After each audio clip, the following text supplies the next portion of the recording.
Manipulation, body language, dark psychology, NLP, mind control, and how to analyze people, master your emotions, influence people, brainwashing, hypnotism, stoicism, personality types, and persuasion. Dark psychology secrets. Defend yourself from brainwashing, mind games, dark persuasion, deception, hypnotism, and undetected mind control. Learn techniques of emotional influence and intelligence. Written by Jake Smith. Narrated by Stephen Justice. Copyright 2019 by Jake Smith. All rights reserved. This document is geared towards providing exact and reliable information with regards to the topic and issue covered. The publication is sold with the idea that the publisher is not required to render accounting, officially permitted or otherwise qualified services. If advice is necessary, legal or professional, a practiced individual in the profession should be ordered from a declaration of principles which was accepted and approved equally by a committee of the American Bar Association and a committee of publishers and associations. In no way is it legal to reproduce, duplicate, or transmit any part of this document in either electronic means or in printed format. Recording of this publication is strictly prohibited, and any storage of this document is not allowed unless with written permission from the publisher. All rights reserved. The information provided herein is stated to be truthful and consistent, in that any liability, in terms of inattention or otherwise, by any usage or abuse of any policies, processes, or directions contained within is the solitary and utter responsibility of the recipient reader.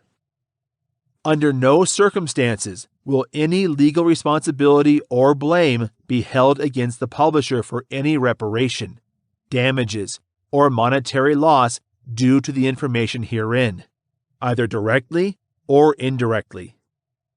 Respective authors own all copyrights not held by the publisher. The information herein is offered for informational purposes solely, and is universal as so. The presentation of the information is without contract or any type of guarantee assurance. The trademarks that are used are without any consent, and the publication of the trademark is without permission or backing by the trademark owner. All trademarks and brands within this book are for clarifying purposes only and are owned by the owners themselves, not affiliated with this document. Introduction.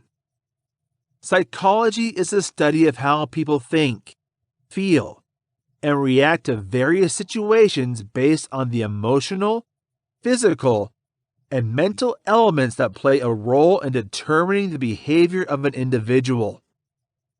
Dark psychology encompasses all those causes and aspects that are often hard to discuss with others, uncomfortable acknowledging that we need management assistance, sometimes professionally or medically, and even deny that they exist because they are too sinister or frightening to accept.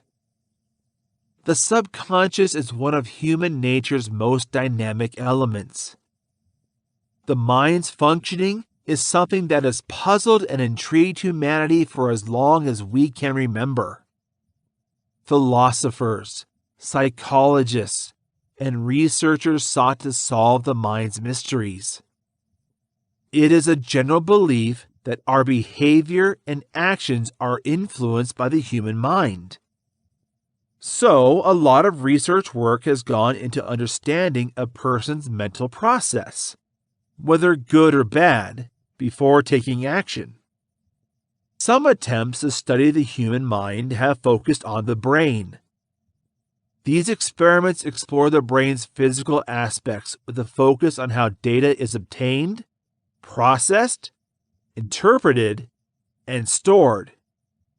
Essentially, They hope to get a better understanding of how a person's way of reasoning can be affected by the brain. Such studies have paved the way for progress in managing weakening conditions such as Alzheimer's, perception problems, and even memory loss. Psychology is the most familiar aspect of the study of the human mind.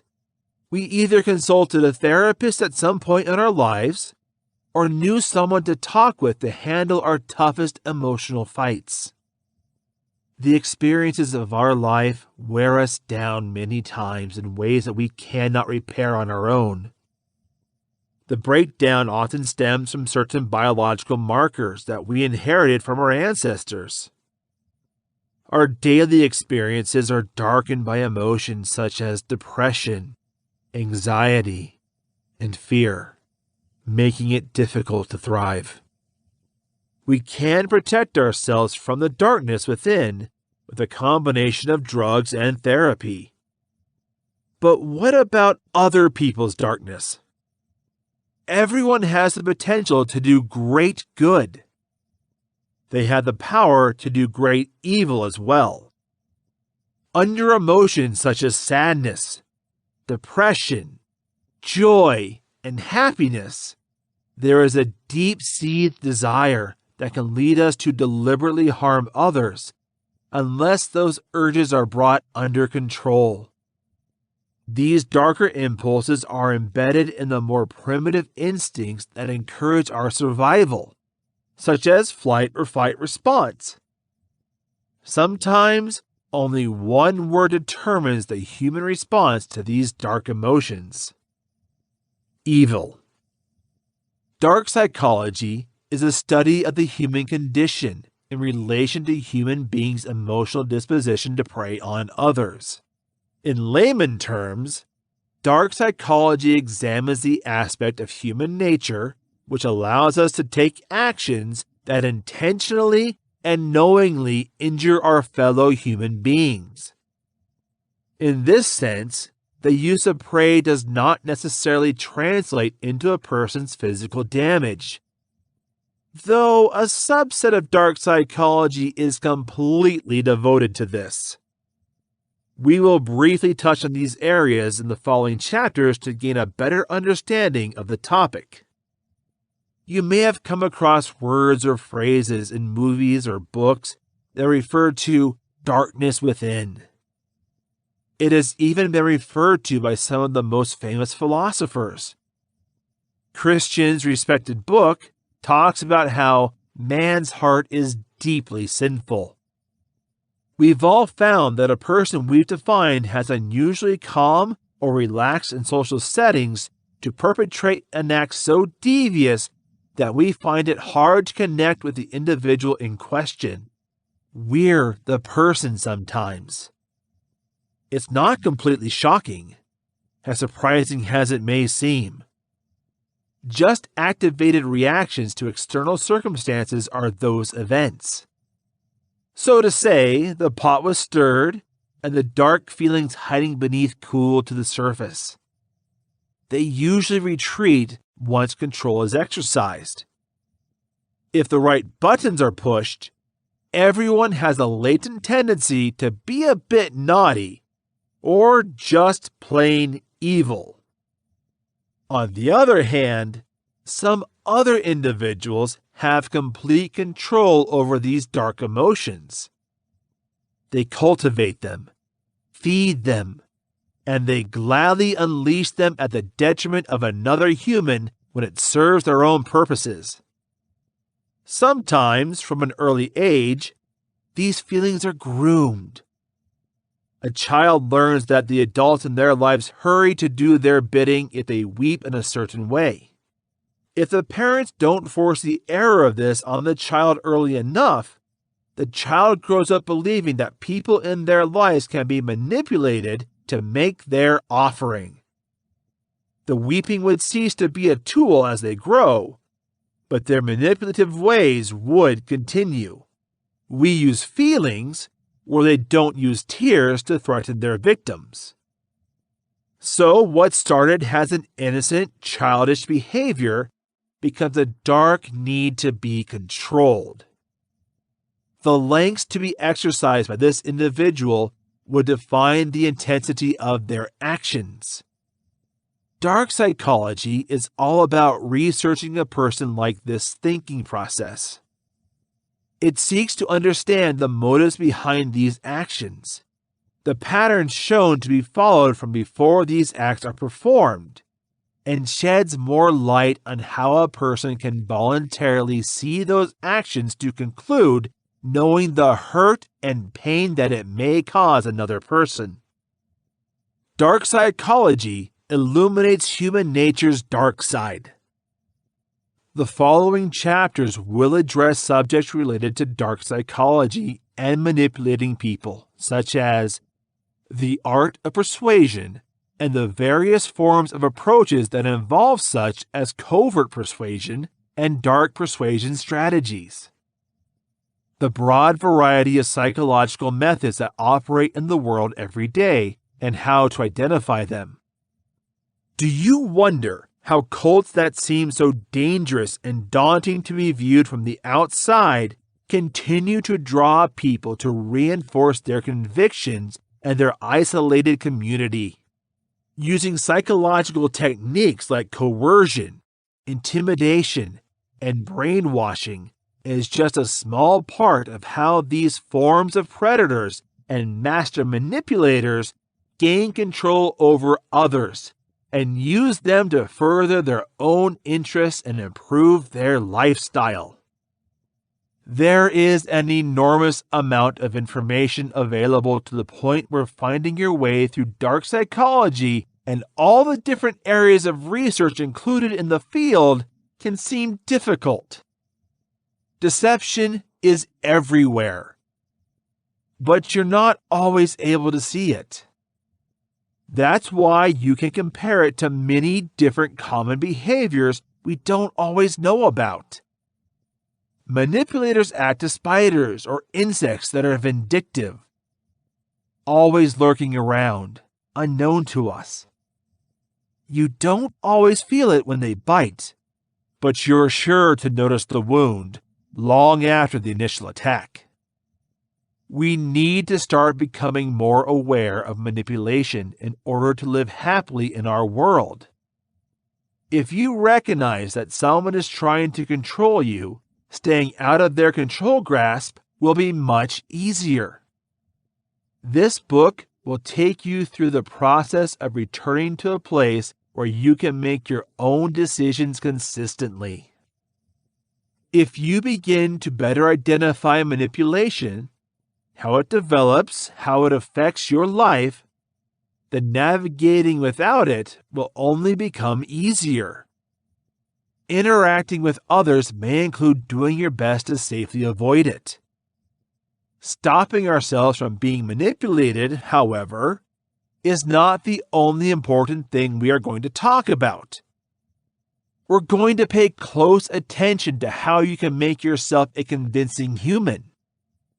And though you may have been affected by exploitation in the past, or even harmed your mental health by being yourself the manipulator, there is hope now that we can work for ourselves towards a better future. This is done by becoming a person that is inspiring and potentially influential. With the little we now understand about dark psychology, we know that certain personality traits linked to dark psychology are embedded in some of the most disturbing criminal offenses. But it's a bigger side effect. I want to bring you and me closer to home. How is this dark psychology influencing us? If it affects us at all. I can tell you that this issue has no ifs, and will explain how in a few short moments. Both the abuser and the survivor experience the effects of dark psychology. We need to discuss certain aspects of dark psychology in order to know the impacts. People who exhibit certain characteristics of personality that are considered mysterious, such as narcissism, psychopathy, and Machiavellianism are likely to experience problems in all facets of their relationships. They have a higher propensity to commit a crime if all three traits are present in one person. The three aforementioned personality traits have specific characteristics grouped under them.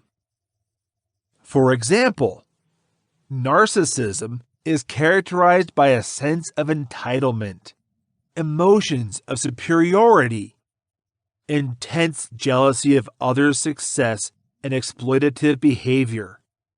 Psychopathy has an absence of conscience, an absence of compassion, aggressive impulsive behavior, self-centeredness, and an inability to accept responsibility as some of the symptoms. Machiavellian characteristics are indicators of selfishness, ruthlessness, and manipulative behavior. These traits are problematic separately, but they can be put together to spell trouble, especially in the relationship between a person and others. In the workplace, for instance, that person would underperform in the office even with the most mundane tasks, disrupt productivity because of their inability to get along with others, would be intensely disliked by others, and their impulsiveness would lead them to make questionable decisions that are not ethical. If they are put in an administrative capacity, they are more likely to commit white-collar crime. In their personal relationships, they are likely to face the following problems. Their constant need for attention and affirmation for their partner may be overwhelming, resulting in faster expiration dates on relationships that they turn to physical and emotional coercion to exploit their partners. If, on the other hand, you are the one who is experiencing this, receive the emotional assistance you need to change. No matter how deeply rooted these issues are, with the right form of therapy, you will change your actions and perceptions. The first step is to accept the situation for what it is. Recognize that you have a problem and immediately seek help. For the rest of us, it leaves us emotionally and mentally drained to deal with people who have the traits I mentioned above. The effect can be physical at times and fatal in extreme cases. The poor neighbor whose awful experience prompted me to write this book actually lost everything on this trip. His home, his career, his finances, but his loss was far deeper and greater than these. We have not had a friendship with the act's perpetrator, but we have also been witnesses. The defeats were not as severe as they were, but we also suffered losses. We missed our nice neighbor for the first time. She didn't die, but from the experience, she never recovered. We lost our ability to have confidence in strangers. Even our relationships seem to require an extra layer of confidence to thrive. The dark psychology's biggest impact on anyone is that it creates a deep sense of loss. We're losing our valuables. We're losing relationships. We're losing ourselves. I'm going to explain that in a bit. And losing their lives for those who are extremely unhappy. Given all aspects, it's safe to say this shadows effect is profound. If an individual displays one of the dark personality traits, according to psychologists, there is a very strong likelihood for the person to show the others. In general society, it is safe to say that the crime perpetration rates in that society would be significantly high if the larger members of society exhibit these traits. That is not to say that people are more criminally inclined to live in cities or countries with higher crimes. There are other factors that contribute to consideration. But neither can the prospect be completely excluded. However, the ripple effect of actions directly related to or as a result of dark personality traits is one thing that cannot be ruled out. There are certain negative habits that turn victims into abusers as well. And this cycle continues well into the future until somebody has the courage to break free and take the bold step. For example, children from abusive homes grow up to be abusers more often than not. In some cases, they find themselves trapped in equally abusive relationships in their attempt to break away from the parental mold, even though they are not the abusers themselves. It's almost like having a very strong gravitational pull toward the violent elements that dominated their home throughout their youth. For some, becoming victims can have such tremendous impact on their psyche as to cause something to snap inside them. I read that it may be temporary snapping. They lose all control over their primitive instincts in a brief moment and act solely on the greatest emotion that emerges that are normally furious. That's what causes some people to sue for temporary insanity. Yet, people embrace the dark emotions that surface when they snap. Any sense of morality is going out of the window. Generally, the outcome is catastrophic. Manipulation is risky, but it can become a beneficial force if it is put in a more positive light. If you can be a convincing person and not only get what you want, but also satisfy other people's needs, it will make it easier for you to get the things you want most in life. Rather than always doing things that you don't like, being the yes man, or allowing people to take advantage of your good nature, you can become as powerful as the people who have previously tried to control you. You may even be at a stage where you are absolutely afraid of coercion. Why would you like to do something to others that in the past has caused you to grieve? This kind of thinking is because only the negative types of manipulation were known to us. It is important that we become articulate individuals who know what we want in order to live a harmonious life. Not only that, but it's important to make sure we have the tools to understand how these things can be done. The first important step in this method is to identify the forms of manipulators of personality, as well as the individuals they usually follow. You may have heard of the famous type of personality, narcissist, a person who only thinks about himself and gets the things he wants. Narcissists may benefit from compassion, or highly sensitive people who are more concerned with other people's well-being. After that, we will continue to explore constructive manipulative attitudes and how in your own relationships you can incorporate some of these helpful behaviors. You will be better able to see how positive influence will change your life for the better if you can do this.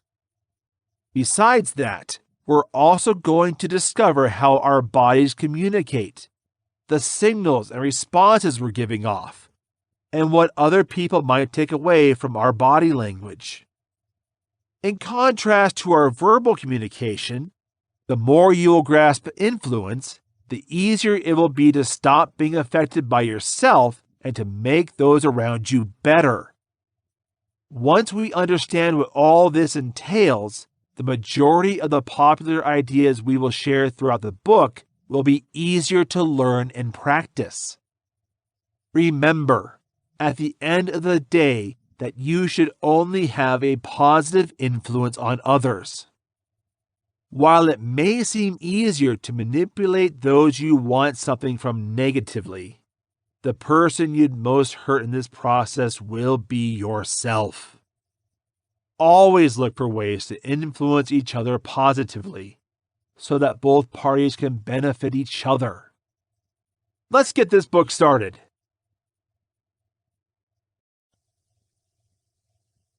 Chapter 1. What is dark psychology?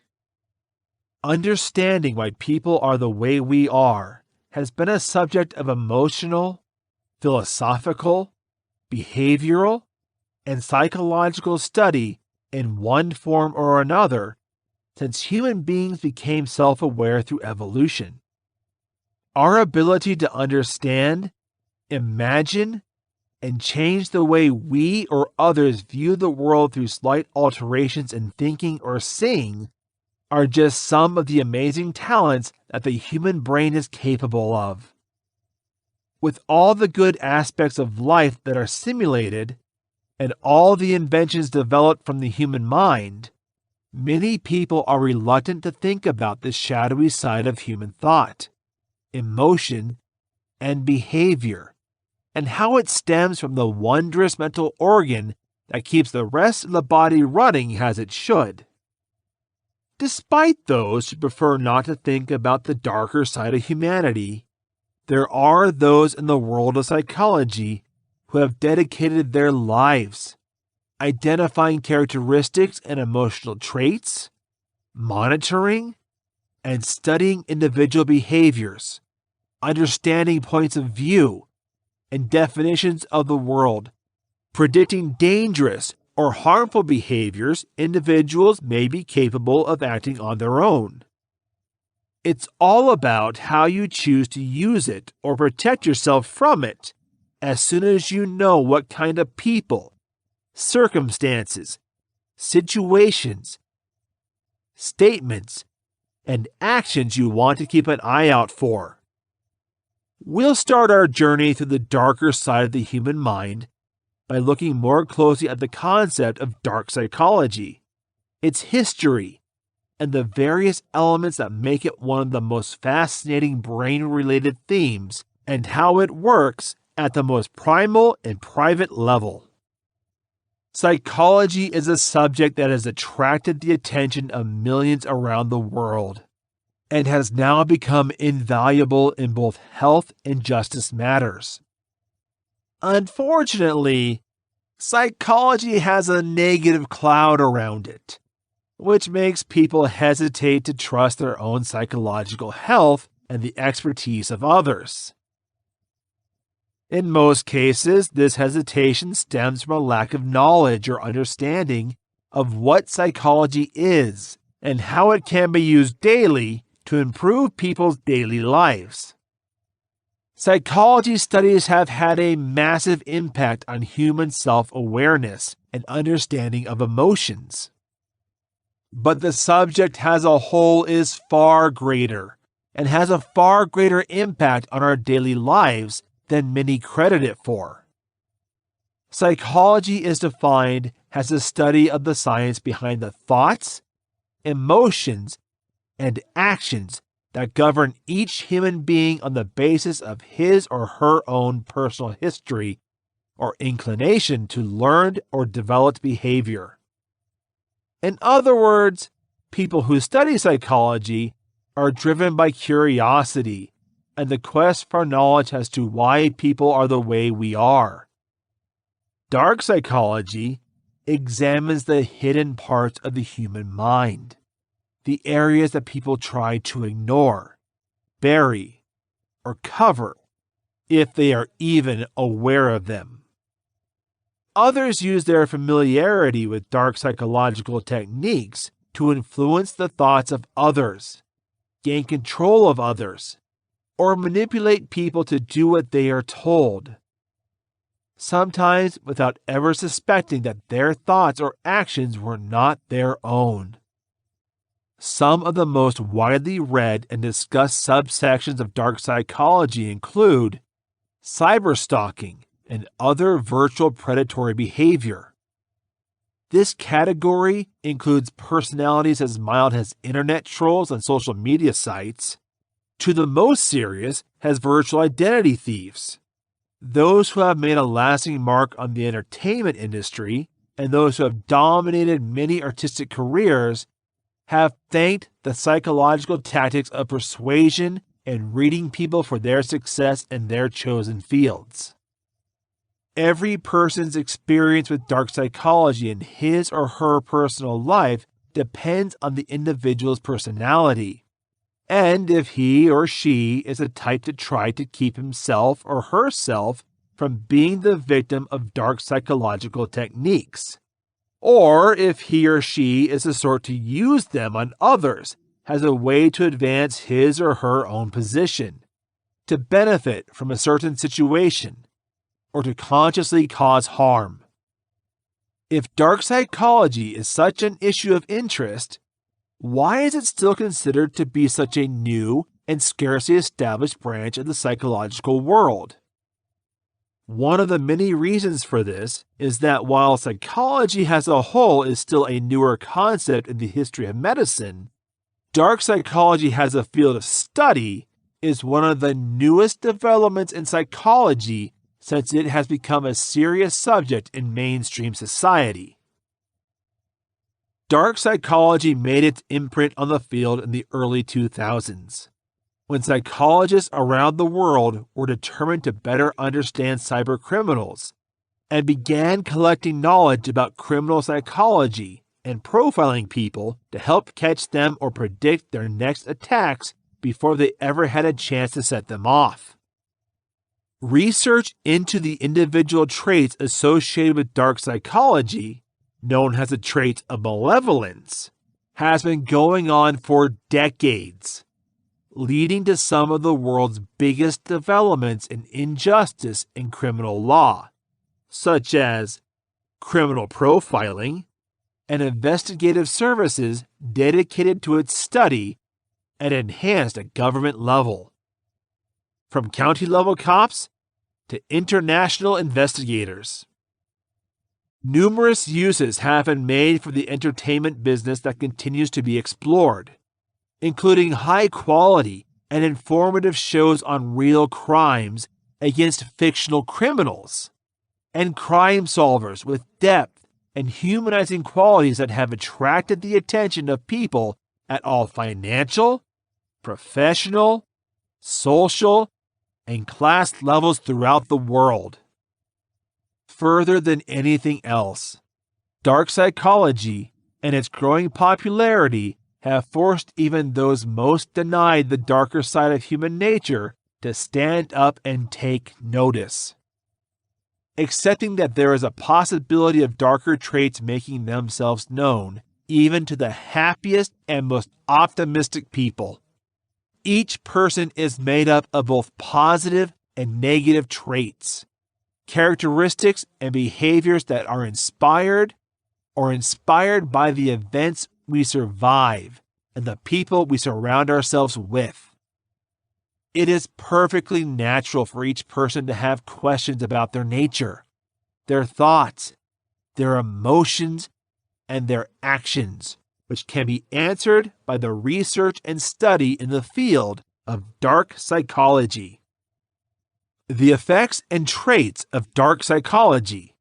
There are 9 personality traits that psychologists most commonly identify with those who do well with dark psychology for personal use or as subjects of study throughout their personal and private lives.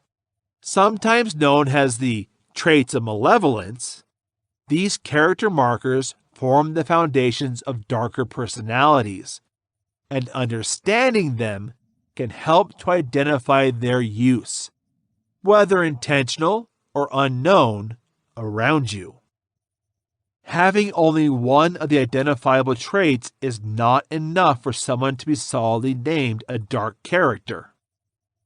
If they only fall into one section of markers, then it could only be a chance of developing a young trauma or a complicated set of circumstances that they survived that turned out to have a major influence on the creation of that individual's personality.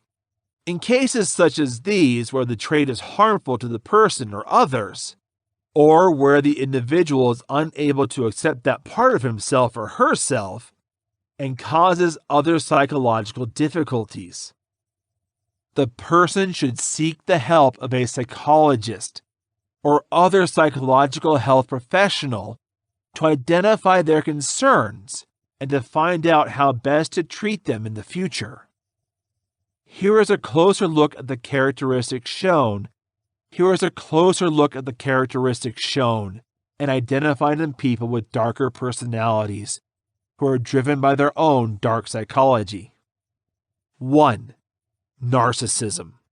Narcissists are individuals whose actions, thoughts, and concerns revolve around their own well-being and advancement before others, sometimes at the cost of others.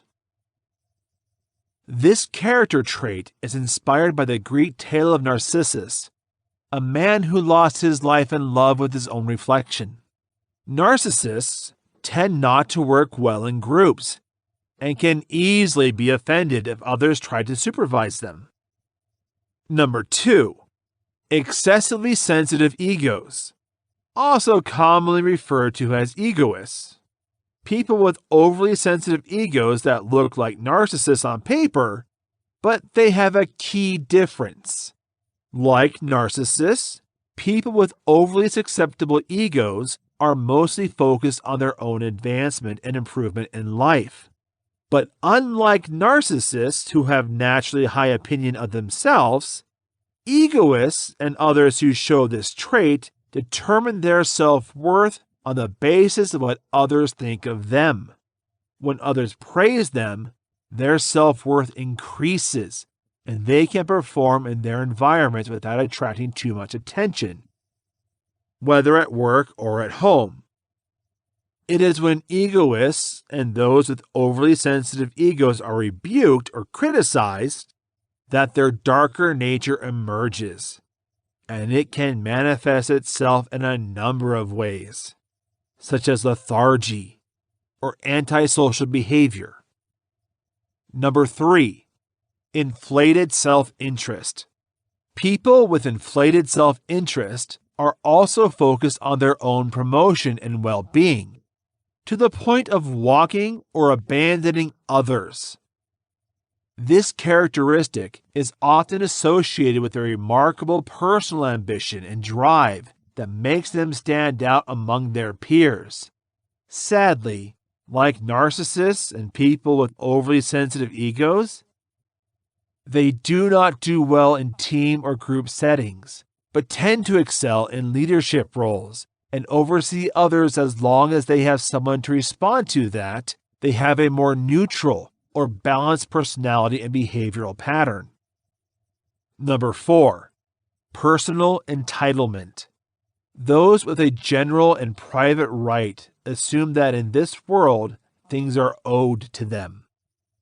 While the specifics vary from person to person, individuals with the right feel that they deserve what they see others have. It could be material, like things or somebody else is making money. It might be deeper than that, feeling that they deserve love and respect without earning it or seeking it, as most people do.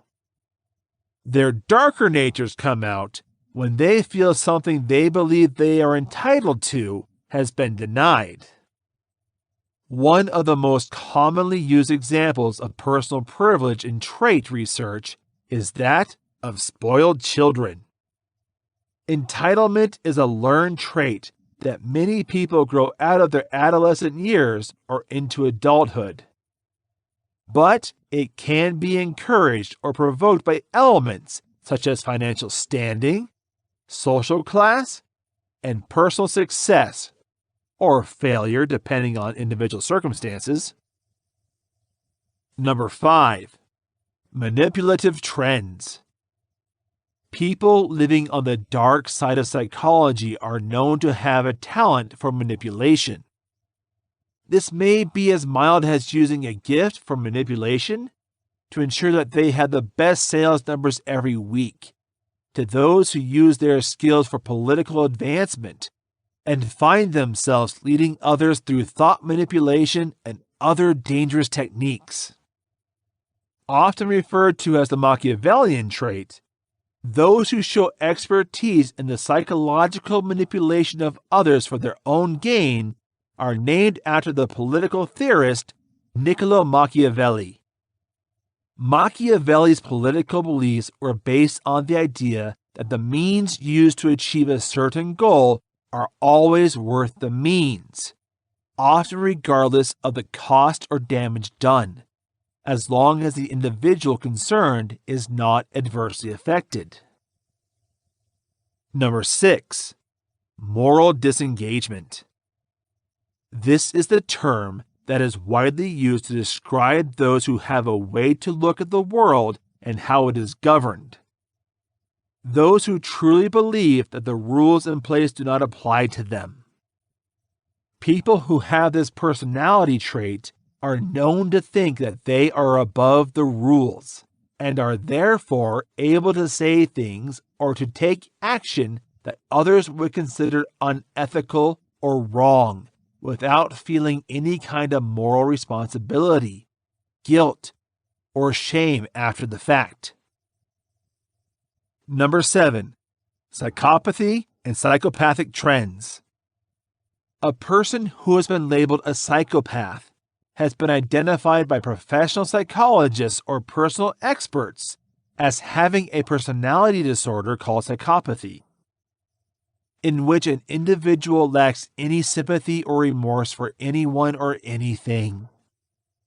The word psychopath has entered the common language as a well-known descriptive word for serial killers and other criminals who fall into that type of character.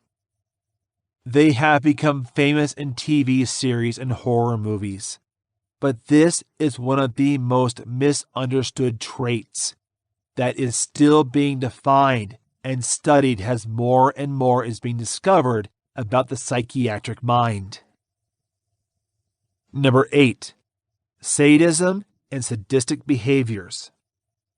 A sadist is someone who has been identified as showing sadistic patterns of behavior or, as part of their formed personality, showing a habit of causing pain or humiliation to others and gaining pleasure from these actions, as a means of asserting their power and authority over others. Don't always have to be physical or psychological. This personality trait is often linked to sexual domination, as well as to the assertion of emotional and psychological power. Number 9. Spitefulness and malicious predispositions. Malice is the knowledge and willingness to cause harm or to do evil, and despite the willingness to take such action or harm, even if it means harming themselves in the process, physically, emotionally, or psychologically. These malicious provisions may manifest in any number of individual characteristics, but should be taken very seriously when they are encountered and handled with the greatest of care, as the risk of personal damage through interaction is high with those who have regular contact with malicious persons.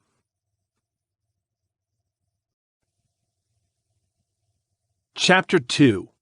Understanding Psychological Manipulation.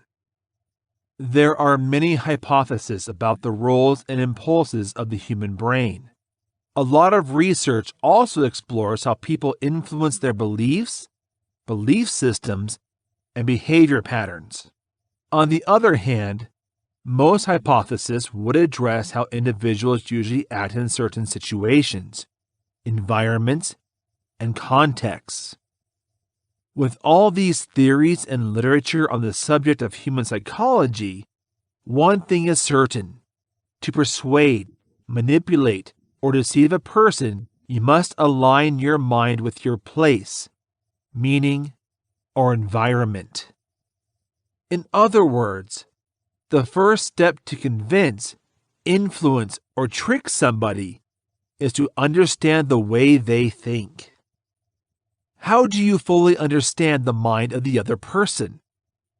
How do you use the other person's mind awareness to persuade, trick, or manipulate the other person into your thinking?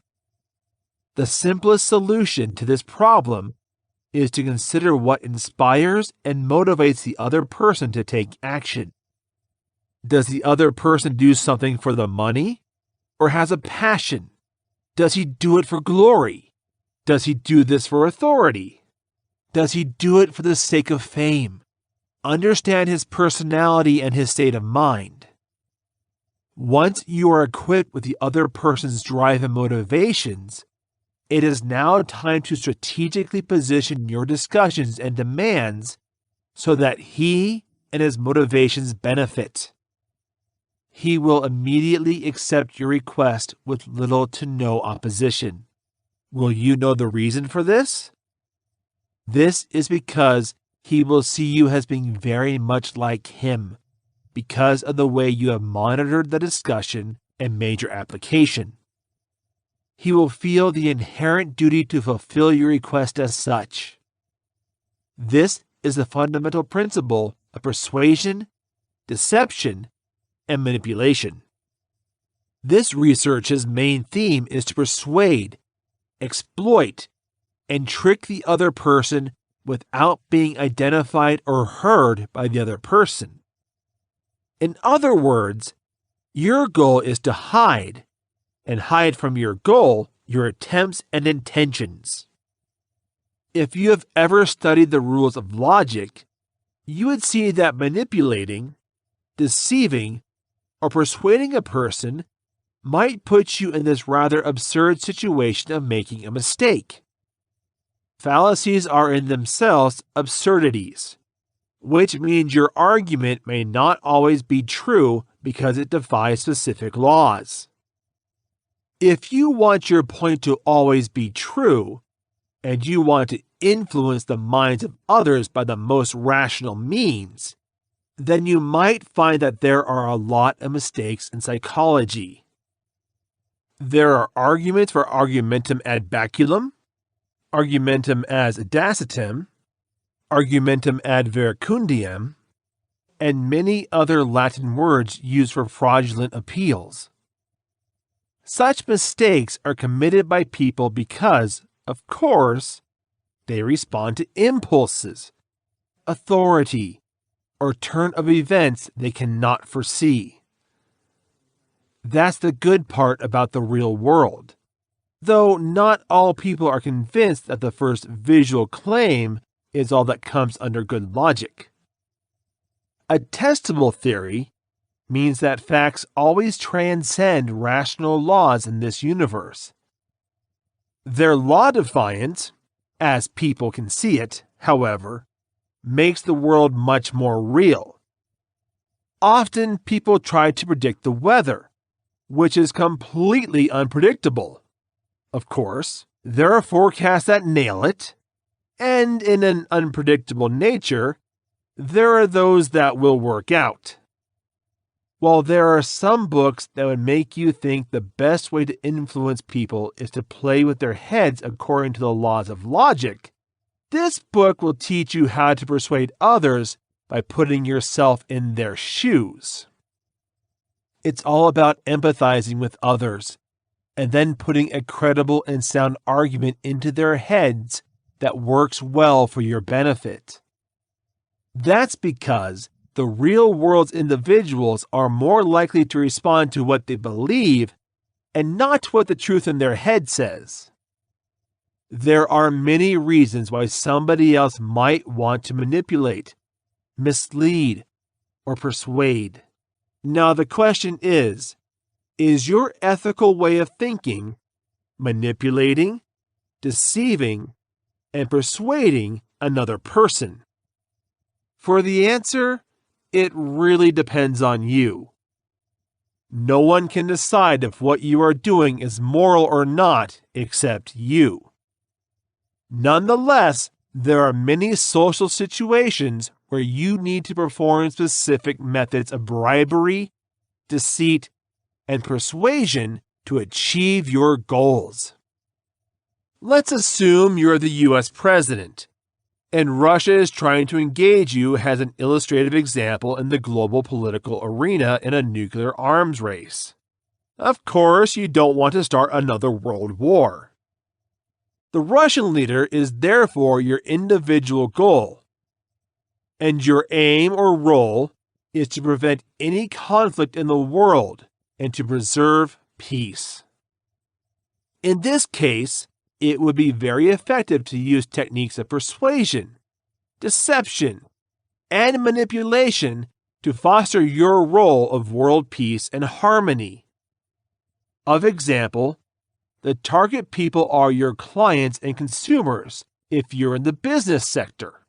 In fact, your goal is to get them to buy your products or use your services.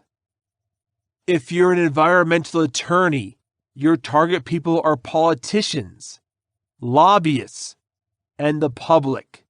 Furthermore, in protecting the environment, your intention is to persuade them to join your cause.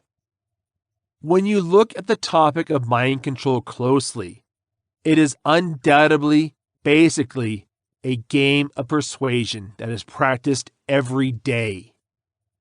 It would, of course, be up to you to consider the purpose of learning these tricks. As Machiavelli would say, everything becomes a tool for a particular purpose. Nevertheless, the art of mind manipulation does not mean that you refuse the use of free will to your goals. Rather, you give them something that they most definitely are searching for: a feeling of positive choice that acts as a guide to their behavior.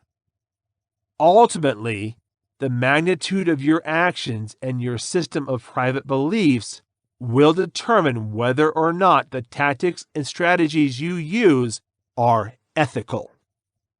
Remember that the main objective of this chapter is to create a specific shift in the thinking of your target person without being aware of the changes in their thinking. If you're an entrepreneur, your customers are your target audience, and your position or purpose is to get them to buy your products or use your resources. In this regard, one of the most effective ways to change the way you think about your customers or your goal is to change your way of speaking. In other words, to create what you offer and what your customers want. You must use the right phrases. If you're watching commercial advertisements on TV and YouTube right now, you'll understand that short business clips are attractive because they use words or lingo to address the specific issues of their target people. Therefore, there is an emotional meaning that only the terminology used by the product or service producers knows the point of view, circumstances, or environment. Today, when you think about how ads show on TV, they all deliver two kinds of sensational pleasure and pain. Essentially, they draw on two phenomena that have altered mankind's path forever. Philosophers, religious orders, and tyrants all played with the notion of sensations with similar belief that everyone would want to do something to enjoy or prevent pain.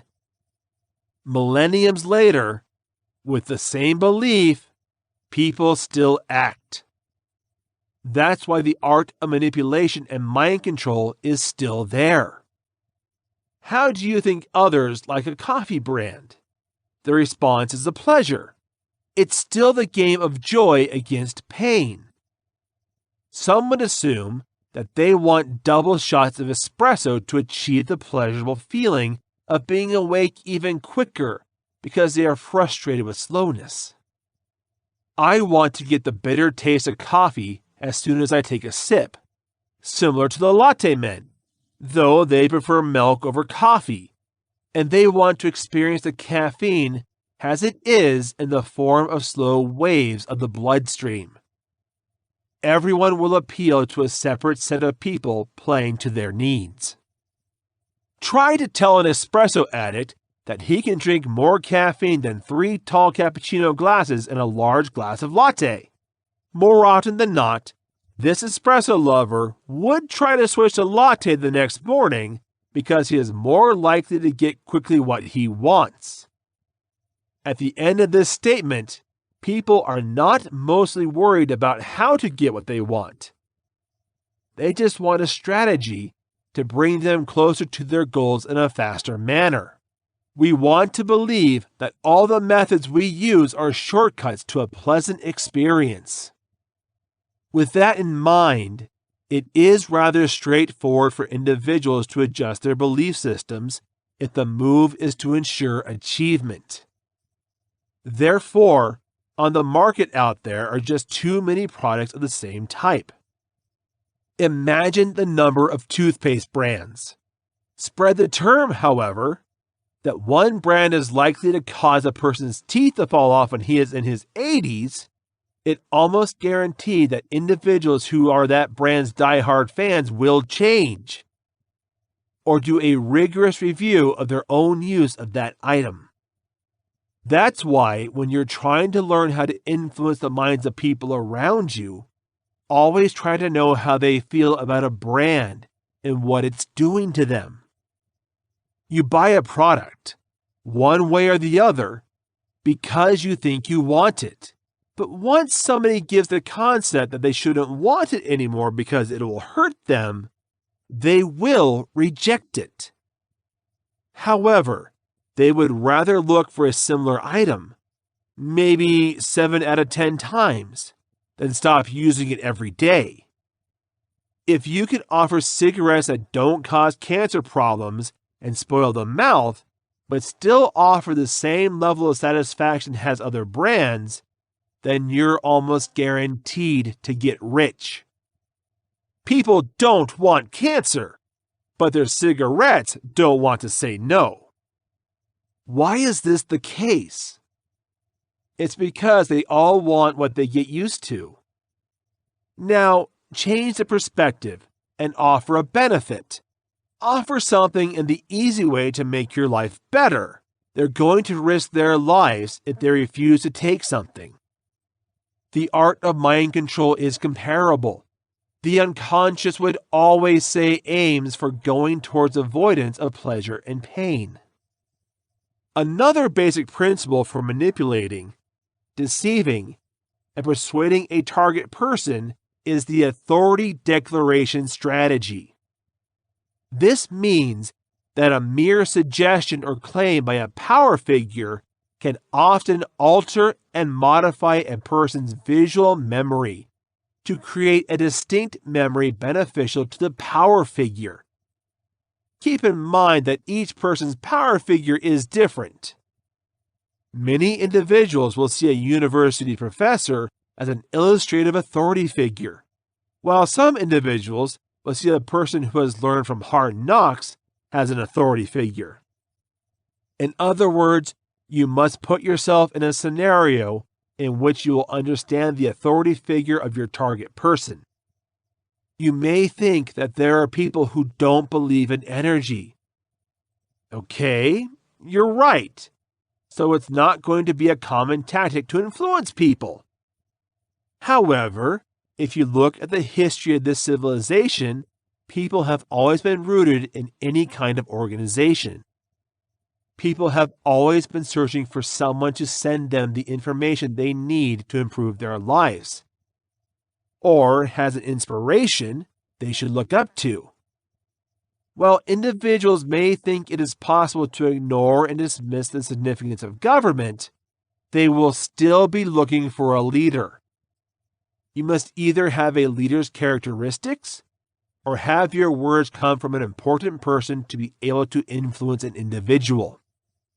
That way, those listening to the phrases you say wouldn't doubt. When people who are admired for sale are able to see this all the time, more people are going to buy the product. Chapter 3: Understanding Manipulation Tactics and Schemes. When we claim that you try to manipulate someone, you deliberately pressure someone to do something that would benefit you if you tried to manipulate somebody. Learning manipulation is one of the toughest skills in this lifetime for someone to learn due to the amount of effort required to make tactics work. However, some individuals seem to be able to manipulate people as they walk into a place immediately. Obviously, you can't learn that ability overnight. Manipulation is a technique that involves you bringing the goal in the direction you want to go by using several sequential tricks that need to be timed properly. Manipulation methods are also defined as aggressive, meaning that all tactics you use are intended to match your goals strongly with your line of thinking. And to do so would require you to closely follow your goal to see the correct set of strategies that work. On many occasions, you will never get enough chances to get your aim well understood to test how your tactics will work for them. Make sure that you use the following intimidation techniques to move closer to your objectives, and to make sure that until they are vulnerable, you will wear down their defenses. Not only would they allow you to move closer to your chosen goals, but you would also ensure that you can generate an extensive set of methods that will allow you to manipulate them when you come across them again. Relationship is a relation, according to the dictionary, of emotional affinity or mutual trust. Simply put, the relationship with the other person merely implies synchronizing or strategically harmonizing your feelings and emotions with theirs. Therefore, building relationships with your target will be one of the most important tools you can use to manipulate them. So, what's the useful test to determine if you're having a good relationship with someone else? The question is this: does this person have a positive reaction to my actions, ideas, and words? If the answer is yes, you have successfully built a relationship without knowing it. If the answer is no, it is necessary to use certain methods and strategies to create a healthy amount of relationship with your target. This means that more research is needed. Facilitating relationship building with another person is demonstrated by the following approaches: matching and mirroring the other person's body position, having a discussion on topics of common interest. How, when trying to manipulate a target, is it very important to mirror interest and behavior? That's because people are more likely to react to you once they know that you're in the same industry. That's why a kid is more likely to react to a person who would tend to sit down or kneel while speaking to them. By actually insinuating that they are on the same level, the adult places the kid on a fairly level playing field. The child then listens intently and reciprocates. The most likely to do the same thing were vocal adults interested in other people. That's why when they talk to a slouch person, when they talk to a confident person, they'd either stoop their shoulders or stick their chest out.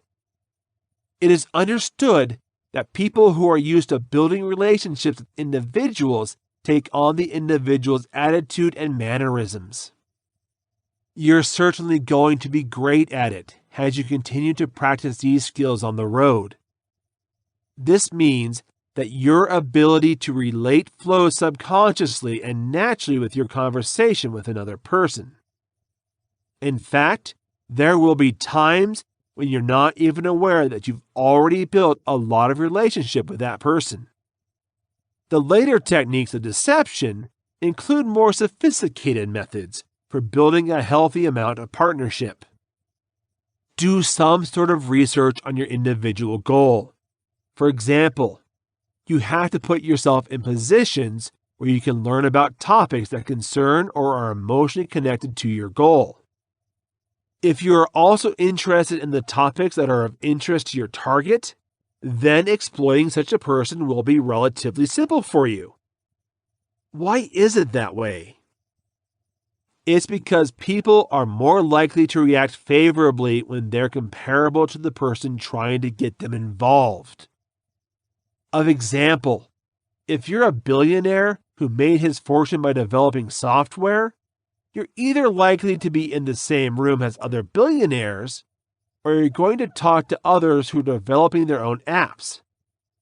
Remember that people are more likely to talk to you if you exude a quality that they also show.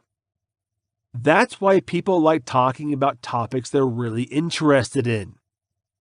Discussing these subjects removes their cognitive defenses and allows for fresh information and data. In other words, once the mental defenses of your target are down, this is the perfect time to exploit the target using your fresh data or information. Note at the same time that people are mostly interested in themselves. If you are just like them, they will be interested in you. For the same purpose, musicians hang out with a musician to talk to a musician. Nevertheless, a musician has a better chance of buying beer from someone interested in music or trying to learn an instrument. It's not the product they really like. It's just because the seller really likes them. If you look at the real world, people are more likely to buy something from someone who is trying to empathize with their desires.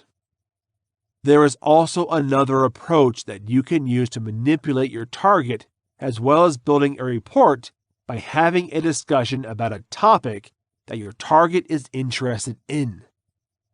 This technique uses techniques to make you look like your target. How do you use this tactic? By doing the same activity processes that your target is currently engaged in. You can do this.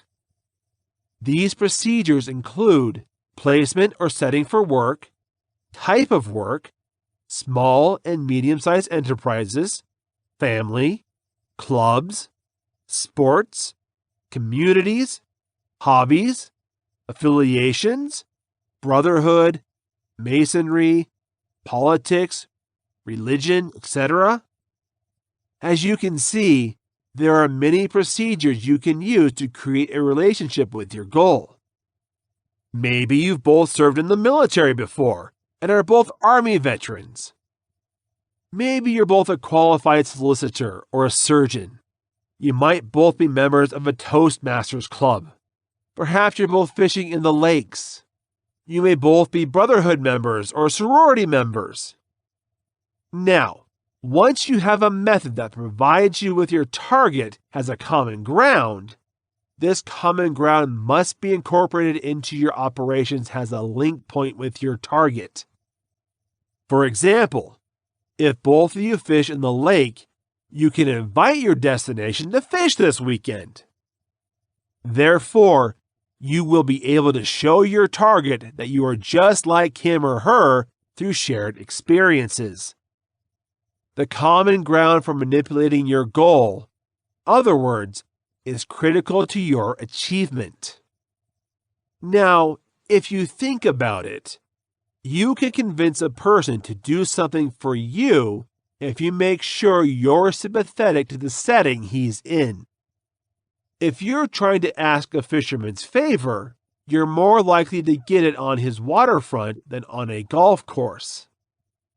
Introduce the concept by mentioning points of interest that you are interested in what he is doing in his home setting. What you would most likely get is this: a fresh skill you've been asking for, and that favor. People initially don't buy your ideas, goods, political office candidates, causes, or services. Instead, they buy you. Therefore, your first goal is to make your dream more than anything else as a person like you. One strategy you can use is to allow your goal to be reciprocated. Placed simply, inducing reciprocity means giving an object, service, or favor to your target. Note, however, that this item, service, or favor must be perceived as valuable by your target. The reason for this approach is to give your target individual a valuable item, service, or favor. He or she will be forced to do the same through a sense of gratitude to you. Not only in politics, but also everywhere else in life, you see this kind of friendly manipulation. In general, this works by reminding an individual that technically he owes you a favor. It would work better if you had been able to meet before, or you can change his circumstances dramatically in his favor. Say something vague when you do this, but to the effect of, "You owe me." The person would always associate you with a favor, and whenever he sees you, he would have to give you little favors. Why will this work? Okay, it works because the person who owes you a favor does not really objectivize you as a mere debtor, because you were able to help him through a difficult moment. He would always want to help, and the best thing is that you don't have to do something amazing or put yourself in danger. The moment another person realizes that you've gone out of your way to help someone who isn't your family, they're forming a certain bond with you. Then, for another person, it is, of course, deliberate coercion to go out of your way. Every individual with a sense of dignity and honor, as long as they can afford it, would certainly want to pay you back in any kind of favor. The key to getting the most out of the reciprocity is to help them feel that the favor you are going to ask them would cost them practically nothing, but one that can create a shared benefit. It would then seem that you're also doing them a favor by letting them help you.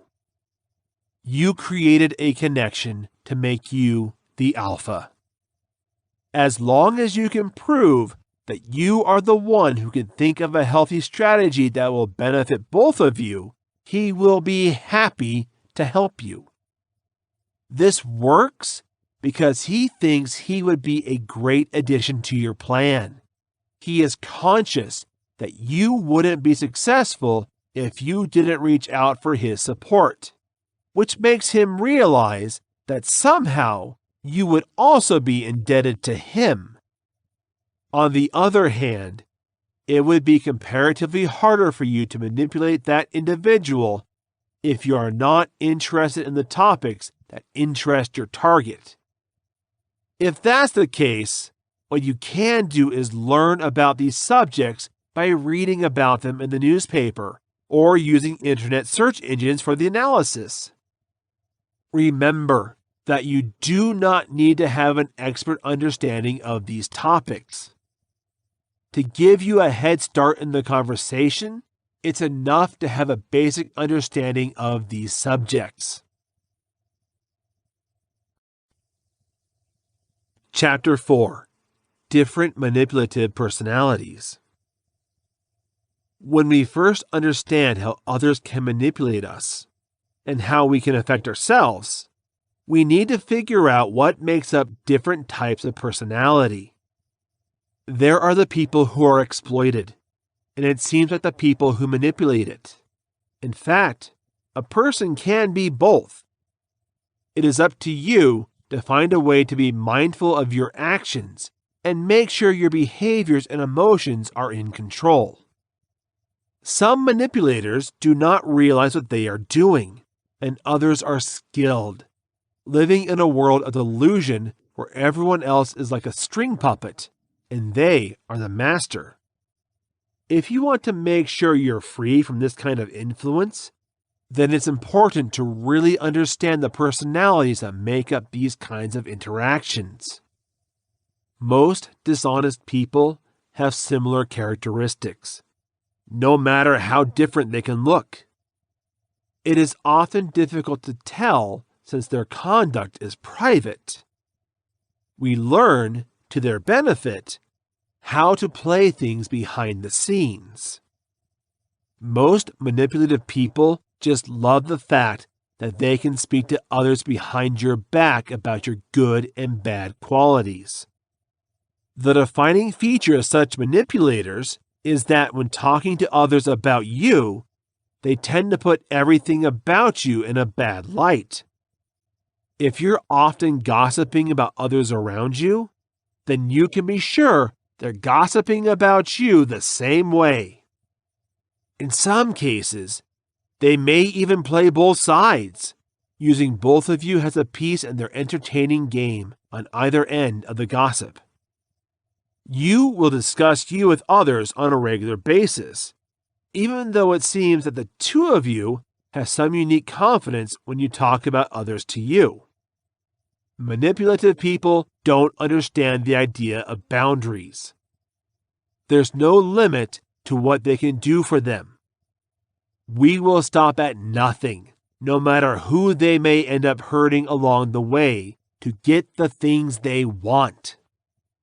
The only thing that interests some manipulators is to fill their wishes so that they can feel powerful. They're going to ignore your boundaries and drive you past the point you feel comfortable with. They're going to push you harder, no matter how resistant you might be. We want to see how far we can take things, which means they can stop at nothing to satisfy their curiosities. Manipulative people don't like being told what to do. They are the ones who want to be in full control, even when figures of authority don't reach them directly and try to tell them what to do. They can still feel very threatened by their power. They can take the slightest remark as someone attempts to attack their character, and they will stop at nothing to make sure they feel strong every day. They don't care who they've got to hurt to make sure they're not told what to do.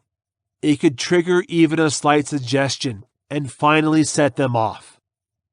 Manipulative people will pretend to understand you, but they will never really.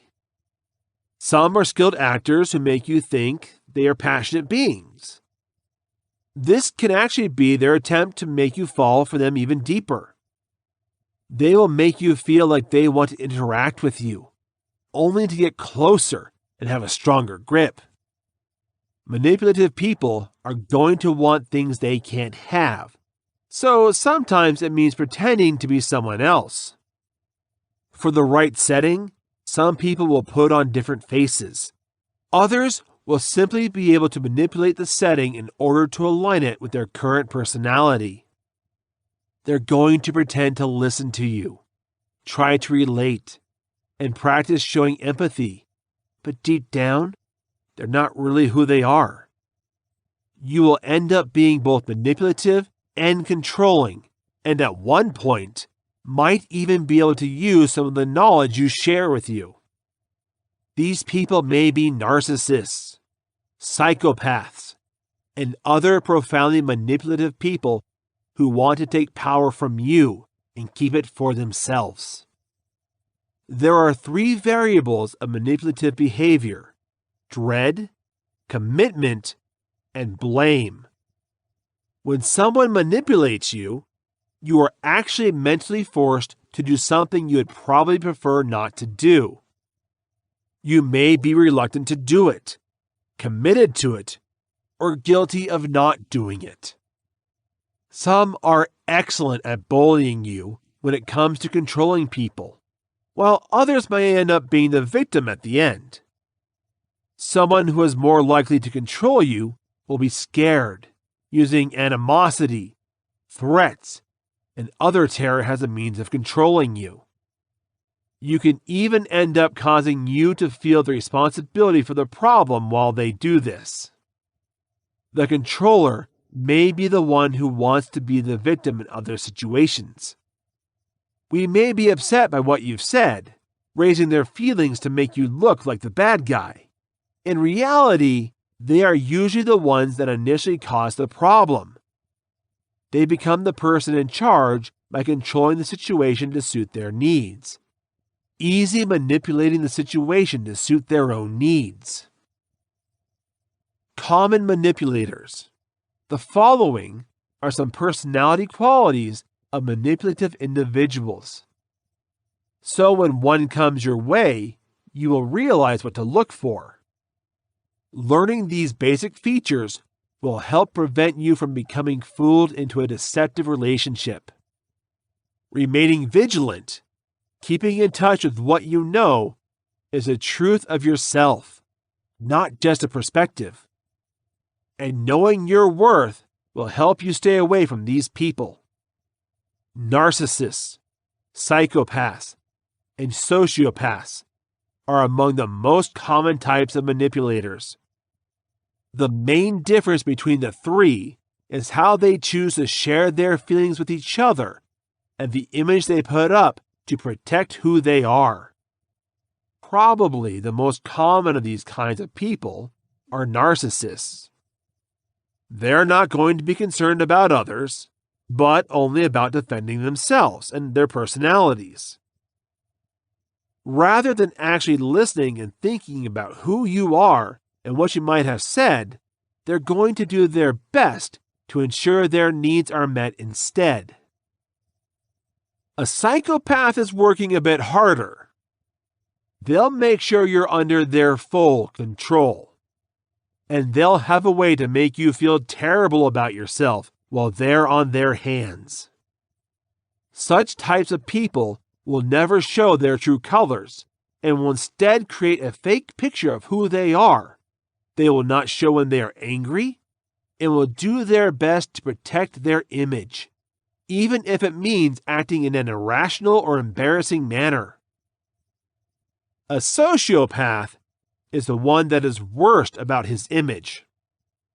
We will deliberately freak out in front of everyone, and they will never care how other people might be affected by their angry outbursts.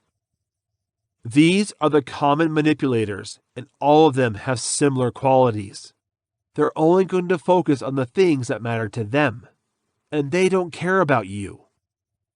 It's important to remember that these people aren't worried about others because they don't like them. Your desires will not be dismissed by a narcissist because they hate you.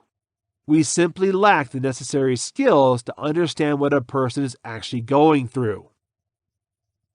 In the quest for what they need, they persevere and have little respect for those who get injured along the way. They don't worry about jamming into your space, physically, internally, mentally, or deeply. You can compare them to a parasite. This is an acceptable partnership on a regular basis in our country. But it's exhausting, crippling, and frustrating, and painful to profit from someone to their detriment. It's not so much that in any given relationship, dishonest people don't understand what their duty is. They do. A dishonest person merely discovers nothing wrong with shirking responsibility for their actions, even as they make sure you take responsibility for your actions. We sometimes impose double standards for this purpose, which can be frustrating, confusing, and exhausting. What is a good behavior for them? Is it unacceptable for you and vice versa? These types of individuals are almost impossible to reason with. Sensitive people. Manipulative people can pick the vulnerabilities readily. They'll see if you've got something that might annoy you, something that you like to avoid, or someplace that makes you uncomfortable. They will tap into your vulnerability to exploit this weakness and find a way to use it to their advantage. They're going to attack the emotions instead. They'll see that you're a loving and empathetic person, and they'll manipulate that as well on a conscious and subconscious level. Finally, they will destroy your character, morality, and other values that make up your life so that you will no longer have a unique identity and follow their agendas. Throughout our journeys, all emotions, whether positive or negative, serve as a need, and each of us needs to be aware of people who use the powerful strength of emotions to exploit you. This will primarily apply to you if you identify as an empathy, as this type of individual is most defenseless against other people's negativity. Next time you feel threatened, use the tips we have to defend yourself throughout this book. A highly sensitive person is known as one who can sense other people's emotions more easily, and who may feel more irritated when they hear other people feeling negative.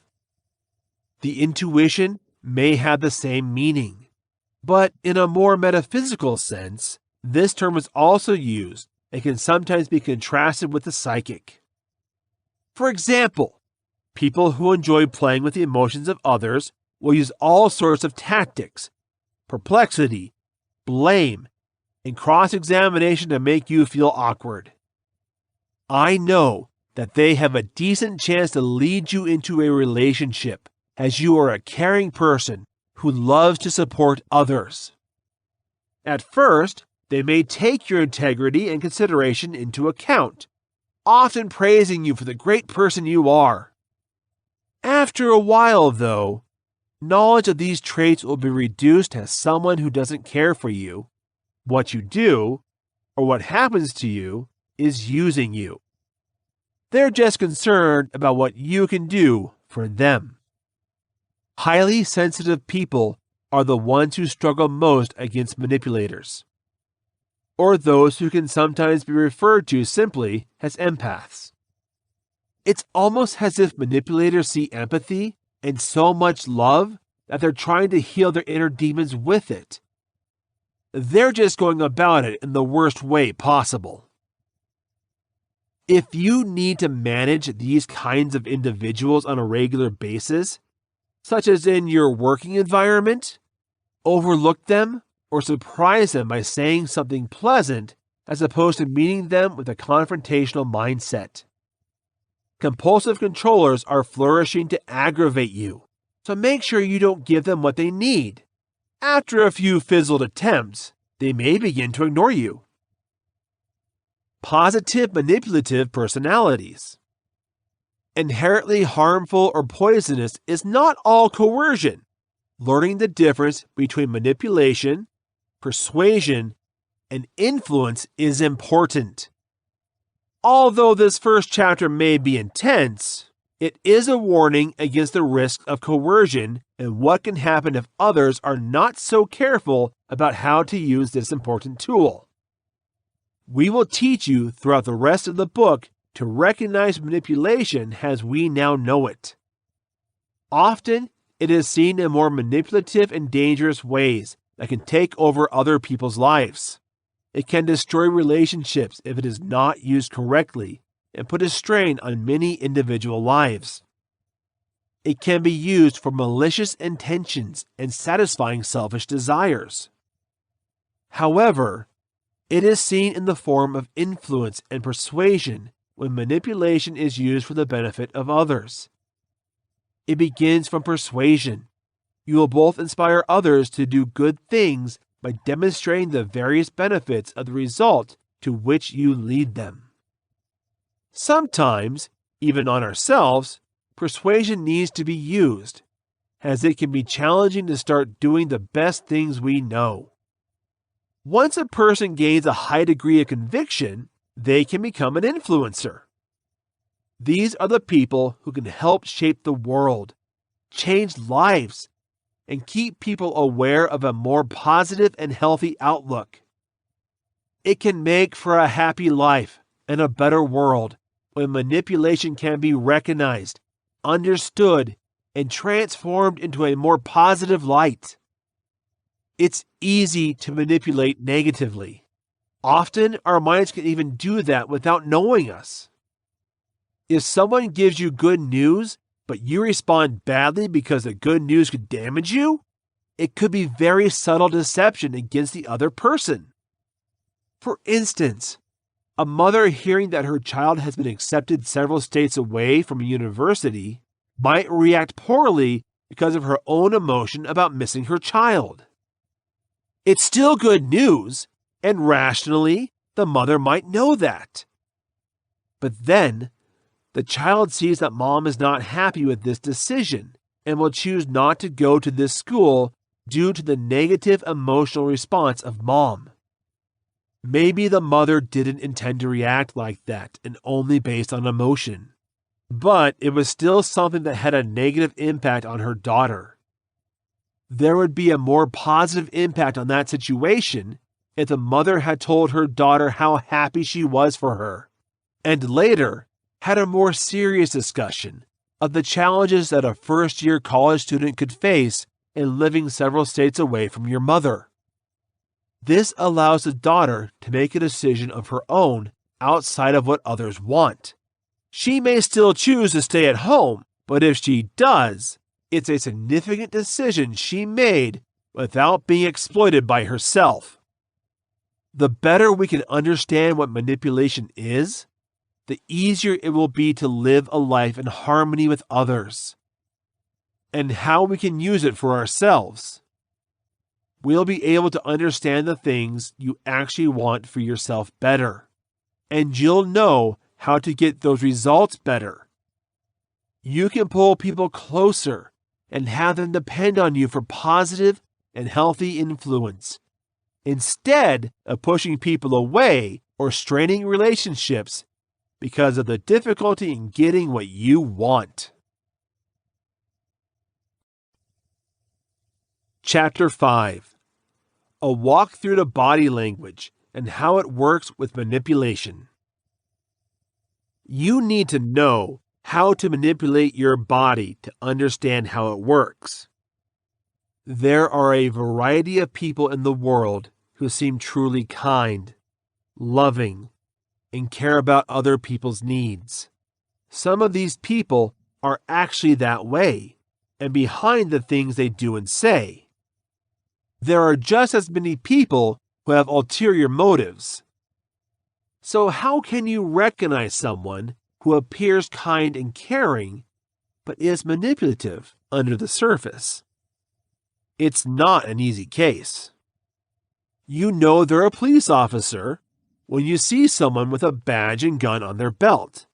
If a person wears a blue button-up on the breast with their name embroidered, you may presume that they are some kind of mechanic. Manipulators are not wearing uniforms.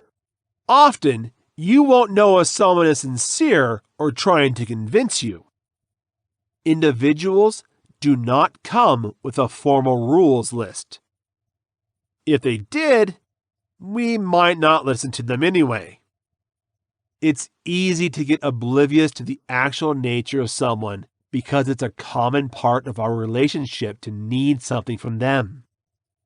Sociopaths, for example, can be the most enchanting people on the planet.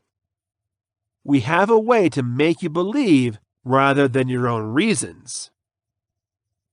You may not know how charming a narcissist can be until after you discover their true colors, you look back on the relationship. Such individuals are perfect to charm their victims in a few seconds.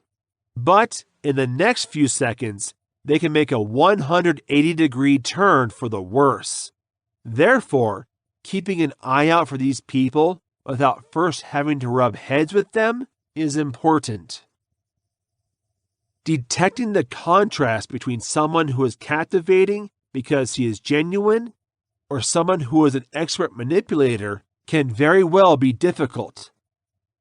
So here's a guide for reading deceptive body language when determining whether or not you're dealing with such a person. Signals and responses. To mimic your body language in whatever way possible is the first thing many manipulators will do. We can begin by sitting in the same place as you, moving their arms or legs in the same manner as you. They're doing this because they want you around them to feel more open and vulnerable. The mind takes these similarities on board and is conscious of a kind of mirroring effect. This makes it think this person can trust more because you understand better who that person is, instead of feeling it could be a tactic of manipulation. Our minds believe that since this person is like us, they must be someone we can trust. What ends up happening is that we get lost in their vocabulary and don't know the tricks they might do to try and convince us. You may wonder if we need to be mindful of all who are sitting the same way we are. It's true that this is a technique of coercion, but that doesn't mean that every person doing this is trying to convince us. The best way to determine whether this is someone trying to manipulate us is to look at the conversation's essence. Often, when we feel anxious, we subconsciously mimic the other person. It's a way to try to connect our bodies to the other person more, so we don't feel like sitting next to them as uncomfortable. If you've seen someone mirroring the way you're sitting, try looking at the conversation's essence. If the other person is trying to make you believe something, or you're talking about a change-related matter, then they're trying to get you on their side. If it was more of a casual conversation, or one where you did most of the conversation, then it was probably a coincidence, or a sign that the other person was anxious. One indication that somebody might be trying to convince you is that they're as tall as possible with their arms on their hips. This may be the other person trying to make sure they look as big as they can. It's an intimidation factor in extreme cases. Most of the time, it is simply the attempt of the individual to display authority and, among others, a sense of power. Note, this may be a sign of anxiety as well. If a person feels like being forgotten or someone doesn't listen to them, this technique can be a way to boost that power. Being mindful of body language of all people is still relevant so that we can get the real context of the situation rather than what is happening on the surface level. Don't be scared of anyone who's like a superhero, but remember not to let yourself fall under the influence of someone who's just trying to make your body look bigger. One of the main body language indicators may not be the most encouraging interaction is that the other person is shut off, keeping his arms crossed, or even his hand over his mouth. Like everything else in this chapter, it can again be an indication that you don't want to open up or feel frightened and defenseless. If a person is faced with something bad or told some awful news, they may have such a body language. If the situation is one where you discuss yourself more openly and the other person is sitting like this, they may try to collect personal information against you that they may be able to use later. If the situation is one where you're both opening up and they're sitting like this, make sure you hold off on some of the juicy secrets until they're just as open up. Similarly, they may be more aggressive than this, and they may even give up their body language to be more convincing. They may be opening their arms and putting their arm around you, even if the relationship is not intimate, and sitting with a large chest to demonstrate that they welcome you. This is safe to do in most discussions, but if they are simply trying to get more personal information out of you, don't let yourself fall for this tactic. What do others perceive when they look at you? When someone may try to convince us, they will also take our body language into account. It is important to be aware of the things that can give them the signal that we feel weak, frightened, or anxious about them. If these kind of feelings can be felt, then many people can find it easy to take advantage of others. Let's begin with the top of our bodies first and then work our way down. This is a warning that you may be nervous when you wrinkle your forehead. This may lead others to think you're anxious and may benefit from this vulnerability. You can start talking about things that are even more difficult to you, which can lead to confusion. This can allow them to make the most of what you think. We can also use the frustration to make you think of more things in your head. This can be particularly persuasive if they are good ideas, because you will be more interested in listening to positive things to divert you from what caused stress. Then, manipulators will be able to look at your eyes to see what you think. Squinted eyes can reflect concentration, and it can be manipulated by others as if they were a wrinkled face. You should rely on wide and open eyes, and be an open person for new ideas. Some can see this and can suspect your good nature, seeking to exploit your empathy levels and take advantage of it. The same goes for broad and open smiles. Sometimes happy people may seem easier to manipulate, as they are less defensive and more open to persuasion. They are also going to look at how you hold your arms. Closed arms mean you might be skeptical of what they've got to say. You can see this and think you may need to work a bit harder to convince you. A more open attitude can show them that they have a chance to convince you. This can also be a warning when you exhibit certain signs of anxiety that you feel nervous and anxious about them. You know you might be worried about them if you fidget your eyes, twist your hair, pick your fingers, shake arms, or look around a lot. This can help them get the impression that taking advantage of you and swaying you to a certain way will be simpler. You don't have to be anxious about how you sit or hold yourself all the time, because not everyone will study your body language meticulously. If you're in a position where others seem to try to convince you or control you at all costs, then it's important that you make sure you're defending yourself. Stand tall and confident. Keep the right level of eye contact. Stay focused on the situation's context clues rather than just what the words come out of your mouth. We're going to go over the other forms in the rest of the book that manipulators take advantage of you through their words, and the actions they take to try to keep you under their spell. Then, we'll give you the resources you need to find something optimistic and become yourself a convincing person.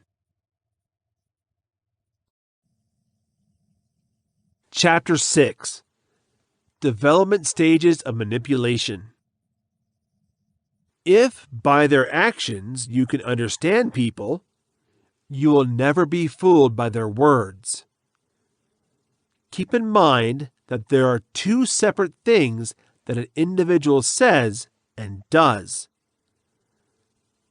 Because deceptive individuals will woo you with their kind words, make sure that they live up to their words and that a trap is not just an empty shell. We could be a trustworthy individual if a dishonest person puts as much energy into being a decent individual as they do in professing to be one. Note, although the messages we give throughout the novel, it's not always a bad thing to exploit. Don't miss the effort of somebody to affect favorably when they try to manipulate you. If we knew from the earliest point of departure that a person is not who they seem to be, and merely takes cover behind an exterior of what appears to be socially acceptable actions by all accounts, then we would be careful to interact with them at that point. Inspect what you are accepting constantly. We're not doing that enough. Our beliefs and frames of mind that changes as life progresses, and we need to know how these changing thoughts affect us. The best way to know what it is and how it can influence you is to consider the nature of coercion. It's easy to think that it's just evil and selfish people who are manipulators. You can ignore these people and keep them out of your life. But we have to note that we really have to accept the truth about these people.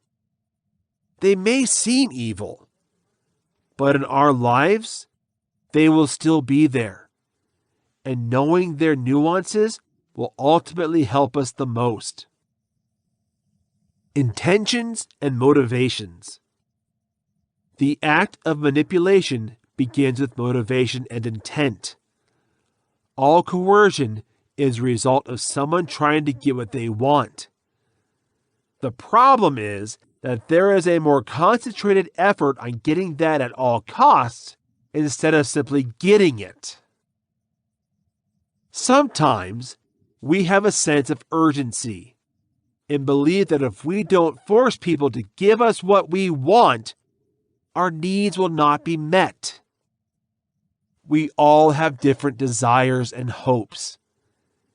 And a manipulator is someone who simply goes wrong. Often, manipulation may start in childhood. If you weren't properly taught to express your feelings or share the things you want, then learning how to get them or fulfill those feelings can be difficult. Beginning from an early age, we will try to twist and mold reality to help us meet our needs. Sometimes, it's a quick fix to force someone else to do what you want instead of doing it yourself the hard way. By wanting to control them, we can confuse wanting to be close to someone. So we're going to take wrong actions trying to fulfill that inner need. There is an important distinction that we need to be mindful of between coercion, inspiration, and motivation. As someone on the road to becoming persuasive, it is important to understand the difference between the motives of those who try to persuade or influence and the motives of those who attempt to manipulate intentionally. Persuasive motivation happens when both an individual and the client are considerate about the work that needs to be done. Manipulation comes about when only the actual work that needs to be done is concerned with the entity, not the person who would do it. She acts in a deceptive manner when a person is concerned only with making money for her company, not taking care of how she could manipulate her employees. Using fear tactics to keep them working and underpaying them.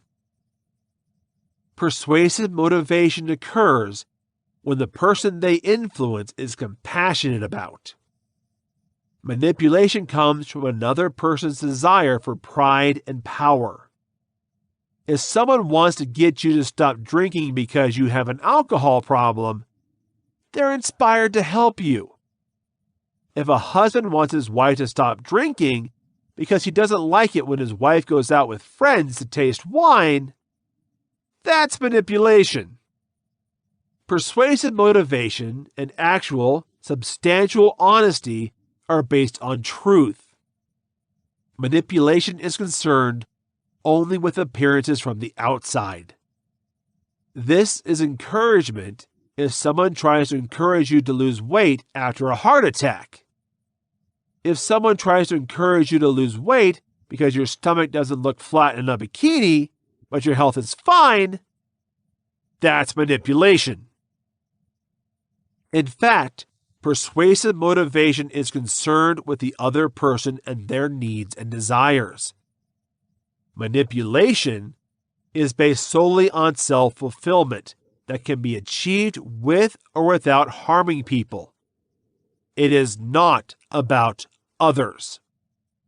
Leaders should focus on themselves regularly to assess their motives and to ensure that they are truly convincing, not manipulating.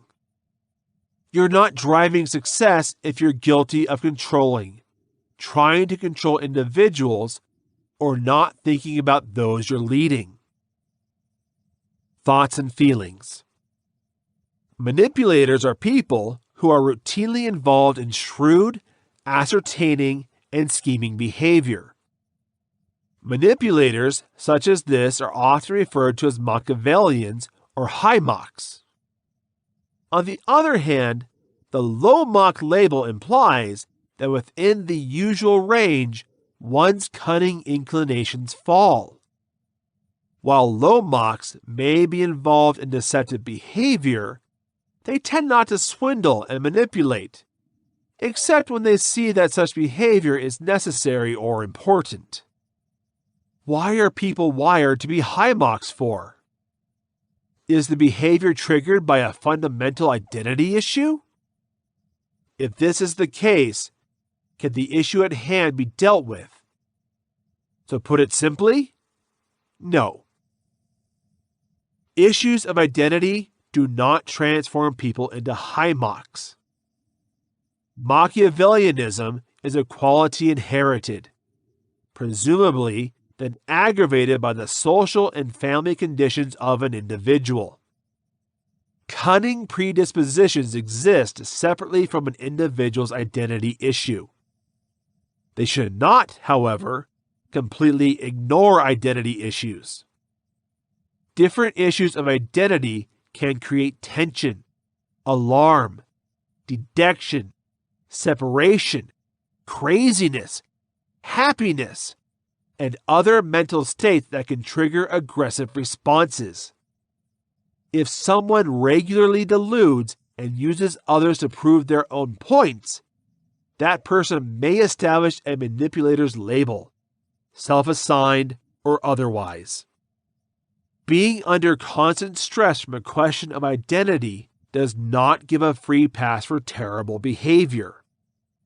Before we act, we have a decision to make, and we are responsible for our behavior. Keeping this in mind, certain individuals with specific issues of identity may be likely to rely on manipulative behavior as a way to persevere and deal with stress. Apart from these underlying mental disorders, such as antisocial personality disorder, borderline personality disorder, bipolar disorder, and obsessive-compulsive disorder, there are some thoughts and feelings that usually drive someone to become a master manipulator. Fear is the first thing that could lead to manipulation. As soon as our brains feel that we may not get the exact thing we feel we need, we may eventually become heavily dependent on controlling others to fulfill that desire. The fear of being alone can lead someone to manipulate multiple people in their lives to make sure they stick around. It can cause us to cheat, often in the workplace, to get what we want, to make sure we stay in a higher position, when we are afraid to lose the things we have, such as money and material objects.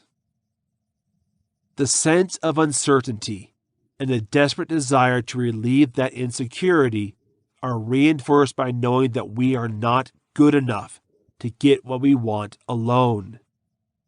Manipulators and those who struggle to control others do so because they usually have low self-esteem, which tells them that they are not good enough, and they need to look to others to gain control and motivation.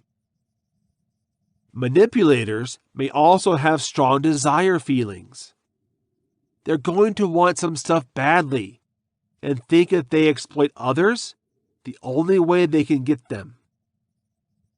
Some may desperately desire other people's admiration, so they can manipulate perspectives to make them look more desirable than they actually do. The explanation that many manipulators have this behavior is because they are unaware of the real things they want and allow their feelings to be the biggest driver in their life-related decisions.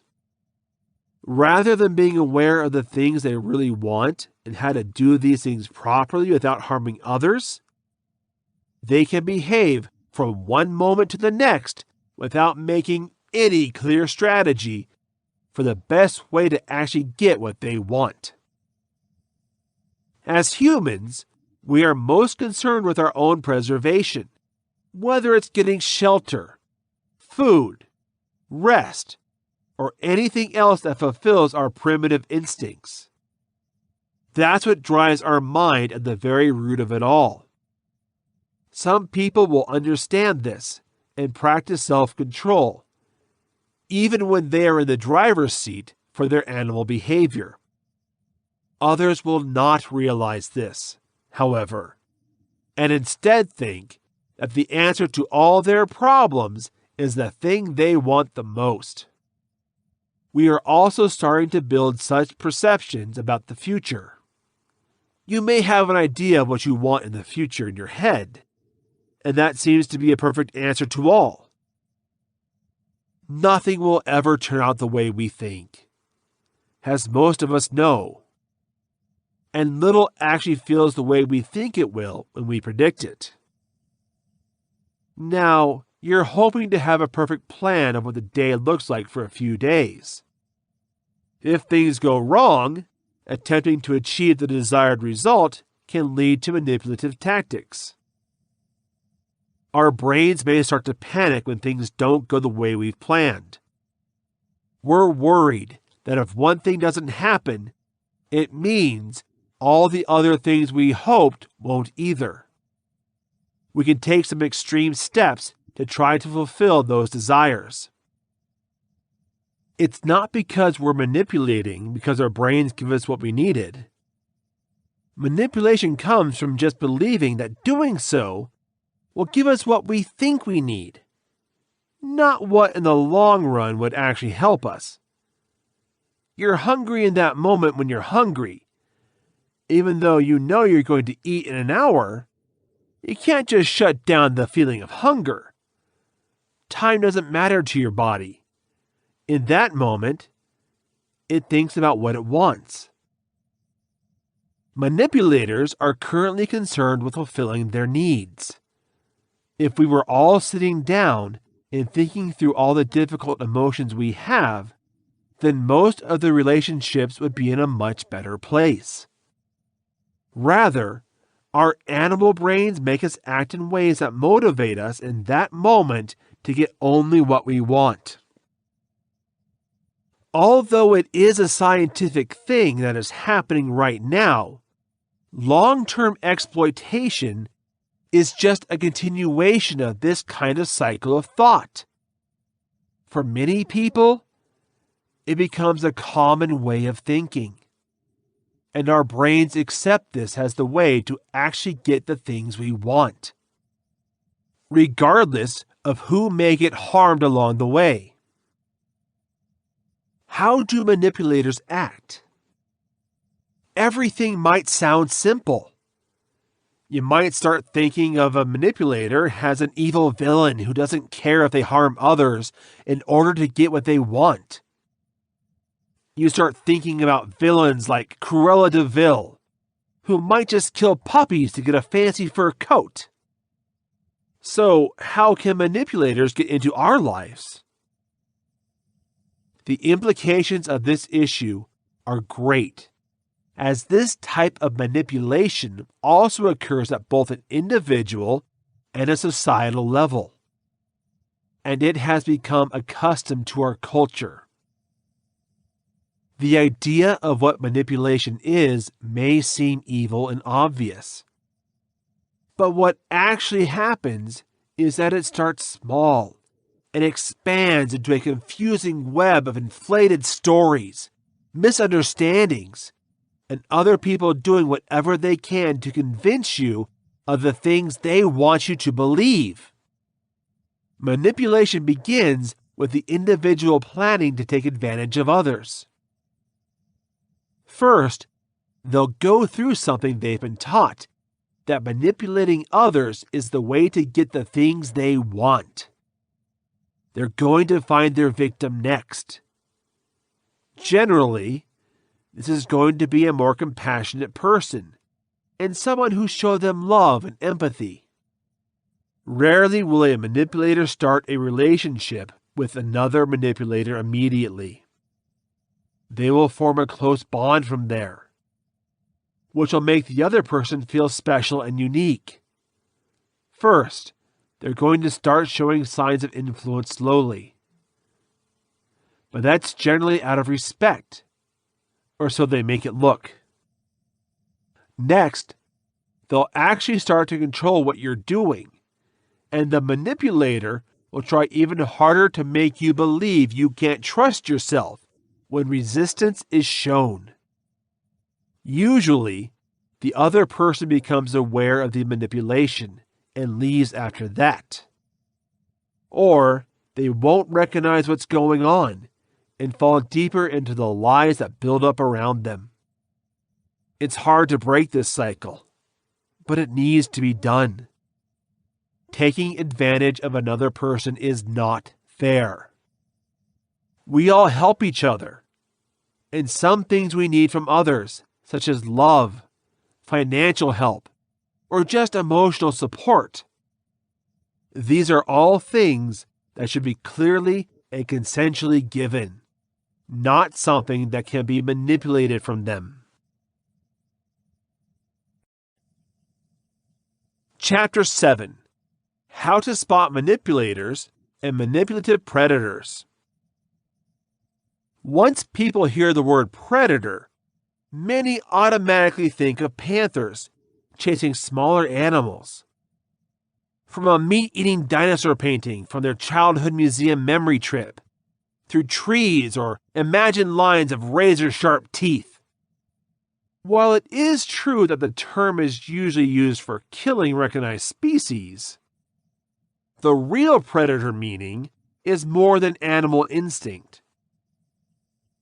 Predators are defined as beings that, for their own benefit, naturally prey and exploit others. This is basically the definition of the circle of life, or the natural order of things in the case of animals. It is understandable that in order to survive, some species feed on other species. This concept becomes unsettling only when survival is removed from the equation, and the animal concerned, in the case of dark psychology and its studies, the human being, is preyed upon and exploited by others for its sake or for the sake of gluttony. A visible skill set for the art of deception is a common feature among predators, whose specifics will be covered in greater depth throughout this section. Predators are one of the most frequently found and most threatening, if left unmonitored, of all forms of personality described in the dark psychology research. Get to know the type of rapist, some of their most common day-to-day tactics, and how to defend yourself from them when they wheel their way into the area, or even into your confidence. Who is a predator? As logical and self-conscious human beings, most people understand and can see the difference that taking the prey to survival is the way of the world, but that taking advantage of the more vulnerable people or creatures when life is not on the line is wrong. Predators, regardless of which subsection of categorization they fall into, cannot make this distinction and are not concerned by the fact that they do not understand this as the average person does. A human predator is someone who uses their understanding of human desires, thinking manipulation, and the general mental state of each person they meet to always know how to control and take advantage of them when the time comes. Human predators do not interact with others unless there is a way to benefit from that interaction, either by achieving a specific goal or by obtaining something they want or need. There are a number of different types of human predators that have been identified, but there are several worldwide studies that aim to refine the meanings of predator classes and gain a better understanding of how predators can be handled or treated if therapy is not a choice. Researchers are also researching human nature and new findings that are each printed to recognize and describe certain possible predatory personalities, acts, or activities that might be used to deter or apprehend predators before they can cause irreversible harm to themselves and others. There are countless situations that can trigger people to react emotionally. Using years of psychology study in more specialized fields like dark psychology, researchers have devoted their lives and careers to answering questions as to whether it is possible to predict how people will react. The graph below shows a list of common human activities on the left and the most frequently reported responses in both live trials and extensive mental health surveys. While this may not always be the case, individual circumstances, the psychological state of a person, and general attitude all affect emotional reactions. It has been shown to be the most documented and understood among psychologists worldwide.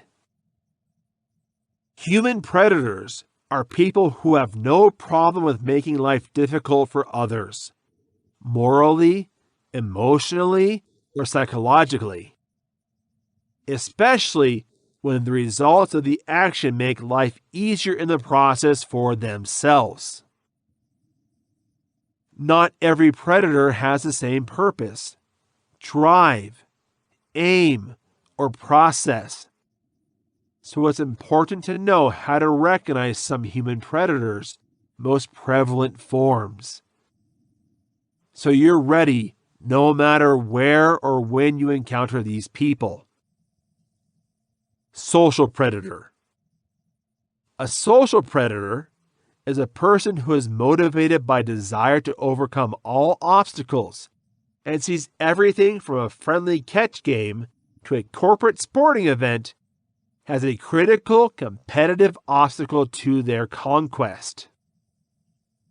A need to win makes socializing difficult for them, and a fragile egos are easily bruised, particularly if they are challenged before their peers or others they see as inferior. One of the social predators' most commonly expressed personality traits is their innate desire to win overall. This could be in serious matters, such as setting dominance in a room full of coworkers, or in simple conversations, such as small elevator conversation. They are interested in their own progress in personal as well as professional matters, and see their path towards their goal as being accomplished by improving their social status or making important connections that could be relied upon in times of fight. Most people meet with social predators at the workplace, becoming victims of verbal and mental abuse at the office. While their determination and attention to detail make people who qualify as social predators potentially efficient and productive employees, they do not work well with others. making team projects or events impossible without considerable negotiation or behavioral monitoring by someone they recognize as superior. While less common, social predators can demonstrate violent behavioral changes and physical abuse in their personal, private, and romantic encounters. Sexual predator. Sexual predator is someone who, through sexual conquest, often by physically, mentally, or psychologically malevolent means, gains control over another person or their thoughts and actions. Most often, the term sexual predator is associated with adults targeting children, winning their respect, and then taking advantage of their immaturity and lack of worldly experience to take advantage of them for personal gain or gratification. Predators derive their name from their animalistic or inhuman actions and their fellow human beings' way of seeing them. How they choose their prey or hunting grounds is one of the recognizable features synonymous with predators. For example, social predators are able to use their carefully developed social skills in almost any setting to work their techniques. On the other hand, sexual predators are best able to take action in familiar and controlled environments, addressing a particular type of person or chain of events. The term was first used in mainstream culture in the mid-1980s, and is typically saved for those who are not only known to sexually chase as predators, but have been recorded in the past as committing sexually violent acts. Cyber predator. This category of predators refers to people who take advantage of others for their own benefit by using technology and technological advancements such as social media, online chat groups, dating apps, community board sites, and seemingly endless list of virtual scams. Identity theft is one of the most widely discussed virtual crimes committed by cyber predators. The process of proving this can be cumbersome, and it can take years to recover from financial and credit issues. This is one of the forms of predatory behavior that those intrigued by dark psychology study choose a research topic or through interest. Cyber predators are an increasing concern as more and more of our daily lives are electronic or online. From being paid to saving retirement money to interacting safely with friends and family, exchanging sensitive information in critical situations without fear of being hacked, captured, or copied. Due to the fact that virtually all communication with cyber predators takes place, it can be almost impossible to locate these criminals and dangerous individuals or groups who use the internet as an unlimited hunting ground. Many of the new advances in cybersecurity designed to protect vulnerable or unfamiliar individuals with virtual interactions can also be used to shelter and protect those who use the virtual world for nefarious purposes. Emotional predator. Often, this type of predator is lumped into general predators still being handled for more common categorization. They are described as people who feel positive and happy to cause harm to others. What specifically separates emotional predators from the general classification of predators is that their typical hunting ground involves victims who are targeted for their potential for romantic relationships.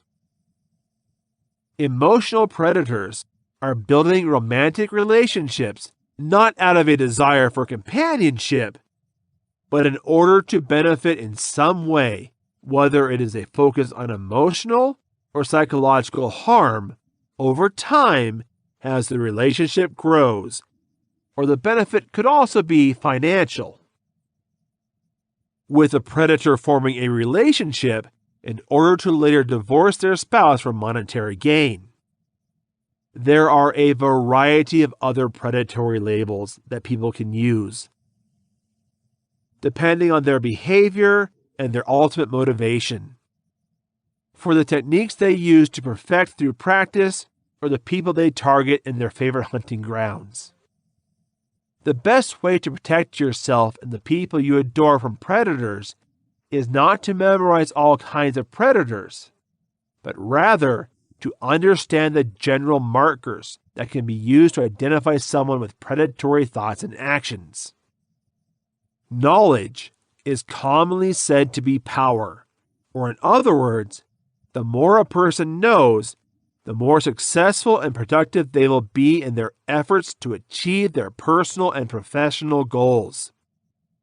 The same applies to those who are interested in dark psychology, its impact on the human mind, and, in particular, how to identify predators in their surroundings or in their personal lives.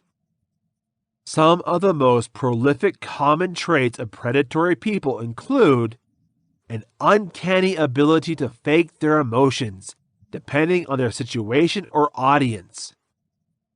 But no real sympathy or emotional connections are formed.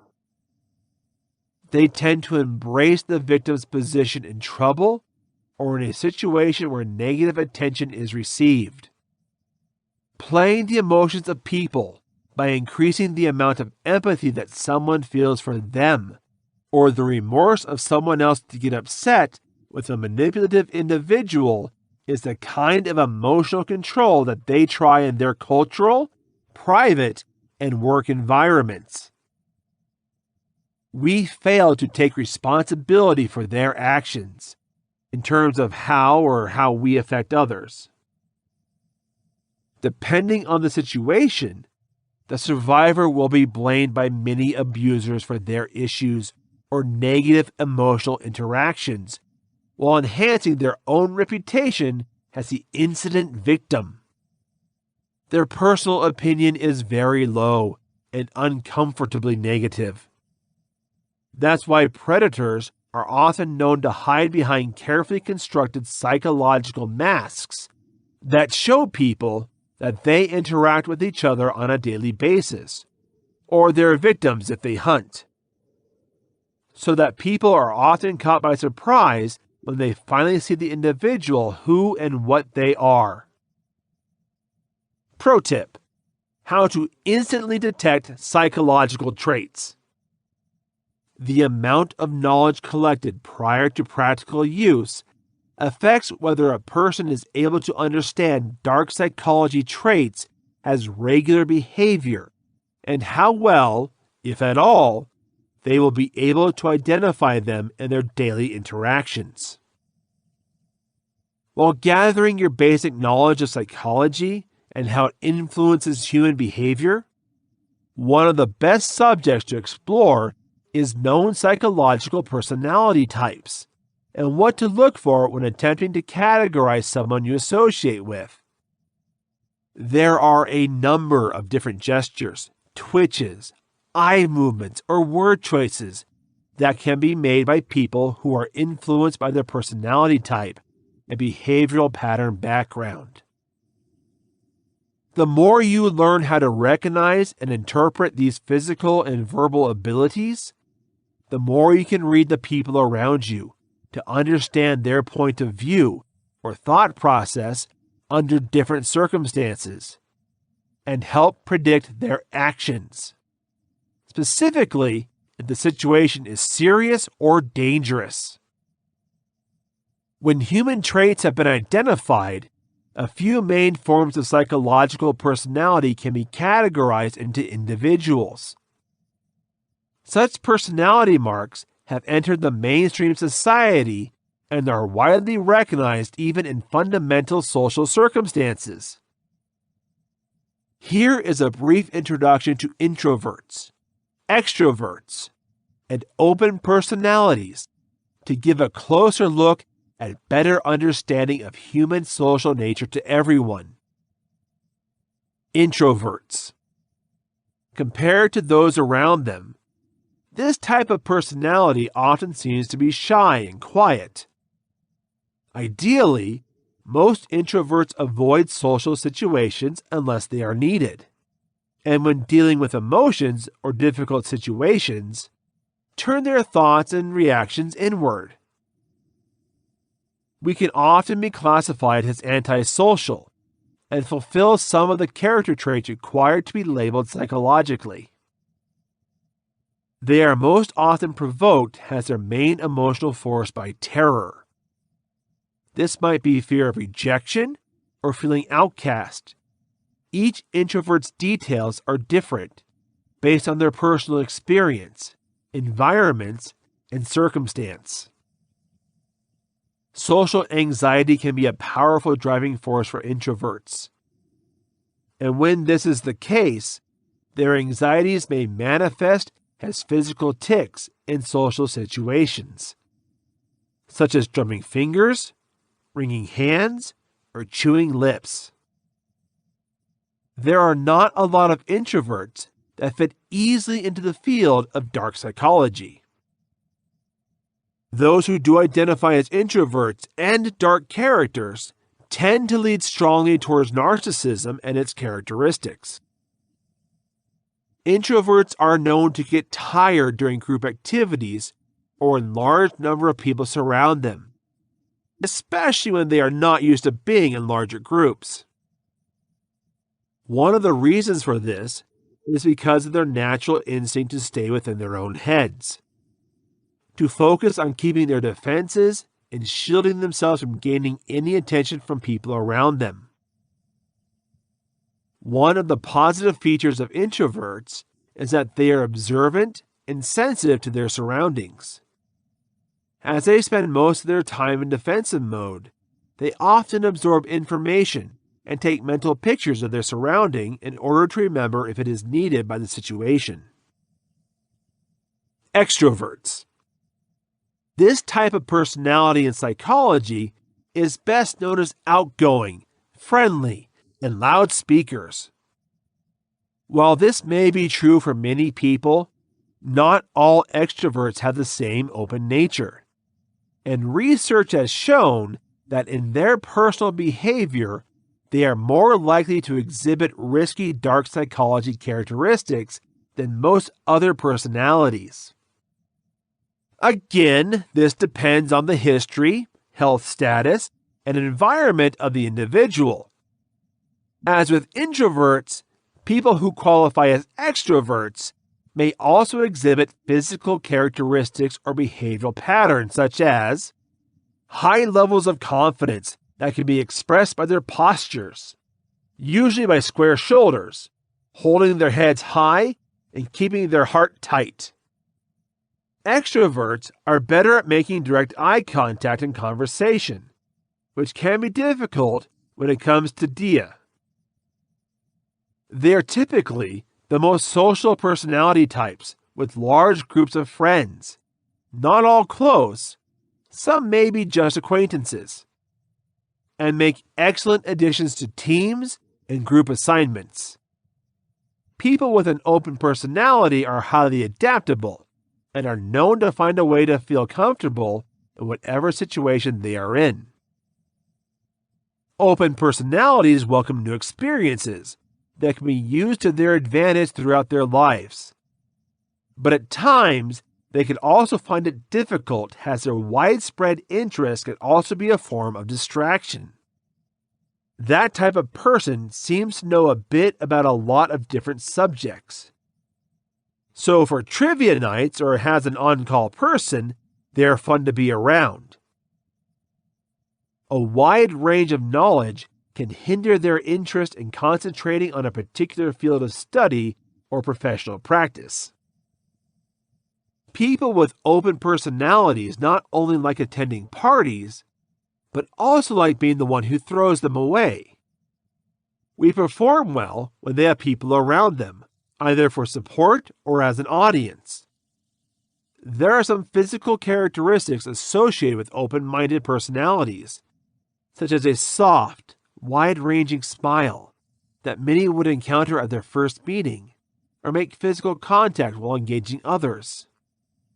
This includes a type of diligent personality, characterized by high energy levels that converge on aggressive or dominant, and the type of neurotic personality, often characterized by nervous, repetitive, and sometimes compulsive behavioral patterns. What was observed about these personality types is that they are less likely to be classified without having any psychological disorders linked to their emotional control or interaction as well.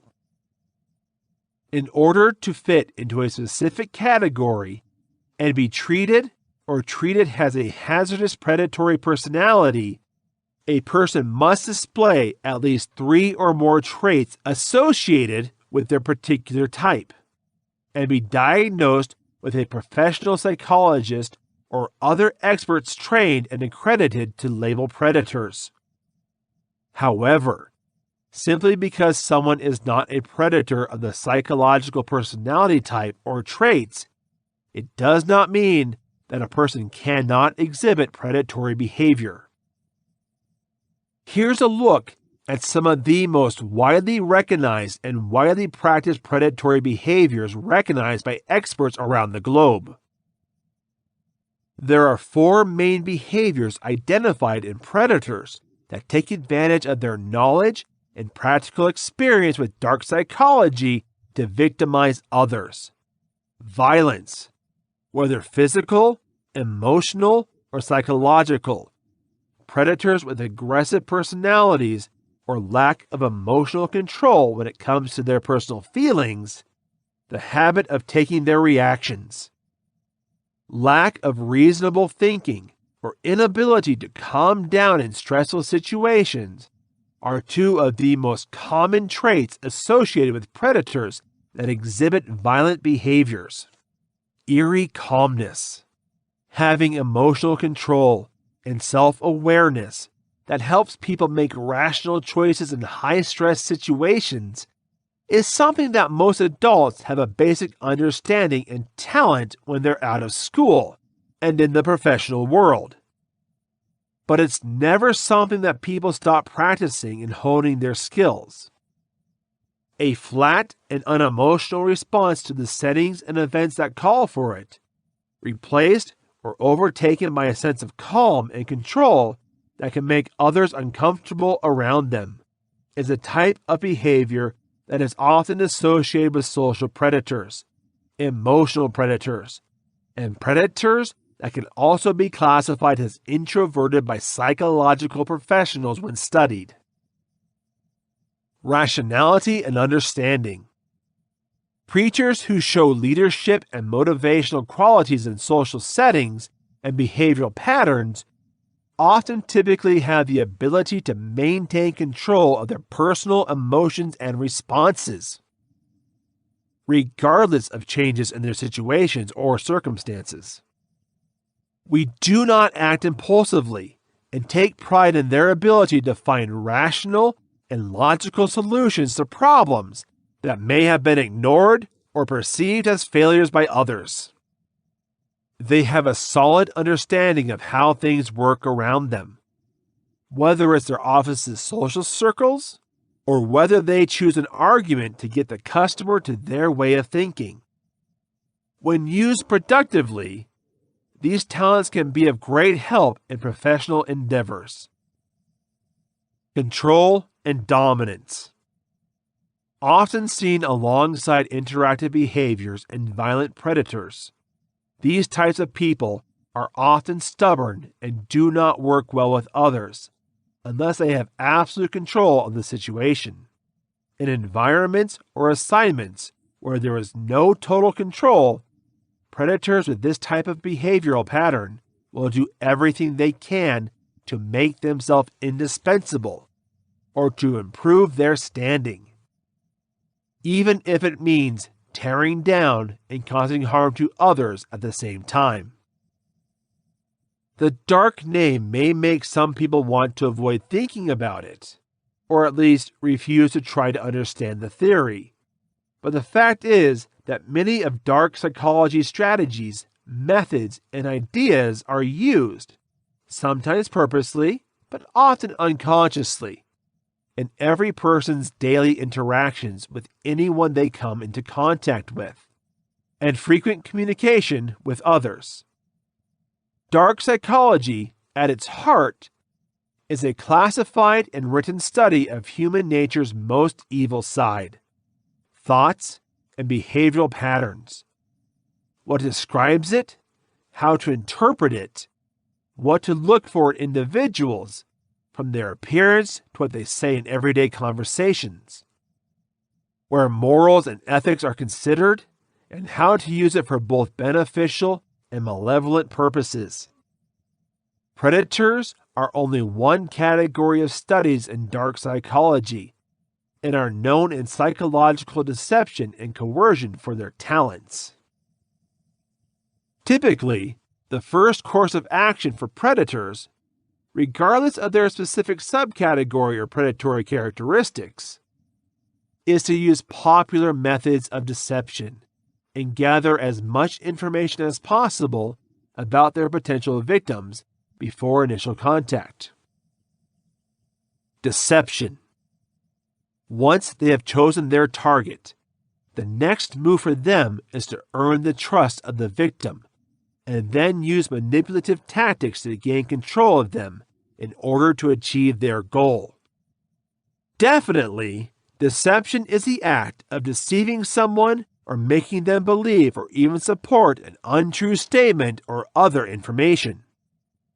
When it goes from being a simple action to being graded as art, somebody has practiced and improved their manipulative skills to the point where their action is smooth, watertight, and successful in achieving the goals they set out to achieve. Common examples of deception in people's daily lives include: children are good at mild deception, especially when they think they're in trouble or think they've done something wrong. Children's upset stomach or painful abdomen is one of the most common manipulative tactics. Through feigning a condition that's bad enough to keep them from doing or thinking about anything they're trying to avoid, they realize that as long as they don't have to say anything bad enough to need a doctor, they can use it as an effective means of manipulation for a variety of circumstances, assuming they're not caught. The ethics of medical studies and the use of placebos have been questioned as to whether it is correct or not, whether it is effective in obtaining reliable results, or a research method that should be considered due to the deceptive nature and potential effect on the results. A placebo is a sugar-based drug that is marked as another type of real medication being tested and given to half of the test subjects at the same medicated half level to see how the chemical composition of the actual medicine affects the human form compared to the results by those taking the placebo. Another common misleading tactic used by people for a variety of reasons is a little white lie. A little white lie is a claim that is false or misleading, but said to prevent a person from having a negative emotional or psychological consequences that the truth would have. Definitions of this include telling a coworker that you like the new outfit they wear as a way to boost their confidence, even though it may not be a style you like, or telling a customer that the ridiculous amount of detail work they had to do to close a sale was no problem, even though you had to put in 3 hours of overtime. Predators of any kind are dangerous, as their main purpose in life is to harm others for self-satisfaction, upliftment, or improvement. For those who see these habits or character-defining characteristics in their family, loved ones, or the people with whom they interact, the only way to make sure that you are free from a predator's reach and that you do not become a target is to isolate them or yourself from any closeness or intimacy. It can be harder than it sounds. Depending on how close you are to the individual or how constrained you are in actions, you can take control of the situation, but eventually, it is worth ensuring that your own personality, mental, and emotional state is maintained throughout the ups and downs of life. Ways to deception, quiet and observant. This is a shared quality of predators and those using the techniques of dark psychology to further their personal or professional standing. The main reason for this is that you need to have a good understanding of what is happening around you to identify flaws and shortcomings in individuals, projects, or circumstances. When the time comes, the more information a person can gather about their surroundings or the people they are involved with, the more they will have to use to their advantage. People who use blackmail as a way to get money or run disadvantages are known by those who knew them before or during their criminal acts to be good listeners and careful watchers. Because of their reserved nature, these types of people are often identified as introverts, but in reality fall more closely into the category of open personality, as they can move freely between introverts and extroverts depending on what their current needs are. The risk is in the details. Preachers concerned with inconvenience or social ruses such as robbery of planned activities rely on deceit and falsehoods to avoid being caught or hampered in their plans. Research carried out on an international scale and over a number of age groups indicate that one of the behavioral benefits of people who have developed their duplicity skills is that they put as few details as possible when they have to lie in order to achieve their goals. For example, they might tell someone they won't be able to meet them later because they're going out, but they're going to leave out specifics like when they're going to be out or where they're going specifically. The reason for this is that it is possible to check details and contest them. Keep it clear and straightforward. The best advice that most experts give to those who want to improve their manipulative forces is not to provide information or specifics about anything that you are doing freely or openly. Only inform people when they ask about what is happening, and make sure they only answer what they are asking. Keep it vague and make it easy.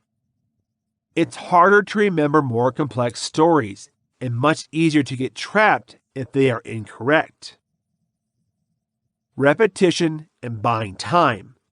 If someone is interviewed or interrogated, it may make someone sound like a parrot, but one behavioral habit that those who practice dark psychology either come naturally or learn as a survival skill is to repeat questions before answering them, or to repeat important pieces of information, often in their own words, to ensure that there is no mistake.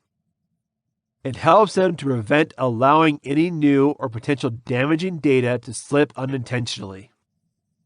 Repetition is another behavioral trait shared by those who display psychopathic traits and continue to develop social skills. Repetition may also be classified as mimicry when used by these types of personalities. We are able to practice their own voice and vocabulary by repeating the tone and exact wording of those who first speak to them as we develop a personal style and personality that comes into play in the more nuanced dark psychology methods and plans. Not only do they gain practical experience with this behavioral pattern, but they can also be confident that the style they are cultivating is normal relative to other aspects of human behavior and culture. Physical tics and giveaways.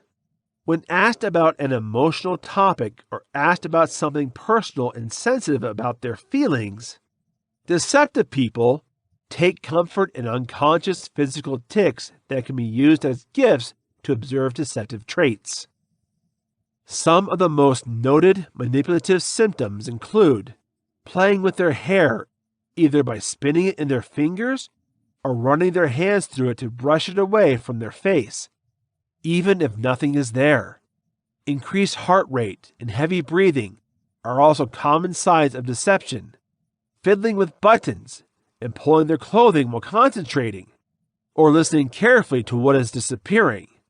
Keep reading to learn not only how to develop a variety of methods and behaviors, but also how to detect these tactics when used on you and how to protect yourself from becoming a target of predatory habit. Chapter 8. Identifying Manipulative Behaviors. Emotional or secret coercion can be described by mental abuse as a distinct effect, with the intention of manipulating or gaining benefits at the expense of the victim. Recognizing the significant social impact of manipulative mental abuse is crucial. One person is used with coercion to help another. Intentionally, the controller does whatever it needs to serve its interest best, and only its interests. The following chapter will discuss ways of identifying what techniques deceptive individuals routinely use to force other people into a position of detriment. Some of these things are going to be very obvious signs of manipulation that you may already have recognized commonly. Others will be more subtle, and aspects we need to be mindful of when we talk to people that we would not necessarily consider coercion. Note that not everyone who behaves in accordance with these habits tries to exploit you knowingly. Nevertheless, perceiving such activities is crucial in situations where your rights, interests, and protection are at stake. Signs of manipulators of emotional manipulation will attempt to take you to their home turf, or at least to a place where they are comfortable. This will eventually make it easier for them to manipulate you. A manipulative person can allow you to communicate with them at a specific location, such as an office, home, or public setting. It gives them a sense of command, since before asking you there, they most likely scoped the place out. That way, while you may not know anything about the place yet, they are familiar with their surroundings. Cunning, but a simple way to gain control access for manipulators. Manipulators will give you the opportunity to have first say to build up your courage before addressing your weakness. This is done by numerous sales representatives when they decide if you'll be the perfect candidate to buy what they are about to offer.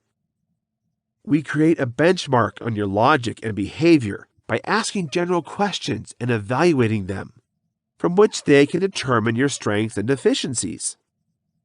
This kind of concealed plan addressing can also occur in the work environment or with personal connections. Manipulators know how to twist the truth, and they're going to get away with it because they don't always think they're lying. They're finding a way to twist the truth so much that they believe it's 100% true.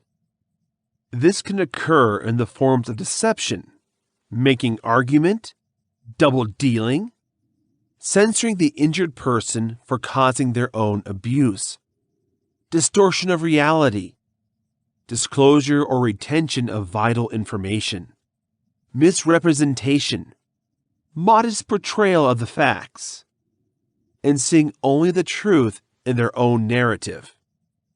Sometimes manipulators will overwhelm you by presenting you with a great deal of knowledge, sometimes in a confusing way. They exploit you by feeding yourself with false claims, measurements, and other information that you may not care about or investigate yourself. In deals or financial circumstances, in conversations at expert level, or social interactions, this can happen. The manipulator creates the perfect opportunity to snare you by assuming control over you. Some people use this system to have a sense of academic predominance. Manipulators also find ways to formally overwhelm you, which means they are going to blame their decisions on rules or regulations and events that seem to be outside their control. Many people use administration, desk work, procedures, rules, consulting teams, and various forms of government to advance their strategy of trying to make you fall for their deception scheme. This method can also be used to postpone reality discovery, conceal imperfections and weaknesses, and sidestep examination. Your employer can make you work on a holiday and justify that he couldn't do something, even though he could have made the same change himself. This approach is like saying, "I would if I could," although the manipulator can definitely change the situation. A manipulator often raises his voice and displays negative emotions. This can be a powerful control device. If they complain loudly enough or express negative feelings that are out of proportion to a situation, most reasonable people would succumb to their threats and give them what they need, if not for a better reason, to maintain peace. The strong voice is usually accompanied by solid nonverbal communication, such as standing movements or energized motions to enhance conflict. Surprise may choose to use another can-technique manipulator. We may use an outrageous statement when telling a story, such as, "You'll never believe what the other person has done to me." They also use incredible assertions such as, "I was the only one doing any work today." These paint a surprising situation that can catch off guard the other person, more likely to fall for the increased truths that the manipulator shares. The sudden negative information regularly comes unexpectedly, so you only have to plan and counter for a short time. You may be asked by the controller for additional concessions to keep working with you. In some situations, a manipulator might not even give you the opportunity to choose. This is a standard contract and agreement technique, where you are depending on the controller to decide an option before you get ready. A manipulator will have high expectations of you and demand high demands, bearing in mind that you may not be able to do what they request. They'll make it look like it's not even an option to say no, although it might be unfair in the first place what they're asking of you.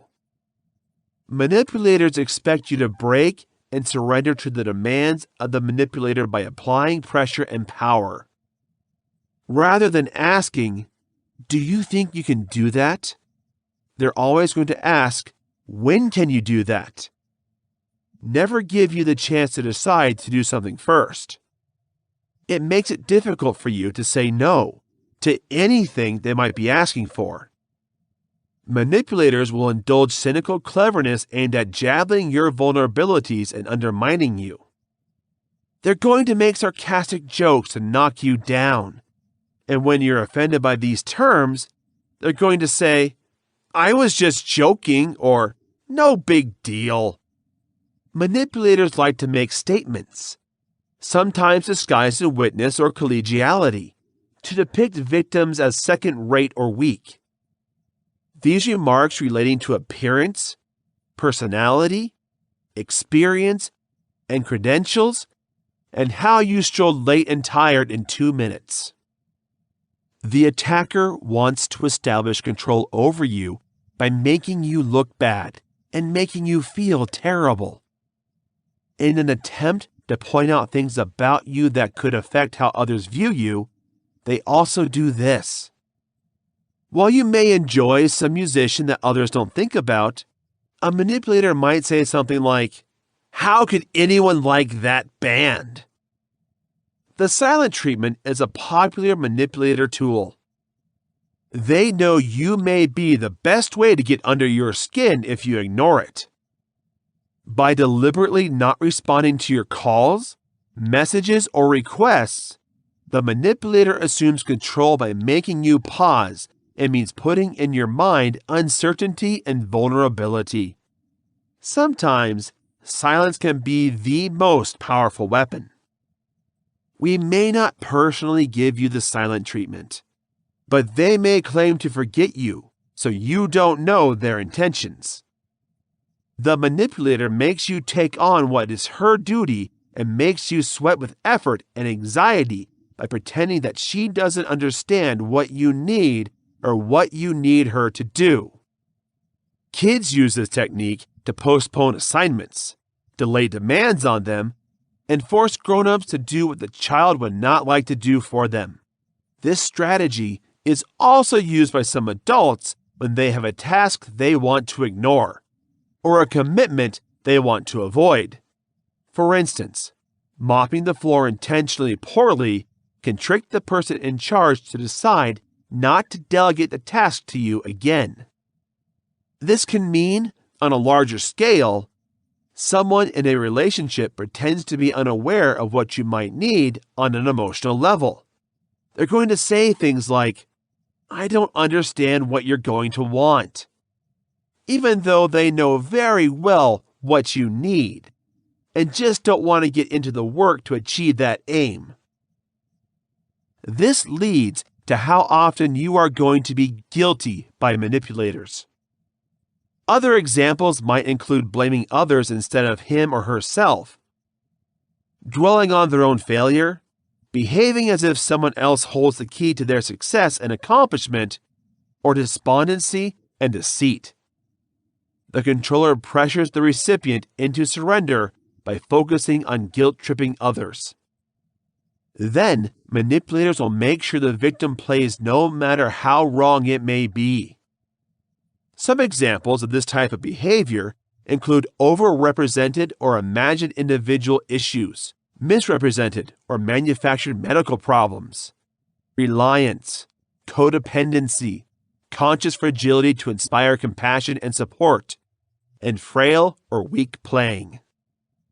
The motive for victim-playing manipulators is often to exploit the sympathy of the victim, feelings of guilt, feelings of duty and loyalty, or eagerness to protect and help, to extricate ludicrous advantages and concessions.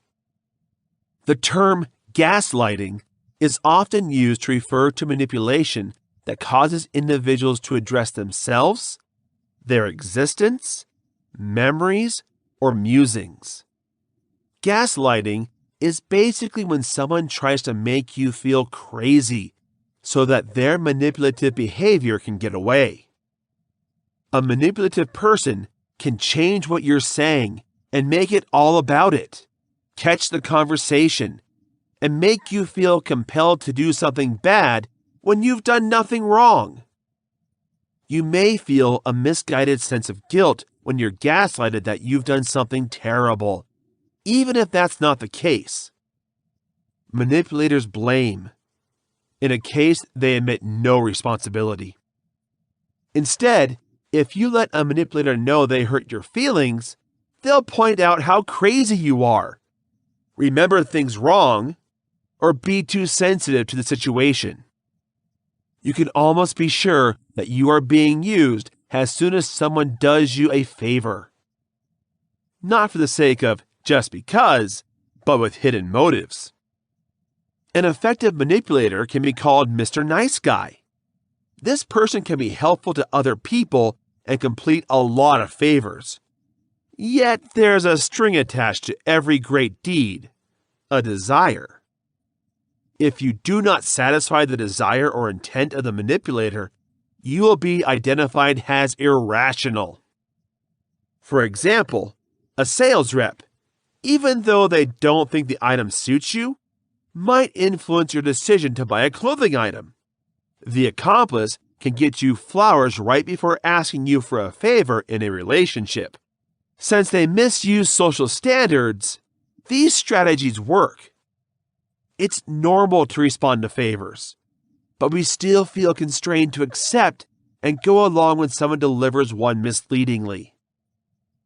Another manipulation method is to inspire fear in somebody, only afterwards to give them some relief.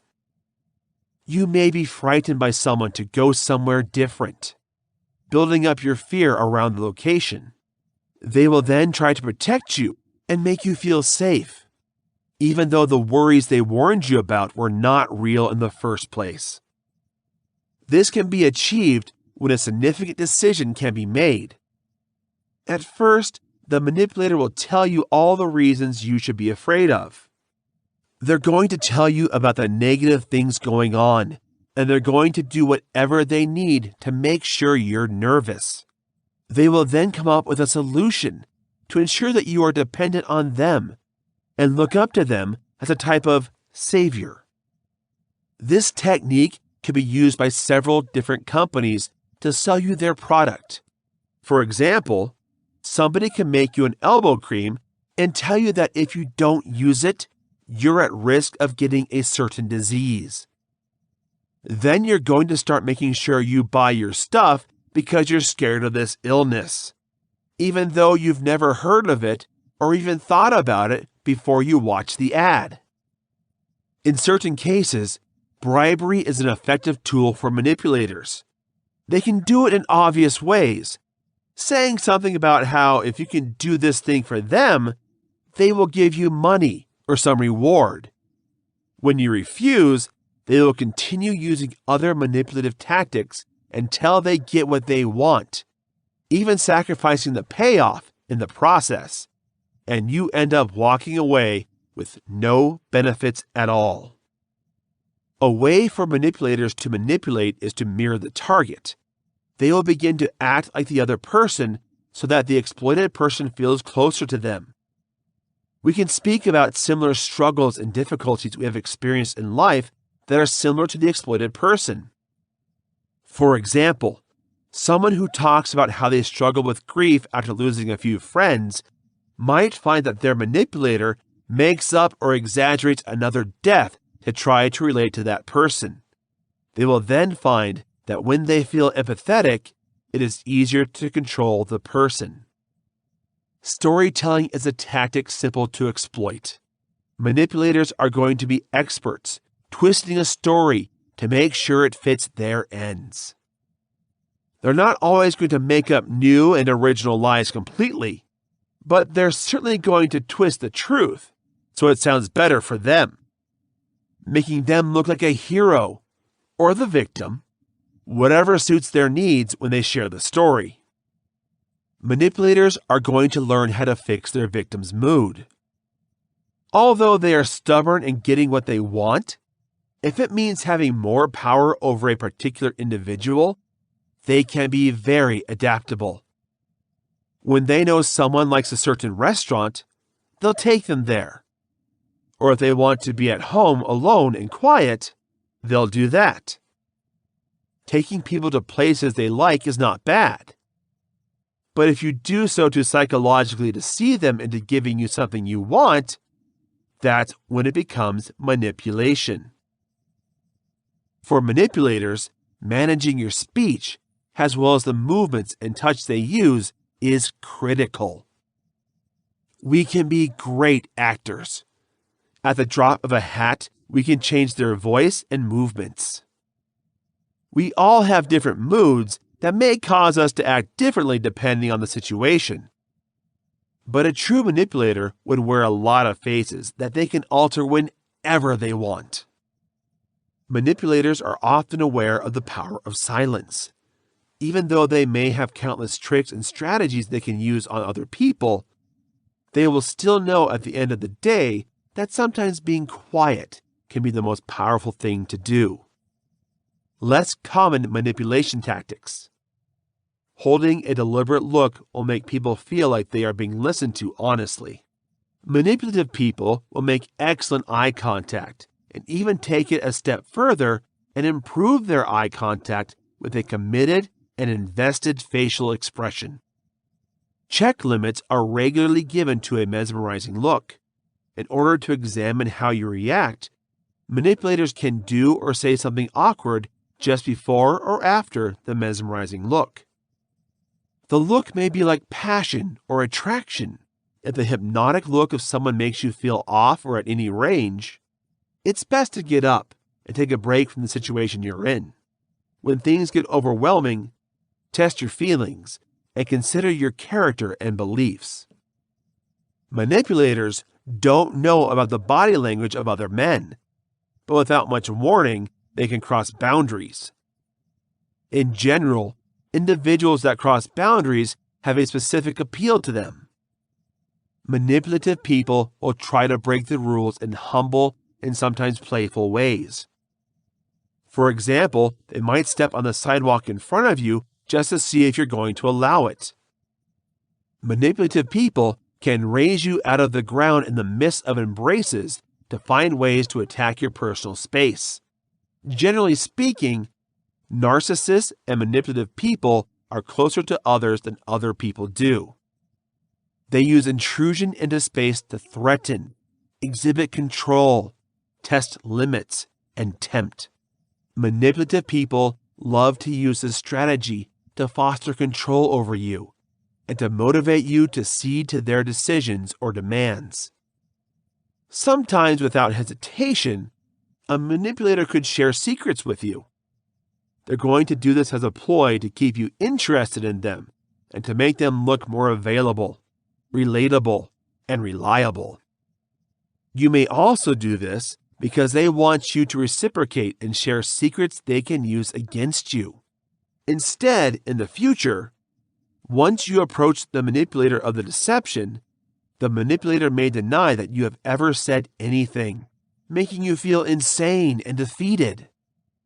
Manipulative people know how to make their victims talk nice. We always know how to keep you at all times engaged in what we say.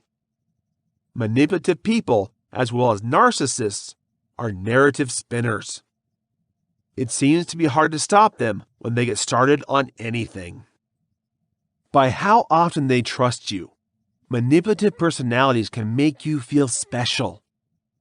You may feel like you've done something wrong when they stop disclosing stuff to you and will do your best to get back into their great graces. Creating this form of vulnerability is related to manipulating your time and focus in order to secure your attention to the whim of the manipulator.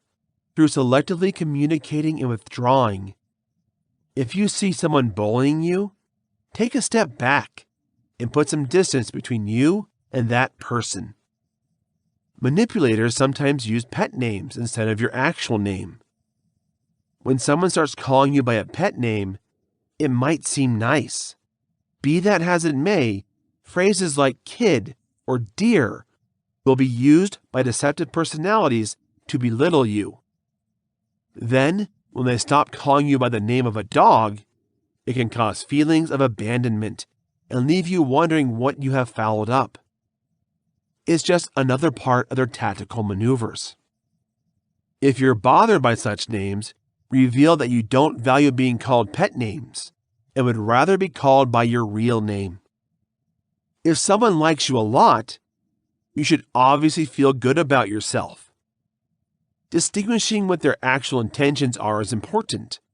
Sometimes, people will use compliments to get something out of you. If you have authority in your job, school, or other professional setting, people with less authority or a lower position than you can use compliments with advancement expectations. If the person who praises you is at the same stage, it could be a genuine compliment without misleading process of thought. Male-female relationships, of course, further complicate these problems, even in the work environment. A compliment could be used as a trick to further a social agenda in a situation between equals. Not everyone who compliments means you're being exploited. It's smart to be aware of the actual aspirations of individuals. Confide in your intuition. If somebody feels off, it may be helpful to find out why. It may take some practice to prevent yourself from falling for manipulative tactics. A conventional way of telling if you're in a relationship or just having a conversation with an individual trying to manipulate you is to focus on where they're bringing the conversation. When they try to make you feel exponentially lucky or bad for yourself, this is a significant warning sign. Nonetheless, it is important to note that the reasons above do not guarantee that you are dealing with a manipulative person. For example, using pet names does not mean that you or your partner is manipulative. To analyze manipulators, you need to take into account their entire character and not just their specific behavioral attributes. Chapter 9. Dealing with a manipulation in a relationship. The culture romanticizes deceptive relations so much when talking about love that it can be hard to recognize them for what they are. We have lots of literature suggesting that genuine relationships are about fixation, that pure love is all out, and that people who are infatuated have no boundaries or separate lives. While many people romanticize the concept of a deceptive relationship, we have to realize that it is not real love in fact. Sometimes it may trigger a dramatic storyline and tension that keeps the reader engaged. But there is no fun actually living through a deceptive relationship that is romantic. You may have been warned of manipulating people, and the fact that coercion and mistreatment are worrying. The facts are that being in a relationship of control and manipulation that never develops into ill treatment can also be terrifying and dangerous. Just because somebody doesn't harm you physically doesn't mean you can't feel pain from their actions yet. Being dominated or put down by a partner can damage our faith, make us feel fearful of relationships in the future, and leave us feeling lost rather than comforted, with a variety of mental and emotional injuries that we should not be burdened with. You may be familiar with symptoms of a negative relationship. You might have met a partner, for instance, who required you to wear only certain clothing items or didn't want you to visit your friends and family. This person might want to know where you're going, what you're doing, and why you're just a couple of minutes late. Manipulators are frequently very anxious people, allowing nervous thoughts to pass through their brains and control their actions. We channel their intense fear and anxiety into hallucinations about what you might do if you're not around them. They're going to think about their worst fears and what you can do to damage them. So they're going to assume you're doing these things when you're not around. This may hate them if you're not around. Sometimes it may seem flattering to have someone so concerned about you. You might think, it's so sweet that they always want to know where I am and I'm safe. But it's not their intention when someone is going to take great steps to control you. Unfortunately, they're not concerned about your well-being. Therefore, they're thinking, I need to make sure I know where this person is at all times so they don't do something that I don't approve of. Your presence is actually their assurance that you're not meeting their worst fears about the bad things that you're doing to them when you're not both of you together. In this case, they won't be addressing your needs. The manipulator behaves only to serve the interests of his own. A manipulator will never tell you that, but will only be worried with improving the way they look to you. They're always going to use this technique to make sure you feel guilty. They would make you feel guilty if you don't respond for 20 minutes. instead of admitting that it's totally acceptable for a person to not always write back immediately. We would view you as if you did something wrong or disrespectful to them, without considering the fact that at the time you are actually not around your phone or too busy to answer first. Marriage should feel better, not confining, scary, or distressing, and having an accomplice will make you happier, not more sorrowful. There will definitely be hard times in life. Your mate may not be understood, and they may not understand you. On the way to making you stronger, these challenges should be pure obstacles. There shouldn't be a healthy relationship that continuously drains you and tears you down, making you feel constantly exhausted. Signs of a manipulative relationship. Most of us have had terrible things happening in our lives. Enough terrible things that the prospect of a hero sweeping us off our feet and protecting us from any problems for whatever remains of our lives can sound extremely tempting. For this reason, we are sometimes looking in the wrong places for security, empathy, and care. Reconsider whether the support thoughts of your partner include stopping you from making your own decisions and living your own life.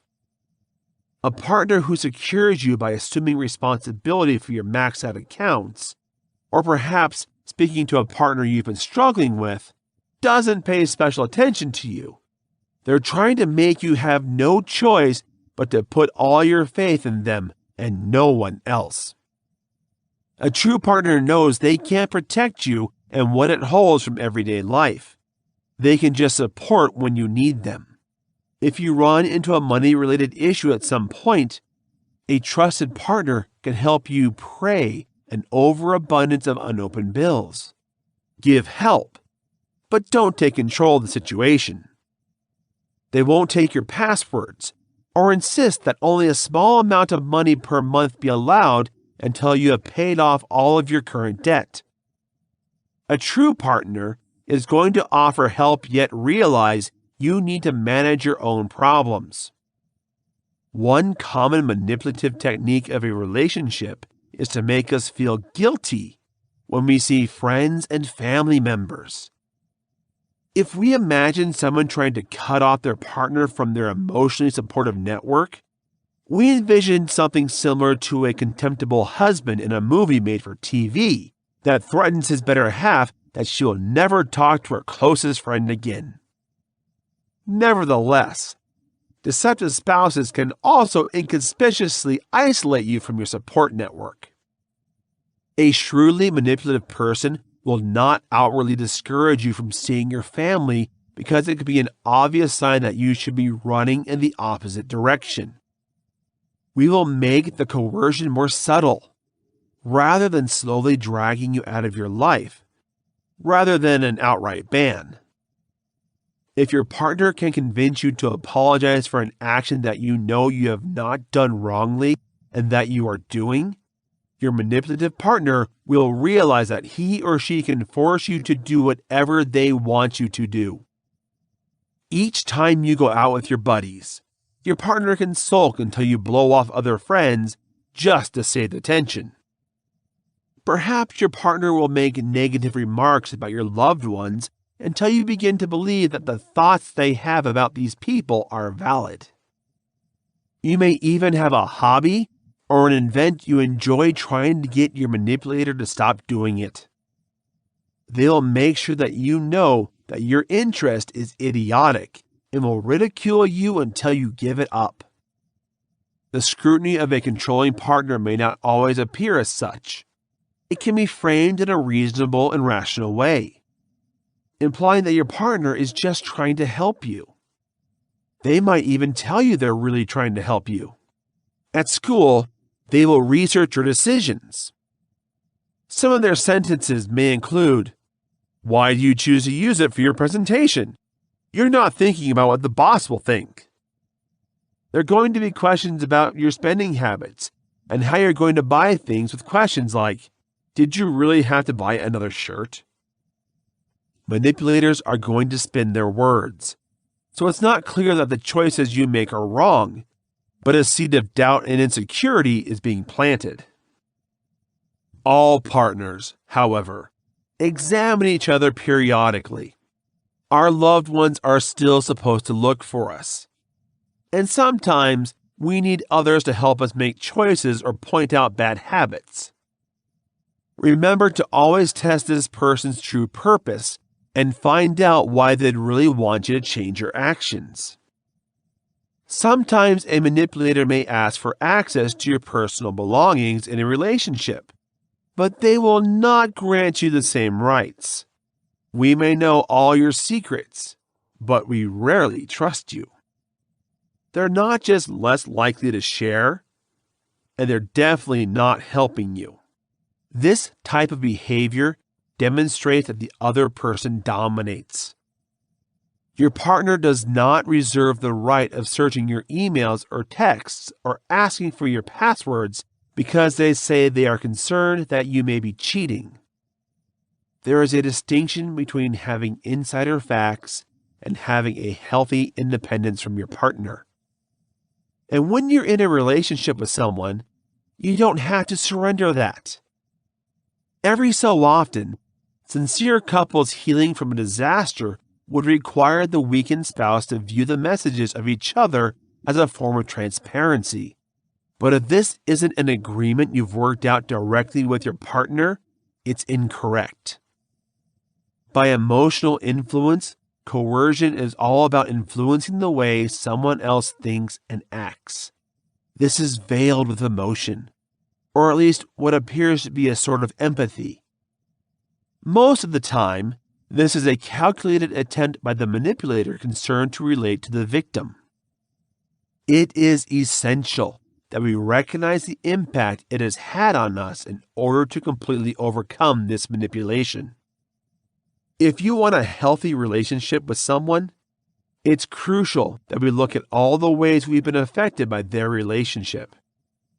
It may be the first sign that there is a manipulative relationship if the impact is negative. Most manipulative people have 4 standard attributes. They know the weaknesses. They use your vulnerabilities against you. They persuade you to surrender something of yourself in order to serve them through their quick plots. If a controller triumphs in manipulating you, he is likely to repeat the crime until the mistreatment is stopped. They're going to have a lot of different reasons for keeping you around and controlling you. One might just be because a past relationship damages them. We may have confidence issues that have made it difficult for them to be transparent and consider other partners.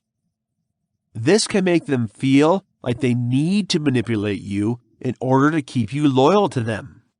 Many partners could be lonely people who are desperate for love and attention. You will stop at nothing to make sure you stick around, even if that means bribery. Whether you feel like you're going to take that path or are afraid you're going to abandon them. You may also just want practical things from you, such as financial support, or your shared house, a car, or other benefits that are not connected to you as a person they love, but rather the life you choose to live. These are some of the most dangerous manipulators and are as normal as the others. Understand your rights in a relationship. It can be difficult to understand how to get out when someone is in the midst of an abusive relationship. Manipulators are good at creating uncertainty, so they can also avoid blame for trying to control others instantly. Recalling your rights is the way to ensure that you are safe. These are the things you completely have the right to take away and should never allow another person to take away. If you can remember these consistently, manipulation will be easier to confront as it happens, and it will be easier to recognize when a conversation may be toxic.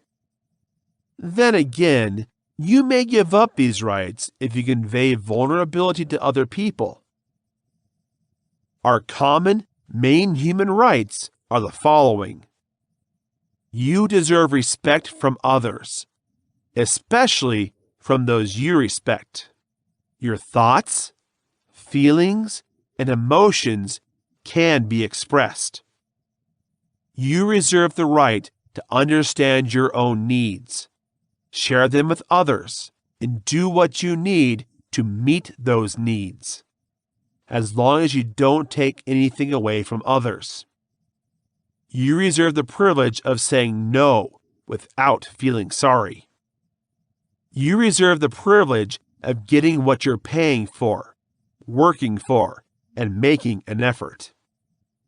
When people threaten you, you have the right to protect yourself from other people. You have the right to make a happy and healthy life of your own. Our general public is loaded with people who do not respect these rights. Specifically, mental controllers must deny you your rights to try their manipulative tactics on you.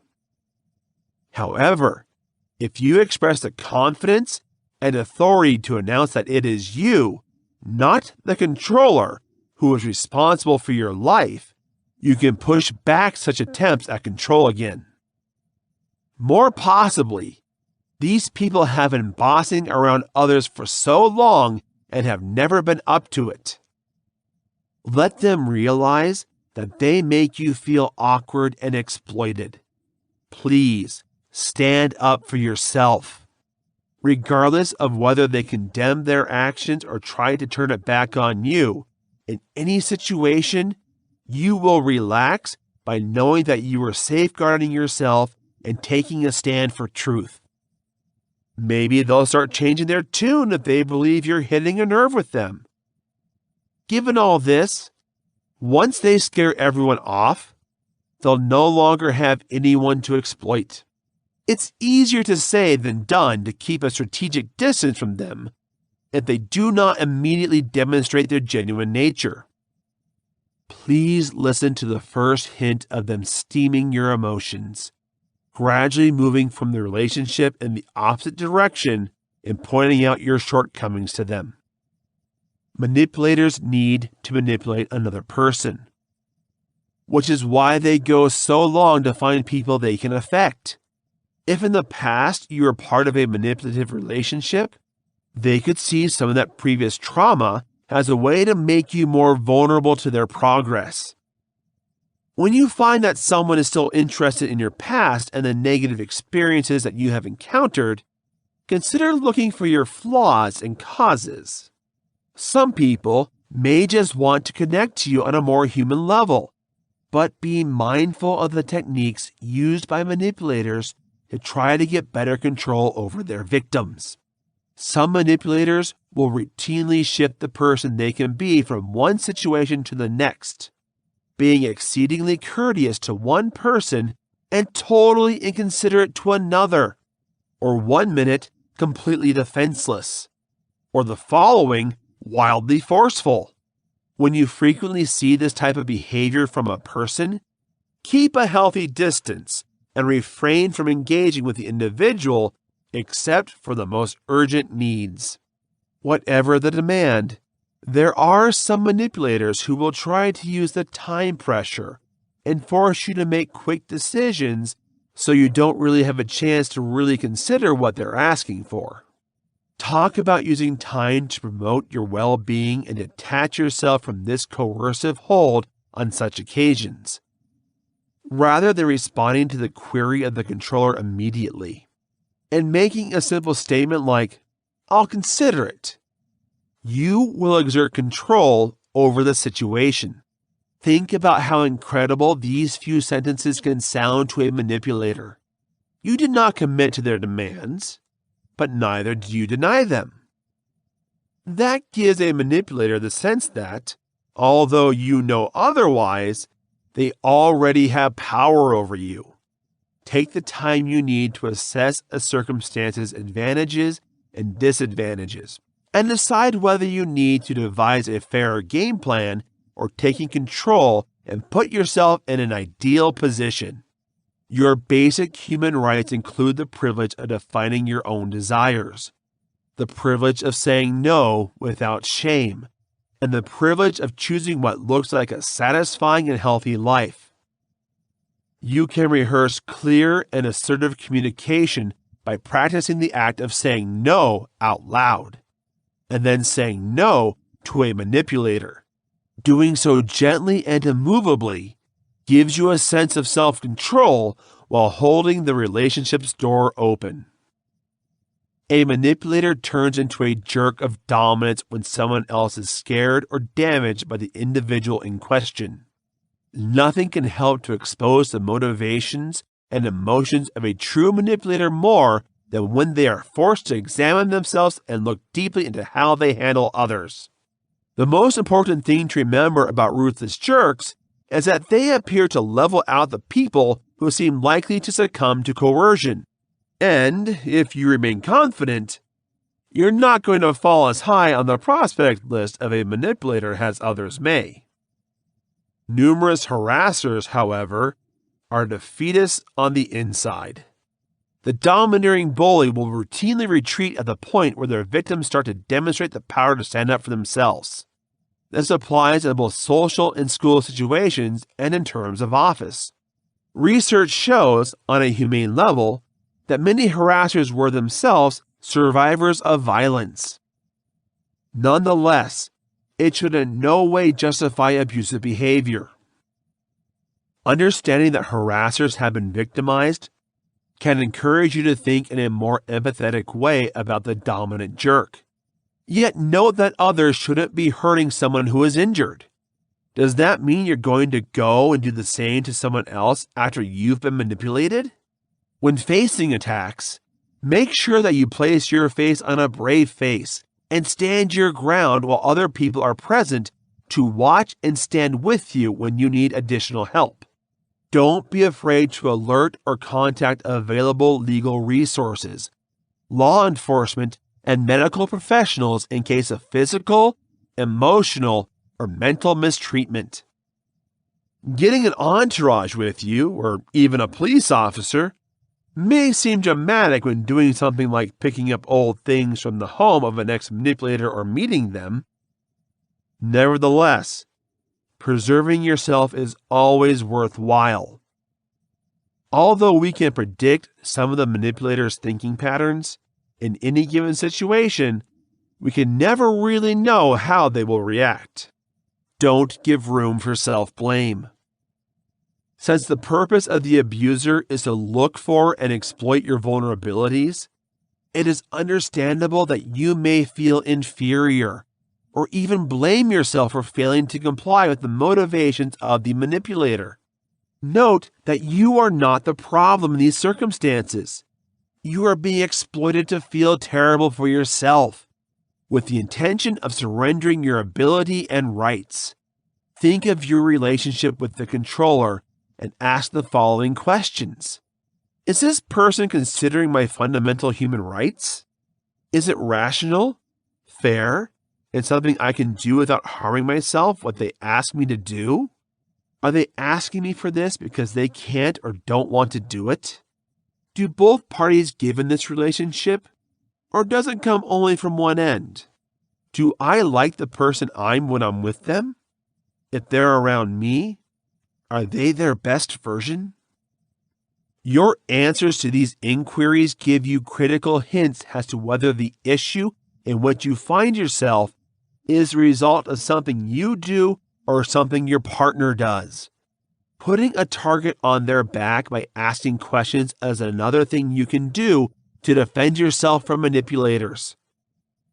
Let them always answer their own questions and pressure them to rely on their own behavior. Manipulators concentrate their manipulation attempts to get you to do the things you don't want to do. It's as easy as that. Such deals motivate you frequently to make a special effort to solve their problems.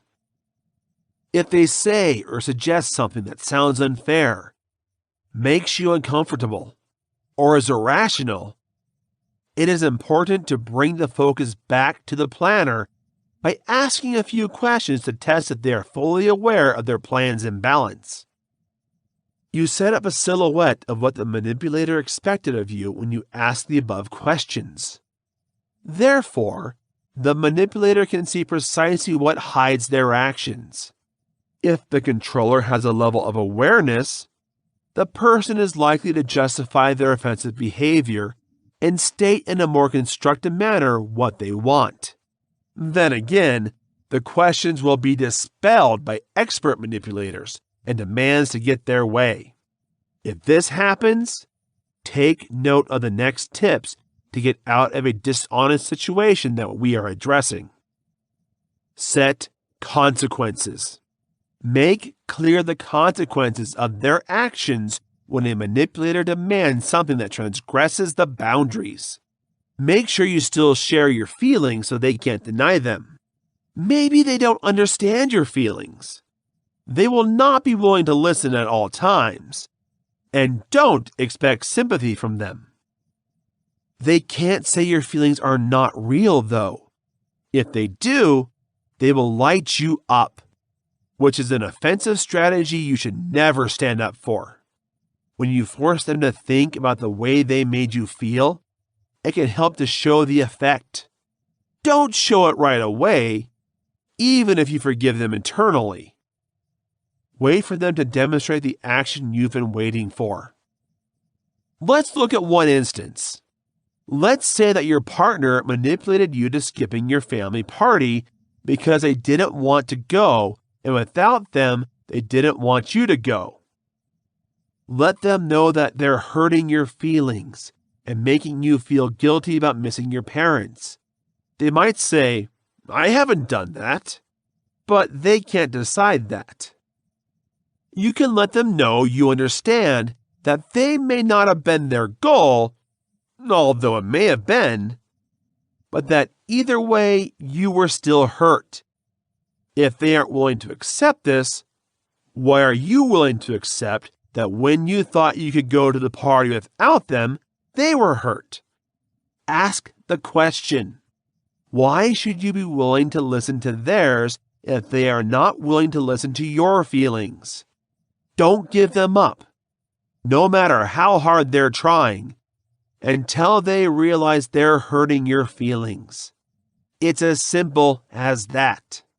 They may try to avoid it, make you laugh, or distract you so you don't get mad. But don't give up until they admit that they hurt you and apologize. One of the most critical skills you can use to work with a troubled individual is the ability to discern and predict consequences. A result is something that will hurt them, not you. Ask yourself what you can take from them to get them to really start thinking about you, not just about themselves in any given situation. Your friend could be another example of coercion, offering you the silent treatment after you ignore them for an hour. Let's say you've been at work and you've been busy, so you've skipped their message asking what you want to watch on television later that night. This is a very simple thing in a situation that is rational. You can't be expected to reply every minute of the day to your mobile, particularly when you appear to have commitments to work. Your companion will be locked in the bedroom when you get back, not talking to you at all. They ignore you, and they don't want to listen to you. It makes you feel bad. And if something is wrong with you, you start to wonder. If they're lying in bed, you think they've got to get angry all night, and you might start feeling really bad about whatever you've done, even though you've done nothing wrong. Instead of giving in to them and constantly apologizing, they really should be the one to apologize to you. You would sit down on the bed in this case and tell them you were busy at work, which is why you couldn't respond. Let them know that you'd still love to watch it. If they don't change their mood instantly and continue to throw themselves a pity party, just walk away. They're in search of an emotional response. They want to know you've been controlled successfully. Don't give this up. They need to reflect and realize that they themselves were the only person responsible for the bad mood. If they were legally worried about evolving with you, They would understand that you couldn't respond and speak to you about their feelings. The silent treatment is a deceptive technique to make you feel guilty, so you're going to be put under their influence. In this case, take control of your evening. Go watch a movie alone and let them be furious. Conclusion: how to use dark persuasion personally. Persuasion is defined as the intentional process of influencing others by providing information, creating a campaign or visual stimulant designed to change their minds and feelings, or by subtle coercion.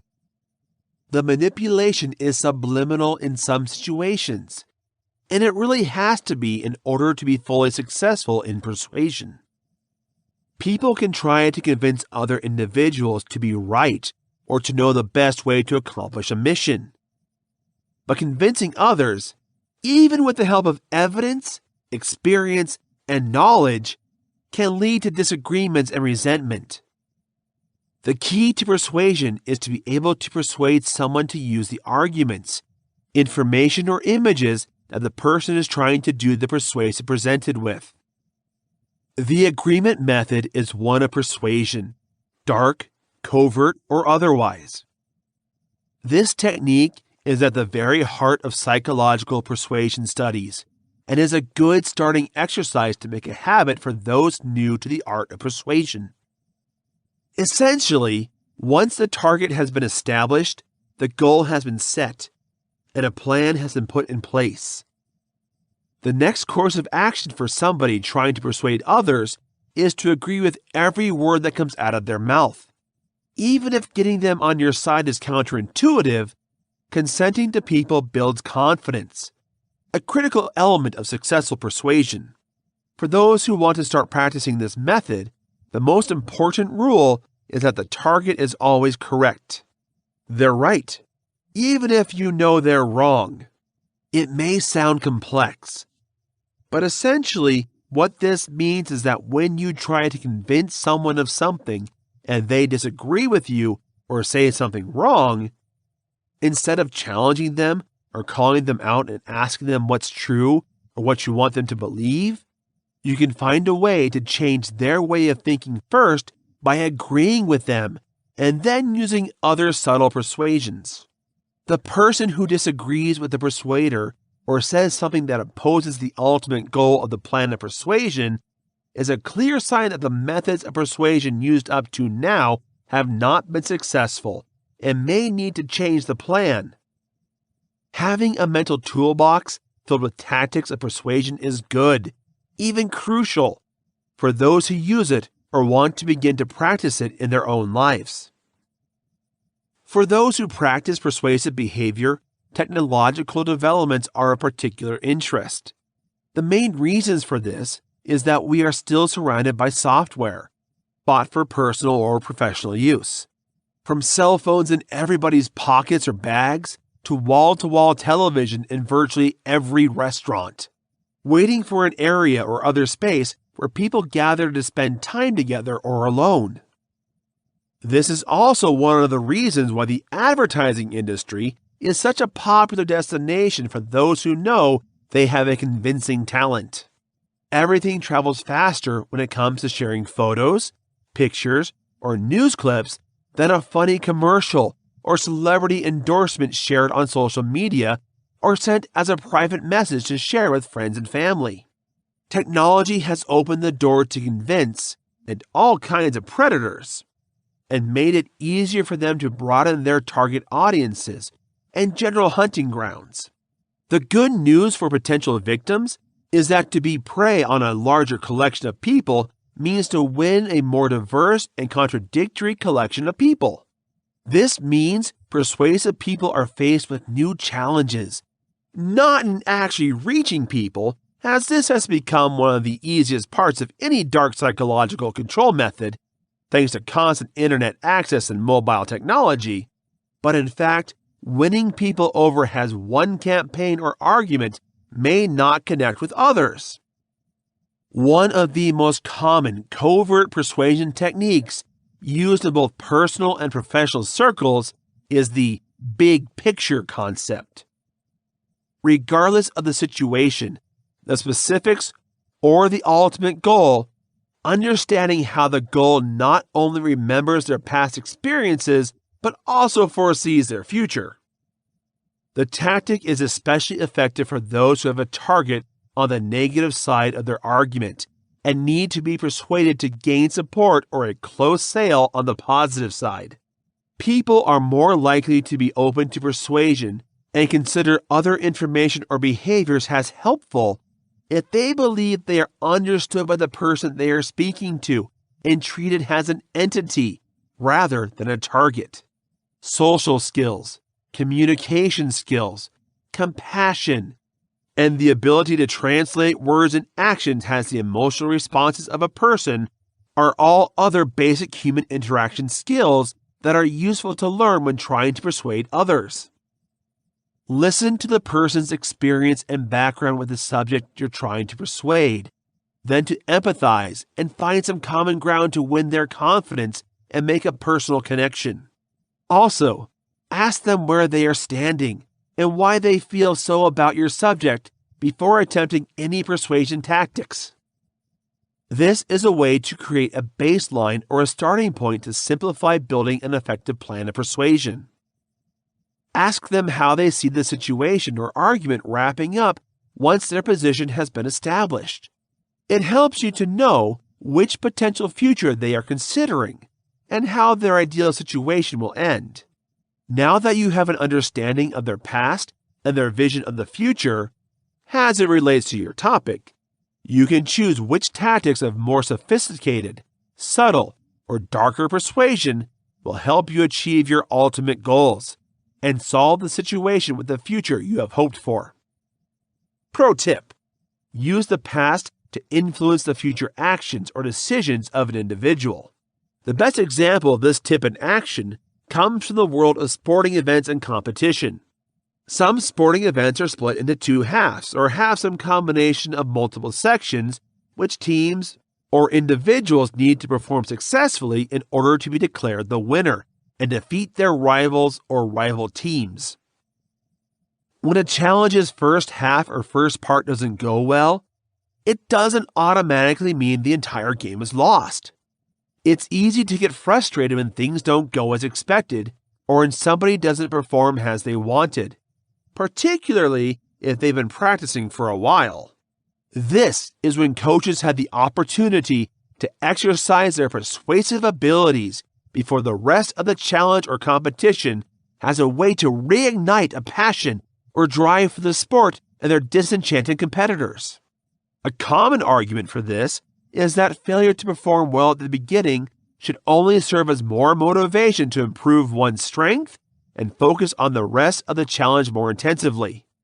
A renewed drive and renewed energy levels, from stretching out sore muscles, rehydration, or consuming some protein or other fuel, can make all the difference in someone's performance and depend on how far behind the person or team is, can be the determining factor in how to close the gap and then outdo their competitors in order to win the award or game.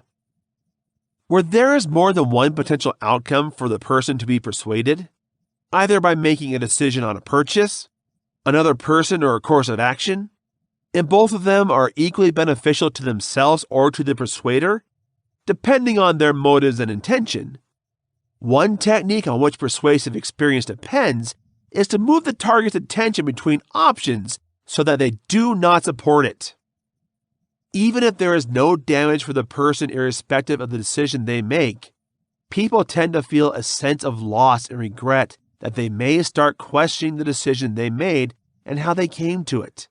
This is good for people who become self-conscious and see that they have been targets of a convincing strategy or project, but not suitable for those who practice and develop their methods of persuasion.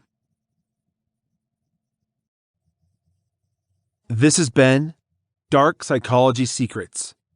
Defend yourself from brainwashing, mind games, dark persuasion, deception, hypnotism, and undetected mind control. Learn techniques of emotional influence and intelligence. Written by Jake Smith. Narrated by Stephen Justice. Copyright 2019 by Jake Smith. Production copyright by Jake Smith. Manipulation and NLP techniques. Learn the art of persuasion, influence and deception. Understand emotional intelligence, social influence, hypnosis and seduction techniques. By Jake Smith. Narrated by Jason Spire. Introduction. This book is an introduction in a short form to the concept known as neuro-linguistic programming. NLP is the science and art of excellence, based on the study of how top individuals achieve exceptional results in different areas. To enhance their personal and professional efficiency, anyone can learn these communication skills. This book discusses many of the excellent models of interaction, business, education and rehabilitation of NLP. The strategy is practical. Results are achieved, and it is increasingly influential in many fields around the globe. NLP continues to grow and create fresh thoughts. On the other hand, we, the writers, know that books are static and fixed. Each book is a statement when it is written. It is the snapshot of the subject. But just because a man will be different tomorrow is no reason not to take a photo today. Think of this book as a leapstone, allowing you to discover fresh ground and go on an exciting journey throughout your life. It reflects the writer's own knowledge of NLP and is not a formal or final version. A version like that will never exist by the very nature of the NLP. This is an overview, and I have made many decisions on what to include and what to drop out. The result is one of many ways to arrange the content. NLP is a model of how people create their unique experiences of life. It's just one way of thinking about and organizing the fantastic and beautiful complexity of human thought and communication. We are confident that this description of the NLP will have a profound dimension in the wonderland of neuro-linguistic programming, and we hope it will help spur you into a fantastic and notable lifestyle. The depth is viewed by focusing both eyes on an object. The world is flat when viewed with one eye alone. NLP is an attitude of mind and a way of being in the world that cannot be properly passed on in a novel, even if some sense of it comes from reading things. Listening to it enjoys a fantastic piece of music, not looking at the score. NLP is straightforward. It is a set of models, skills and methods that make it possible for the world to think and act effectively. The aim of the NLP is to be helpful, increase choice and improve the quality of life. The most important questions you need to ask about this book are: is it helpful? Does it work? Is it feasible? Find out what is helpful and what works by trying it out, and trying it out. More importantly, figure out why, when and where it doesn't work, and adjust it until it works. That's the spirit of programming in neuro-linguistics.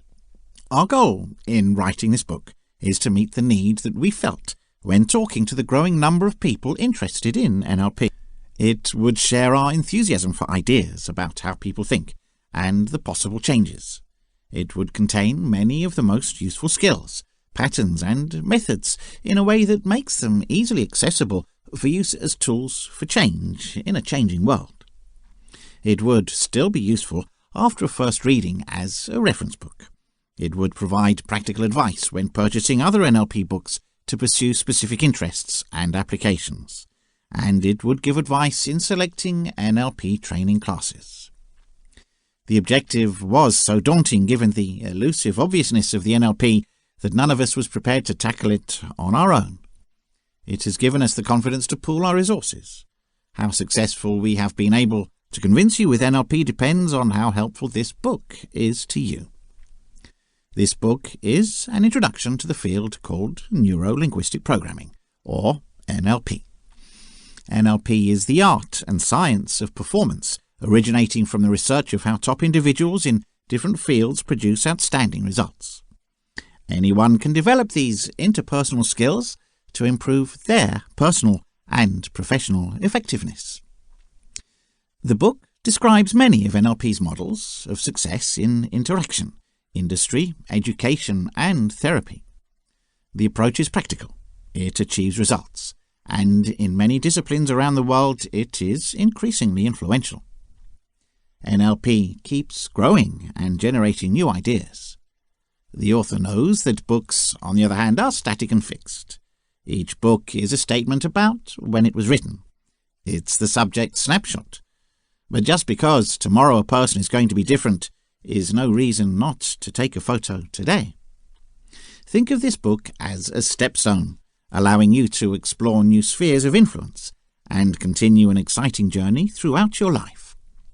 It represents the personal understanding of NLP by the author and is not a formal or definitive version. Such a version, by the very definition of the NLP, will never exist. This is an introduction, and we made a lot of decisions about what to include and what to leave out. The result is one of many ways the book can be organized. NLP is a model of how people modify their unique life experiences. It's just one way to think about human nature and organize communications in a fantastic and beautiful nature. We hope that this NLP definition will have a depth aspect with two of us writing, which would not be the case if only one writer existed. By concentrating both eyes on an object, depth can be perceived. When seen with one eye alone, the world might seem flat. NLP is like a state of mind and a way of being in the world that cannot be passed on sufficiently in a novel, although some understanding of it will come from reading between the lines. A good piece of music is appreciated by listening to it, not by looking at the score. The NLP is handy. It is a set of skills, models and techniques that allow the world to think and act effectively. NLP's aim is to be useful, increase selection, and improve the quality of life. The most important questions you have to ask about this book are: is it useful?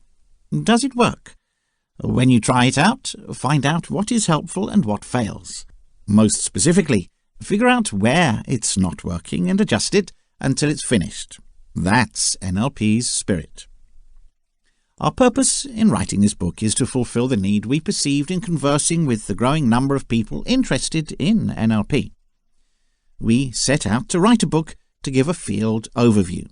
It would express our passion for the perspectives on how people think and the possible changes, in a way that makes them easily available for use as resources for change in a changing world. It would cover many of the most useful skills, patterns, and techniques. It would still be useful as a reference book after a first reading. It would provide realistic advice to pursue specific interests and needs when purchasing certain NLP books, and in selecting NLP training courses, it would offer guidance. Despite NLP's elusive obviousness, this goal was so overwhelming that none of us was prepared to tackle it on our own. It gave us the confidence to pool our resources. How far we've been good depends on how important this book is to you. In general, we would like to inspire you to explore further in the NLP sector and use these powerful ideas with integrity and respect for yourself and others to build more flexibility and fulfillment in your personal and professional life, as well as in others' lives. We originally planned a section of stories about how people were using it to explore NLP and their experiences. We soon concluded that this would not work. The experience of second-hand has a quality for entertainment, but little direct impact. Alternatively, we encourage you to create your own chapter of exciting adventures with NLP in the spirit of NLP. It would be nice to get the edge on life and find a way to gain control over your emotions and out-of-control attitudes in a way that was easy, fun, and quickly yielded results. Is it a desirable thought? Neuro-language programming has proved to be a way to do just that. It's pain-free, drug-free, and for the performance you see, it takes very little effort. Unlike many quasi-therapeutic methods, psychologists developed NLP, which had a firm grasp of the importance of the technique of behavior modification. They simply developed a way to take it a step further and integrate the subconscious mind's help in pushing towards the adjustments needed to increase results speed. The book will tell you precisely what you need to do to identify the individual issues you need to fix and provide you with the necessary steps and processes to implement the change you need. The best part is that you can do everything you need to reprogram yourself. It will put you back in the driver's seat, feeling comfortable again. Neuro-language programming can help eliminate bad behaviors such as procrastination, cut the dependency chains, improve mood and emotional balance in general, stop the rides of the emotional roller coaster. Note the warning signs and psychological signals that contribute to behavioral problems. It only takes an open mind, a few minutes of spare time, and a commitment to change. It doesn't have to cost a fortune in finding a solution to the problems caused by bad behavior and lack of emotional control. In general, we would like to urge you to further explore the NLP sector and use these strong thoughts with integrity and respect for yourself and others to build more flexibility and fulfillment in your private and professional life, as well as in the lives of others. It would be nice to get the edge on life and find a way to gain control over your feelings and out-of-control behaviors in a way that was simple, pleasant, and yielded results quickly. Is this a good idea? Neuro-language programming has proved to be a way of doing just that. It's pain-free, drug-free, and it takes very little effort to find out what you see. Psychologists who created NLP had a strong understanding of the meaning of the behavior modification method. Unlike many quasi-therapeutic techniques, they simply developed a way to take it a step further and integrate the assistance of the subconscious mind in moving towards the changes needed to boost the velocity of the results. Control is a contentious subject that different people approach in a variety of ways. For most people, it needs the ability to control their life and environment. When an individual feels like he is in command of a situation, he becomes less likely to experience feelings like panic and fear. These days, a brief journey through TV shows how many people feel out of control when it comes to behavioral and emotional issues. There are full reality shows dedicated to people with all kinds of addictions to chemical and alcohol, serial cheating, hoarding, and behavioral issues. There are also movies that try to combat serious emotional control problems with satire, such as Anger Management by Adam Sandler. There is obviously an injustice in society and a need for redemption, as so many people are out of control and do not know how to cope with this state of affairs. The problem is that for millions of people, these problems cause a lot of suffering. It can result to divorce, depression, and even suicide if a person is not in full control of his or her life. It's almost impossible to always be in command at all times, but even an 80% level of mental and behavioral control would seem like heaven to someone in that particular department who has a serious deficiency.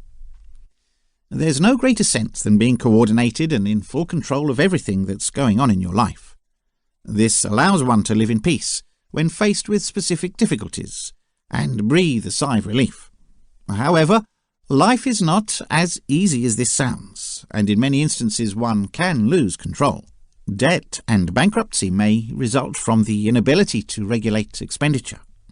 Not being able to dial down the rage could lead to arguments or combat and legal issues. Chemical addictions can lead to loss of employment and health problems. Uncontrolled habits and addictions can have many bad consequences that weigh down your life in ways that you would never know until it's too late. There is no question that lack of control over your feelings and actions will make life difficult for you and those around you. Not only do nervous and anxious people boost stress in themselves, but it ramps up the atmosphere of anxiety for anyone around them. It's easy to say you don't worry about stuff, but putting it into practice isn't always easy. In reality, it's never simple to make a lifelong habit of worrying about anything and everything imaginable. In your life, you should give priority to gaining control. The problem of gaining control is the how to do so. The reason things seem to fall apart is that you may have tried several times, but you're not using the right tools and methods. This in turn results in a frustrating round and round cycle where a person continues to perform the same action over and over and expect the same outcome. Consequently, gaining control is all about modifying behavior, so you can see a marked difference in current conditions. Neuro-linguistic programming is a form of treatment for behavioral modification that can be done without a psychologist monitoring the procedure. There's no way to do it wrong and get hurt. If you're just practicing, and at worst you're making a wrong move, you probably won't see any results. It was developed in the 1970s as a theoretical way to see if, by installing fresh guidelines in the subconscious mind, behavioral therapy could be turned up. It proved successful from the start. Imagine being able to ignore bad habits and lead a calmer and more peaceful life. Are you willing to jump in and know how NLP can be used? Let's get things rolling. Oh, wait, before we get things rolling, a part of this book also focuses on manipulation psychology, just in case you'd like to expand knowledge on how you can influence people and get your way. People have developed a fascination with the body language of politicians everywhere, because everyone knows that sometimes politicians pretend to think in something they don't believe in, or assume that they are someone other than who they really are. Politicians spend a lot of their time ducking, running, avoiding, posing, cheating, hiding their emotions and feelings, using smoke screens or mirrors, or waving to imaginary friends in the crowd. But we understand instinctively that contradictory body language signals will eventually triple them, so you'll have to enjoy watching them carefully in anticipation of finding them out. Are you wondering how you can exploit, convince, or deceive other people to contribute effectively to your cause, vote for your political candidate, buy your products, or use your services? If the answer is yes, this book is for you. The reality is everything you have right now, and everything you'll ever have, comes from your relationships with others. Thus, deliberately or unconsciously, you constantly try to persuade, manipulate, and deceive other people through your words and deeds.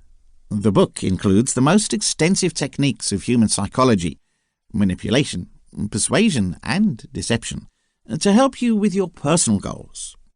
The aim of this book is to provide the reader with easily accessible methods, techniques, and exercises.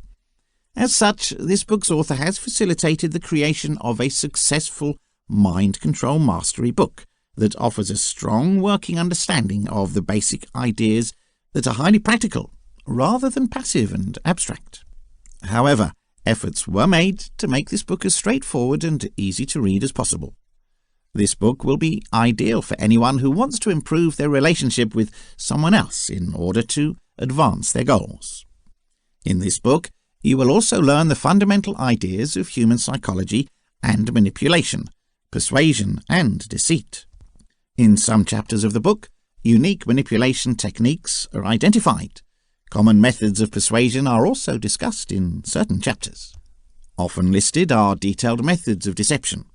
You'll also learn about multiple apps for mental control, especially in sales and marketing, negotiation, and building reputation. Your capacity to exploit, convince, and deceive will be greatly enhanced at the end of the day. This will help you get more of what you want, and it's a very helpful tool for you to have in your career if you want it to be done. Once again, thank you for buying this book. I hope you'll enjoy and appreciate it. Chapter 1. Understanding the Basics of NLP.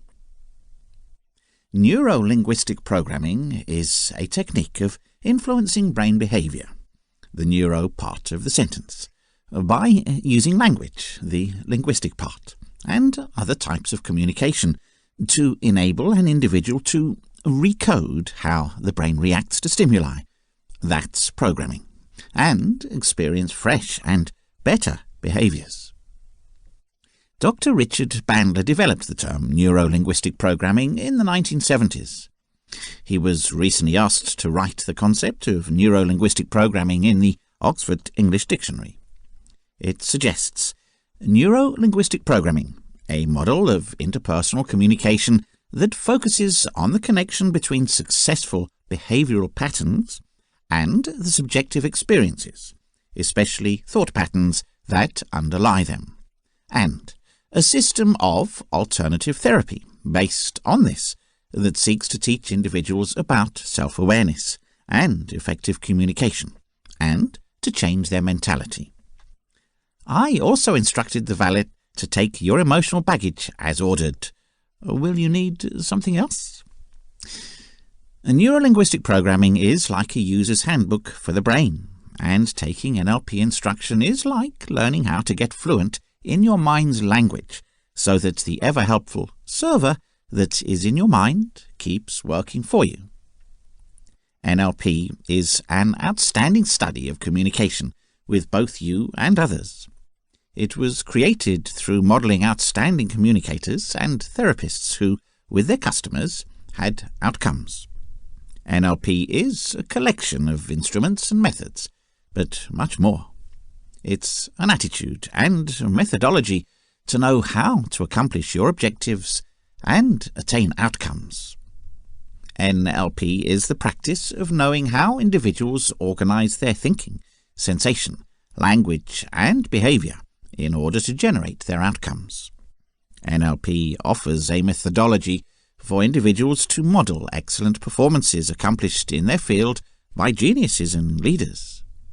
A main aspect of NLP is that we form our distinctive inner mental maps of the world as a result of how we filter and perceive data extracted from the environment around us through our 5 senses. Let's break the significance of the 3 phrases fused together. Neuro. Each person has set up their own distinctive mental filtering scheme to process the millions of pieces of information absorbed by the senses. Our world's first mental map consists of inner pictures, the sounds, tactile consciousness, inner sensations, tastes and smells formed by the neurological filtering method.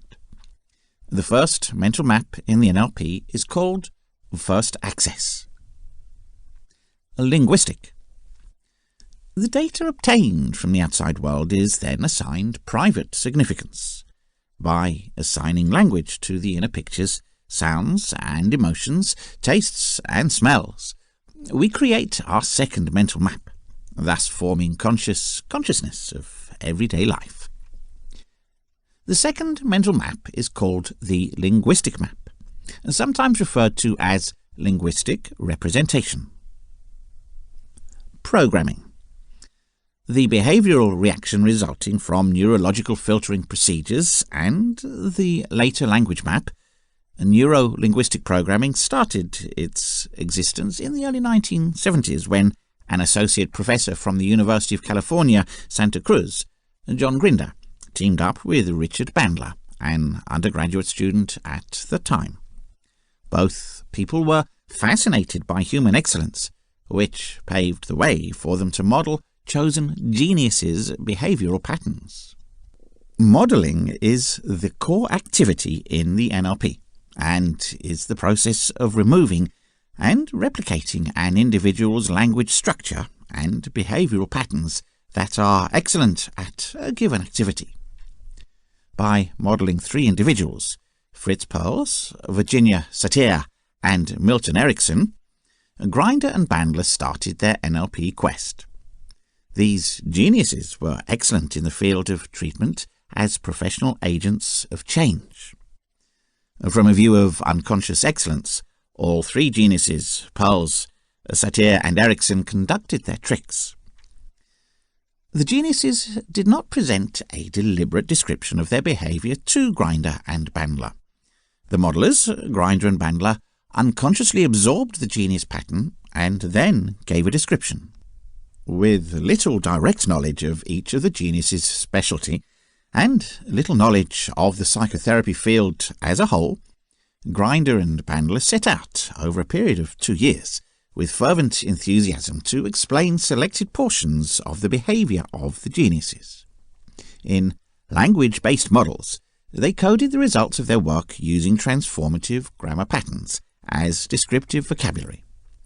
The tacit abilities of the geniuses were rendered explicit by NLP modelling Grinder and Bandler, and NLP was born. In those early days of the 1970s, the business that Grinder and Bandler kept was a melting pot of inquiring minds seeking research into human behaviour. Professor John Grinder was an associate professor at the University of California, Santa Cruz, and Richard Bandler was just a fourth-year undergraduate student at that time. Gregory Bateson, the world-renowned anthropologist, entered the faculty at Kresk College, and this was the interest of Bateson in the cooperation of Grinder and Bandler that he brought to Milton Erickson. Bateson provided support, feedback, and his enthusiasm is partly captured in his introduction to the book The Structure of Magic, in which he states that John Grinder and Richard Bandler did something similar to what my colleagues and I tried 15 years ago. In 1975, Grinder and Bandler presented to the world the first 2 NLP models in the volumes Structure of Magic 1 and 2. Communication, behaviour and change-related people in areas sought to know how they too could achieve incredible outcomes when working on change. Grinder and Bandler volunteered to offer training classes in their model implementation. The training classes undertaken by Bandler and Grinder showed that the NLP models could be transferred to others, meaning that the learners could effectively use the NLP models in their own job. In order to make it simpler for individuals to alter their ideas and behaviour, NLP utilizes perceptual, cognitive and communication methods. NLP depends on language processing, but should not be confused with the processing of natural languages sharing the same acronym. Richard Bandler and John Grinder invented NLP because they believed it was possible to identify and teach others the dynamics of effective individuals' ideas and behaviours. The different definitions of the NLP make it hard to classify. It is based on the concept that people work through the inner maps of the world that they learn through sensory experiences. NLP helps to identify and change a person's world map's unconscious biases or constraints. NLP is not hypnotherapy. Rather, it works by using language consciously to bring about changes in someone's ideas and behaviours. Of example, a central feature of NLP is the belief that an individual is biased towards a sensory system known as the Preferred System of Representation, or PRS. To define this tendency, counsellors can use words. Phrases such as, "I see your point," may contain a visual PRS, or "I hear your point" can signify an auditory PRS. An NLP physician can understand a person's PRS and base their clinical structure around it. The structure may include relationship building, information gathering, and setting goals with them. NLP is used as a personal development tool by promoting qualities such as self-reflection, confidence, and interaction. Practitioners have applied NLP commercially to achieve job-oriented goals, such as increasing efficiency or progressing research. More broadly, NLP has been implemented as a treatment in psychological disorders such as phobias, depression, widespread anxiety disorders or GAD, and post-traumatic stress disorder or PTSD. NLP is the art and science of professional excellence.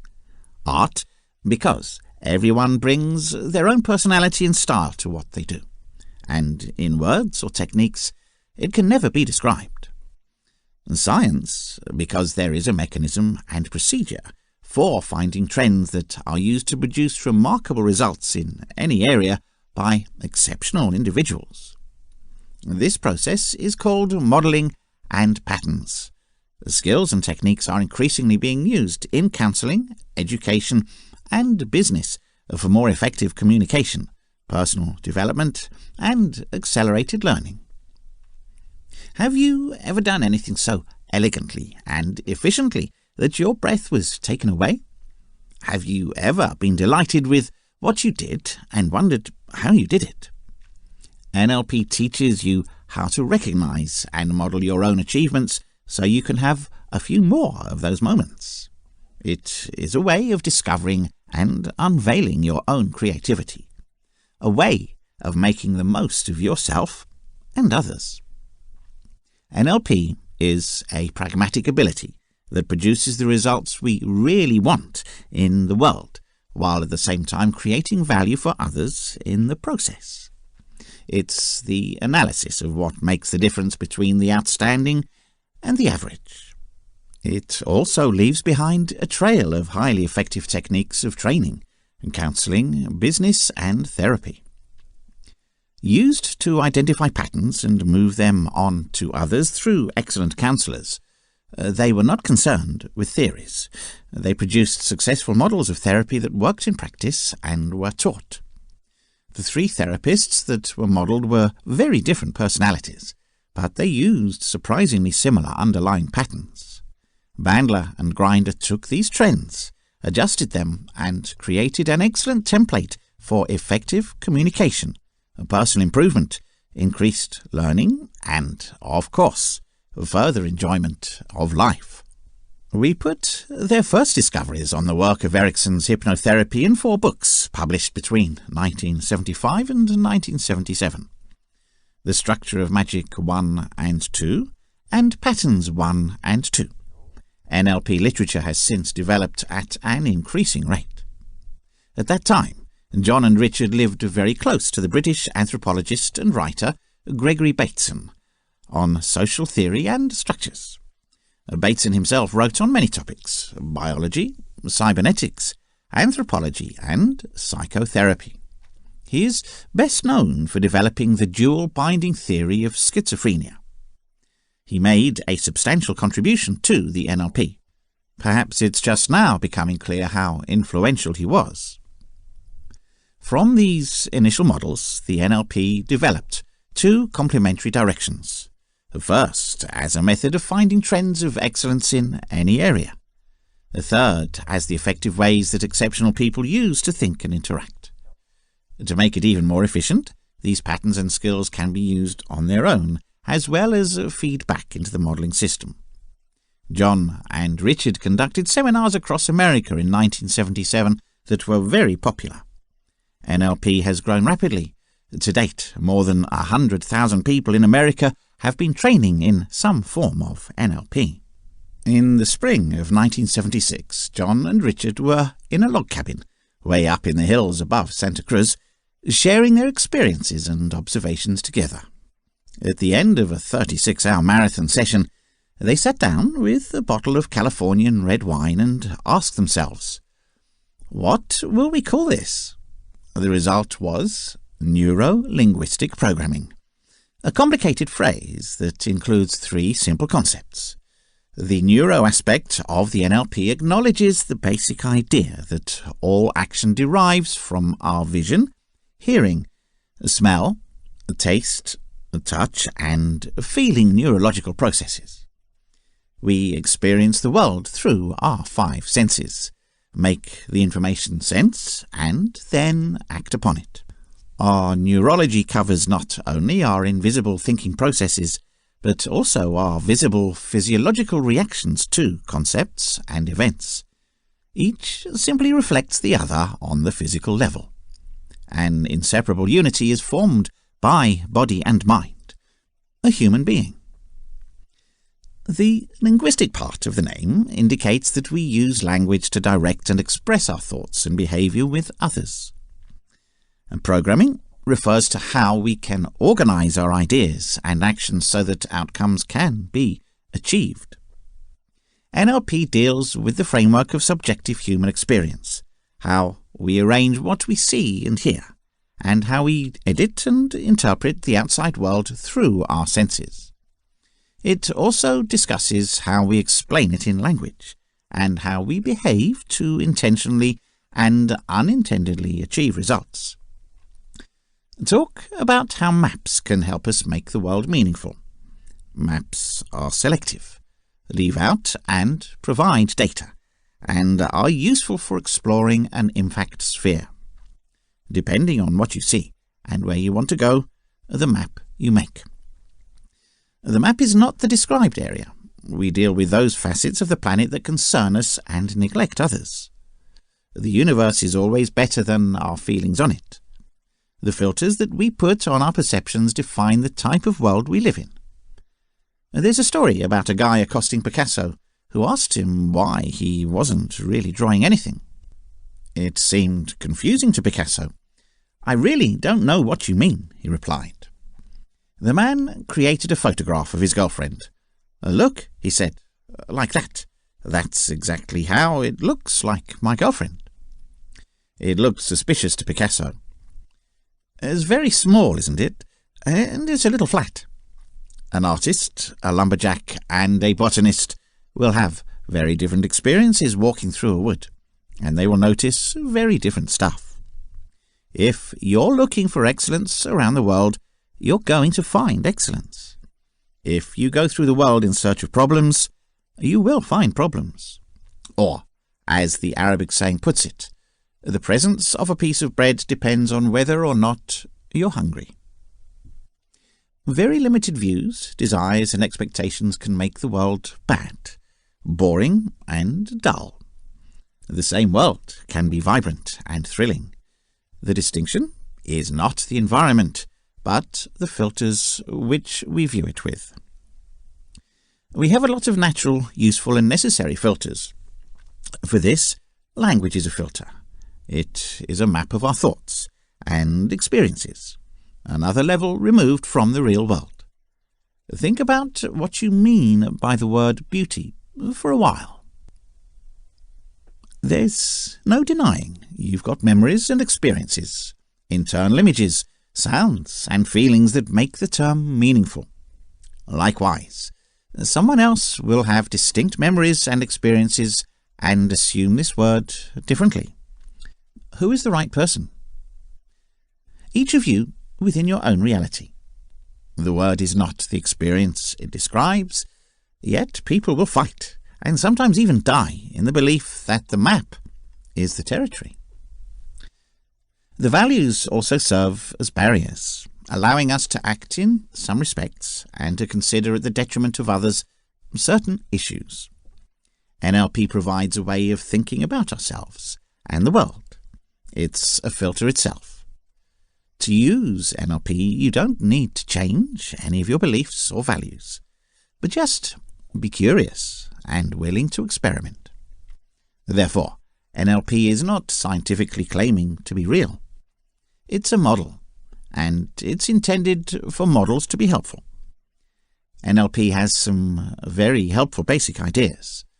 We invite you to act and notice the distinction as if they were true. Through modifying your filters, you will change your world. Some basic NLP filters are often referred to as behavioral frames. These are ways of thinking about how you act. The first is an orientation of the outcome rather than a problem. This means finding out what you and others want, figuring out what resources you have, and using them to achieve your goal. The problems orientation is often referred to as the blame frame. This means analysing what's wrong in good detail. It implies asking questions like, why am I having this issue? How does it limit me? Whose fault is that? These kinds of issues do not generally lead to any useful place. Asking them will make you feel worse than you started, and will do nothing to solve the problem. The second frame is, as opposed to why, how to ask questions. How inquiries give you an idea of the structure of a problem. Why are questions likely to give you excuses and justifications without doing anything? The third frame is feedback versus failure. There is no failure, there are only results. They can be used as suggestions, constructive corrections, a good chance to learn something you haven't seen. Failure is simply a way of defining an unexpected outcome. Using the feedback you receive, you can redirect your attempts. Feedback is looking at the target. Failure is a dead end. Two very similar words, but they are two very distinct ways of thinking. The fourth element is to take possibilities rather than requirements into consideration. Again, this is a change of focus. Look at what you can do, what options are available instead of the limitations of a situation. Often the obstacles are less formidable than they appear. Finally, NLP takes an attitude of curiosity and fascination rather than making assumptions. This is a very simple concept with profound implications. Young children learn tremendously quickly and are curious about all they do.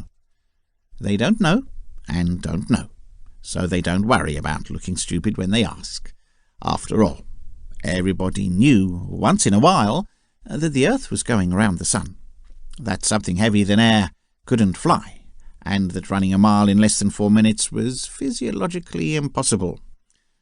And change is the only constant. Another useful concept is that we all have or can generate the internal resources we need to achieve our goals. You are more likely to be successful if you act as if this were true than if you do the opposite. Another useful concept is that we all have or are able to generate the internal resources that we need to achieve our goals. You're more likely to succeed if you act as if this were true than if you do the opposite. Learning, unlearning, and relearning. Although we can deliberately take in only a very small amount of information the world offers us, we notice and respond to much more without being aware of it. Our conscious mind is very limited and seems to be able to keep track of up to 7 factors or bits of data at any point. This concept was described by the American psychologist George Miller in 1956 in a classic document called The Magic Number 7, plus or minus 2. These data pieces have no set size. They can be anything from driving a vehicle to looking in the rearview mirror. One way we learn is by deliberately mastering and combining small parts of behavior into larger and larger chunks, making them habitual and unconscious. We build patterns so that we can see other issues. Therefore, our consciousness is limited to 7 plus or minus 2 bits of data, either from the inner universe of our thoughts or from the outside world. Or, on the other hand, our unconsciousness is all the life-giving procedures of our body, everything we have learned, our previous experiences, and everything we may notice at this moment, but not. The subconscious is a lot wiser than the conscious mind. To understand an infinitely complicated universe with a conscious mind that can hold only about 7 bits of data at once is clearly ridiculous. The concept of conscious and unconscious is centered on this model of how we learn. In the NLP, when there is awareness in the present moment, something is aware, as this phrase is right now. There's something unconscious in the present moment when there's no consciousness. You may have been unaware of the background noises you can hear until you hear this phrase. The memory of your first snow sight is almost certainly out of conscious perception. If you've ever helped a young kid learn how to ride a bike, you're going to know how unconscious that ability is in you. And the way your last meal is turned into hair and toenails is likely to remain forever unconscious.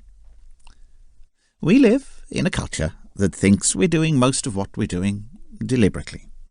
Yet, we do some of what we do instinctively, and what we do best. Traditionally, it's divided into 4 phases to learn a skill. First of all, incompetence is unconscious. You just don't know how to do something, but you don't even know you don't know. For instance, you don't know what it's like if you've never driven a car. So, you're beginning to learn. You will quickly discover your limitations. You have some classes, and you deliberately watch all the tools. Steer, coordinate the clutch, and watch the street. It takes all your energy. You are not yet eligible, and you are on the back roads. This is the stage of incompetence when grinding gears, oversteering, and giving cyclists heart attacks. Although this phase is uncomfortable, especially for cyclists, it is the phase where you learn the most. This brings you to the consciousness of competence. It's possible that you are able to drive a car, but it takes all your attention. You have learned the ability, but you have not yet mastered it.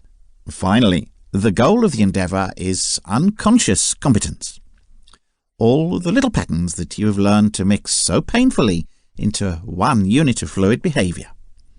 Then, you can listen to the radio, enjoy the countryside, and have a discussion at the same time. Your conscious mind lays down the outcome and encourages your unconscious mind to carry it out, opening your attention to other things. When you exercise anything long enough, you will attain this 4th stage and form activities. The ability at this stage has become unconscious. However, the attribution habits may not be the most efficient.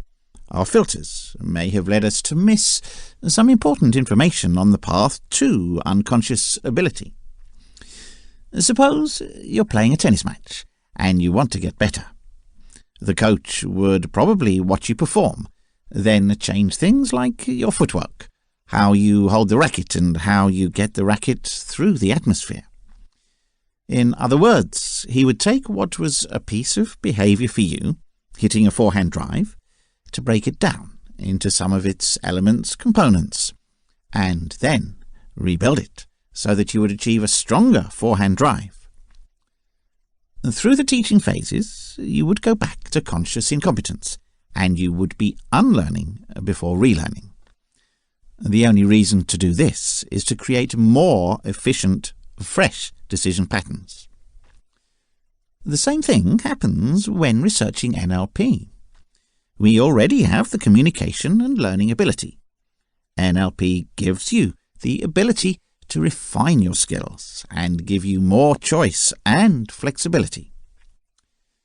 The 4 stages of training. 1. Incompetence unconscious. 2. Aware of incompetence. 3. Aware of competence. 4. Competency is subconscious.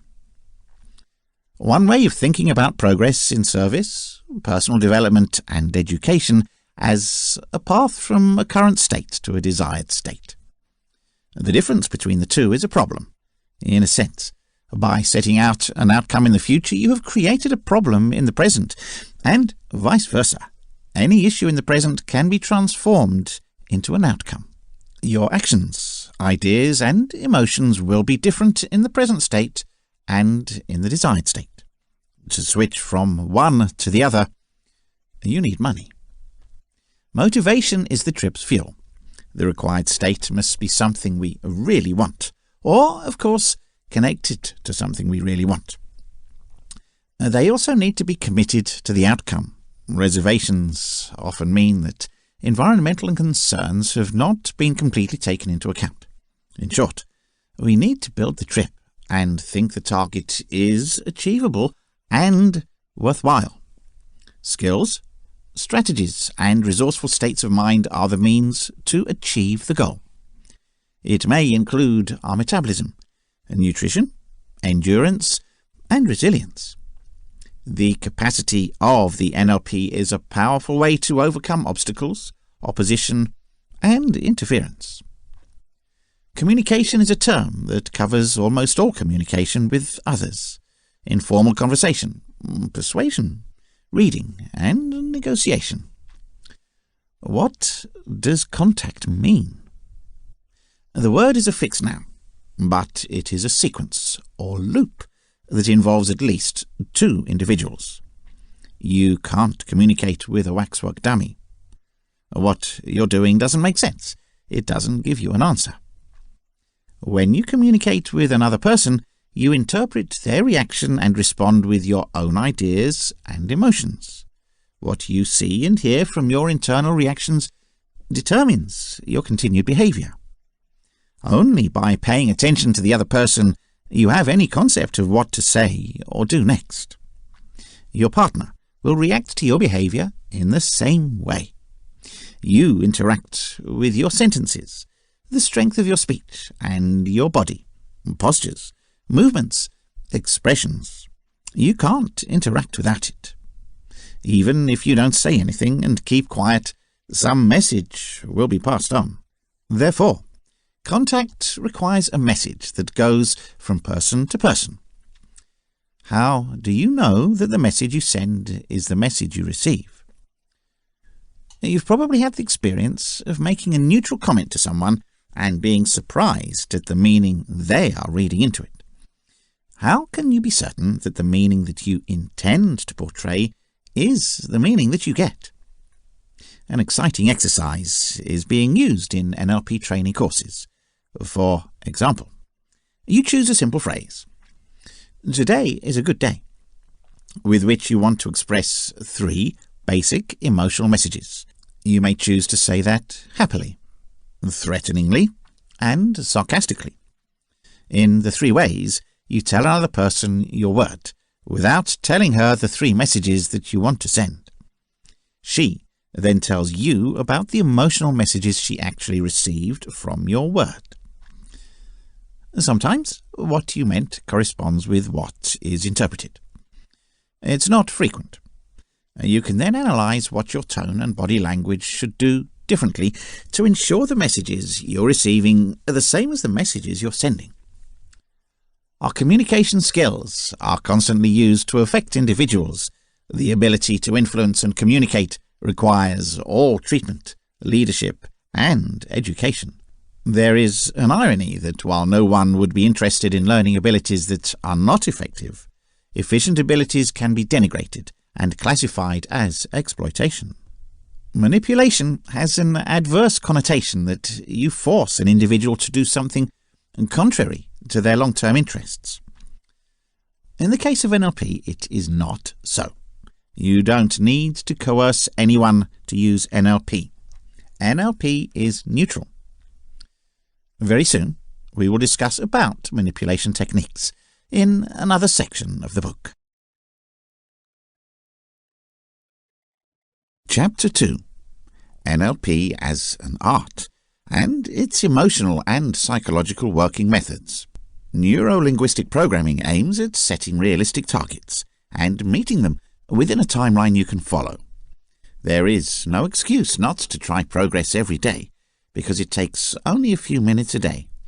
It can be done at home or at the workplace, thereby having a schedule that is easy to maintain. When you make a very small change to check the list of convictions you've established and see if there's any that you haven't solved yet, it may be as easy as restricting conviction that the first time you have not gone through it. All you'll have to do is follow the cycle to gradually turn it into a better belief. To give your journey a true direction, you need to sit down and write a list of goals. The ultimate goal of the NLP is called the outcome. What are the behaviours that you want to change, or the social rules that you want to set up? How do you think it's different and better in your life? A lot of unnecessary steps will be saved. It will help you focus your energies on what really matters. When you try to alter detrimental behaviours, you spend a lot of time discovering which feelings contribute to the habit. That many individuals who smoke battle is not just a physical addiction. It suggests that quitting smoking would be the desired outcome, but it will entail the first gripping of elevated anxiety and pressure concentrations. How do you balance your convictions with the outcome you need? You don't have to question your ability to reach your target. If you see any stumbling blocks, try taking care of them as quickly as possible. You may need to receive therapy and recovery support if you are battling depression. If you are trying to fight an addiction, it may take brief inpatient counselling to begin. You always have to make sure that you do things safely and use common sense. Give yourself every chance to succeed. Using the authority for visualization is an easy way to make sure you have everything you need on the list. Here, you start by picturing the final outcome of what you want to achieve and the joy you'll feel once it's done. The next thing you need to do is think of all the steps you need to take to achieve this end result. Through reviewing these steps, you will be able to produce a list of duties that need to be performed. It only makes sense to predispose you to lose your temper in certain circumstances if you are dealing with anger management. Many people call these pet peeves. It is necessary to learn how to avoid them as much as possible, or at least to restrict their impact in producing your emotional state. If you can recognize that you tend to control situations of all kinds, you will be much further ahead. You may not always have control, and you have to practice letting go. If you need to gain control over depression, you need to see where your mind tends to wander during periods of rest. Many depressed people worry about things that cannot be monitored, is very caught up. Feeling as if you don't have any authority in a given scenario can lead to severe bouts of depression. Concentrate on things about a scenario that you can regulate. If you have a difficult marriage, the day you appreciate, spend your time doing things. Every bit of temporary joy that you can add to your life will make it a bit more bearable for the rest. If you're worried, read a troubling newspaper. You should set aside a journal to take care of all your issues. It will encourage your mind to stay less distracted by elevated stress and emotions of anxiety causing disorders. Let your mind know that you're just going to look at it and worry about things later. It will create a state of relaxation and help regulate frequent and serious bouts of anxiety. NLP involves reprogramming your brain to achieve your goals. This is something new for many individuals, but so many motivational speakers are now doing their best to convey this form of success to people, as it has been seen to work very well to change behaviour and emotions as well as the opinions of many people. There are a few steps you can take to successfully master the art of NLP, which in turn will help you achieve a lot of things in life. These steps are as follows. A. Knowing what you are about to start. This is the most important thing to do to succeed in mastering the use of NLP to achieve your lifelong goals. NLP is not a simple method of learning, and so many people were unable to control their minds or vocabulary in order to do even the simplest things in their lives. NLP will include you not only in resolving these two factors, but also in re-evaluating our whole selves in order to alter things that have held you down and, for instance, keep you from achieving success. To learn and improve your beliefs and practices, you need your entire life. So don't be in a rush to get excellent results in a short time. B. Take time to learn about NLP. Most people talk about NLP, but they don't understand the details.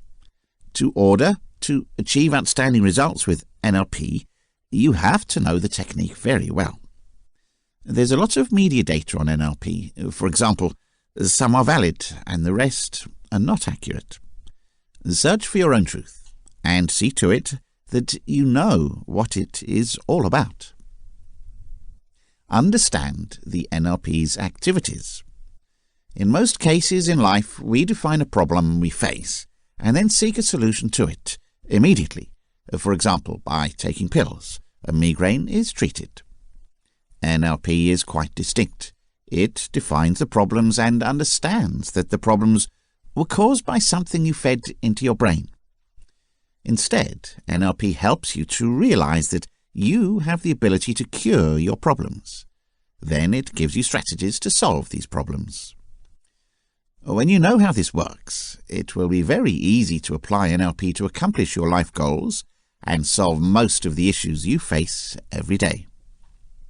C. Understand that there are more than one ways to master NLP. Just like the human mind, NLP is open, and there are plenty of opportunities to do with NLP what you want. NLP is an important tool that you can use to accomplish many things in life.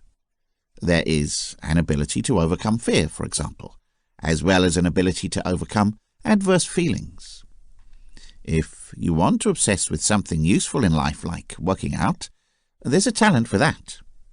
It's all about neuro-linguistic programming. Just recognize and use your preference to create better things in your life. D. Try as much as you like. There's no particular way to use NLP to achieve the goals of your life. Experimenting in different ways will ultimately help you. Focus on yourself and try your best to get deeper into your emotions and ideas if you want to achieve beneficial results with NLP. What you should do is challenge your inner views and your perception of things and the globe as a whole. Be ready to find out a lot of stuff you haven't heard before, and that could be a little frightening. Nevertheless, doing so is necessary for the mastering of NLP. E. Understand experiences in your own way.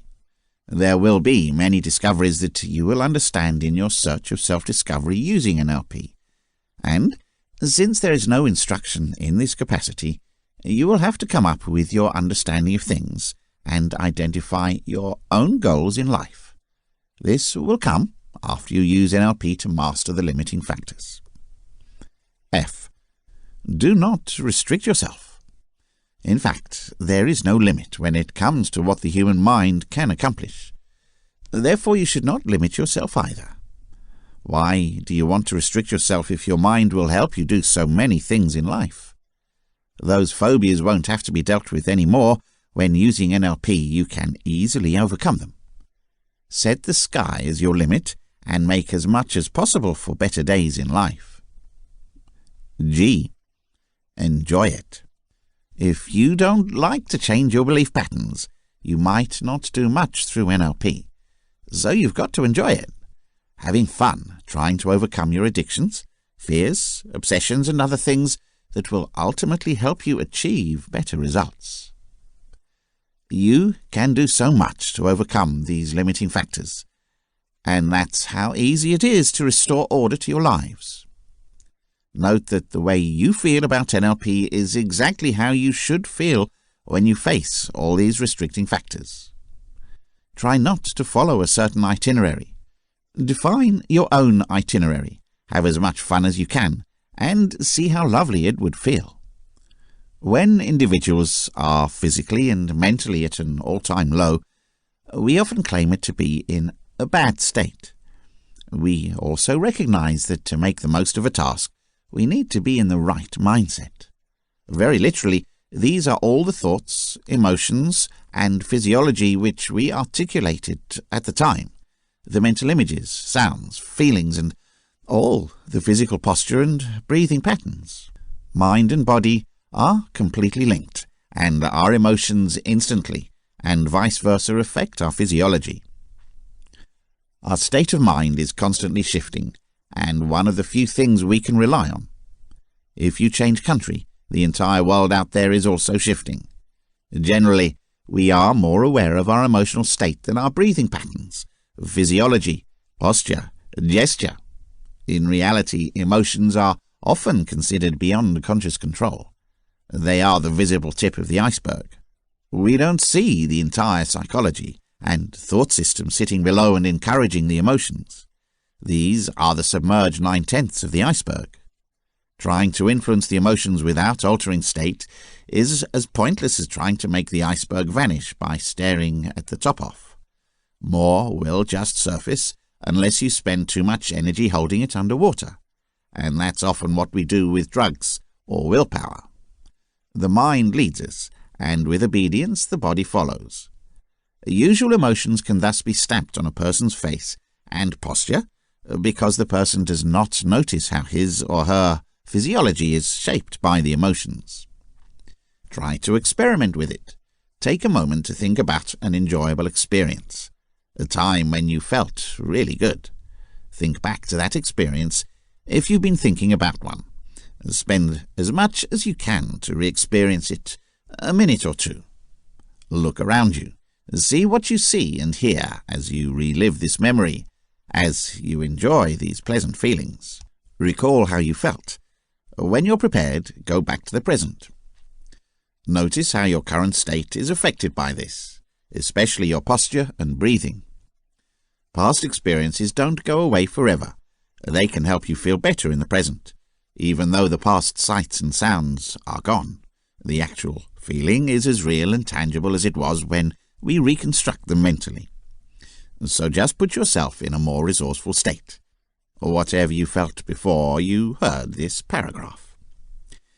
Today, on the other hand, think back to a somewhat painful past experience. If one comes to mind, imagine yourself in it again. Back in that situation, what do you see? What are you hearing? Note how you feel. Return to the present and see how this has affected you. Do not stay very long with this experience. Compare your feelings after this experience with how you felt after the previous experience. Note also the unique style of breathing and posture. Now, change your emotional state. Perform some kind of physical activity. Move your body to something completely different, and turn your attention from memory to something. Look out of the window, jump up and down, sprint across the hall, hit the wall, or bend and touch your feet. Look at the physical sensations of the action and what you experience here and now. This is known as altering or breaking state in terms of the NLP, and is worth doing if you feel pessimistic or unresourceful. Once you recall unpleasant memories and unresourceful access environments, the entire body takes on and retains such adverse conditions as muscle tone, posture, and breathing patterns. Such physically stored memories can contaminate your future experiences for minutes or hours. We all know what it's like to get out of bed on the wrong side. People with depression have unconsciously mastered the ability to maintain unresourceful state for long periods of time. Others mastered the ability to change their emotional state at will, creating for themselves a mental freedom that transforms their quality of life. They feel the emotional ups and downs of life completely. However, they know, step on and do not dwell on emotional pain unnecessarily. As we go through life, we constantly move through different emotional states, sometimes faster, sometimes more gradually. For example, you might feel pretty tiny and a friend is calling you with some nice news. It makes your spirits lighter. Or maybe it's a bright sunny day, and you're opening your mail to discover an unexpectedly large bill. The mind's clouds can cover a moon.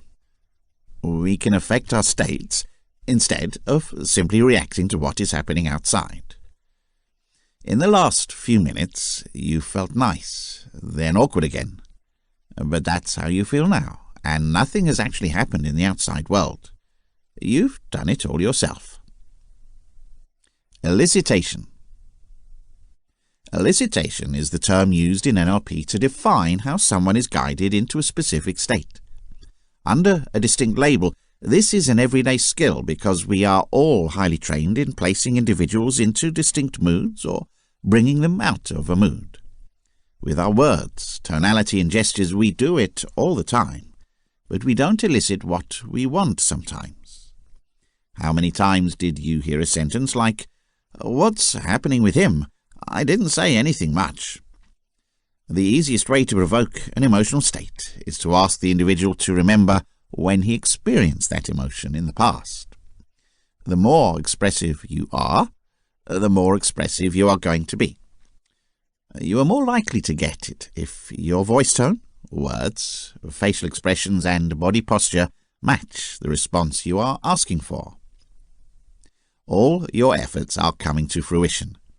If you're attempting to put somebody in a quiet, resourceful state, it's pointless to talk in a loud, quick voice tone, breathe rapidly and shallowly and make loads of fidgety movements. The other person will become more anxious, despite your soothing words.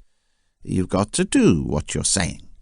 So, if you want to lead somebody into a state of confidence, you ask him to remember a certain time when he was confident. You speak clearly, breathe evenly, with your head up and your posture upright in a confident tone of voice. You are acting with confidence.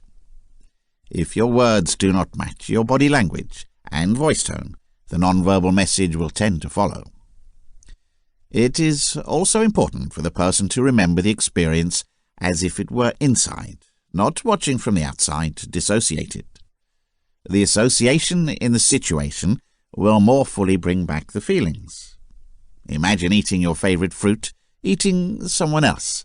Now imagine eating the fruit for yourself. What's the most delicious experience? Put yourself back as fully and as vividly as possible in the experience to elicit your own statements. Calibration. Calibration is the NLP word for recognizing when people present in different states. This is a skill we all have and use in our daily lives, and one worth developing and improving. Subtly different expressions are distinguished as others experience different memories and different states. For example, when someone recalls a scary experience, his lips may become thinner, his skin pale, and his breathing shallower. While his lips are more likely to be fuller when he remembers a pleasurable experience, the skin color is more flushed and breathing deeper, with facial muscles softening. Often our calibration is so poor that when he starts crying is when we only notice someone is upset. We rely too much on people verbally telling us how they feel rather than using our eyes and ears. We don't want to calibrate to know that a person is angry from a punch on the nose, nor do we want to hallucinate all kinds of possibilities from an eyebrow twitch. There's an exercise you might want to try with a friend in NLP training. Ask your friend to think about a person he loves a lot. Notice his eye position and head angle as he does this. Note his breathing as well. Is it deep or shallow, quick or slow, high or low? Notice also the variations in the shape of the facial muscle, skin color, lip size, and voice tone. Pay attention to these usually neglected subtle indications. They are the internal thought's outward manifestation. They are the physical dimension's thoughts. Now, ask your friend or someone he dislikes to think about. Notice the distinction in the indications. Ask your friend to think about one, then the other, until you are sure you can detect some physiological variations. In NLP terms, these two states of mind have now been calibrated. You understand what it looks like. Ask your buddy for one of the individuals to imagine, but without telling you which one. By reading the physical indications that you have already recognized, you will understand which one it is. It seems like you're reading their mind. So, we can perfect our abilities. Mostly we unconsciously calibrate. For example, if you asked a loved one if he or she wants to go out for a meal, you will immediately know intuitively, before they open their mouths, what the answer is. The yes or no is the very last step in the process of thinking. we can't help but respond so deeply to the three connected with body, mind, and language. You may have had the experience of talking to somebody and getting the intuition that he or she was lying about. You had probably unconsciously calibrated this, and without knowing why, you got the feeling. The more calibration you practice, the better it will be. There will be some slight differences between some states, some unmistakable. Subtle changes will become easier to detect as you practice them.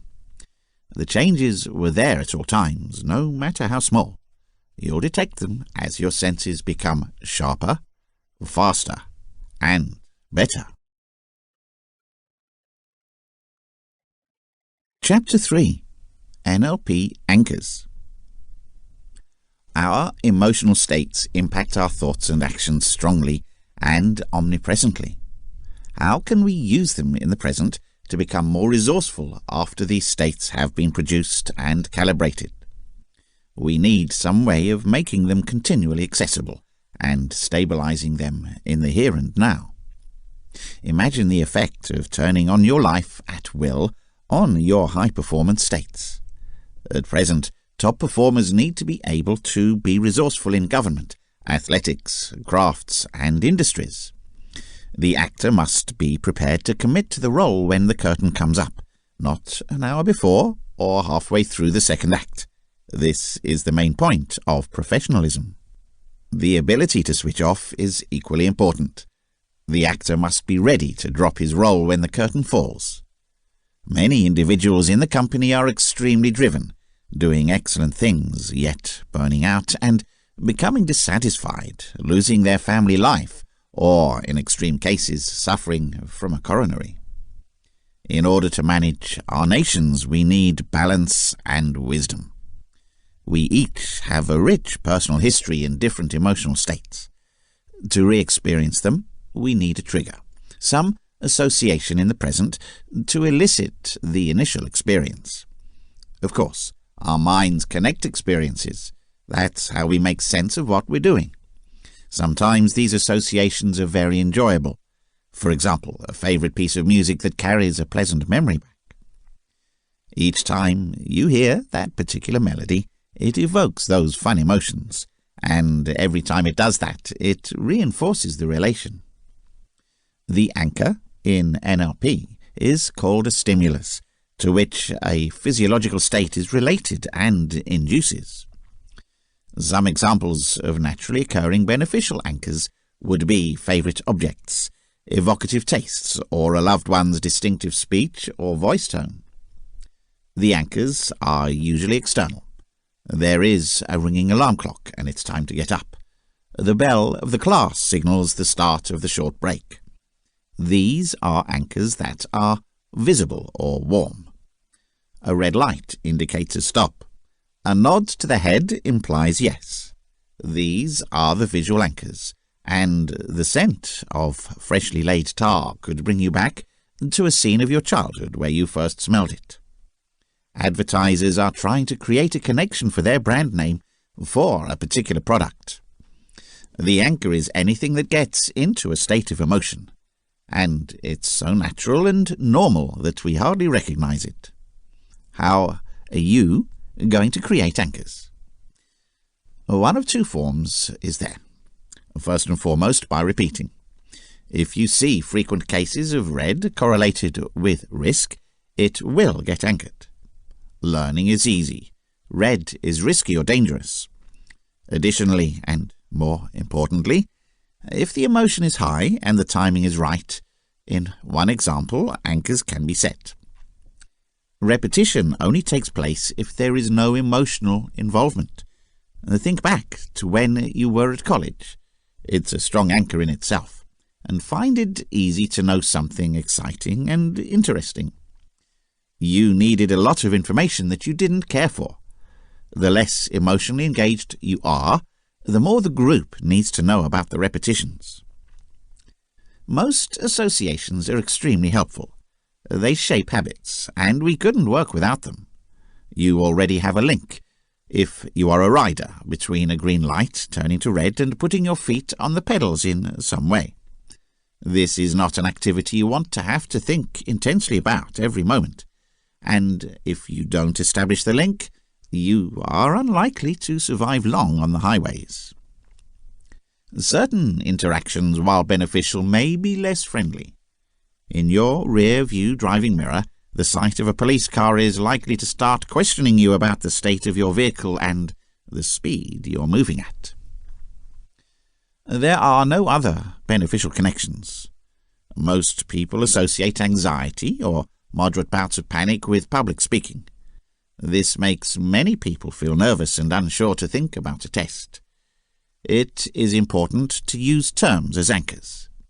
The word exam is an obstacle for most school kids to feel nervous and unable to do their best. In extreme cases, an external stimulus may induce a very strong adverse condition.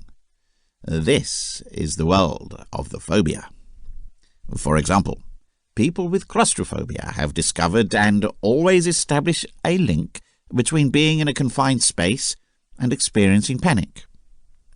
Most people's lives are disproportionately limited by concerns that their past history has not yet re-evaluated. Stop making connections.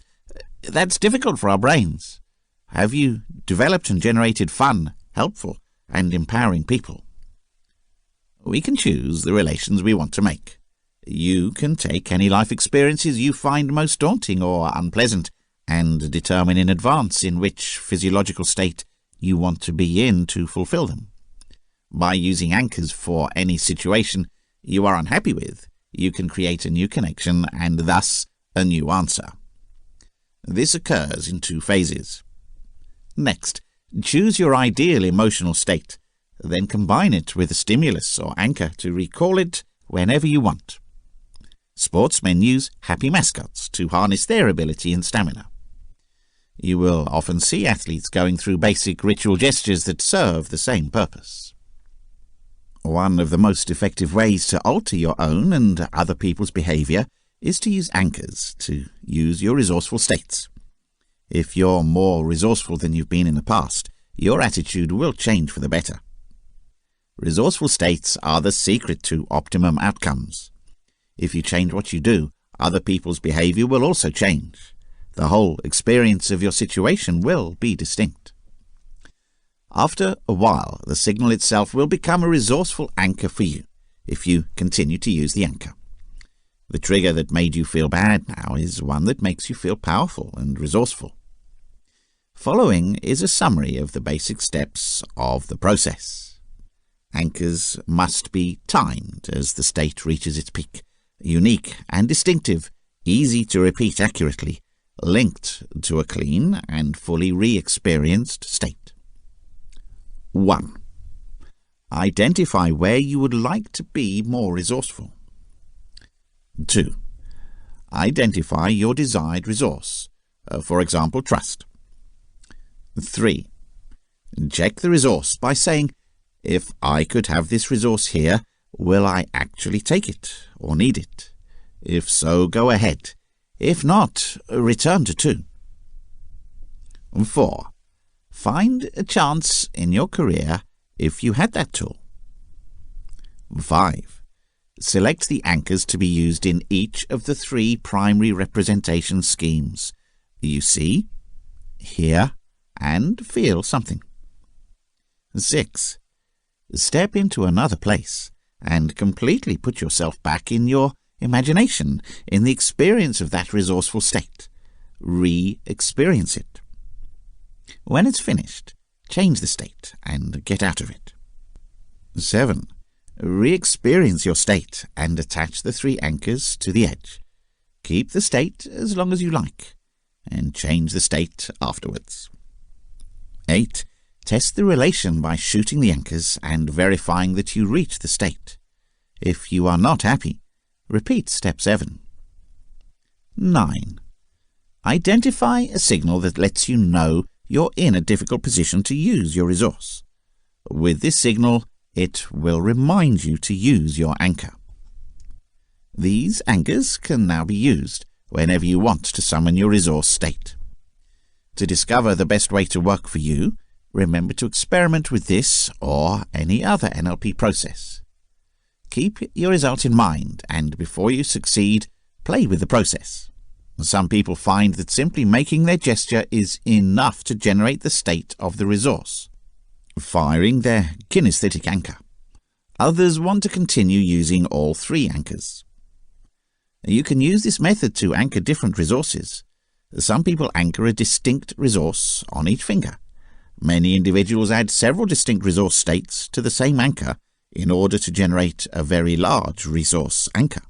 This method is known as stacking resources to provide the same anchor with distinct resources. Anchoring and using your resourceful states is an ability, and as with all skills, the better and the more effective you use it. Many people discover that it works drastically the very first moment.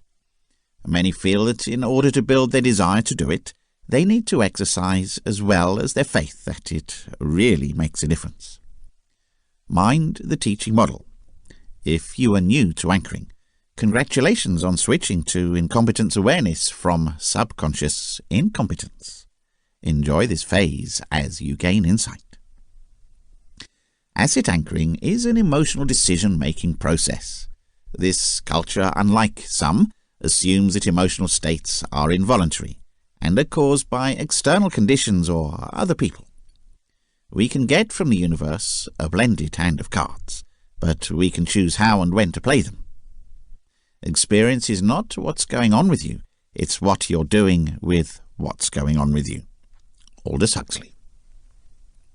Chaining anchors. Anchors can be chained to connect one to the other. Each anchor provides a chain connection and causes the next one just as the electrical impulse flows from nerve to nerve throughout our body. In a sense, anchors are a mirror on the outside of how we create a new neural pathway in our nervous system between an initial stimulus and a new response. Chaining anchors helps us to pass through a set of separate states quickly and automatically. Chaining is particularly useful if the program state is strong and the resource state is too far away to reach in one stage. For starters, think of a situation where you feel frustrated. Can you determine the coherent signal that triggers this feeling? The tone of voice in your inner dialogue, a particular sensation. Do you see something? The universe can often seem to conspire against you, but how you react to the plot you may be able to regulate, and the sense of frustration is not going to change the outside world.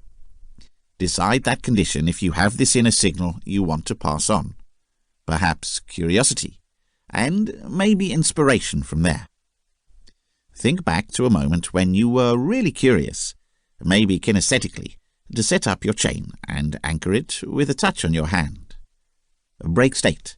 Then imagine yourself back to a moment when you were in a very creative state and anchor that, perhaps with a touch on your side at another spot. First, get back to a frustrating experience and contact your imagination anchor as soon as you get the frustration signal. Shoot your anchor for curiosity and maximum curiosity sensation.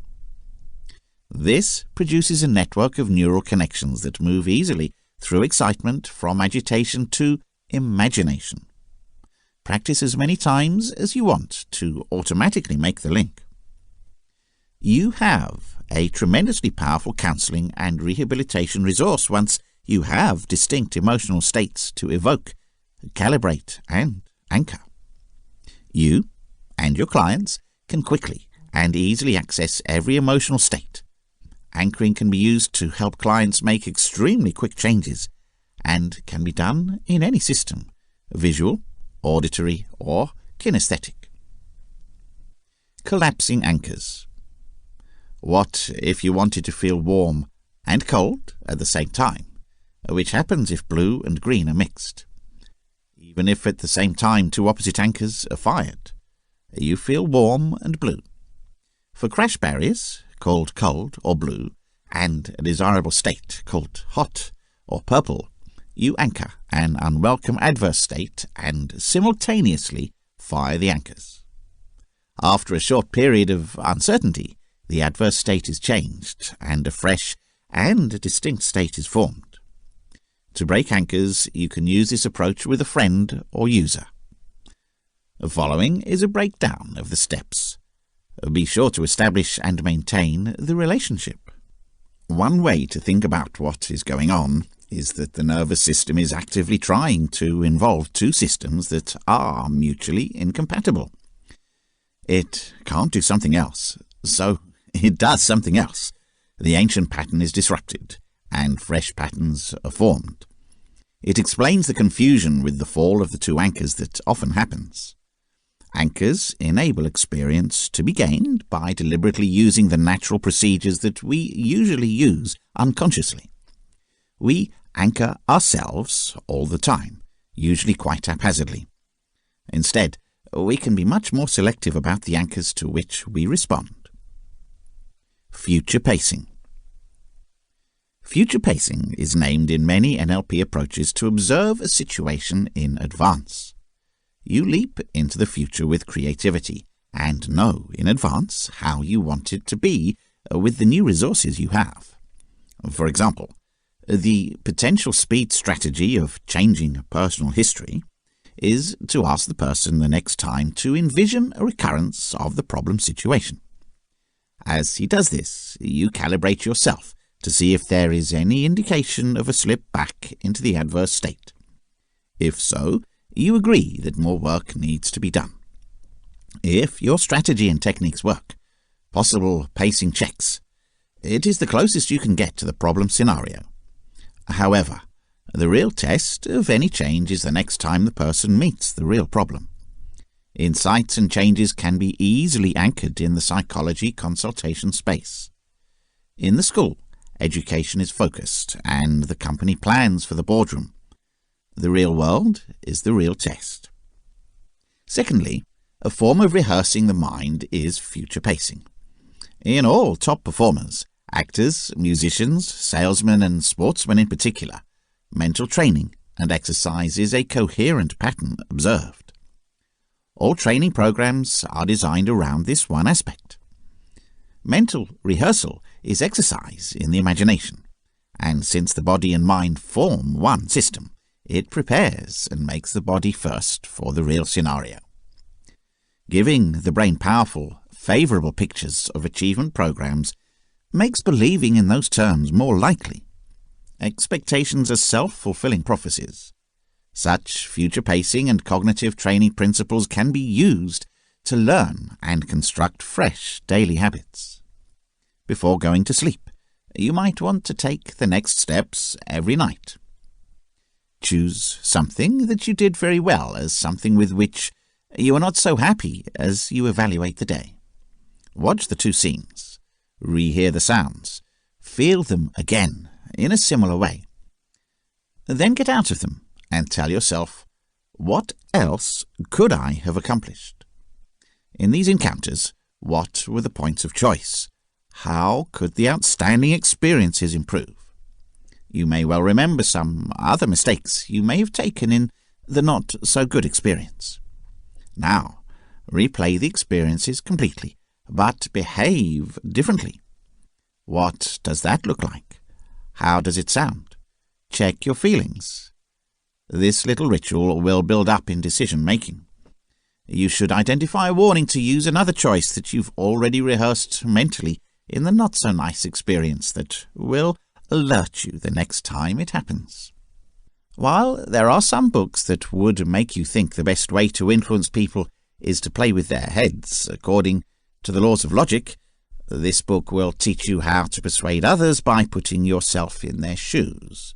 It's all about empathizing with others and then putting a credible and sound argument in their heads that works well for your benefit.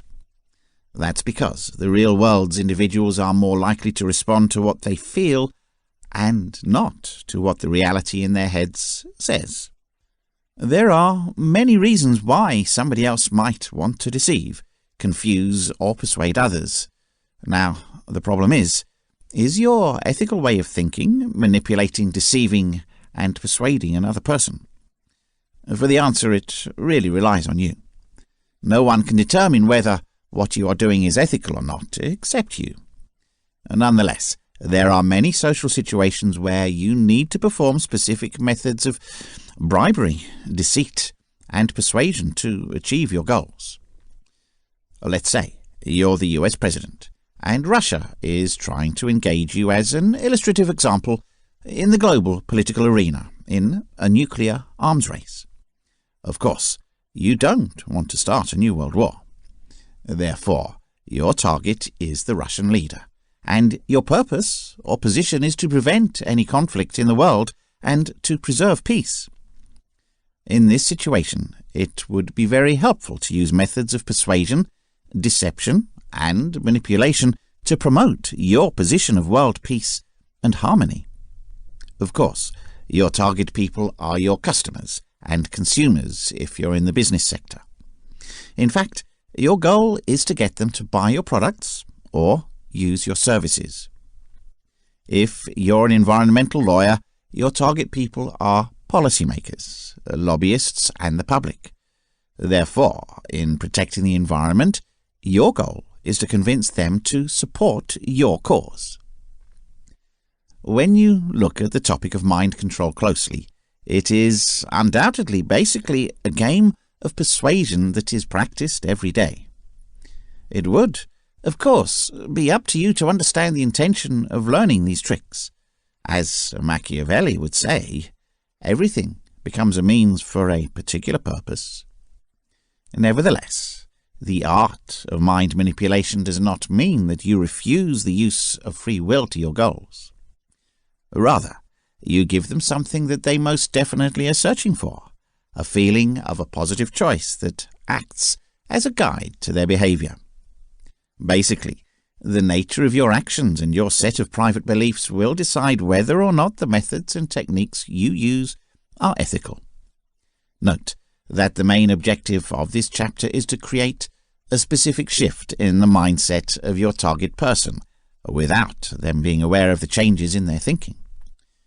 If you are an entrepreneur, your customers will be your target audience, and your goal or aim will be to get them to buy your products or use your services. In this regard, one of the most successful ways to change the way you think about your customers or your goal is to change your way of talking. In other terms, to build what you sell and what your customers want, you must use the right phrases. If you're watching promotional ads on TV or YouTube right now, you'll know that brief business videos are enticing because they use the terms or lingo to address the specific concerns of their target people. Therefore, there is an emotional sense that only the language used by the product or service manufacturers understands your point of view, situation, or environment. Now, when you think about how advertisements appear on TV, they all offer two kinds of sensation, pleasure and pain. Essentially, they play on the two sensations that have changed mankind's course forever. Philosophers, religious orders, and tyrants all experimented with the notion of sensations, with a similar belief that everyone would want to do something to experience or avoid pain. Millenniums later, with the same assumption, people still behave. That's why the art of manipulation and mental control still exists. How do you think people prefer a brand of coffee to others? The response is pleasure. It's still the game of joy against pain. Some would think that they prefer double shots of espresso to experience that pleasurable feeling of being awake much faster, because they are upset with slowness. They want to achieve the bitter taste of coffee as fast as they take a sip. Similar to the latte men, though, they prefer milk over coffee, and they want to experience the caffeine as it is in the form of slow waves of the bloodstream. Everyone will cater to a different set of people playing to their needs. Try to tell an espresso addict that he can drink more caffeine in a large glass of latte than 3 tall cappuccino glasses. More often than not, this espresso lover will try to switch to latte the next morning, because he is more likely to get easily what he wants. Generating a new behavior. This is the most common method to use if you want a fresh or changed attitude. For example, you may want to improve your favorite sport. Look at the way you want to act in your mind, for example, by hitting the right tennis strokes. If this is hard, look at a role model's actions. Remove the chair of the director. Be Steven Spielberg in your mind. In your inner eye, see the scene unfolding. Live dissociated when you listen and edit the soundtrack. You are the star as well as the director. Notice their reactions to what you're doing when other people are involved. Direct the scene and edit the soundtrack until you're completely happy. Then step in and run it as if you're doing it. As you do this, pay particular attention to both your emotions and how you respond to the individuals around you. Does this fresh behavior constitute your values and your privacy? If it doesn't feel right, go back to the director's chair and change the film before going back into it. Identify an internal or external signal that you can use when you are satisfied with your expected results to trigger this behavior. Mentally rehearse the signal and go through the fresh action. A fresh behavior generator is a simple but effective tool to use in your private and professional development. Every experience becomes an opportunity for learning. The quicker you step to become the person you really want to be, the more you do this. Chapter 4. Applying NLP to real-life situations. Application of NLP in developing a healthy lifestyle and reducing anxiety. The health and well-being of a person should be the most important elements of his or her life, as it determines the quality of life. Recently, if you feel unwell, you can use some methods of NLP to drastically improve your health and promote your well-being. You must tackle multiple elements of well-being in this scenario, such as stress reduction, accessing and enhancing healing states, reducing anxieties, creating and maintaining the perfect weight, and so on. Reducing stress with NLP. In order to remain healthy, the body will only allow you to experience a little stress, but once you experience too much stress, it will cause chemicals in the body and interfere with brain function. NLP methods will help you cope with stress and let go of the excess stress that is harmful to your well-being and health. Following are some effective NLP exercises that can be used for stress reduction. Reframe the stress. You will need to find out the reason for the stress. Most of the time, we are aware of our stresses, so it should be very simple for you once the cause of stress is determined. You will need to find possible solutions to solve the problem without stress. For example, if you don't have enough cash to run a specific project, it's a nice stressor. What you need to do is to analyze the problem and find solutions that do not involve stress in any way. You can choose to go for loans, borrow money from friends, for example, or just put up with the amount of money you have. Using meta-mantras. In this method, you use some words to persuade yourself and make things feel better. For example, if you've been messing up at work and you don't know what will happen when your boss finds out what you've done, repeat phrases like, "So what?"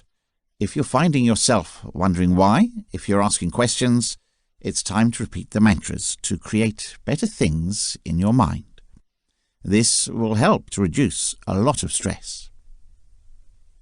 Relaxation and meditation. It takes a few minutes in a day to relax. During this time, close your eyes and let your mind wander.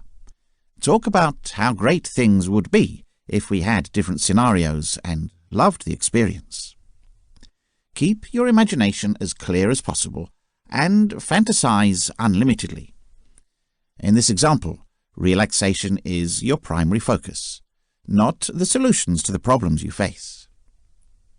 Once you're completely relaxed, the stress will disappear and you'll be ready to face another day.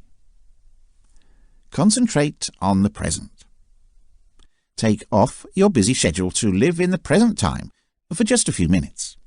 Experience the sounds, the sights you see, and the emotions you feel at the time, and try to relax. This is a sure way of pushing out the stress. This can take just 5 minutes, but it can help bring down the pressure to a manageable level. In this moment, try not to think of anything else but what you feel and what is happening around you. Forget about your concerns and stresses and enjoy the present. Finish your tasks. Always have a list of things to do when you leave the office the next day or at home. You need a notebook for this, because you want these things in your mind as well. This can be a great way to avoid stresses and reduce stress. Change your mental picture.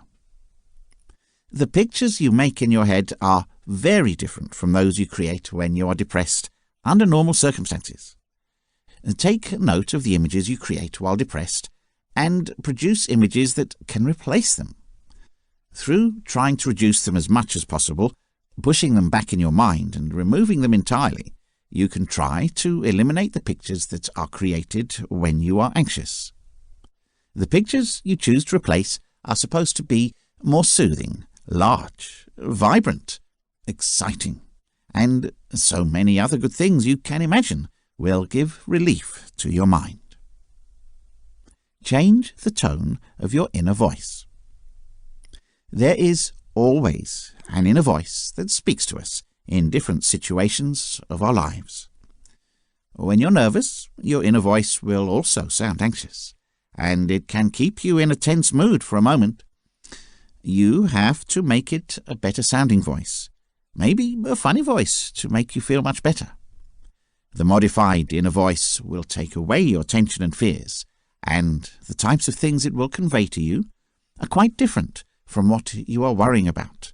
So, choose a better voice. Close things at the end of the day. A major stressor is the belief that you haven't fulfilled all the tasks that you've planned for that day. Once again, at work, end the day by checking out your to-do list for that day, opening and closing all the drawers just to make sure everything is in order, and shutting down the computer. Make sure that you are aware of all the tasks that you are performing as you close things off, so that you will be aware that everything has been done for that day. You can take the time to create a list of things to do the following day. The Worry Notebook. If you're concerned about something out there, you need a worry notebook, and make sure you bring it with you everywhere. Write it down, and then come up with options as soon as you consider something that scares you. If it is something that can be dealt with at the moment, don't push it aside, as you may later be stressed. If you can't take care of things, just take a few minutes in the evening, go through the worry pad list, and worry about those few minutes. This will make worrying anything difficult for you. Applications of NLP in academia. As one considers the purpose of NLP, which allows people to understand and regulate their ideas and emotions for beneficial change, it becomes apparent why NLP has such an important role to play in education. Understanding how to use NLP techniques while still being a student can have a very beneficial effect on how you conduct yourself in a company. That's because you're using NLP as a student to learn how to read. The training happens in 3 primary training style classifications, which are explained as follows. A. Visual learning. The student learns the most and responds positively to visual stimuli. Protests, maps, photos, and reading are included. A student who learns visually faces a challenge when it comes to memorizing knowledge and taking notes through a textbook. Children are more likely to know what they're told if they have pictures in their heads and that they can piece together. Students who prefer visual learning are the kind that is likely to develop brainstorming sessions with a visual representation of an entire concept. Visuals are good because they provide a fresh way to see things. Practice in imagination includes looking into the future and picturing an achieved goal. This method is also suitable for visual learning and can be a powerful substitute for restricting views of students. B. Auditory learning. In this type of learning, the student likes to learn by explaining things to them in detail. Once you return to interacting with students, it is important to be conscious of this concept because it can decide whether you have a leader or a follower in your class. Training by waiting for clarification is good for learners who need to know and understand step-by-step procedures. Such learners will remember everything they're taught because the scheme fits in with the way they interpret and assimilate information. For example, if these students are taught using visual aids for any reason, they may find it difficult to retain and follow the path to which they are guided by the knowledge. A follower should simply use this teaching method in this situation to receive instructions and then obey without a question. The explanation for this is that as long as the instructions are correctly followed, there can be no harmful or incorrect effects. The student would be free from mistakes. A leader would have a distinct outcome when using this method of teaching. After the terms are mentioned, a leader might choose to take possession of these phrases. If they were listed in the negative, they can be elevated as favourable. A student who can make this strategic shift has the ability to redefine, and this is a positive outcome when practicing NLP actively. C. Kinetic learning. When doing an exercise alone, the student can learn the most in this form of learning. It refers, in addition to taking part in practical aspects of research or other courses. In this case, the best thing to do is to give a set of instructions to the student and leave them to follow them as best they can. While, when things don't seem to be done according to schedule, one can check the pupil and point them in the right direction. Students who prefer this kind of autonomous teaching will show brief spans of attention when they have to listen to long lectures or courses. People prefer short, straightforward presentations of ideas, and they have the ability to implement these ideas on their own. To students, the above-mentioned learning style categories are fine. Nevertheless, NLP can also help teachers greatly. When taking the time to understand the different learning styles of each student, the instructor is then equipped with the tools to follow approaches that have been tried and tested to help the students do well and fulfill all their educational needs. The section can also be used to attempt to understand how other individuals, such as clients, perceive things. With this experience, it will be much easier to handle them carefully. Application of NLP in getting rid of fear and other phobias in general. There are people living with various fears throughout the globe. Phobias can be called all-consuming and apparently out-of-control fears. There's a certain amount of good fear, and then there's fear that will generally stop you from functioning on a daily basis. NLP techniques will help you conquer this crippling fear effectively, so you never have to experience it again. Say you've got a phobia of public space. You have an excellent mind and you continue to start a business, but you can't, or because you might have to go out to public places. You find yourself stuck in your home, unable to go out into the world, wondering what to do and feeling a great deal of shame at your failure to get up and go. You may not even understand why you have this phobia. Perhaps you just remember that one day something happened, and since then public areas have been a no-go zone for you. By using phrases like, "not right now," and "I'm going to think about it," you may have become a natural deflection to get out of communicating or going to public places. The first step to overcoming phobias is to understand NLP's anchors. For fear of public places, here is a practical example.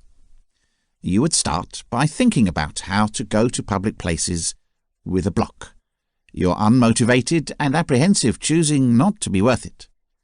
Create a vivid mental image of this scenario and feel the associated emotions, like your racing heart. Listen to the sounds, like your shallow breathing, and anchor it on any aspect of your body when it's crystal clear. The next thing you should do is think of all the frustration or desire that you felt when you didn't fulfill your goals and stack those anchors. Take the full weight of your position deep into your mind and recall a time when you were able to get everything you wanted. Recall what you saw, how you felt, and what you heard. Paint that moment's wide mental image. At the moment when it happened, it should feel as real as it did.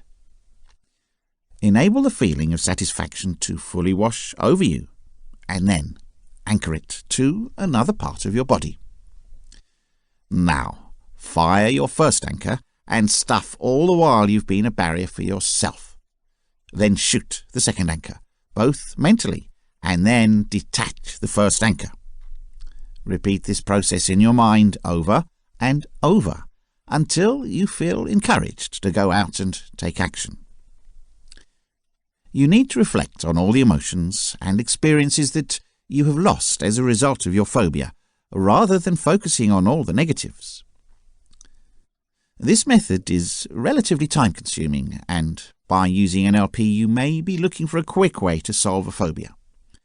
So, this next method is fast and should help you see almost immediate outcomes. The instance is going to be the same as the previous strategy, which seeks to overcome fear of the public place. If you want to go to public places, think about what exactly happens when you experience a phobic reaction or an unpleasant memory.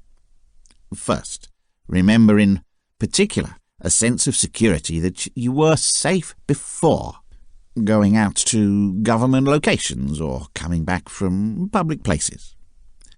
Imagine sitting in a movie theatre and watching yourself on a black and white screen, now that you know that you can be free. Imagine yourself in control of that image, and see yourself in the projection booth. See yourself sitting in the movie theatre. Watch the little film on the monitor. Your movie must start with a moment before you're afraid of public spaces, and you're supposed to play out the experience you've had before you got any fear. And keep up with this image until you feel completely free. When you feel totally secure, freeze the film and turn the screen white. Consider floating out of the screening room, then out of the chair, and at the end of the film, landing.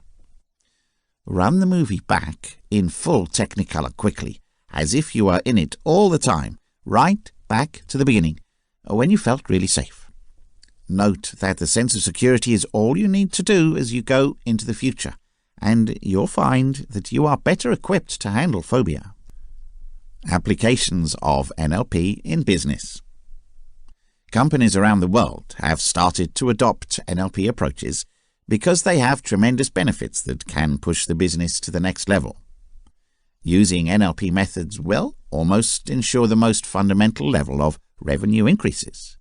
Therefore, peer-to-peer communications will greatly improve. NLP is just what the entire round of a business needs. There are a number of business-related aspects to neuro-linguistic programming. These include motivation pattern management, cognitive change technology, conflict resolution, training and coaching, guidance, learning, and teaching.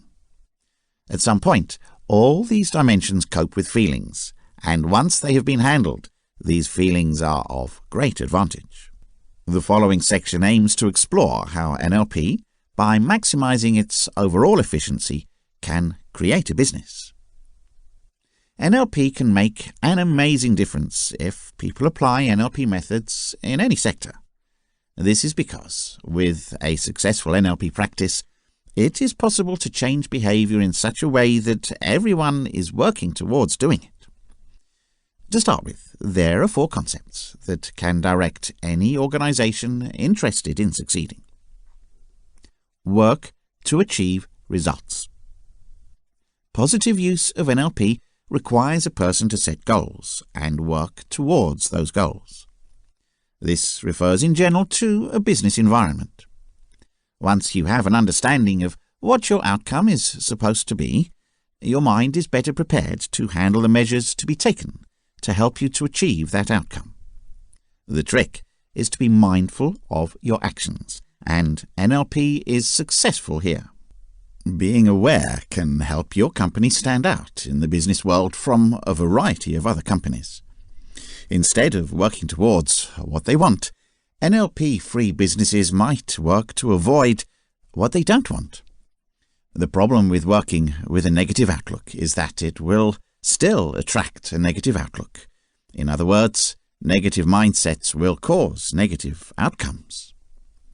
NLP places great emphasis on focusing on the outcome and focusing on it.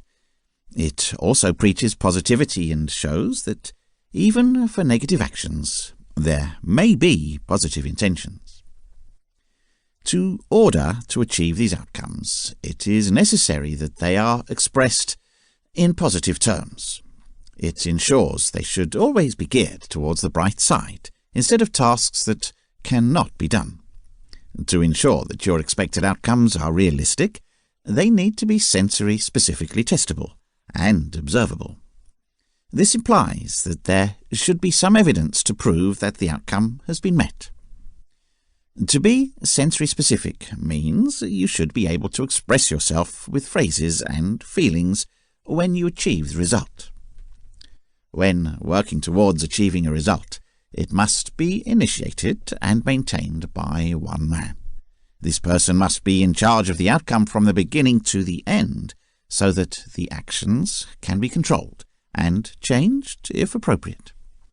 The concept here is that through NLP, an individual in the organization can trigger a wave of positive change through their own actions. It also allows them to be held accountable for their actions, or you get a bonus. Every action has an equal or positive response. Through practicing NLP to ensure that no damage occurs to you or other people, you are mindful of your actions and their possible implications. You can also model positive behavior. So, if people imitate what they see in you, you will only have positive feedback reactions. Understand and be aware of your senses.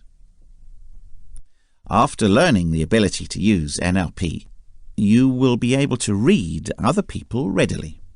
It includes all the nonverbal cues they use when consciously or unconsciously communicating with you. As you are more aware of them, you must increase your senses. Changes in skin color, blushing or pale, higher or lower breathing rates, and there should be visible muscle flexing. This skill can become essential when dealing with a client, as it makes it easier for the person practicing NLP to determine what kind of impact they have on other people. This will help the NLP therapist quit when the other person has achieved their desired outcome. For example, you're working in the sales department of a busy clothing store. A customer walks in and you notice that they have broken a little sweat, are a little out of breath, and keep looking at their watch even before they start shopping. If you've used the NLP methods, you may find the client is in a hurry and needs to be quickly served to make sure they make their next appointment. Therefore, it is possible to adjust the amount of service you offer accordingly. Change your behavior to ensure an outcome. It links directly to the first premise and discusses the essence of NLP, which is behavioral transformation.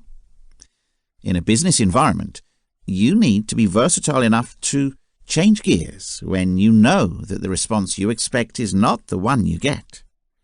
This can only work effectively if you always have your end goal in mind. This is particularly true if you use the modelling authority and have a picture of the steps you need to take to achieve your goal. Tap your ability, as explained in the second principle, to measure the response. If you obtain the desired result, you must continue with your predetermined course of action. But you should try to use a different strategy if you don't achieve the desired outcome. You can potentially save stress and frustration if you spend time analysing and monitoring your actions by actually being mindful of the feelings and how you can cope with them. Take action. It requires NLP to be actively involved at this point in making decisions. There's no point in taking the time to learn all the NLP techniques if you don't bring your reading to the test. The thing is to work to change behaviour. It's crucial to do things in the present. Changing and enhancing behaviour when needed by being present becomes simpler. Companies who send their workers to NLP skills training, particularly practitioner skills, will often focus solely on sending their leadership team on the expectation they would have learned a fresh skill that could then filter down to the rest of the team. NLP is not a resource that should be limited to the leadership of a company. Instead, it is a software that should be well versed by everyone in the company to ensure that the corporate objectives are properly achieved. Employees can use NLP methods to achieve optimum results or interact better with customers. The effect is often quite clear when one uses NLP tools to deal with customers or connect internally. A percentage increase in consumer purchases or productivity of employees. When an employee is trained to learn NLP skills at any point, they are greatly motivated, which generally leads to their increased production. NLP should teach any worker anything that can be done on a mental map to create, understand, and apply. The points mentioned previously highlight the most common business challenges. The primary challenge is proper communication. And communication encompasses what happens in a company and what happens to customers. NLP is important in almost every area of a company, and it is beneficial to both employers and employees. Employees in an organization can use NLP strategies and activities to set clear and concrete goals and achieve them, to build confidence, to work and perform better all the time, to improve their morale and stay motivated throughout the company, to recognize some of the barriers which keep them from achieving their goals in their work. Management will also use NLP skills in various fields.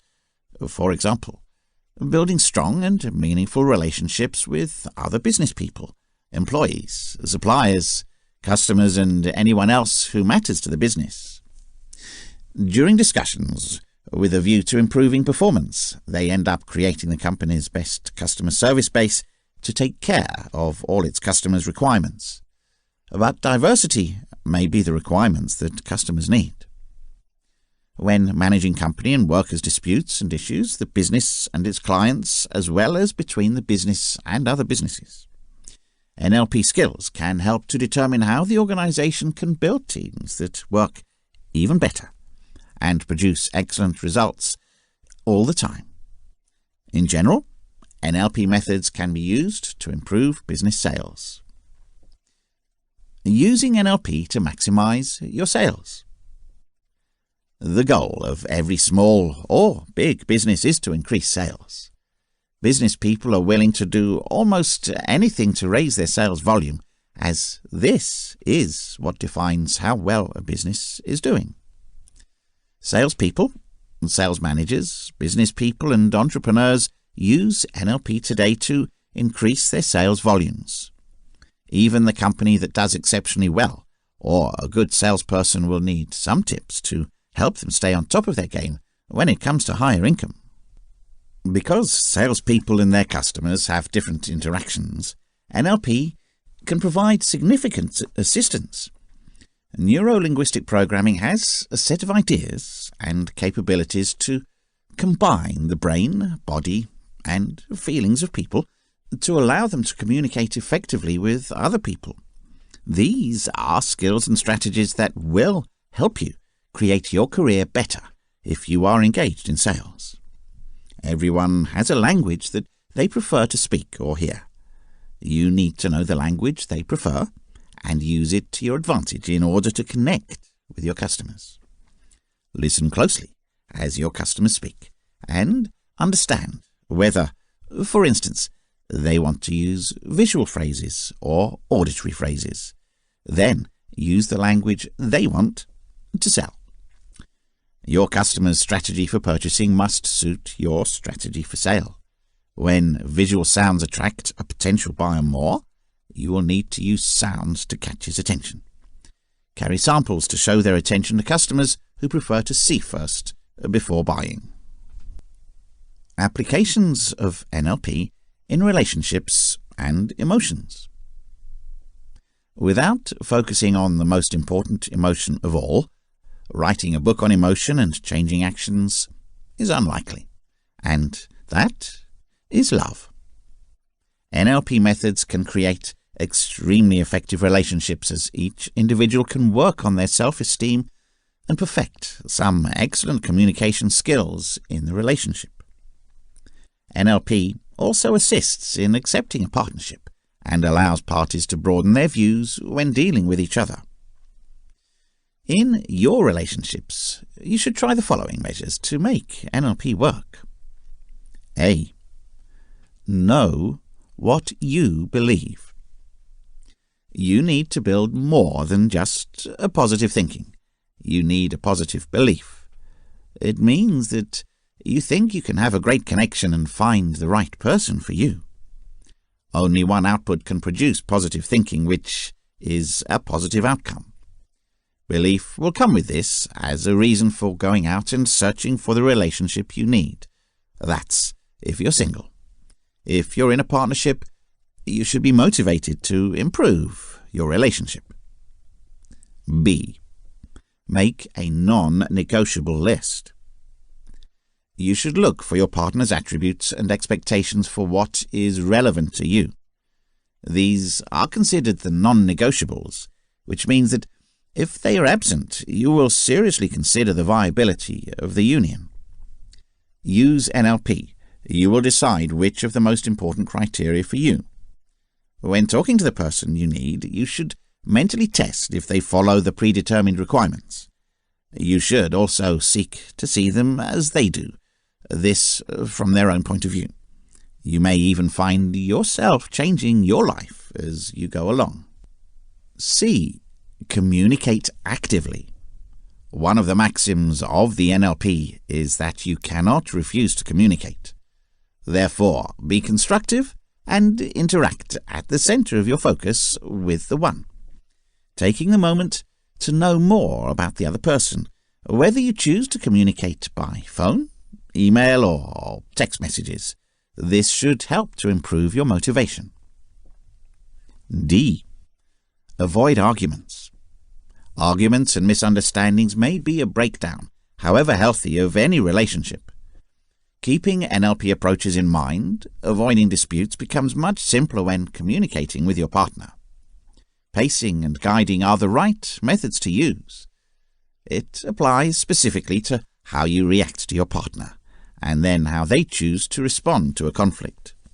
Listening must allow enough time to absorb what is being said, and leadership should steer the dialogue towards solving the problem.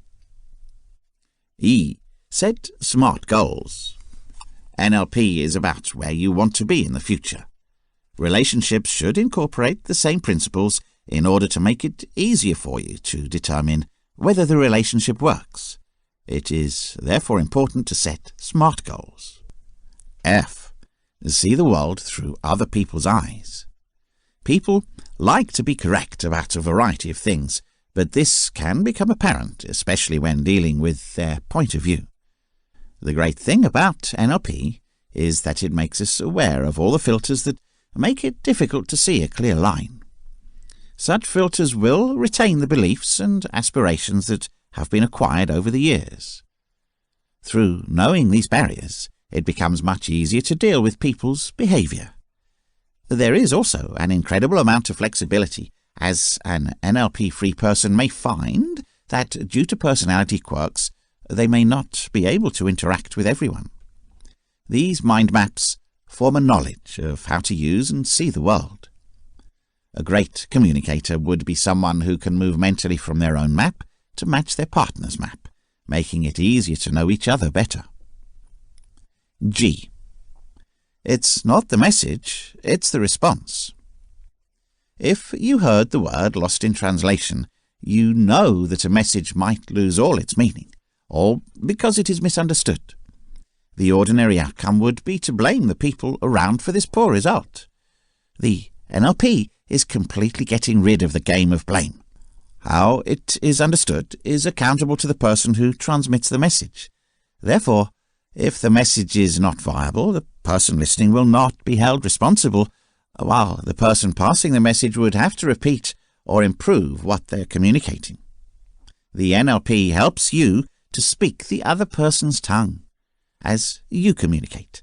This implies that there is enough versatility to improve communication.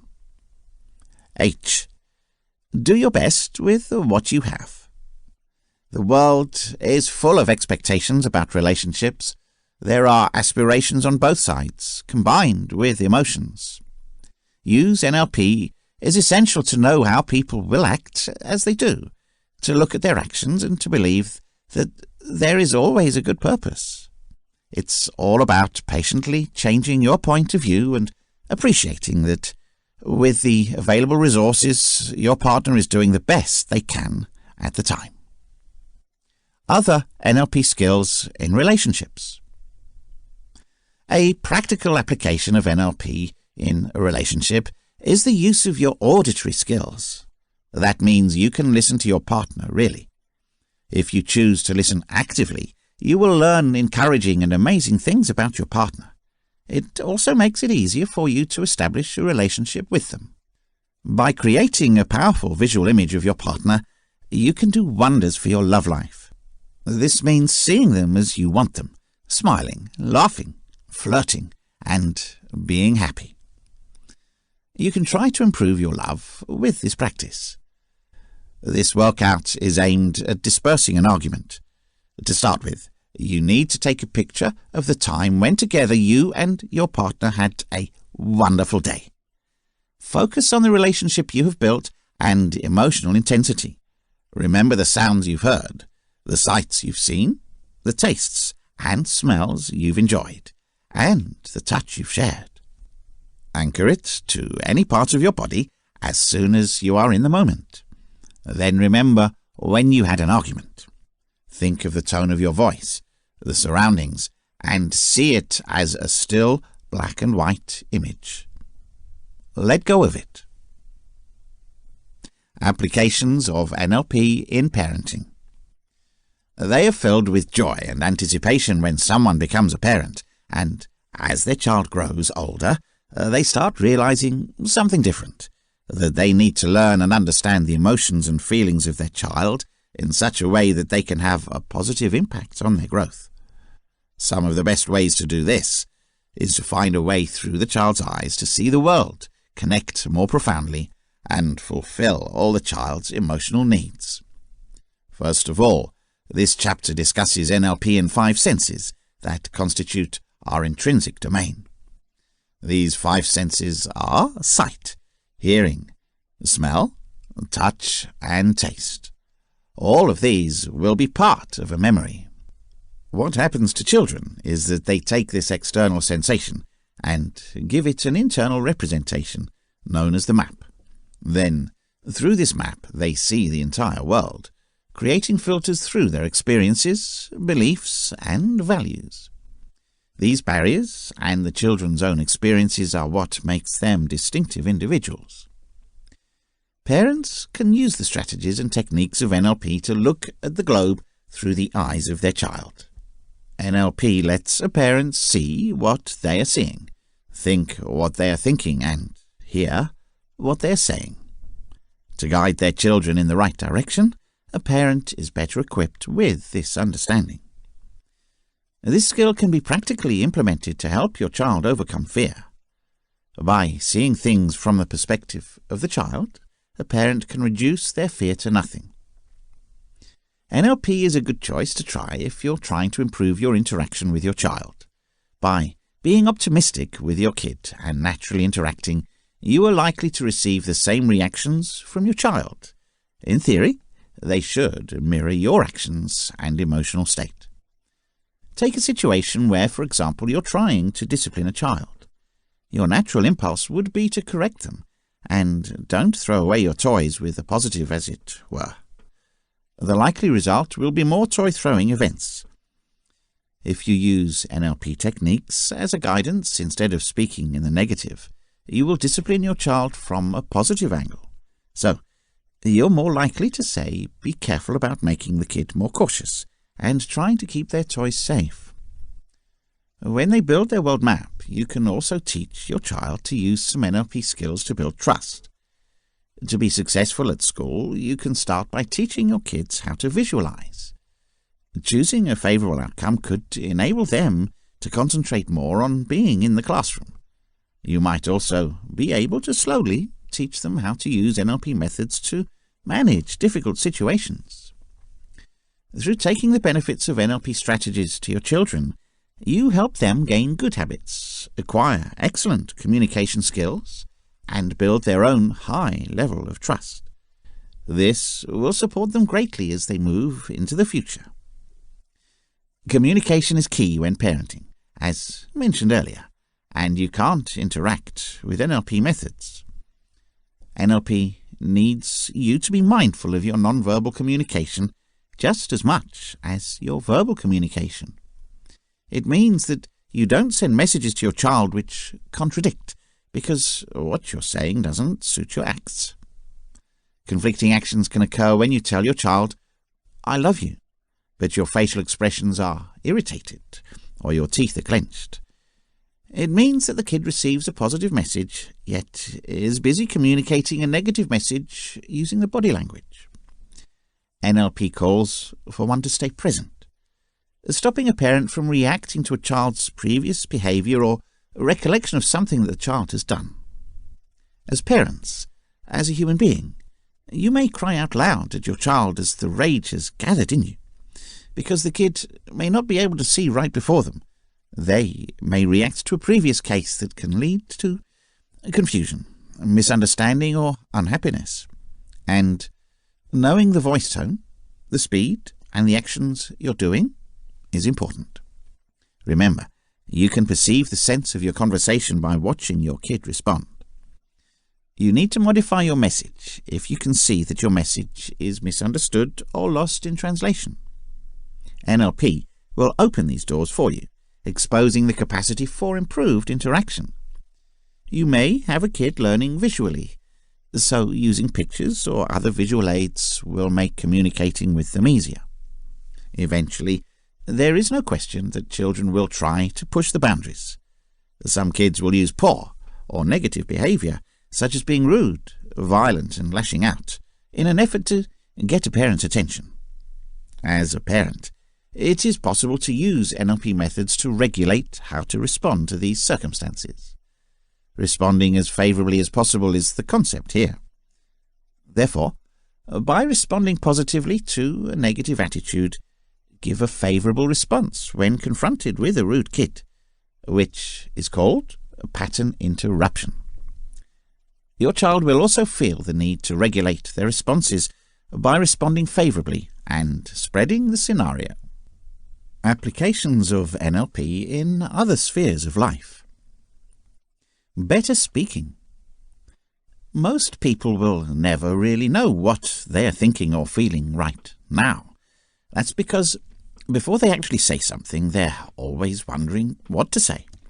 It turns the unconscious features of language production, grammar, and word selection into conscious activities, which means that a message can be changed and inauthenticity can result. It's time for people to chat, just like when they're on the line. We can send organized phrases without spending time worrying how to relay a message.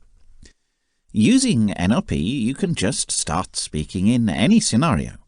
The idea here is to submit an end goal in your conversation and work towards achieving this end goal. It is essential to stop worrying about looking stupid or making a mistake, as this leads to the overthrow of communication. There is an unconscious mind that is very powerful. The unconscious mind will find the sentences and words in line with the goal set once a target has been set mentally. This NLP method is an excellent reference to teaching action, where the fastest way to learn anything is to do it actively. Modeling successful people. This method of NLP is very efficient and is used mainly in sports and business. A prototype is chosen in this approach, showing the actions you need, and you should observe it to learn from it in practice. For instance, if you want to imitate someone in the company who finishes deals effectively, someone who is confident, smart, and always driven to do business, you have to watch this individual do their thing, and maybe learn from their body language, the tone of speech as they speak, body posture, among other things.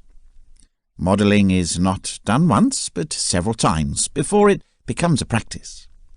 When your turn comes to do it, you will have no problem presenting yourself, just like your good model. Empowering questions. In this method, you come up with questions that will focus on where you want it to be in order to change the thinking patterns of yourself or another person. This is a method used in business to persuade customers of what is best for them with their products or services. For example, if you want to leave a poor habit, you can ask yourself direct questions to persuade you how bad that habit is. If you want to start something new, you can use questions to convince your mind that it's the correct thing to do. You may, for instance, come up with a list of advantages that you will enjoy when you start to work out through a number of important issues. Creating better communication. This is a much easier learning ability and will help you get along with any type of person. Creating a relationship with individuals can be accomplished in so many distinct ways. For example, you can follow a person's breathing patterns without them realizing it.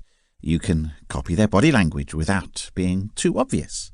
You can choose to use the precise phrases that the other person uses, among many other ways. Find out their perception and use it. It can be audible, kinesthetic, or audible perception. This can be accomplished by talking to the person you are interested in, listening to the words they use, and how they use those words. Mind juggling. In case you feel nervous, this method is very helpful. It can create a balance between the right and left sides of your brain and ultimately reduce anxiety. For mind juggling, choose something that you really like, something that has some private meaning to you, something that will feel nice and sound nice and won't be harmed if it drops. You should have an affinity for the item you're going to use more than its features. To practice, stand with your legs apart or sit with a straight back in a chair without arms. Place your hands with the item on one side in a way that you help it. Start throwing the object from side to side with your eyes. To allow your mind to roam in the direction you want, drop the object at times. This exercise can be done for as long as necessary. Fast fear cure. There is a way of curing great anxieties.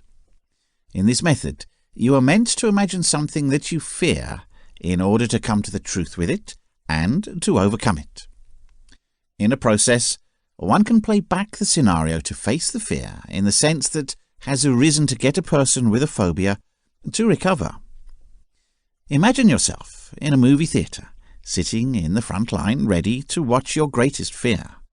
Picture what you most fear and watch from the front row on that big screen.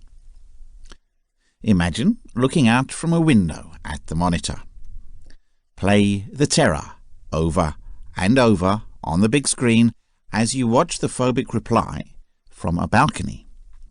You can do this as many times as necessary, allowing you to switch the theatre locations and adjust the screen's colours of fear and locate the fear in all sorts of visualizations. Sometimes your fear won't be as intense as it was, and as you keep imagining yourself facing what you're most afraid of, fear will come down and you won't be afraid anymore. Planning efficiently. This is another effective NLP method that will help you plan something you're about to do to make sure it's going smoothly. Imagine how you're going to behave, talk, feel, and think about the new path you're going to take in this method. To make your emotions come true, involve all your senses in this. Even in that situation, when you write down the answers, ask yourself important questions, such as what to do before that day or activity begins. Ask yourself what to do before you move, and write down all these, as they will help you prepare for a good case or day. Repeat all this until it has covered everything that should be accomplished on that ideal day. By the time you're done, you should have written down all of the steps for the actual day. Give the steps a timeline to make a perfect event.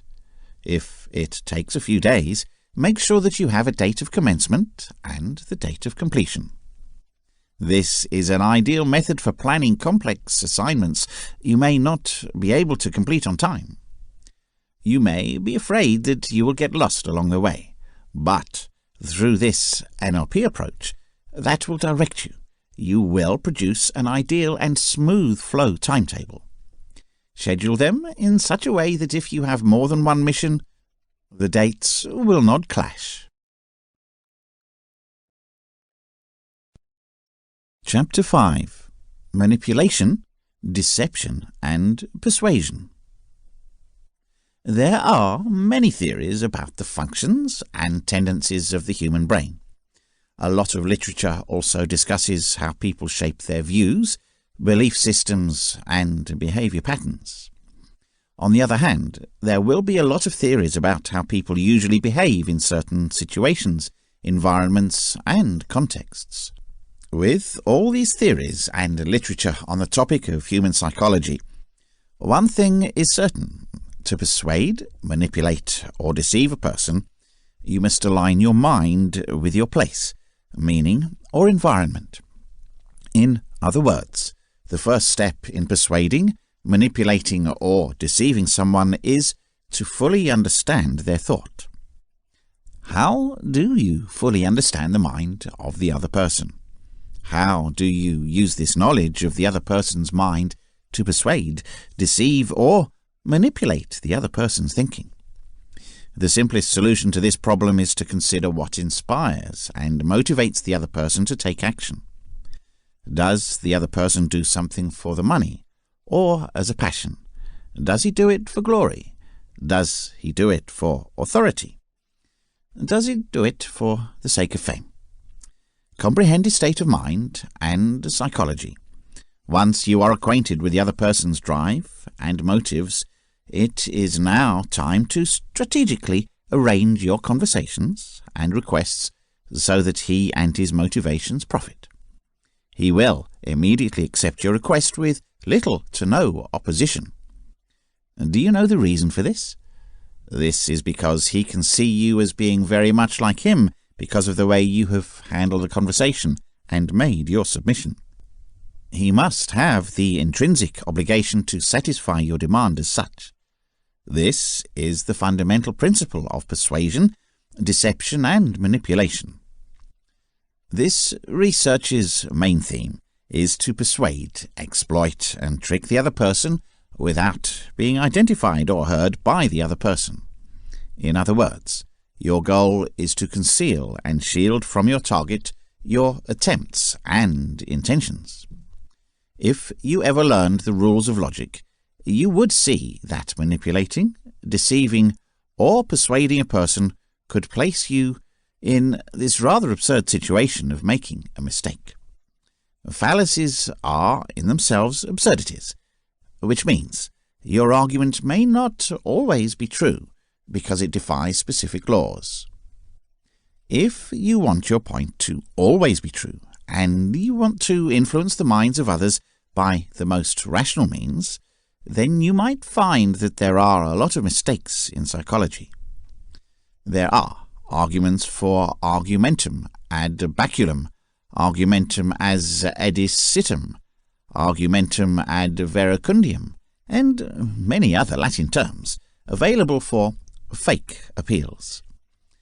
These errors are committed by people because, of course, they appeal to emotions, authority, or turn of events they cannot predict. That's the good part about the real world, though not all people are convinced that the visual claim is all that comes under good logic. The testable theory suggests that there are truths in this world that really defy logical rules. Their law, defiance, as people can see it, however, makes the world much more real. Often people try to predict the climate, which is completely unpredictable, of course. There are predictions that nail it, and in an unpredictable nature, there are those that will work out. While there are some books that would make you think the best way to influence people is to play with their heads according to the laws of logic, this book will teach you how to persuade others by putting yourself in their shoes. It's all about empathizing with others, and then putting a credible and sound argument in their heads that works well for your benefit. That's because the real world's individuals are more likely to respond to what they feel and not to what the reality in their heads says. There are many reasons why somebody else might want to deceive, confuse, or persuade others.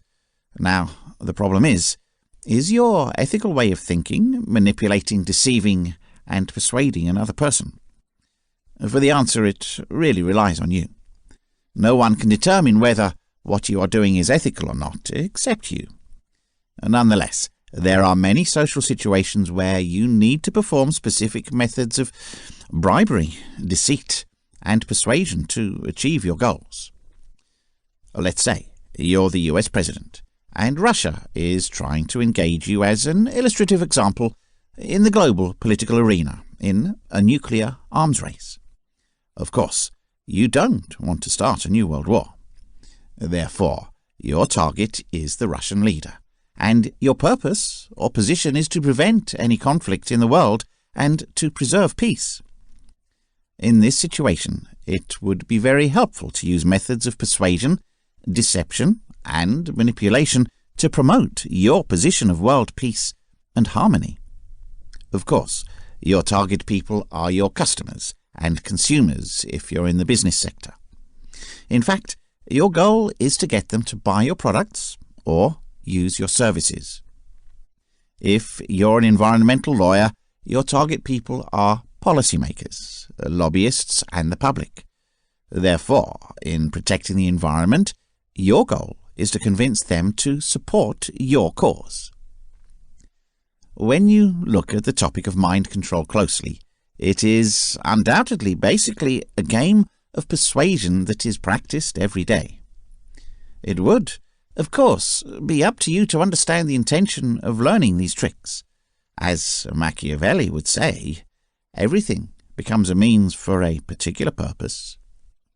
Nevertheless, the art of mind manipulation does not mean that you refuse the use of free will to your goals. Rather, you give them something that they most definitely are searching for, a feeling of a positive choice that acts as a guide to their behavior. Basically, the nature of your actions and your set of private beliefs will decide whether or not the methods and techniques you use are ethical. Note that the main objective of this chapter is to create a specific shift in the mindset of your target person, without them being aware of the changes in their thinking. If you are an entrepreneur, your customers will be your target audience, and your goal or aim will be to get them to buy your products or use your services. In this regard, one of the most successful ways to change the way you think about your customers or your goal is to change your way of talking. In other terms, to build what you sell and what your customers want, you must use the right phrases. If you're watching promotional ads on TV or YouTube right now, you'll know that brief business videos are enticing because they use the terms or lingo to address the specific concerns of their target people. Therefore, there is an emotional sense that only the language used by the product or service manufacturers understands your point of view, situation, or environment. Now, when you think about how advertisements appear on TV, they all offer two kinds of sensation, pleasure and pain. Essentially, they play on the two sensations that have changed mankind's course forever. Philosophers, religious orders, and tyrants all experimented with the notion of sensations, with a similar belief that everyone would want to do something to experience or avoid pain. Millenniums later, with the same assumption, people still behave. That's why the art of manipulation and mental control still exists.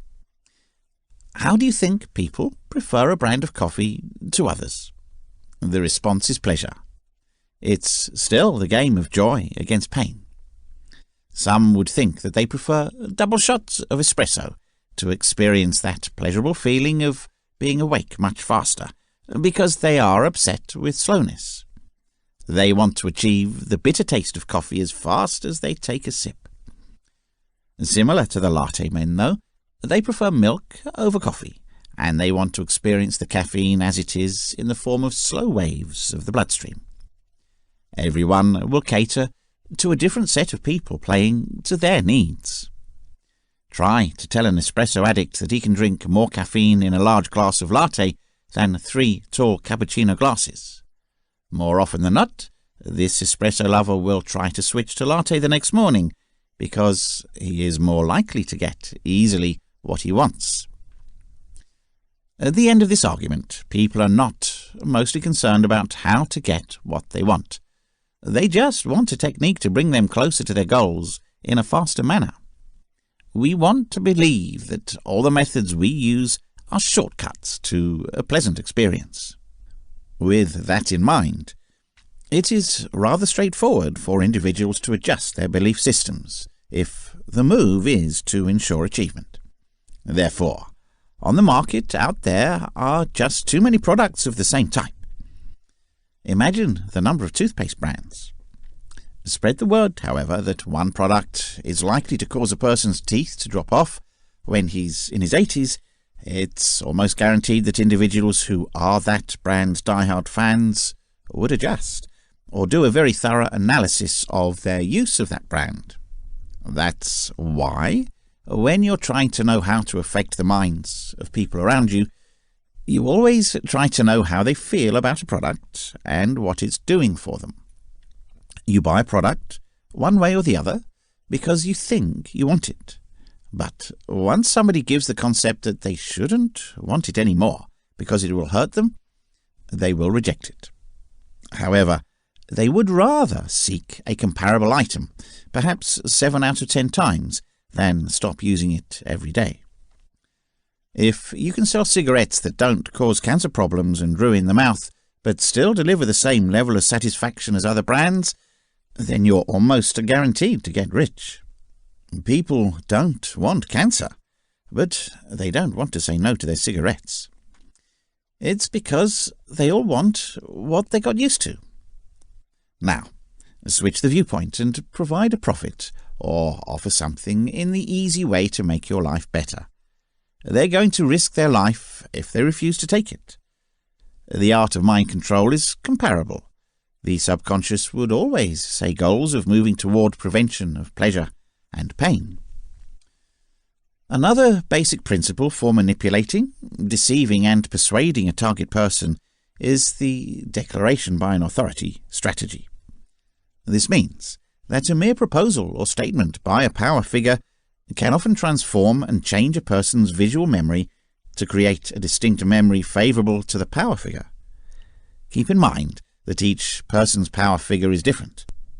Many individuals will see a university professor as an illustrative authority figure, while some individuals will see a person who has learned from hard knocks as an authority figure. In other words, you should position yourself in a situation in which you will grasp the authority figure of your target person. You might think that there are people who don't believe in authority. Okay, you're wrong. So for manipulating people, this can't be a standard technique. But when you look at the history of this culture, people have always been entrenched in any kind of organization. People have always been looking for someone to give them the information they need to improve their lives, or as an example they can look up to. Although individuals may think it is possible to disregard or discount the importance of government, they will still be searching for a leader. You must either have a leader's characteristics or have your words come from an important person to be able to influence an individual.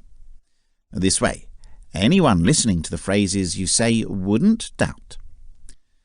If you can see this all the time, more people will buy the item if people who are respected sponsor products for sale.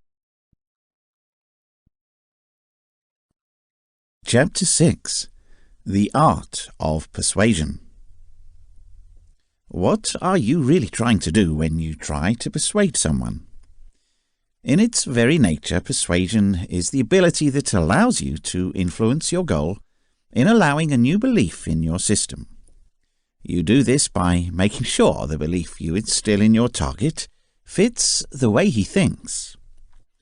You also do this by challenging the authorities he listens to and assuming that you are the authority of the new belief that you want him to acquire. There are many ways you can convince engineers, and 5 of them will be learned in this section. You can even design your own tactics based on your target's character, but you need to create them so that you can go back to what persuasion really is. At this point, you will begin to realize that persuasion is a very powerful tool, and for almost any relationship, most people who have used this skill believe that it is even the basis of the other skills discussed in this book that are manipulation and deception. Persuasion allows you to move in and drop your target's defenses by placing them in a situation where their beliefs would be changed. Beliefs are very powerful in creating what's comfortable for people, which in turn dictates what they'd do over and over again. They are not 100% correct, and according to experience, they are malleable. Because they can change depending on one-world experience, you, the controller, will be able to challenge them and make your expectations view their environment as something else. It sounds easy, but it's not, of course. The obstacle you face as you step into persuasion is your goal's definition of comfort. People would always want to believe what makes sense to them, such as their religion, their choice of products, and their entire lifestyle.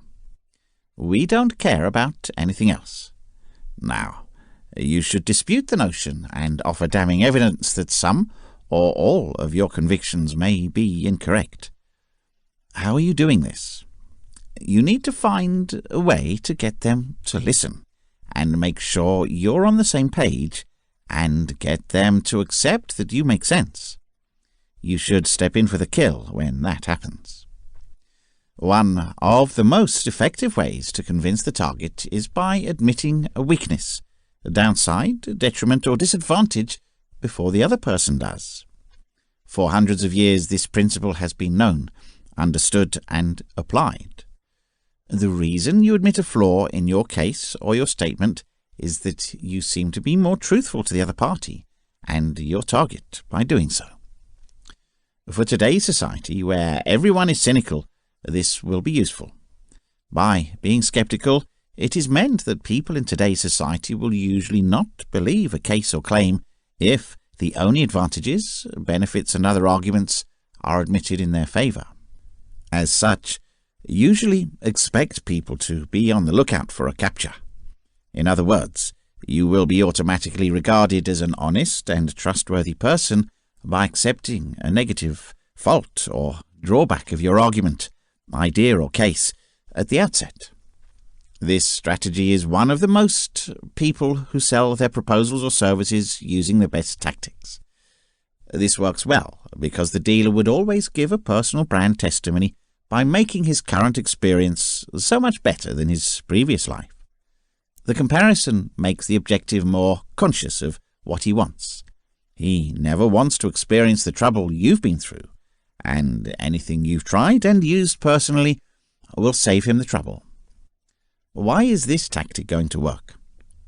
This makes them know that you can make mistakes, that make them feel you don't have your defences all the time, and you can relax in front of them. Moreover, your target will feel more comfortable with your presence because you don't seem too enthusiastic about persuading him or her to buy your claim, proposal or case. Instead, you're providing them with an opening they can test. So, which makes the entire statement a very exciting proposition, it becomes something very fascinating about which they would like to find out more. As such, the moment you are trustworthy in the eyes of your target is the moment to strike perfectly. You can better convince your target if you've done something that's going to be in his or her favour. For example, by helping him or her with a problem, you can show your trust to your target. In other words, put yourself in a situation where, in any way, you can help him or her. For example, if your goal is to sell real estate, stocks or insurance, you can call a personal friend about the products that your goal is trying to sell. If, on the other hand, your goal is a businessman, offer your friends and acquaintances to distribute their business cards. If your aim has to be presented to a politician or policymaker because he or she wants such a politician or policymaker to support a cause for environmental or health care, introduce the two people to each other by all means. It means, more than anything else, that you will share with your goal a portion of your time and effort. Offer your assistance. Any form of help is appreciated. He or she will be more comfortable with you in this way. The target will also have a certain relation to you, implying that he sees you just like him or her. Once your goal becomes comfortable with you, your mental defences will be lowered. This is the perfect time to convince him or her in your plan, statement or case at the end of the day, when he or she lowers his or her mental defences. Here's what a lot of self-help gurus would do. They're giving themselves a little background, and that'd always be about the time they weren't successful. Once they find an easy way to change their lives, they turn up and tell you. They'd tell you their methods worked because they were trying the hard way to do things. They're willing, however, to show you how to do things that would make your life tremendously better, just the way you want it, the easy way. The technique appeals to many people because these accomplished people are willing to share what they have been through and are willing to share the secret without the recipient having to go through the bad experiences in order to gain the information. It would also be advisable to point out that you are like your target as well, and offer your claim because you think you are very similar. By making people think that people with the same rank can easily exchange experiences, you can always persuade people. Now they'd find they could relate to an expert like you. Knocking off the socks of your target means you're giving it a pleasant surprise. How are you going to do this? Blow off your goal with an amazing fact or an amazing statement or just something that only a few people would learn. Make a claim, case or suggestion that you can make. Or There's something you can teach him or her that's never been done before. This can also be something that can change the way the idea or statement is perceived. This will open their minds in such a way that they will accept new ideas and thoughts. It positions them in a state of relaxation and acceptance, in other words. And the psychology behind this is that people enjoy being pleasantly surprised in general.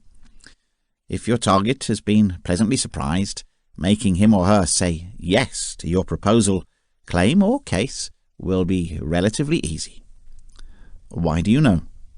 This is because if you help such a person discover some amazing new reality, making a decision to pursue another person, you, will always be relatively easier. In fact, it will be relatively easy to make a decision to give in to your statement or suggestion because your intention is to feel more comfortable and receptive. There's a reason why people believe in success stories. Everybody wants to always find the easiest way to do things, and they're willing to buy anything that a person used to get out of a terrible situation that's also likely to happen to them. When you sell a parachute, the belt that people usually use is made of strings used to hold a parachute together. Keep in mind that they likely wouldn't find themselves falling out of a plane and using a parachute to save their lives. However, if you tell people that a parachute can hold more than 500 kilos of weight so that they can use it to tow their cars, and that it's the favorite bracelet for hunters and adventurers because it can serve as a tourniquet, a fishing line, or something to tie up their tents, they'd buy one from you for 3 times the price. That's because these are the information that would make you think the service is much more important than it appears. Another useful tip linked to this technique of persuasion is the last introduction of the plan you want to be accepted or the item you want to purchase. This indicates that you have spent a considerable amount of time asking for approval of a plan or to buy an item from your target. Because of your actions, the target would usually have to accept a single item or service after you have been removed from the start of the discussion. As such, placing your most important proposal or product at the end of the presentation or conversation would be strategically advantageous. Be precise. You should be precise and specific in specifying details to your target audience if you want to add an element of credibility to your statements. The explanation for this is that if your words contain clear and detailed information, it means you know how they affect other things. When you understand how certain issues can be influenced by your plan, argument, or event, your claims are more difficult to attack. Moreover, most people unconsciously feel better when very specific and accurate information is given to them. Why are figures and percentages of all sorts convincing people? It's because they get a sense of security from specific numbers. Of course, people don't think that 100% of the time something would work. They want something that's almost foolproof, because the almost perfect object they might get is even better than all the other products they've tried. That's why consumers often prefer to buy items using numerical adjectives, like most, almost all, and 9 out of 10. But if you insist that your product is perfect, notice the number of questions you get, because people don't think about perfection. They would rather get something that can be flawed, but if they fulfill the conditions, they are still guaranteed to work. That makes the brand more interesting and trustworthy for people. Suppose you're a consultant for operations management, for example. How can you apply the principle to your target dealings? Okay, you can say your target that his or her revenue will increase by 46% in 6 months through the use of your consultancy services. That's unique now. But if you tell someone you can promise a 100% increase in his revenue, then your goal will be more likely to go away. That's because you don't get your target as a buyer unless you can show him some big-time customer who can back up your story. Benefit offer. What's a good offer? An offer should definitely look like it is not just for your benefit, for the benefit of your target. You need to make an offer that would build the same appeal for that reason. Bear in mind that most people are more self-interested, not you. They are more likely to be aware of themselves, and they definitely wouldn't be following your interests. If you're going to make them act on what you're thinking of, make sure you make it look like they're getting more benefit than you would. Why are people buying salesmen's products and becoming convinced that doing so is the right decision? The reason is simple. The seller doesn't think about how much money he'd get from the sale and how that benefit would change his life.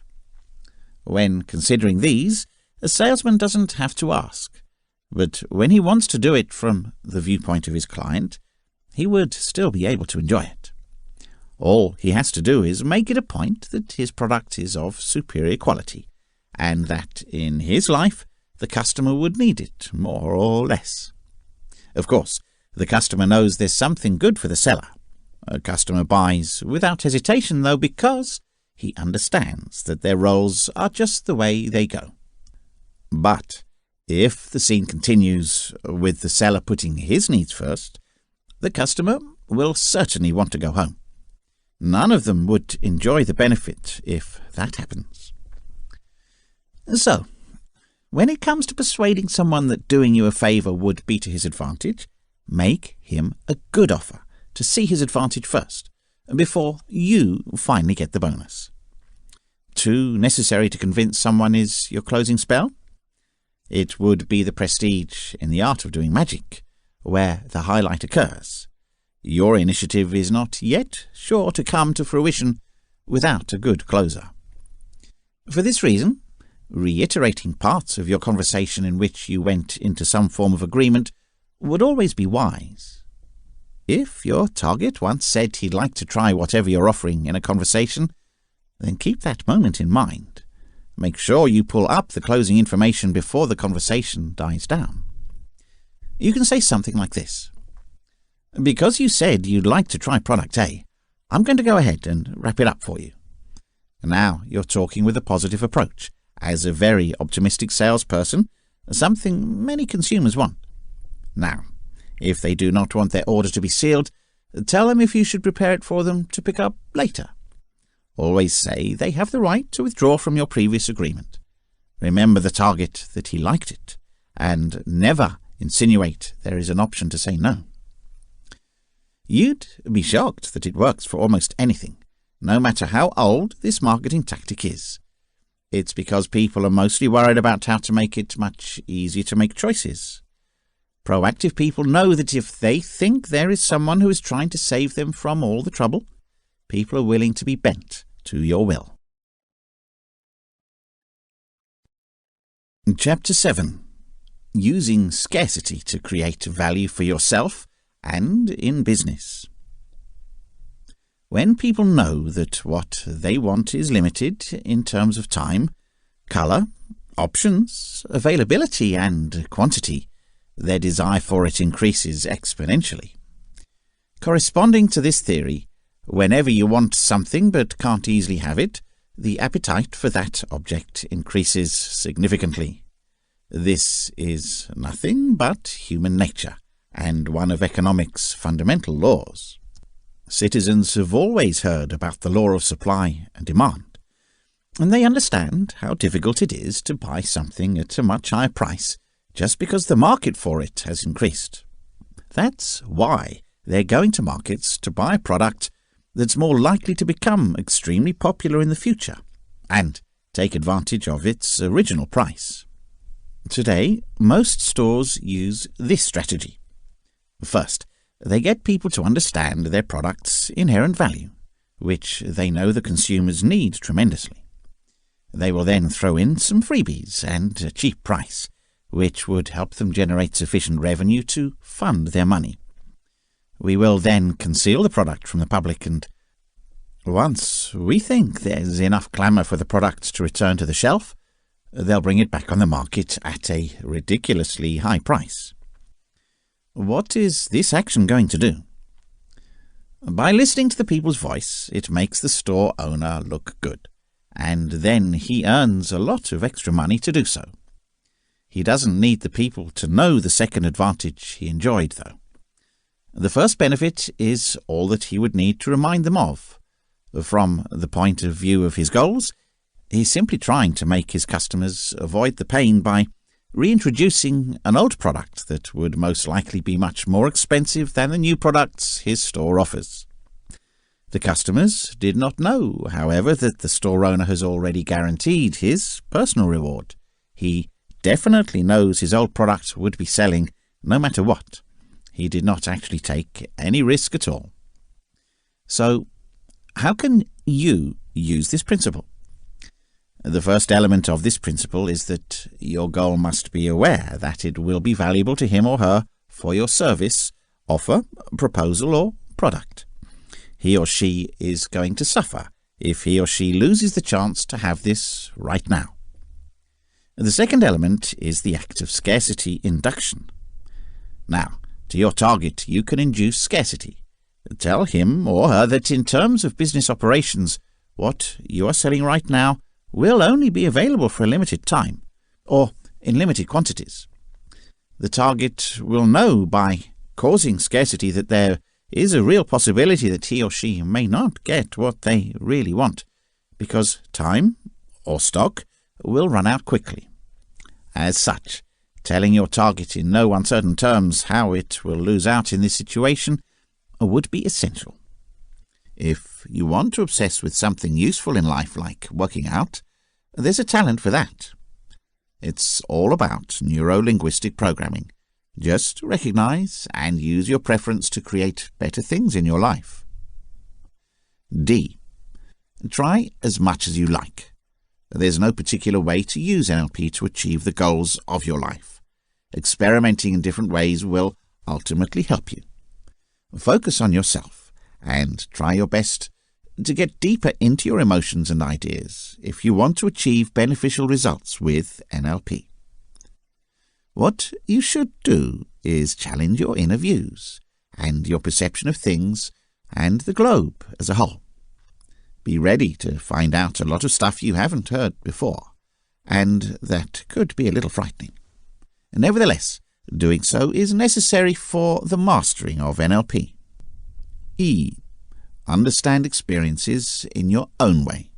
There will be many discoveries that you will understand in your search of self-discovery using NLP, and since there is no instruction in this capacity, you will have to come up with your understanding of things and identify your own goals in life. This will come after you use NLP to master the limiting factors. F. Do not restrict yourself. In fact, there is no limit when it comes to what the human mind can accomplish. Therefore, you should not limit yourself either. Why do you want to restrict yourself if your mind will help you do so many things in life? Those phobias won't have to be dealt with anymore. When using NLP, you can easily overcome them. Set the sky as your limit and make as much as possible for better days in life. G. Enjoy it. If you don't like to change your belief patterns, you might not do much through NLP. So you've got to enjoy it.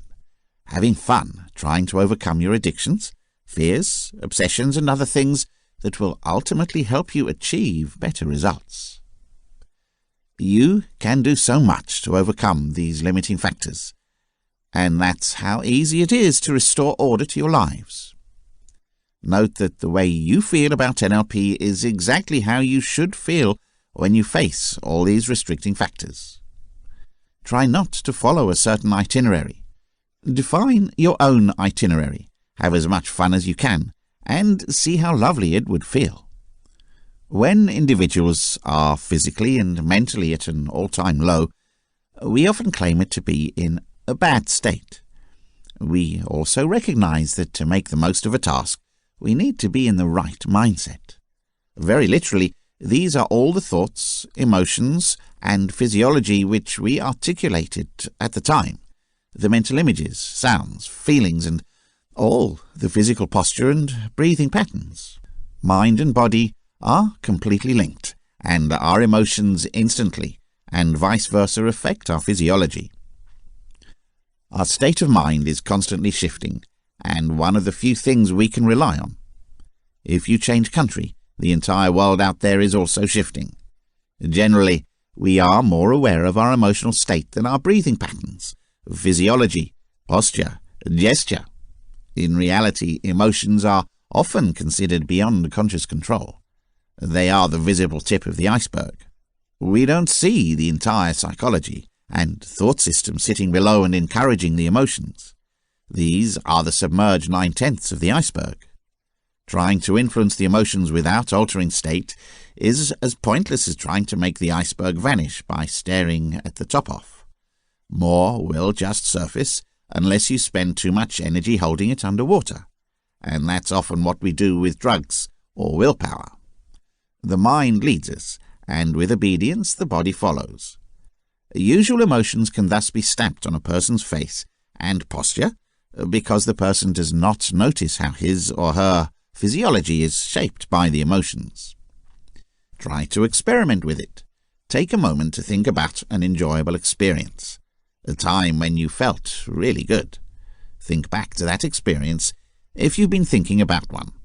Spend as much as you can to re-experience it, a minute or two. Look around you. See what you see and hear as you relive this memory, as you enjoy these pleasant feelings. Recall how you felt. When you're prepared, go back to the present. Notice how your current state is affected by this, especially your posture and breathing. Past experiences don't go away forever. They can help you feel better in the present. Even though the past sights and sounds are gone, the actual feeling is as real and tangible as it was when we reconstruct them mentally. So just put yourself in a more resourceful state, or whatever you felt before you heard this paragraph. Today, on the other hand, think back to a somewhat painful past experience. If one comes to mind, imagine yourself in it again. Back in that situation, what do you see? What are you hearing?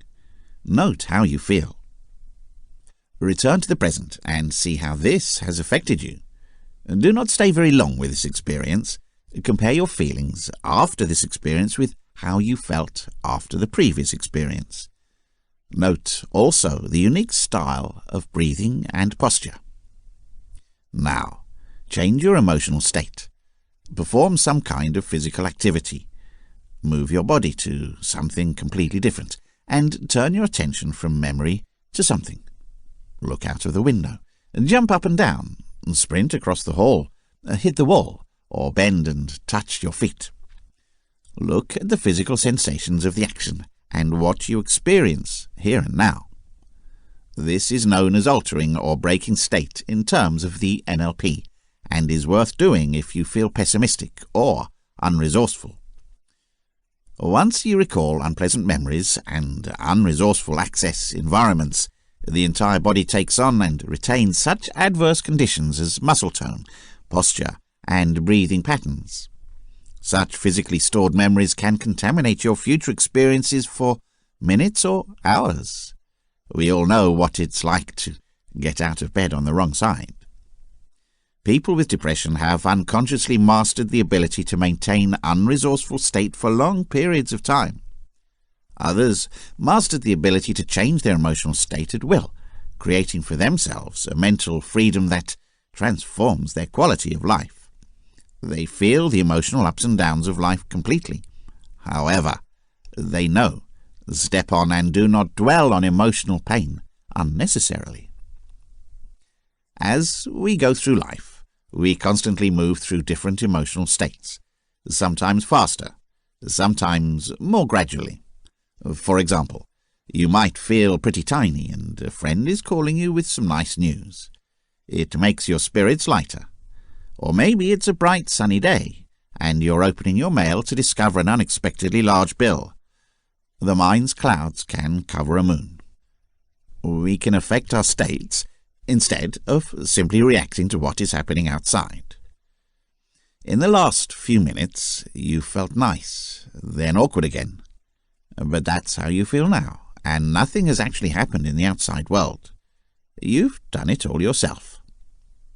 Suppose you are a businessman as an illustrative example, and your target is a potential customer. You can say to your goal, "I'd really hate to see you miss this latest iPhone. Note that this version will only have 2,000 iPhone units available. I will give you the chance to reserve one for yourself if you wish." This example would work because it involves a specific number, which justifies the claim of scarcity. A seller would sell for a certain amount based on how much his customer would like or need the service that he sells. The thing is that soon, because it's that special, the product will be taken off the shelves. He can make the claim stronger by saying that most people can get it only on a reservation basis, and because the competition is very tough, but still fighting for the product is so worth it. To maximize consumer pressure, a store owner may declare that consumers have a specific deadline to make up their minds.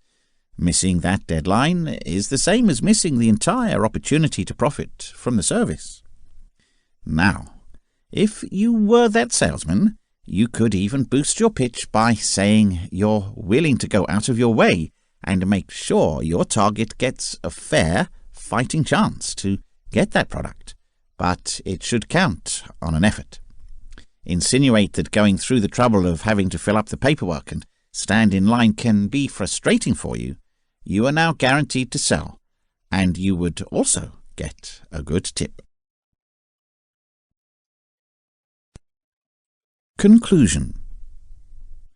In the end, it is essential to understand that NLP and manipulation techniques are both subjective techniques that work on all humans, but also depends on a lot of practice and expertise in order to fully maximize its prowess.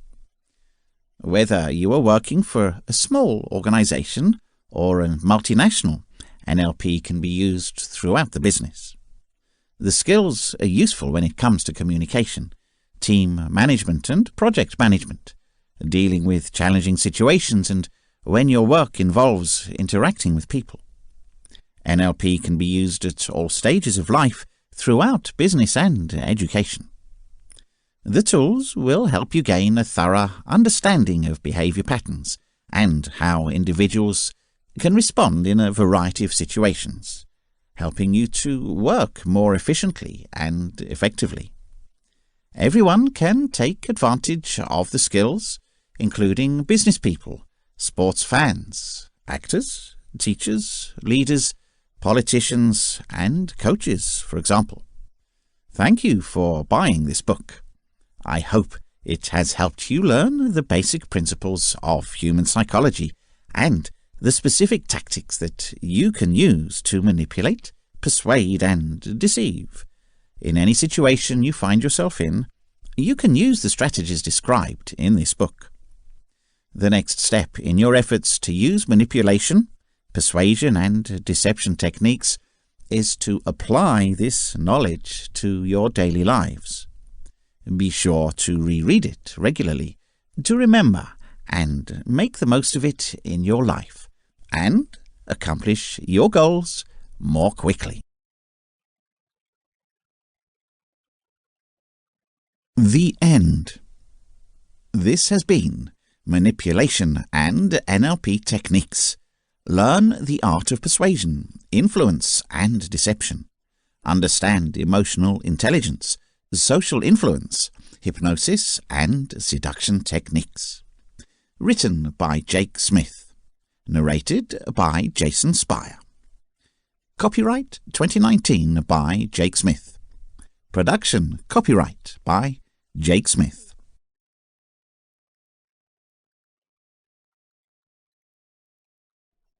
Body Language Secrets and How to Analyze People. 2 books in 1. Analyze body language, speed read people, personality types, manipulate and influence people with emotional and mind control. Written by Jake Smith. Narrated by Glenn Bultice. Copyright 2019 by Jake Smith. All rights reserved. This document is geared towards providing exact and reliable information with regards to the topic and issue covered. The publication is sold with the idea that the publisher is not required to render accounting, officially permitted or otherwise qualified services. If advice is necessary, legal or professional, a practiced individual in the profession should be ordered. From a declaration of principles which was accepted and approved equally by a committee of the American Bar Association and a committee of publishers and associations.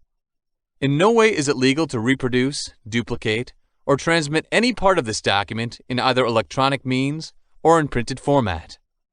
Recording of this publication is strictly prohibited, and any storage of this document is not allowed unless with written permission from the publisher. All rights reserved. The information provided herein is stated to be truthful and consistent in that any liability, in terms of inattention or otherwise, by any usage or abuse of any policies, processes, or directions contained within, is the solitary and utter responsibility of the recipient reader. Under no circumstances will any legal responsibility or blame be held against the publisher for any reparation, damages, or monetary loss due to the information herein, either directly or indirectly. Respective authors own all copyrights not held by the publisher. The information herein is for informational purposes only and is universal as so. The presentation of the information is without contract or any type of guarantee assurance. The trademarks that are used are without any consent, and the publication of the trademark is without permission or backing by the trademark owner. All trademarks and brands within this book are for clarifying purposes only and are owned by the owners themselves, not affiliated with this document. Introduction. The human body operates like a computer, constantly processing information and giving out information in form of body language. We all understand what it is, but most of us don't know exactly how it works. That's because, without our conscious awareness, the process of obtaining and decoding nonverbal communication is often completed. It's just true. Human beings are genetically programmed to scan and quickly understand their significance for facial and behavioral signals. We see somebody's movement and determine the meaning of that gesture automatically. And for a long time, we've been doing this. As a culture, we knew how to win friends and influence people long before we learned how to use words, or avoid, place, or confront people we couldn't be friends with. Our ancestors made decisions on survival based solely on complex bits of visual information which they obtained from others. And they've done that early. Throughout our prehistory, it was often a matter of life or death to decide quickly whether a circumstance or individual was risky. Almost all of us are able to read body language, yet its rules may seem mysterious, and at one point, we all let our bodies say things we didn't want.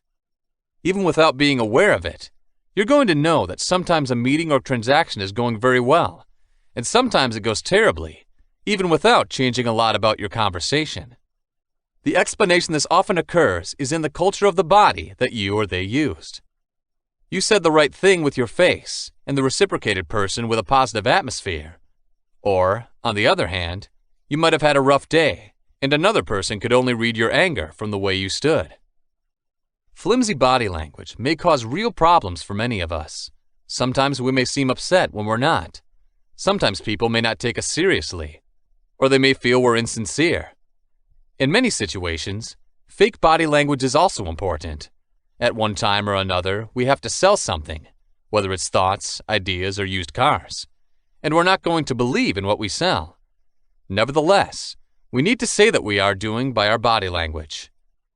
Luckily, you can change the way you use body language, and just be mindful of what hand gesture means what, and what your eyebrow twitch can say. You can start saying what you mean in both your words and your body. This is the book to help you achieve good knowledge of body language, how to analyze people, and how to subtly use body language to manipulate people, with or without their consent. Consider these two near-identical scenarios.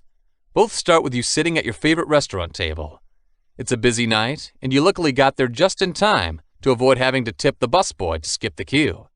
And you're on the tail end of your main course in deep discussion with your buddy about ordering dessert or not. It's a night of pleasure. Why not? So the waitress comes here, she looks down at your table and asks, "Are you finished?" Scenario 1. With her hands on her hips, she asks this question, stood up straight, her lips slightly pursed, and she speaks really quickly without waiting to see if you are ready to answer. Scenario 2. She's bent over slightly to make better eye contact. She's waiting for you to finish speaking before answering. Her hands are waiting by her side, or maybe even giving your shoulder a gentle brush. And she's asking her voice with a soft inflection because it's really a question and not a sarcastic motion. Through experience and just reading these two fictional stories, you can see exactly what was going on and what these two waitresses were really doing with their bodies. In the case, one of the somewhat villainous waitress was saying, "Hurry up because someone else needs this seat." She wanted you to quit in the second scenario, but she didn't want you to feel under pressure. After all, you might still want dessert. Body language is the means by which we interact with our bodies in a nonverbal manner.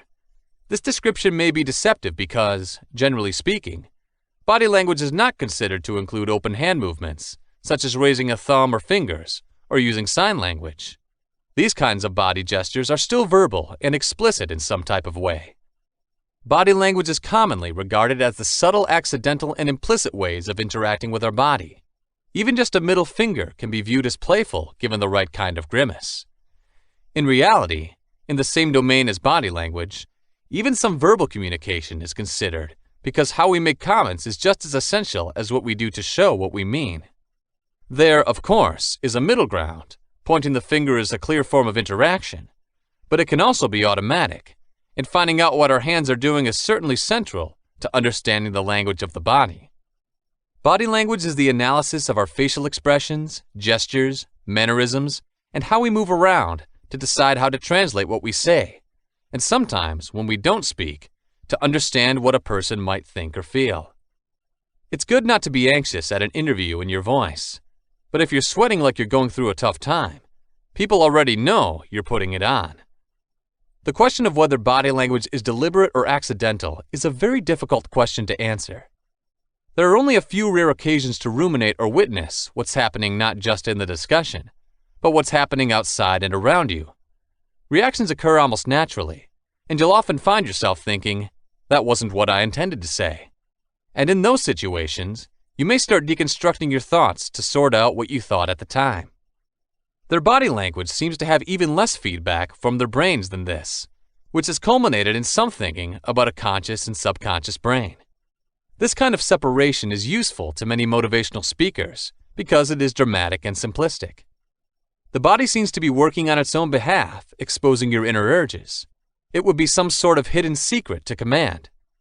The truth is that this division is typically filled with Freudian psychology leftovers that are no longer taken with a lot of integrity.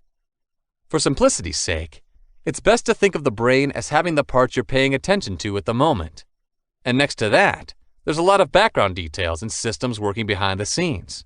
But you can easily concentrate on them and change them at your own will. The way a machine works is a perfect analogy. You can normally run just a few programs at a time. Some people would like you to believe that while you're busy, your old emails and solitaire plot something against you, but that's not the case. Body language functions as part of your conscious mind, as all you're doing at the moment does, but it also operates on some instinctual levels and mechanisms that we don't fully understand, just yet. We also hear talk about how much of our interaction depends on body language. Some figures suggest that 55% of what we say is in the regions around our nose and eyes. One famous figure indicates that only 7% of our communication is speech. While these statistics vary greatly from source to source, and it is not always clear what these numbers mean even in real terms, it is sufficient to know that a significant amount of daily communication is almost impossible without some form of NVC, nonverbal communication. Remember how we act through text messages or online chat systems. Since so much of what we say can seem deceptive or angry without a mouth or face behind it, it can almost seem appropriate to use smiley faces and emoticons. A simple question like, "Come to the dinner party?" without a polite smile next to it, it can sound accusatory. Note also how what we say is completely context related. It's difficult even to think of a word that can be said outside a situation. Take a simple word like thank you. It could be interpreted as sarcastic, disingenuous, friendly, or if followed by a hug or tears, it could be viewed as something highly sincere. We intuitively assume that the best measure of how someone feels is reflected in their face after the words they say. But a recent study indicates this is not the case. The study suggests that humans are not skilled in recognizing the subtleties of feelings and facial expressions, and it is exceedingly difficult for people to determine the strength of an emotion correctly from the face alone. Just by analyzing facial images in a Princeton report, it was discovered that without being able to look at the rest of the body, only 50% of the time people were able to perceive an emotional state correctly. The more we know about the language of the body, the more we understand how complex it is and how that body is used. Body language. Is it not interesting stuff?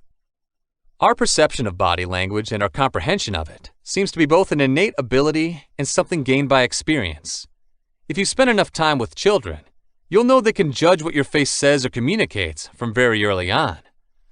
Research on blind people from birth shows that there are some highly inherent body language characteristics, like dramatic movements like raising your fists into the air when you're celebrating an activity. They also learn from studying people living with NVC, such as those diagnosed with autism, that our ability to visually process information is crucial to understanding the language of the body. Tests at one of the leading universities suggest that people with autism may fail to quickly interpret visual acuity, including predicting directions that people may move in. And this relates to their ability to match physical movement with mental states of people. You may be unable to improve your ability to read other people if your brain has the ability to process small gestures in other people and make observations and see trends based on this data. It is essential, however, that teaching people to read body language at a higher level is done regularly and often, so there is obviously some skill and potential for progress in this communication field. For example, by looking at their body language and features, security forces are trained to detect deceptive characters.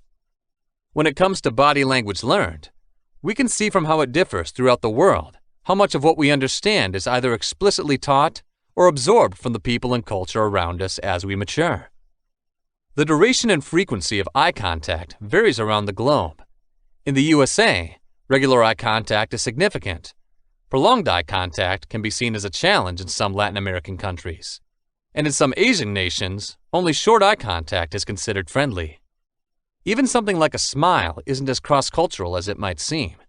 It's a symbol of joy in many cultures. In others, it's used more as a display of compatibility. But, although these gaps exist, you still have the knowledge of communicating with people from abroad, and you manage to do it reasonably well, perhaps without even speaking a word in their language.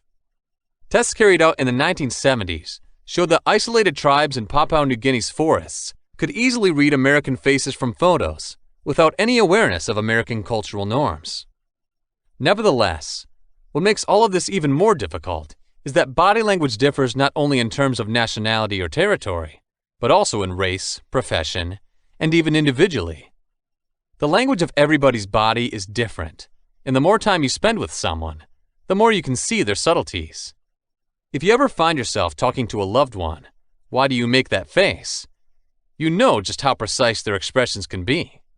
Like with any kind of language, you are developing a personal idiocy, and you are developing unique ways to communicate with your family and friends that others fail to understand. This is basically jokes, stories, and secrets that would only be known by those close to you. Think of how a mother knows that a particular signal from her daughter means that she wants her favorite toy, or how a group of friends might have a dumb facial expression that they all find hilarious, which would seem to others to be extremely disrespectful. There is enough mutual ground to make studying body language a worthwhile endeavor for almost everyone. But keep in mind that if you want to develop your work-related nonverbal communication, you'll have to account for what you're doing in your own environment. When you lead a team of developers, for instance, the language they speak with their bodies will be different from the language of office workers. In reality, body language is more complex than implied, but don't be afraid. Based on your community, context, and personal history, it not only varies, but it also changes based on who you are speaking to. You may find that when you speak to your near-deaf grandmother with your eyes, or when you speak to someone you are drawn to, you adopt a soldier straight back. One of the most relevant lessons to learn about nonverbal communication is how quickly a message can be conveyed. We make judgments almost instantly about a person, their mood, their goals, their interests and personality. Think about how to smell a salesperson before they even reveal their true intentions. We can make these decisions about an individual and how they think from just over a sneak peek. Studies suggest that it may take as little as a second or as little as 30 seconds to make a decision about what's going on with someone else. You might be left to wonder after all these variables, how much of my body language can I control? You've come this far, living mostly in the moment, doing whatever your body feels like to convey its internal feelings. So how can you make changes realistically? A combination of positive and negative is the solution to that. There's a context in which the way you respond to a situation without much preparation or psychological reprogramming is incredibly difficult to change. You can learn what all the various expressions and facial features mean, but if you're mad, the illusion that you're not might be hard to give. Even having good control of your emotions is part of using the body language well. This is the big trap, often not discussed with others reading these kinds of books, which is that paying too much attention to the language of the body could actually make you worse using it. Body language is so innate that it can be thrown out of control by focusing on it.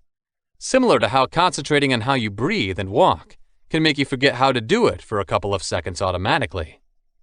There is hope, however, because the relationship between your mind and your body is important. The body reflects how you feel inside, but it can also make your body function in the opposite direction. When you take on the look of someone who is happy, smiling or dancing, or the attitude of someone who is optimistic, relaxing and growing big, then your subconscious will believe in what your body is saying, and you will begin to feel happier or more comfortable. For 20 seconds, you can make a very easy smiling experiment, even though it's the biggest, worst, and most artificial smile you've ever made. You'll notice a change in your attitude and feelings. You will note an even greater change if you do it correctly and honestly. Or you can go the other way around. Change your physiology so that when you're very tired, bored, and lazy, it's in a state of slumber.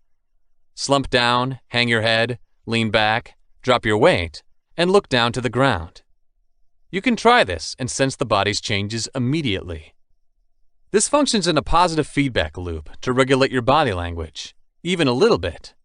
You begin to flex your muscles in the mirror and look like a powerful person, so you begin to act like a powerful person, and your body begins to do all the poses of a Superman. Substantial evidence indicates that just adopting a strong person's attitude for a couple of minutes could alter your mentality. That's why few therapists strongly recommend violent or aggressive vindication as a way to calm down. And it makes sense with some honest reflection. Why wouldn't you break a plate to make yourself feel less upset? So, when you know how body language functions and spend some time paying attention to what you are doing, you can change how others respond to you and how you think about yourself. Through actively modifying your actions, it is also possible to alter how you think, feel, and behave. Just as after you've been driving for a while, all the elements of driving a car come together as a second nature. So adopting a positive body language in response to different circumstances could affect how we instinctively behave. The brain works by constructing neural pathways. The quicker and more mindlessly it can be achieved, the more you do a certain action. You may need to learn self-discipline, or even switch to meditation or consciousness to better control yourself. But this lasting change will occur when you start to do so. Distinguishing how we can interpret body language and how you respond directly to a situation is crucial. Researchers can test and research how people react to photos and situations, and get a good picture of what the average American or average person will do when they're happy, frightened, tired, nervous, etc. It would then seem intuitively that if you could understand how the language of the body functions, you might not be able to change this, and therefore it may not be worth studying. If you're a boss and everyone hates you because you're always upset, it might mean you're going to have to take anger management classes, because the problem isn't your body language. It's just that your voice echoes an angry person's thoughts. The problem is that you're getting angry inappropriately. The story given from a body language research, however, offers a more detailed picture than this. Body language in the human body can cause a demonstrable chemical reaction. What does that mean? In experiments of high power or low power postures, high power meaning you make yourself look big and confident, and low power meaning you make yourself look small or timid, it was found that just having a high power pose could elevate your testosterone, while a low-power pose could elevate cortisol levels. When tested by low levels of cortisol, testosterone is a hormone which drives you to take greater chances and project more strength. Cortisol is a hormone released when your body is under pressure, so that certain types of body functions are put on the back burner so that your body can cope with the crisis at hand. Across similar tests with other body language styles, such as laughing, it was found that happy chemicals, such as serotonin, were released only by happy acting. In response to artificial gestures, these are not synthetic reactions. They are real body reactions that will make you happier or more anxious or more tentative. You've probably heard some of this before, but what's important to understand here is that with practice and attention, you will alter your attitude, and this change in behavior can influence how you feel. You can also learn to read body language on a smaller level to analyze different situations in your life, which will allow you to have better strategies to connect with people and understand people at times when you can become blind to body language. We now have a general idea of how body language works, what we talk about when we talk about body language, and how body language research can make us feel better about ourselves and communicate better and build better relationships with those around us. Once we discuss more thoroughly how the body works, though, it should be remembered what you should take away from learning body language and how it should actually be applied. Especially in the US, there is an obsession with being optimistic, extroverted, and almost having a salesman's characteristics in all we do in life. Whether we're on a date, trying to get our child into a school, or, I dare to say it, being a businessman or saleswoman, or trying to sell anything.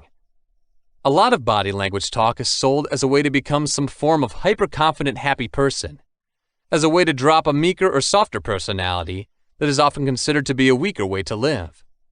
It's important to keep in mind that there are loud and quiet ways to be strong, happy, or optimistic. And it's important to remember that when you're thinking about interaction, no pun intended, there's no right way to do things. You shouldn't try to use body language to become a Hollywood picture of what a successful person is. Rather, you should try to become an efficient version of who you really are. In some language circles of the body, you may be advised to fake it until you make it, or fake it until you become it. So, for instance, if you have to give a speech, you'll behave as a confident person for body language. Then you will eventually become a confident person.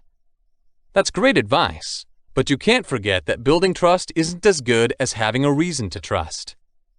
In order to stick to the example of speech, it is most important to work out some excellent content for your speech and deliver it in a way that suits your personality. Becoming optimistic will help you make this dream a reality, but you shouldn't try to act like a finger-snapping motivational speaker, like Tony Robbins or Les Brown, if that's not how you'd speak in public, of course.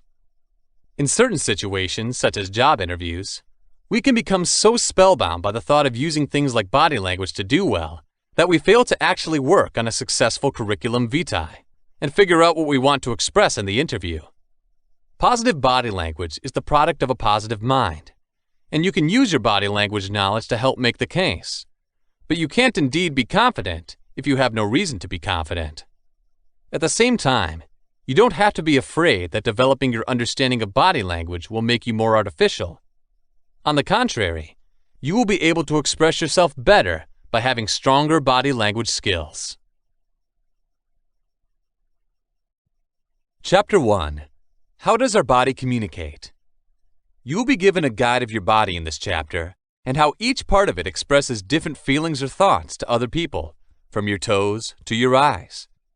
It is possible to use this knowledge to understand other people, but keep in mind that other people sometimes lie about their bodies, often without realizing that they do it, and different things can likely mean the same word.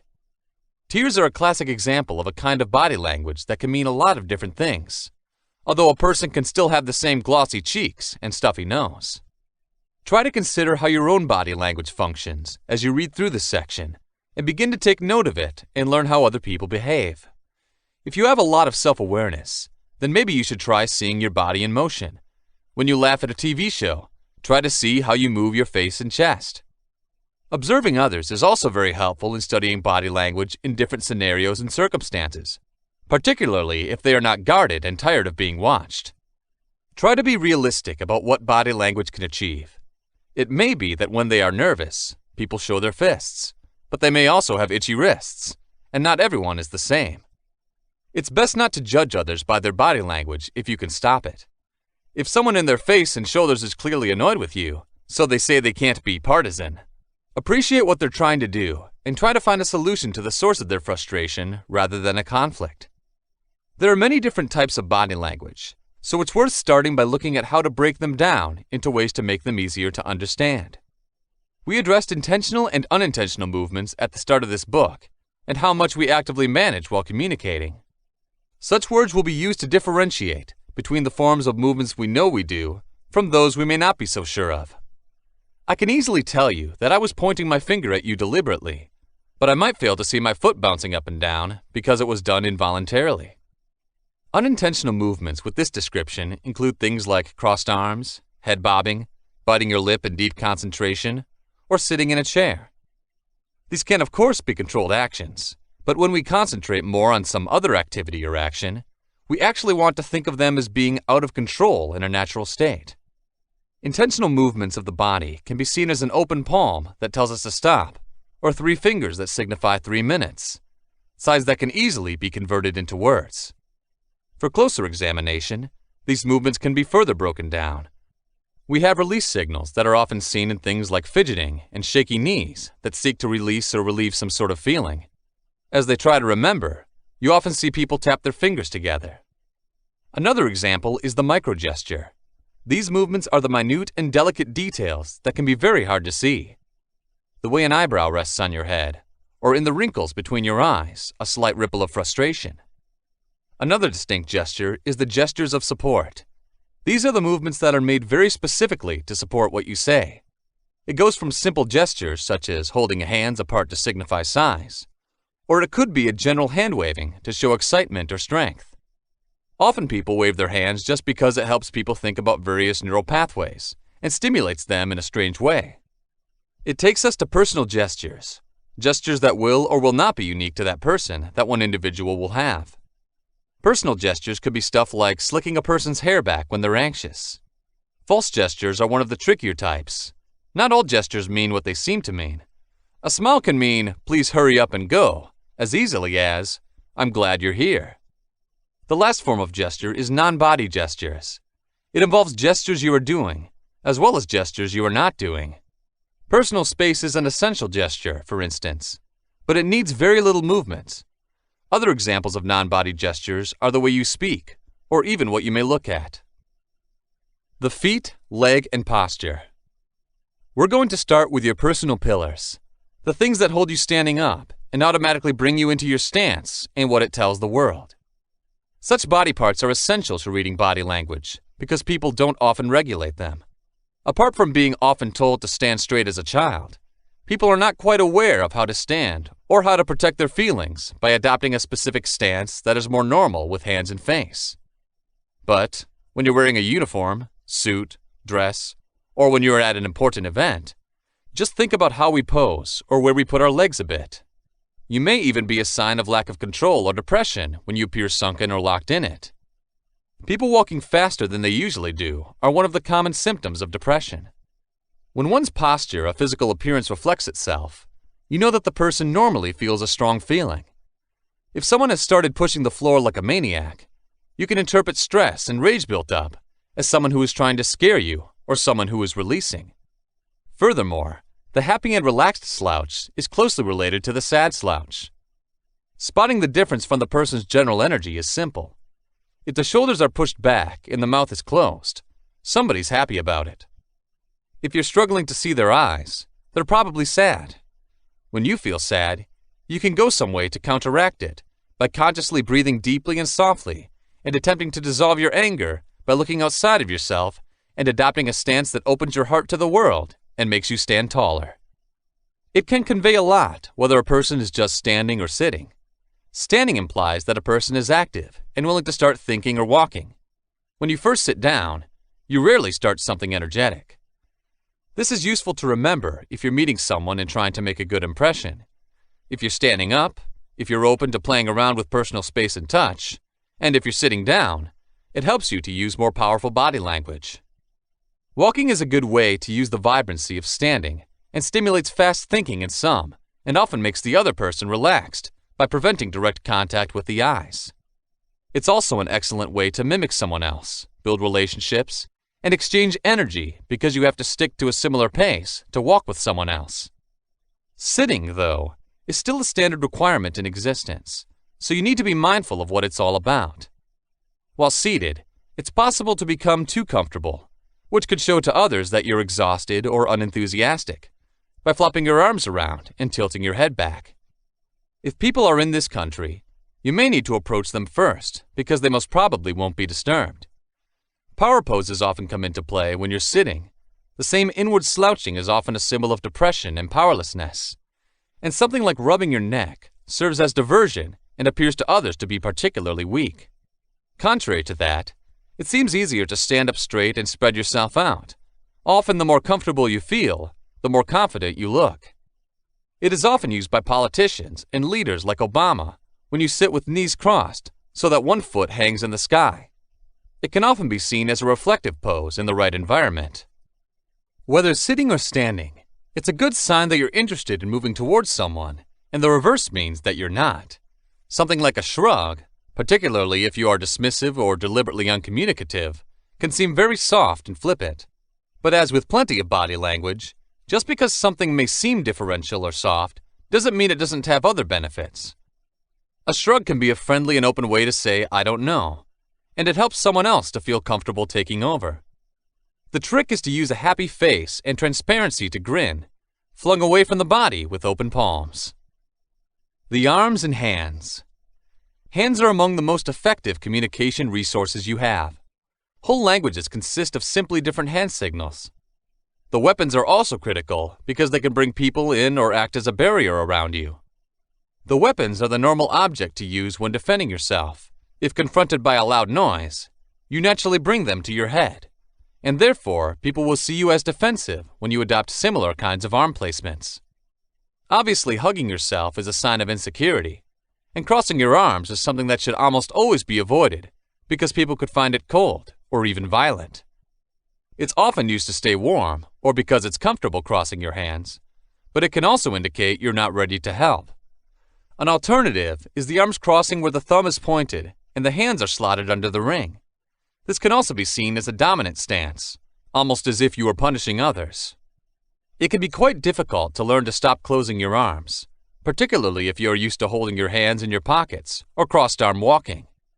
Start carrying things. Hold a glass at a picnic, holding an umbrella, or keeping a pen at a meeting. But don't fidget.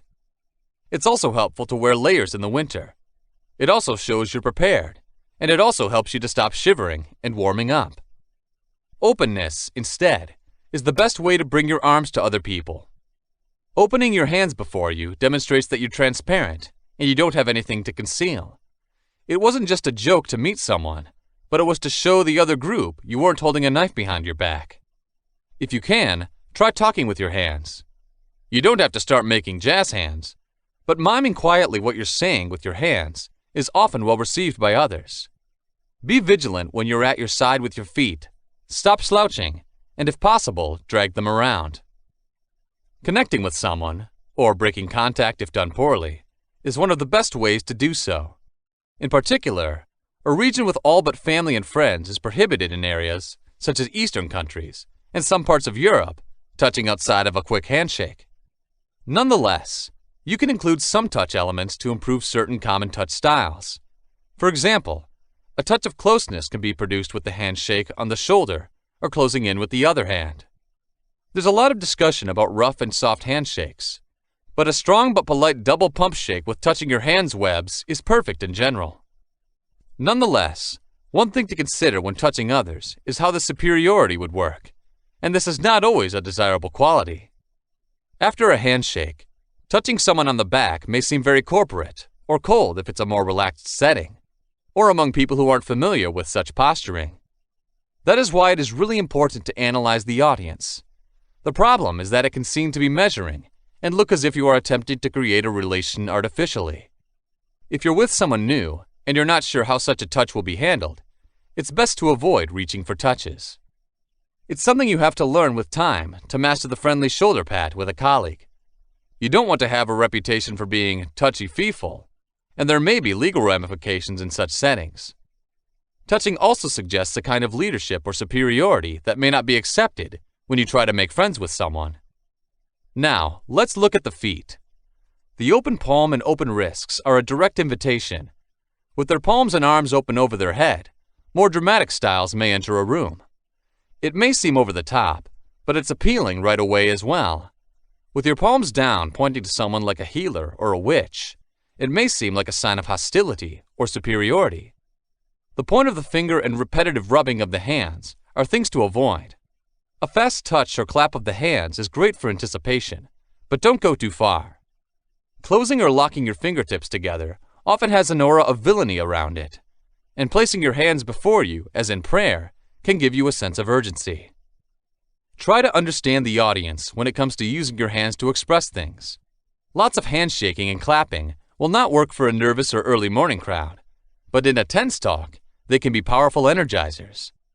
Signals such as OK with your finger and thumb can sound a little cheesy, and thumbs up can sound childish or patronizing. Try to be sensible and use your hands to express your message, but if you are a seasoned hand waver, don't sacrifice your personality. The head. The head is one of the most important characteristics because when we look at another human, it is one of the focus of attention. It's quite amazing how we make eye contact with people immediately. A little experiment you can do personally is to quickly glance at a light so that while you're in a crowded area, you have the imprint of light in your vision. Please be careful not to gaze too long. But what you will find is that when you look at people, you are attracted to their eyes like a magnet. The head itself is a significant place to make movements. It's probably next to your hands, the main physical tool you've got to show things. The condition of droopiness in your head is an indicator of many things. When you're depressed or contemplative, you're going to arch your neck down and gaze at the floor, looking up and eagle-eyed, giving you a sense of power. Look up too far or too far in your face with your head pointing up, and others may think you're arrogant.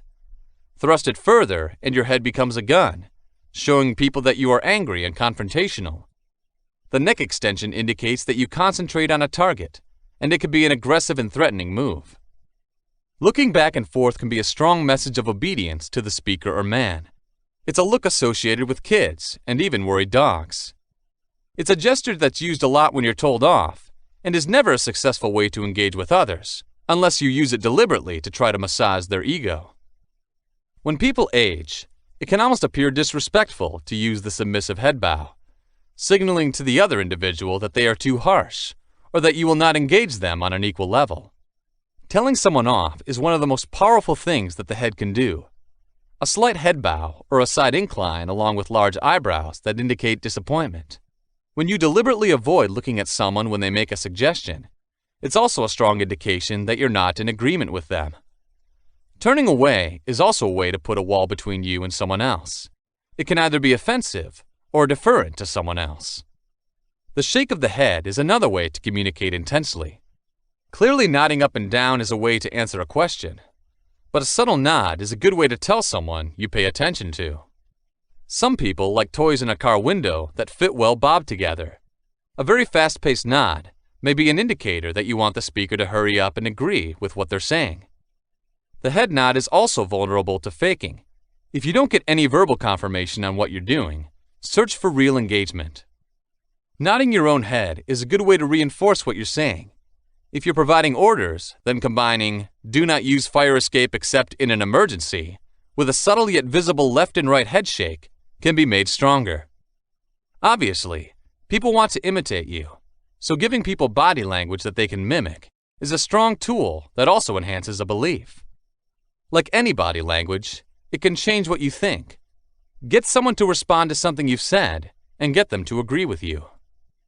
A teacher's favorite move is to give the eyes a half-no expression with a quizzical look. This is a subtle way of telling someone to correct themselves without questioning them directly, suggesting that you think they have the solution or that you are waiting for them to come up with a response with which you agree. A head toss is an obvious way to offend someone. When followed by a sigh of disgust and a flip of hair, it can be almost cartoonish. A fast whip or head nod is a great way to say hello. It gives attention. but also discourages long conversation and is useful if you've forgotten a name. You'll never forget a name once you've got your free bonus after the end, or if you're in a rush. When you lean to a nod, you can have a "how do you do?" Think of it with a hat tip that can be cute if well pulled off. Boredom and curiosity are two kinds of expressions that you can read from your hands. Propping your head up with your hands can mean, "I'd rather be sleeping," if your eyes are empty or darting. Or it can say, "I'm enraptured with your every word," if you raise the chin up for a better view. Maybe even if you take notes of some kind to keep you from staring at what you're reading. The face. The face, and one of the most valuable and challenging parts of the body to read, is attached to that head of yours. It's successful because it has plenty of chances to see new things. Hard because change is so quick. It's also quite difficult to control your face, especially if you're trying to do it consciously. Sometimes when you're trying to look fascinated or closed or impressed, it's more successful to start trying to get really impressed. If not with the individual at hand, then something else is impressive. It would take a long time to try and corner that person face mechanic, so it's best to stick to and work around similar emotions. Note that there are many reasons with the eyes. What might seem like ineffable irritation could be constipation. Depression is complicated because it is often not deliberately expressed, and many forms of depression can also be simply anger directed at you. Sadness is often followed by averting eyes that suggest you don't look at them, a hand that supports the head as it might drop away, and the start of crying or heavy breathing, and a face that usually records a blank expression. There's little need to think of intense sorrow in the face as it's easy to read. Frustration shares quite a few similar notes, such as a blank face, but often the gritting of teeth is seen. General frustration may promote the avoidance of eye contact, but when it's focused on you, it's likely that you can read it. Pulling a baby's face is a strong indication that somebody's mad. Controlling the breathing deliberately is a sign that somebody is battling their rage. While tense, sorrow is often accompanied by a slack mouth, suggesting a lack of control. A pair of focused eyes fixed on you is an indicator of a situation's control and dominance as well. Cutting eye contact tries to leave a situation. It can say a lot of things. And if someone hides an emotion like sorrow, it might be a little cry for help. This indicates frustration if you have strained or closed lips, or if you hold anything off.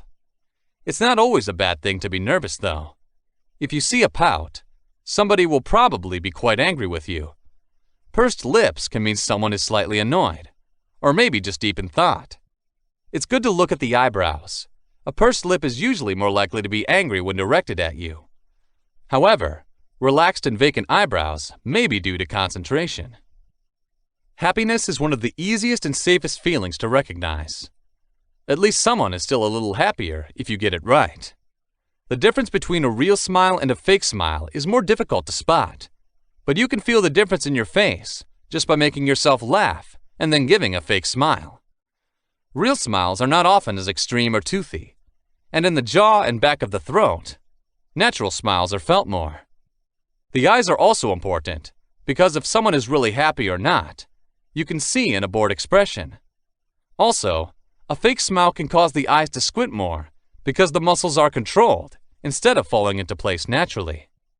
But don't look too much down on a fake smile, as it shows willingness to do so. Some may not regard attraction as an emotion on their own, but it is an important element of reading a face, and most people are interested in it.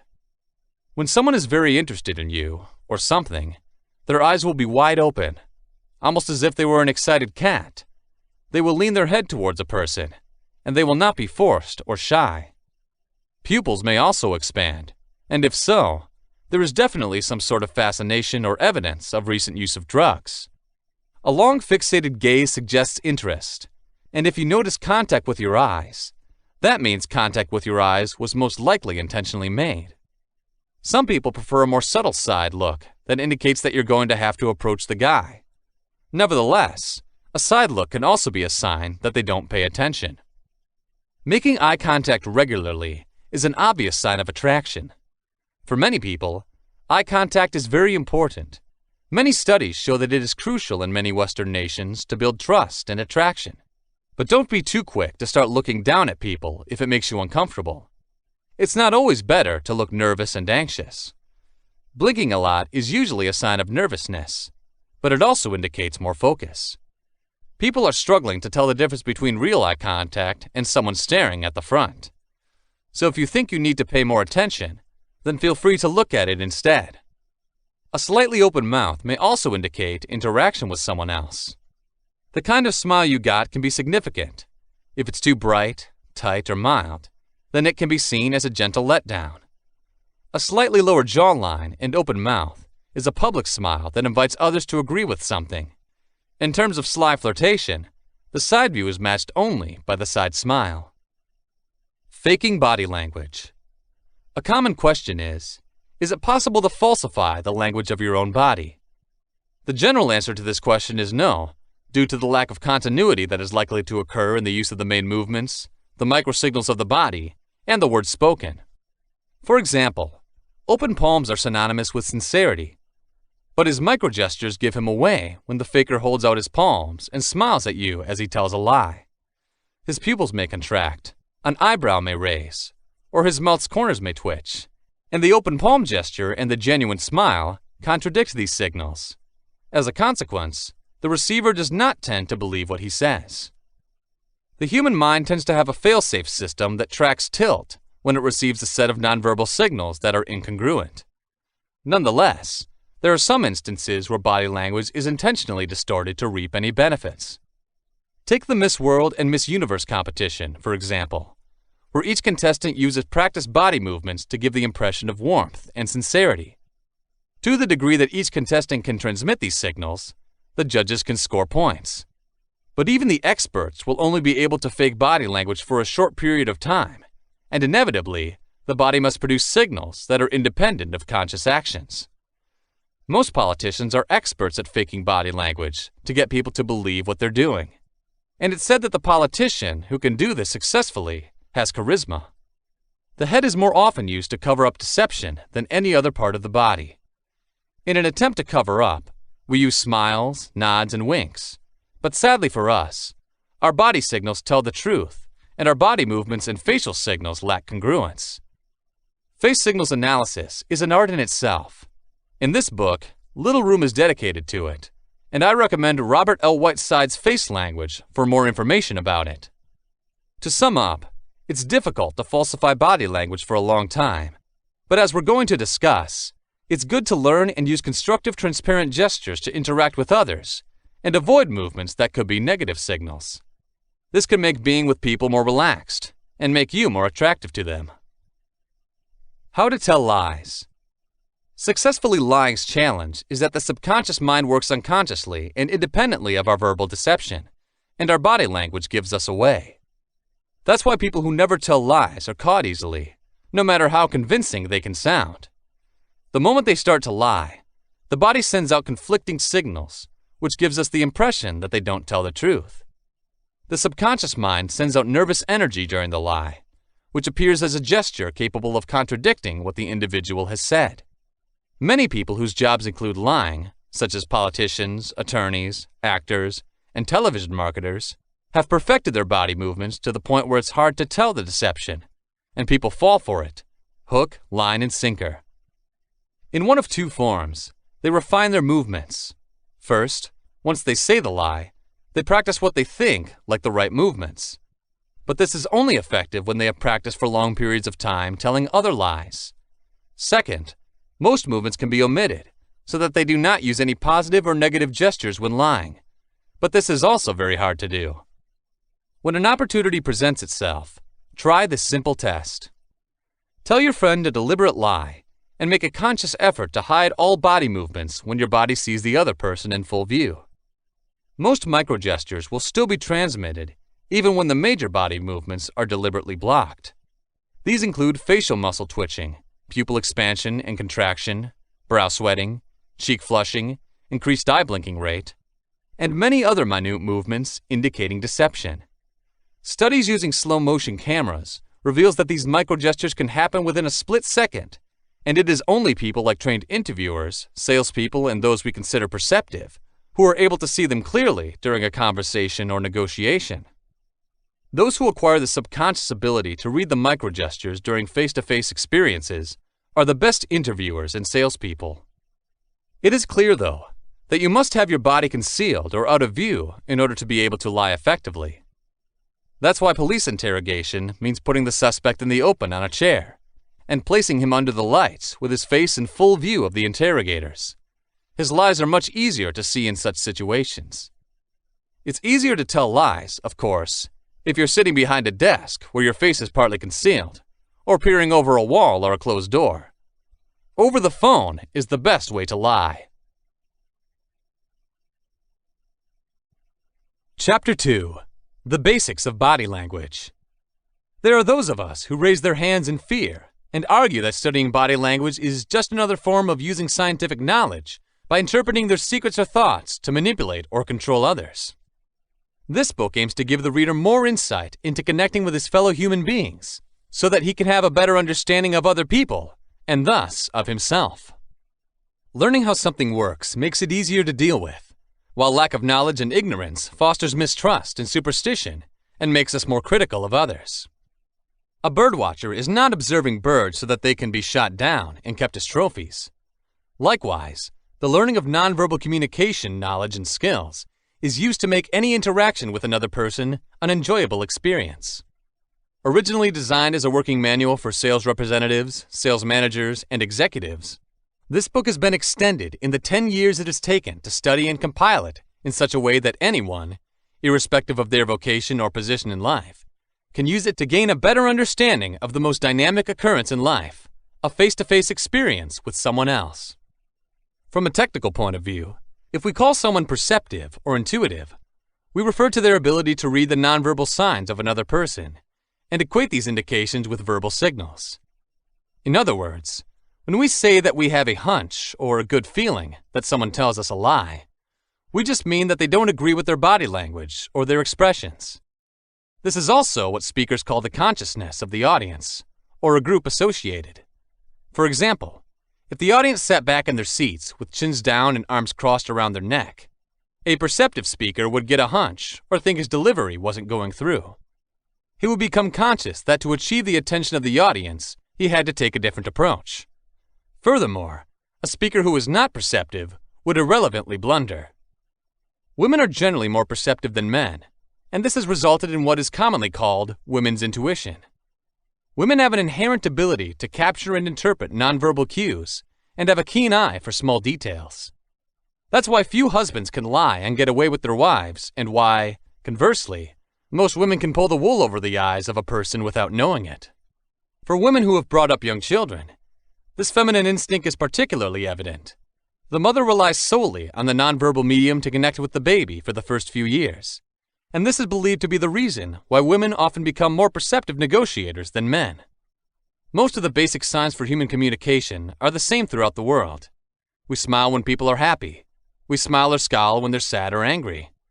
Nodding the head is used to signify yes or affirmation almost universally. This appears to be a form of head lowering and is likely an inborn movement, as deaf and blind people also use it. It is also common to turn the head from side to side to signify no or negation, and may well be a movement learned in childhood.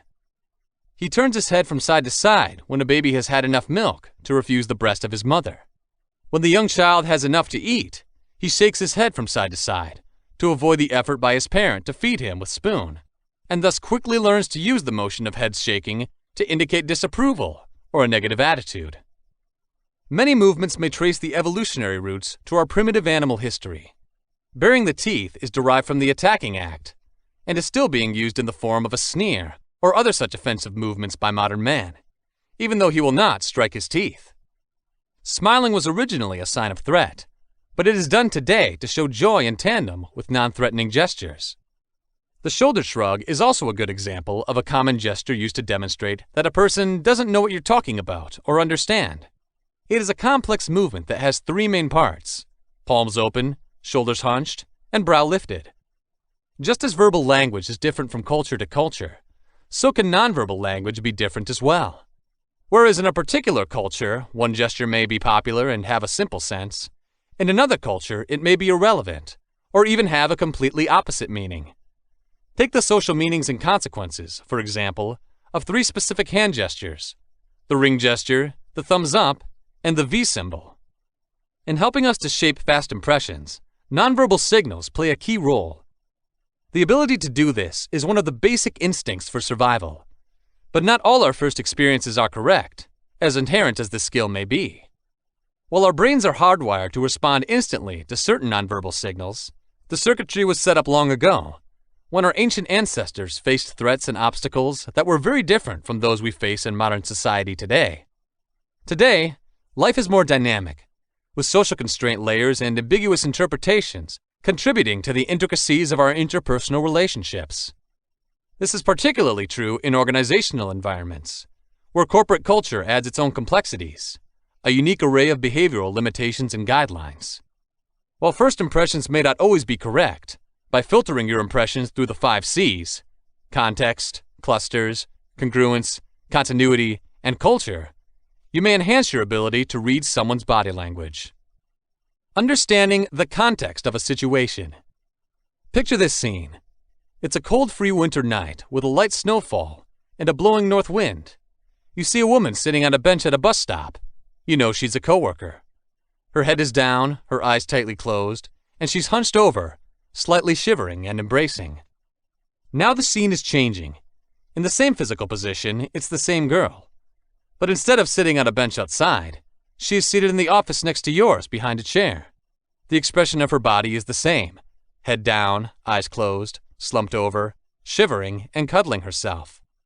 The nonverbal signals are the same, but the interpretation of those signals has been altered by the new setting. She left to tell you in a flash, "I am cold," to say, "I am in pain." As the context shifts, the sense of nonverbal interaction varies. Place counts, just like in real estate. Without considering the circumstances under which the conduct happened, we cannot begin to understand someone's actions. The message sent by the body language of that woman changed dramatically, as shown by our example, depending on whether she was sitting outside in the cold or alone in her office. And some situations require more formal actions that in any other environment could be interpreted very differently. As people interact, much of the context is dictated by their relationship. With each one, the same man talking to a customer, his supervisor, or a subordinate may show very different body language. Time of day, assumptions based on past experiences, and whether communication happens in a public or private setting. All these variables form the context in which body language occurs and need to be taken into account when assessing meaning. The aim is to assess the appropriateness of nonverbal actions to the context in which they occur. Understanding clusters or closeness. Nonverbal signals are found in a cluster of gestures, a collection of expressions, postures, and behaviors that illustrate a common point. A single gesture can have multiple meanings or mean nothing at all. Sometimes a cigar is just a cigar. But the meaning becomes clearer when you pair the single gesture with other nonverbal signals. For any number of reasons, a man might cross his arms, but when the gesture is combined with a scowl, a head shake, and legs turned away from you, you've got a composite picture and encouragement to infer he's resistant to anything you've just suggested. Please try to check for conduct clusters. The cumulative action of an individual is far more telling than a single independently perceived gesture.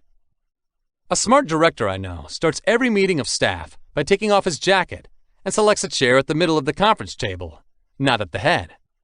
Such actions alone would send an informal message, but the rest of his movements bring home the point. The director leans forward with an expression of interest in his face whenever someone talks in the session, nods approvingly, and gives the speaker full eye contact. Symbolically, this cluster of movements sets the stage for just what he intends to be the meeting, a rank-free exchange of ideas and questions. Understanding congruence, harmony, or agreement. A classic study by Dr. Albert Mehrabian at the University of California in Los Angeles found that the overall impact of a text is focused on 7% of words used, 38% tone of voice, and 55% facial expressions, hand gestures, body position, and other types of nonverbal communication. You can't, of course, watch a person speaking in a foreign language and understand 93% of what's being communicated. Mehrabian studied only the communication of feelings, particularly feelings of like and dislike. However, you can bet that when the verbal and nonverbal communication channels are out of sync, People, especially women, tend to rely on nonverbal message and neglect the verbal material. You see it corroborated in their body language when thoughts and words are in tune, that is, when people believe what they say. Their movements and actions correspond with what is being said. You can also see incongruence, where movements contradict words, a side-to-side headshake when saying yes, or someone frowns and looks at the floor while telling you that she is happy. Incongruence is not a sign of deliberate deception, but of an inner conflict between what someone feels and what they say. Understanding how consistency works with body language. You need to know the basic actions of a person under relaxed and relatively stress-free circumstances so that you can contrast it with the expressions of movements that occur when stressed. What is his usual way to look around, sit down, stand when he's relaxed? When discussing a non-threatening subject, how does he respond? Understanding the pattern of somebody's behavior increases the ability to spot significant variations. One of the techniques used for detecting dishonesty by seasoned police interrogators is to pose a series of non-threatening questions when watching how the subject behaves when there is no reason to lie.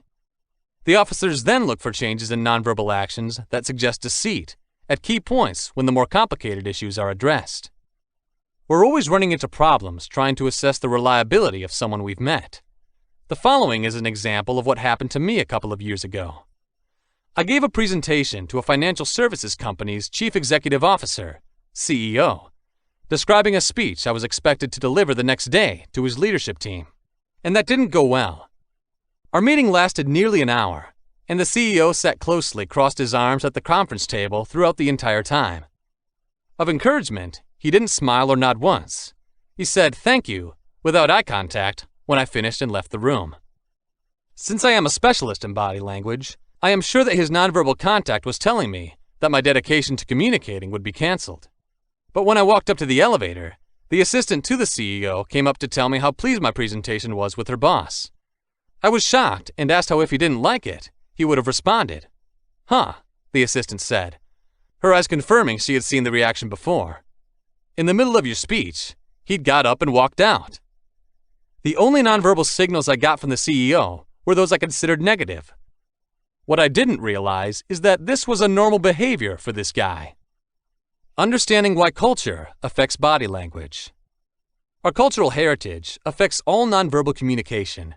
For now, it is important to understand that you should realize how much pressure the person is under when reading body language. That's because the higher the emotional level, the greater the likelihood of cultural-specific movements occurring. Therefore, the many subcultures of which we are a member influence body language. Take, for example, posture. Ballet dancers are taught to keep chest forward their bodies, so you will often see them standing together with their heels and toes pointing, a modified first position. Many of the office staff are round-shouldered from hours spent hunched over their keyboards, with a slight sag in the head. Military personnel often take a back-to-back, spine-straight posture long after their service tour is over. Many people from different parts of the world can also make very different use of their bodies. Take, for example, a typical New Yorker's fast-paced walk and compare it with someone from the South's slower gait. Or consider the potential variations in body language between a prototypically reserved and formal New Englander and his more relaxed counterpart in California. The more you learn about the history, habits, and preferences of an individual, the more you can understand why some movements or postures are part of their particular repertoire, and why deviation from these patterns is important. Persons often change postures when subjects are moved. In my counseling practice, when talking about their mom, I would often see clients take one stance and a completely different stance when talking about their father. Chapter 3. Using Body Language for Good Communication in Real Life. The primary reason you need to know about body language is so you can communicate better. So some of the dots are linked in this chapter so you can see how best to do this. One of the most important things to remember is that others see you as you see yourself. Enhancing your mood by positive body language is the key ingredient to good communication. Nonetheless, there are ways we can be mindful when it comes to using our bodies to communicate. Conversation and rapport. Building a bond with a new person or establishing ties with old friends is the most important part of building a good relationship. It's something in body language circles that's talked about a lot because it's the main goal of most experiences. When you're in a good relationship, you're going to respond well to the body language of the other person, and you're going to want to be with each other instantly, whether it's in a professional or personal capacity. So how do you build a relationship without a natural spark or common ground? You do this with a body language style known as mirroring or matching. Mirroring and matching is quite literally what it sounds like. You mimic another person's body language so you can create a connection right away and make it simple. People tend to like a similar wavelength and familiar attitude spending time with others. This will obviously be created by keeping the bodies in harmony. You need to look at how an individual behaves and acts in order to do this. Are they closed? Open? Should they talk quickly or slowly? What are the styles of hand gestures they use? Seek even to see how easily they breathe and what kind of personal body space they prefer. Then you can try to copy it. Don't try to mimic some kind of Groucho Marx, but just take a similar pose naturally so you're as comfortable or on the edge as they are. If they use big arm motions, then try to do the same thing.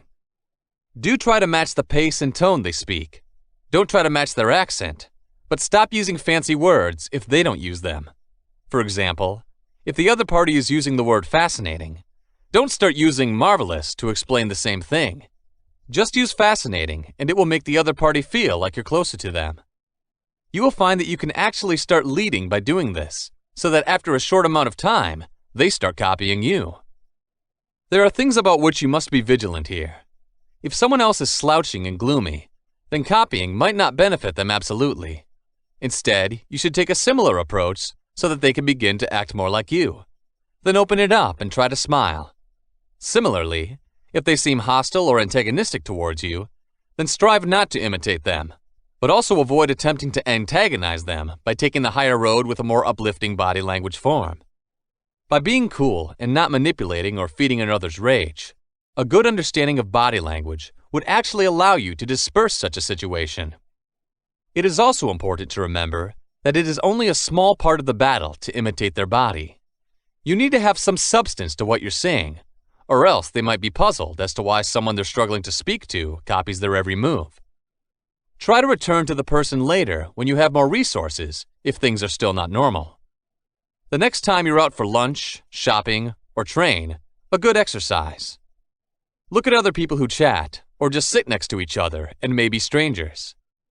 You will note that they relate to the positions of their arms and legs, the speed and intensity at which they are speaking, as well as how immediately after the other party will follow suit if one party moves in a certain direction.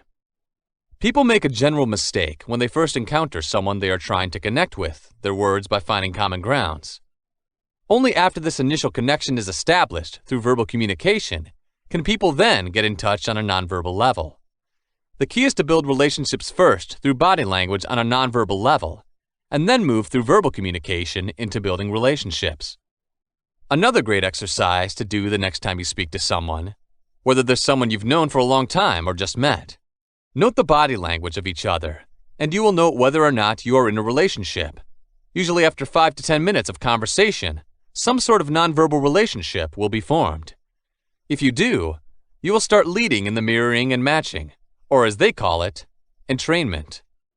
What this means is that you can move your arm or leg in a certain position or movement and continue with the conversation as soon as you realize that the other party has unintentionally changed into the same gesture or posture. This is relationship strength. Breathing in harmony with the other party is the best mirror that can build relationships. In a business or social setting, this may be much harder to do, but it is the most effective and discreet move to imitate. With your significant other, this is only used for the bathroom. Check it out and thank me later. Breathing in unison doesn't just mean the same number of breaths, but also where the other person breathes in the body, whether shallow breathing to the chest or deep breathing to the abdomen. Should they breathe through the mouth or through the nose? In what way do they inhale or exhale? Another important factor to consider is proximity. Each has different levels of comfort depending on how near or distant others are in contact with each other. We all know the one person who loves to stand up in our face and spit on us literally as they speak.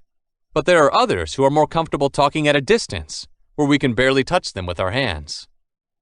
Physical touch is the second strongest way to build relationships, which can build more relationships than anything you've ever written. Nonetheless, this is more difficult to apply in a job environment. You might want to save this for later until you are more suited and confident to use it in social settings. If you're on the phone a lot, then you're going to want to concentrate more on the auditory elements, including voice tone, speed, rhythm, volume, jargon, and keywords. Dating and relationship. Reporting in a date is vital, but it's also crucial that you don't live in your head and just copy your friend. Mirroring is best done when something doesn't fit well and you note that you're out of sync physically, but don't necessarily test their actions and mirror everything they do. You can try to be yourself as much as you can, because it's nice to have plenty of give and take in a relationship. You don't just want to imitate them. A strong communication, however, will ensure that things go smoothly. If it's good to look for encouraging signs on a date, and if things feel like they're going well, then go on the same path. But don't just repeat yourself, or you risk alienating or upsetting the person you're with. One of the most dangerous considerations in evaluating a date is that many of the positive behaviors, like playing with hair or shyness, can also be indicators of discomfort or dissatisfaction. You should be able to pick out whether these things are good or bad, depending on whether they are geared towards or away from you, and whether there is power and joy that reciprocates them.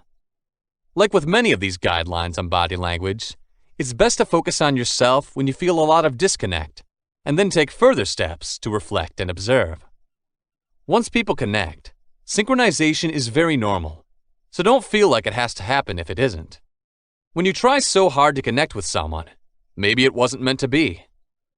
In business and job interviews. Good practice in business meetings and job interviews follows many of the trends discussed here already, such as good eye contact, good standing or sitting posture, and not rubbing your eyes or fidgeting. Nonetheless, when actually in an interview, there is a deliberate power play to bear in mind. You need power and confidence to plan, but you also need to stroke your colleagues' and potential employers' ego. When going to the meeting, when walking up to the building, keep a good posture, and when sitting down, take up more space than normal, without being annoying, and maintain an upright posture. It is very good to take on power positions. Research has shown that performing power poses with testosterone and cortisol for a few minutes at a time produces biological effects at a hormonal level. Increasing the latter and arising from bad poses, and increasing the former from power poses leading to greater confidence. When you're in the interviewer's house, make sure you're reading how they're doing. In reality, most interviewers feel very nervous and are happy that you are taking charge of the discussions and directing them in the right direction. That's not always the case, but don't always presume that they're in charge and don't want you to be in the role. Whether or not you're expected to mimic in this situation can be difficult to judge because you want to build a good level of partnership, because you definitely don't want to look weak or disrespectful when they're confident and assertive. Yet you don't want to announce that you're fair if they don't think that's the case yet. And just because they're comfortable doesn't mean you're supposed to be the same. The most important thing to remember is to keep constant contact with the face and eyes without scaring the other person, and keep a good stance on the ground with your feet attached. Hold your breathing steady and let your hands talk a lot, as long as they don't shake like wind leaves. Whatever you do, remember to schedule the interview correctly and maintain a good degree of charm and language of the body throughout the interview. Chapter 4. Communicating with Passion and Excitement. So many business thinkers pride themselves on the virtues of working day with a sense of high energy, optimism, and a fire in your heart for the job you're doing. And great business minds, for example, investor Warren Buffett, listed by Forbes in 2008 as the world's richest individual, says of the perfect colleague or employee, "I'm looking for a person who's excited about the work, strong communicators." It's easy for many people to get enthusiastic about their sports team. It's easier for even more people to get passionate about music, and it's hard for a relationship. Some people just love the food and drink they eat every day. Eventually, though, most of us spend most of our time at work, and you may be passionless for much of that time. If you want to be successful and powerful, enthusiasm will be one of the key ways to get everyone on board inspired and actively involved in the work you need to do to help build your inspiring vision. In presenting motivated, trustworthy, and enthusiastic business body language, you will need to be able to enroll others in your winning dream. We need to introduce you to passion right now by introducing you to the passion plane, a horizontal plane of gestures that lifts you to a degree of inspiration while you talk to an audience by bringing out the flame in the hearts of other people. You know, you may be trustworthy and so trustworthy, and you may be driven and inspiring, but that doesn't mean that anyone does anything for you. If you want to be able to motivate others into action, you need to be enthusiastic about what you are saying. This theory explains why you can be on target in a workplace, on a campaign, or during a sales call, but you don't get any results, because the message itself isn't enough to generate action, to make us move. We have to be inspired to a desire. Create your excitement, and you can create a strong sense of motivation for practice. And you will know that this is a thought, not a mental state, for those of you who have ever desired anything in your life. Not wanted or needed, but desired. And this desire is generated by the enthusiasm that you, the speaker, convey in the audience. Let's look at this feeling of emotion first of all, and find out exactly what it is, understand how and why it happens, and learn what it feels like so we can replicate it on our own. We need to explore enthusiasm so that we can appreciate the advantages and disadvantages of stirring it up, and learn how to harness it within ourselves, using it most efficiently to encourage others to share in our joy and inspire them in the most professional way. Passion. The word passion is most likely derived from the Latin pati, which means to suffer, as seen, for example, in the Christian Church, where the story of the crucifixion of Jesus is known as the Passion. The word's common martyr interpretation is that it signifies intense feeling and can be extended to any emotion. You can be emotional in all sorts of ways, intensely angry or passionately in love. Indeed, you can be passionate and intense about any human-known emotion, and there are many, many feelings. Let's look at some for a more complete understanding of passion. Take the example of love, which we may claim embraces the more nuanced, subtle, and intense attraction emotions and perhaps even lust. And within love, the more complex and implicit states such as adoration, fondness, desire, tenderness, or empathy may have been felt and seen in others. Also, therefore, one sensation has many more aspects or subfields. Over the years, many psychological and social scientists have come up with their own lists of the emotions and what they look like. There is one list, however, that should stand out for any universal body language student. The list suggested by Dr. Paul Ekman, a psychologist who has been a pioneer in the study of emotions and their relationship with facial expressions since 1954. He is considered to be one of the 20th century's 100 most influential psychologists. Global emotions and universal feelings.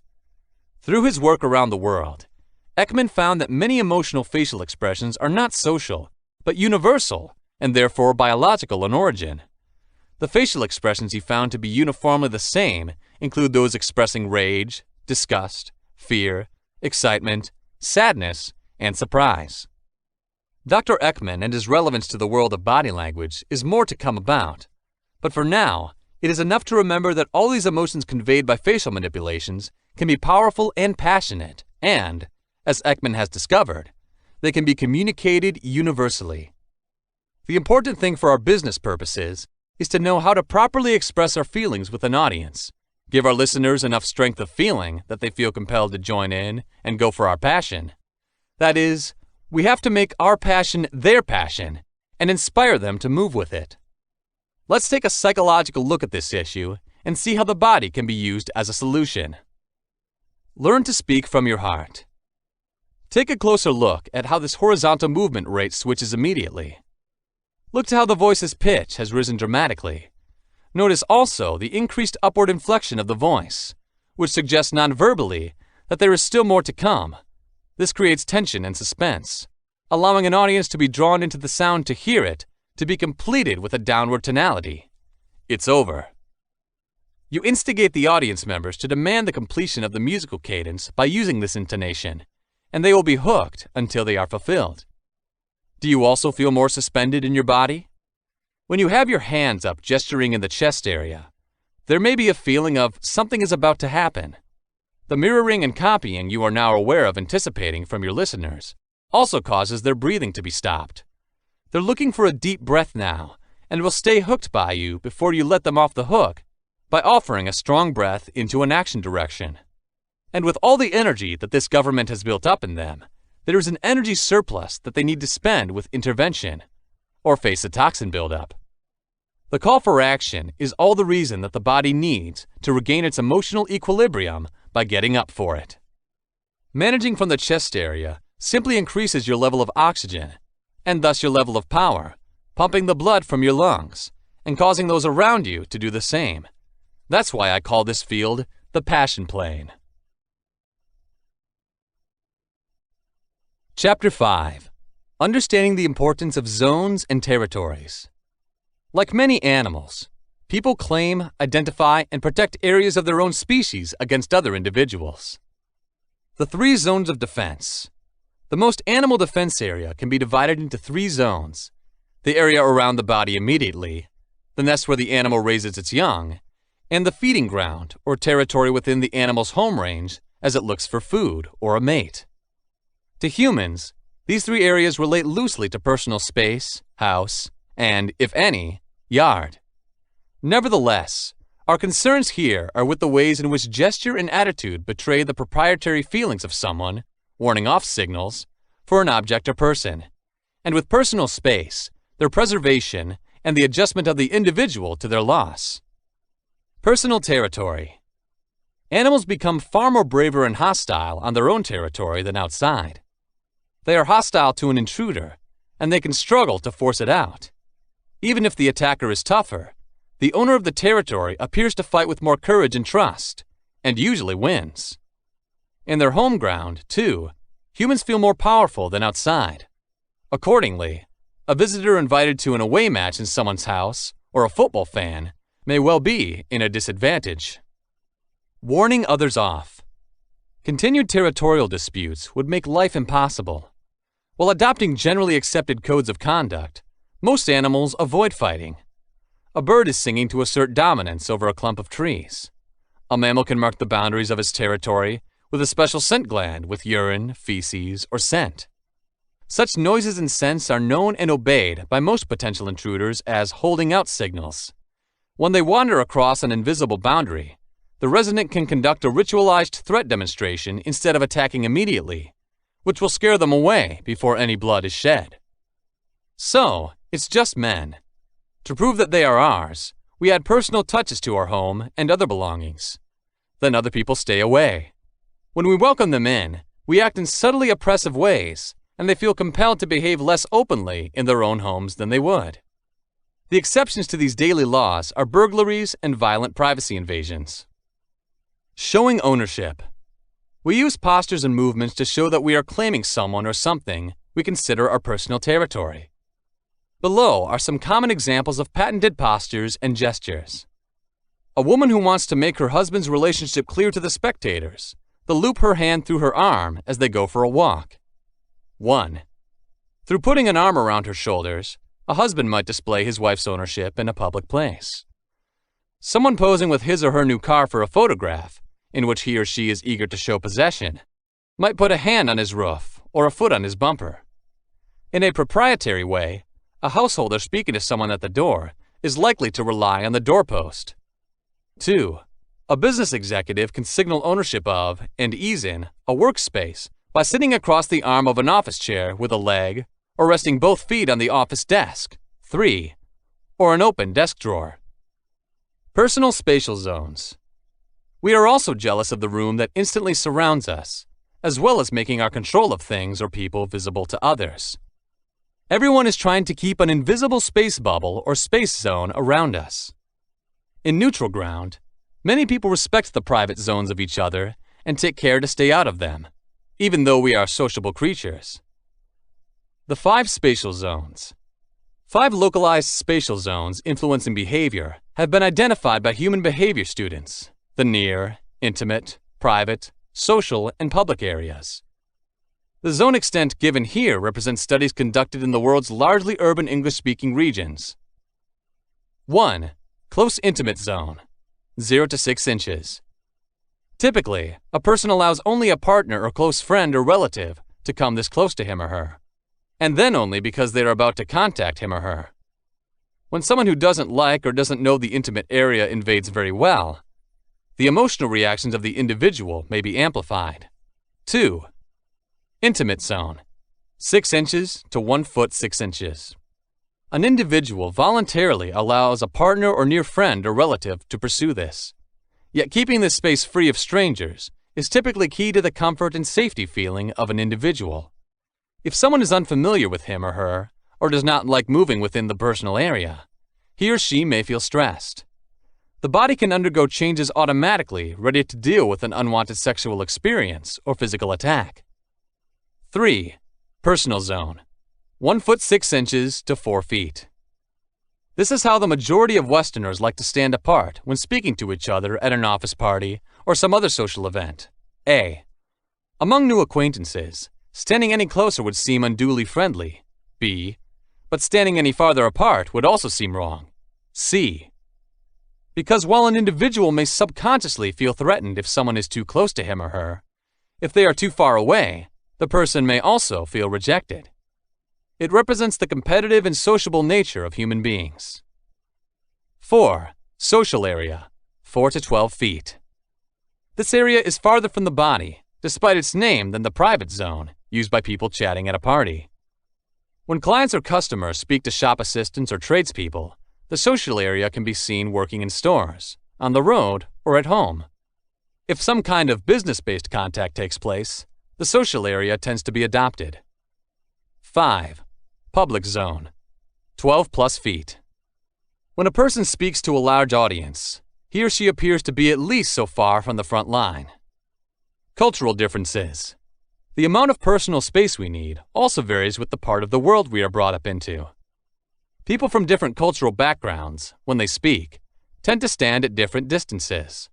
Below are some examples of these variations. If two North Americans or Western Europeans chat, one might touch the other with an outstretched arm's fingertips. If two Russians talk, one might contact the other with an extended arm's wrist. If two Latin Americans, Italians, or Arabs talk, with an elbow, one might strike the other. English-speaking people, Japan, and Northern Europe tend to avoid casual contact. In particular, people from China, France, India, and Ireland embrace some casual touching. Men in Latin America, the Caribbean, the Middle East, Russia, and parts of Asia prefer to practice casual contact openly. As some of these examples of potential scenarios demonstrate, when people from two cultures interact, their different spatial needs and perceptions may cause some embarrassment. Chatting distances. At international meetings of scholars, entrepreneurs, or diplomats, uncomfortable situations can occur when someone from a culture of wrist length has a conversation with a person from a culture of arm length. If the individual's closer touch moves closer, the other person will feel threatened and draw back from intrusion to protect his or her personal space. This invasion and retreat can continue until a wall or other barrier prevents the retreating person from moving back, or until the interaction ends. Greetings. A Latin American can greet with a hug a foreign business colleague to the confusion of that person if he or she comes from North America.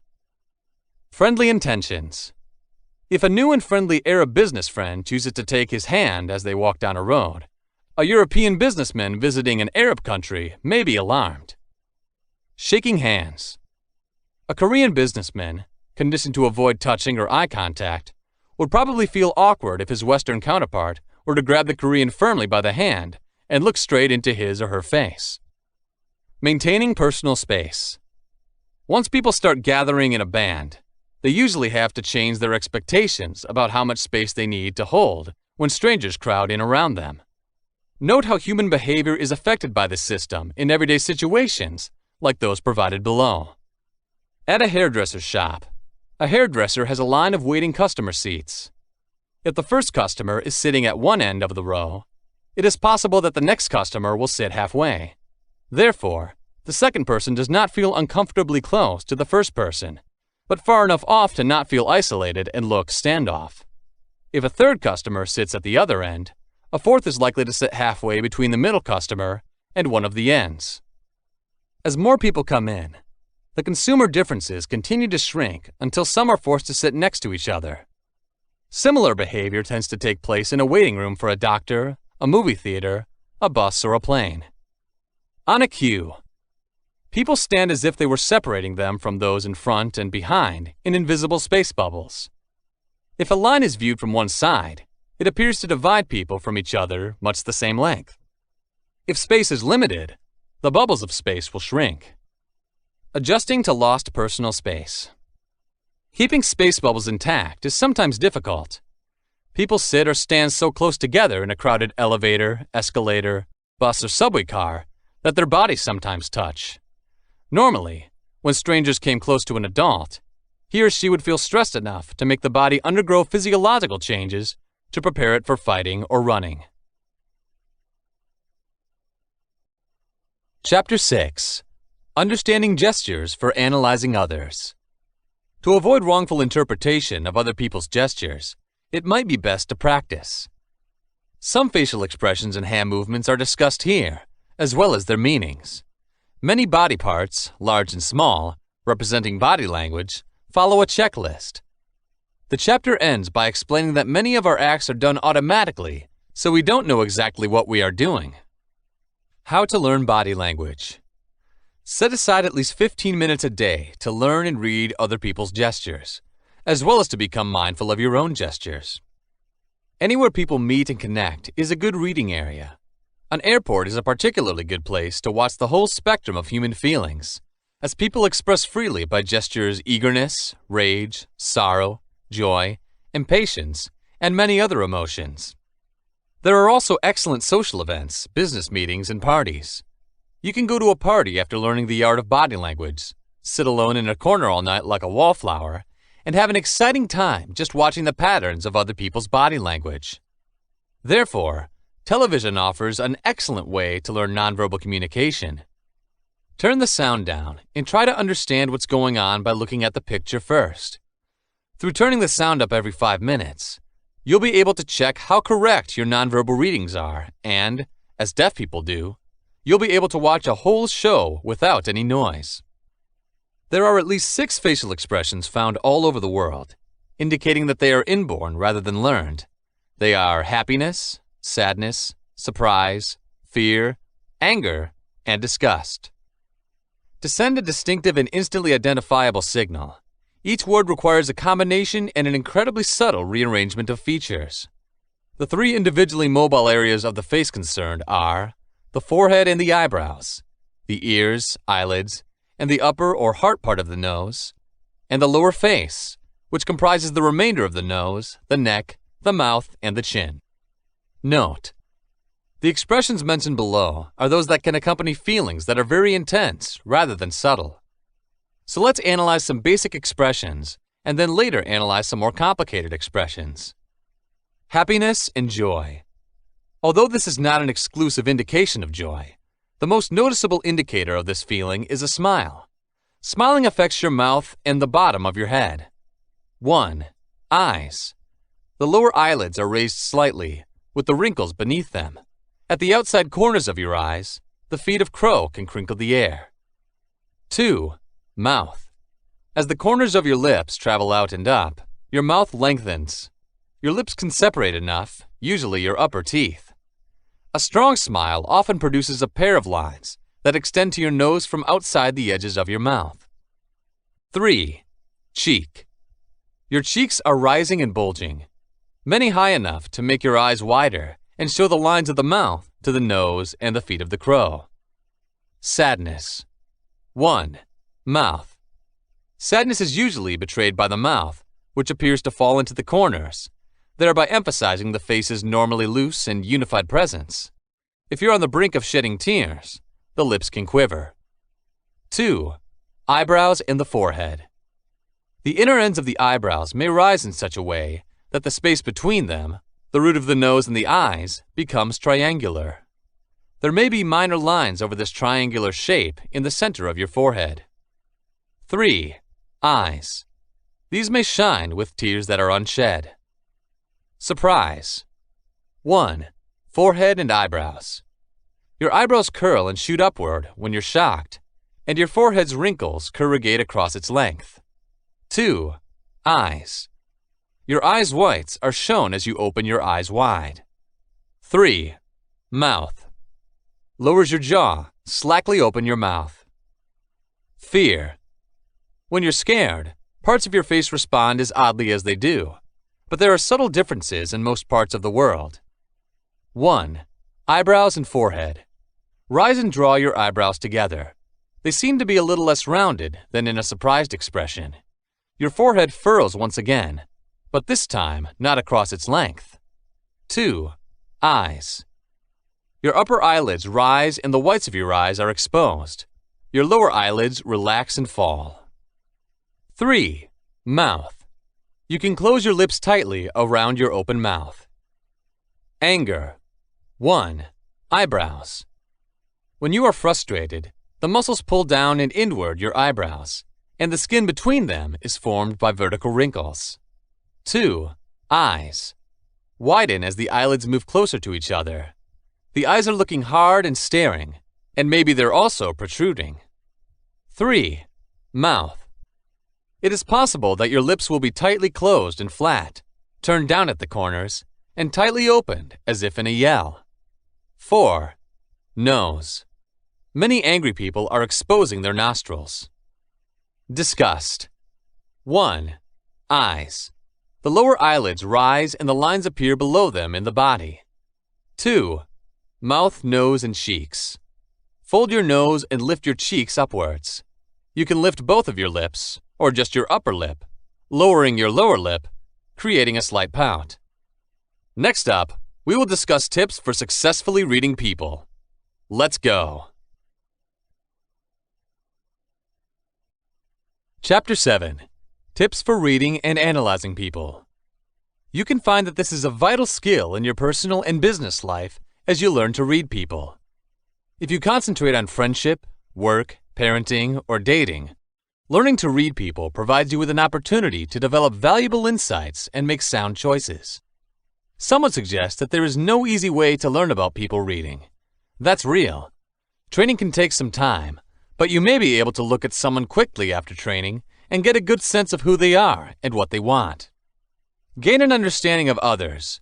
You will understand yourself better if you spend time trying to know others. First, you have to realize the walls that people are building up, and also the obstacles that you have set in your way. The reality only comes to light in layers as people reveal themselves to others. The first layer is when you're a stranger, the layer people show you. They may be sitting at a bus stop with you or in a different setting. Topics include current events and the climate, some innocent topics. Many people talk about them easily. The second layer, if they feel comfortable with you, is the one people show. Coworkers will share more about themselves with you if they understand you a little bit. We can talk about their thoughts on other broad topics regarding emotions. For those with intimate relationships with you, the third private layer is kept in reserve. It involves close friends and partners. These take longer to develop, and confidence is earned as time goes by. The exposed thickness is greater than the other two sheets. In this layer drops your worries, ambitions, and personal issues. The fourth innermost layer is the part of people we don't share with anybody. It holds their darkest, deepest secrets and emotions, and they would rather not accept some of these. With some issues in this sheet, they may not have come to terms yet. That's why discussing these stuff with anyone is awkward. You need to go through their layers to read others. Of course, you don't have to go all the way to the intimate level, but the further you get, the more accurate your reading will be. To read people, you must also remove the barriers that you and others put around you. Your assumptions and biases are these obstacles. Projections are your, and everyone else's, propensity to close your mind and eyes to anything that is upsetting or unpleasant. You should project your opinion of circumstances as it makes them easier to deal with. Prejudices do not refer directly to racial prejudice alone. That's a little bit of it. It's not the whole part.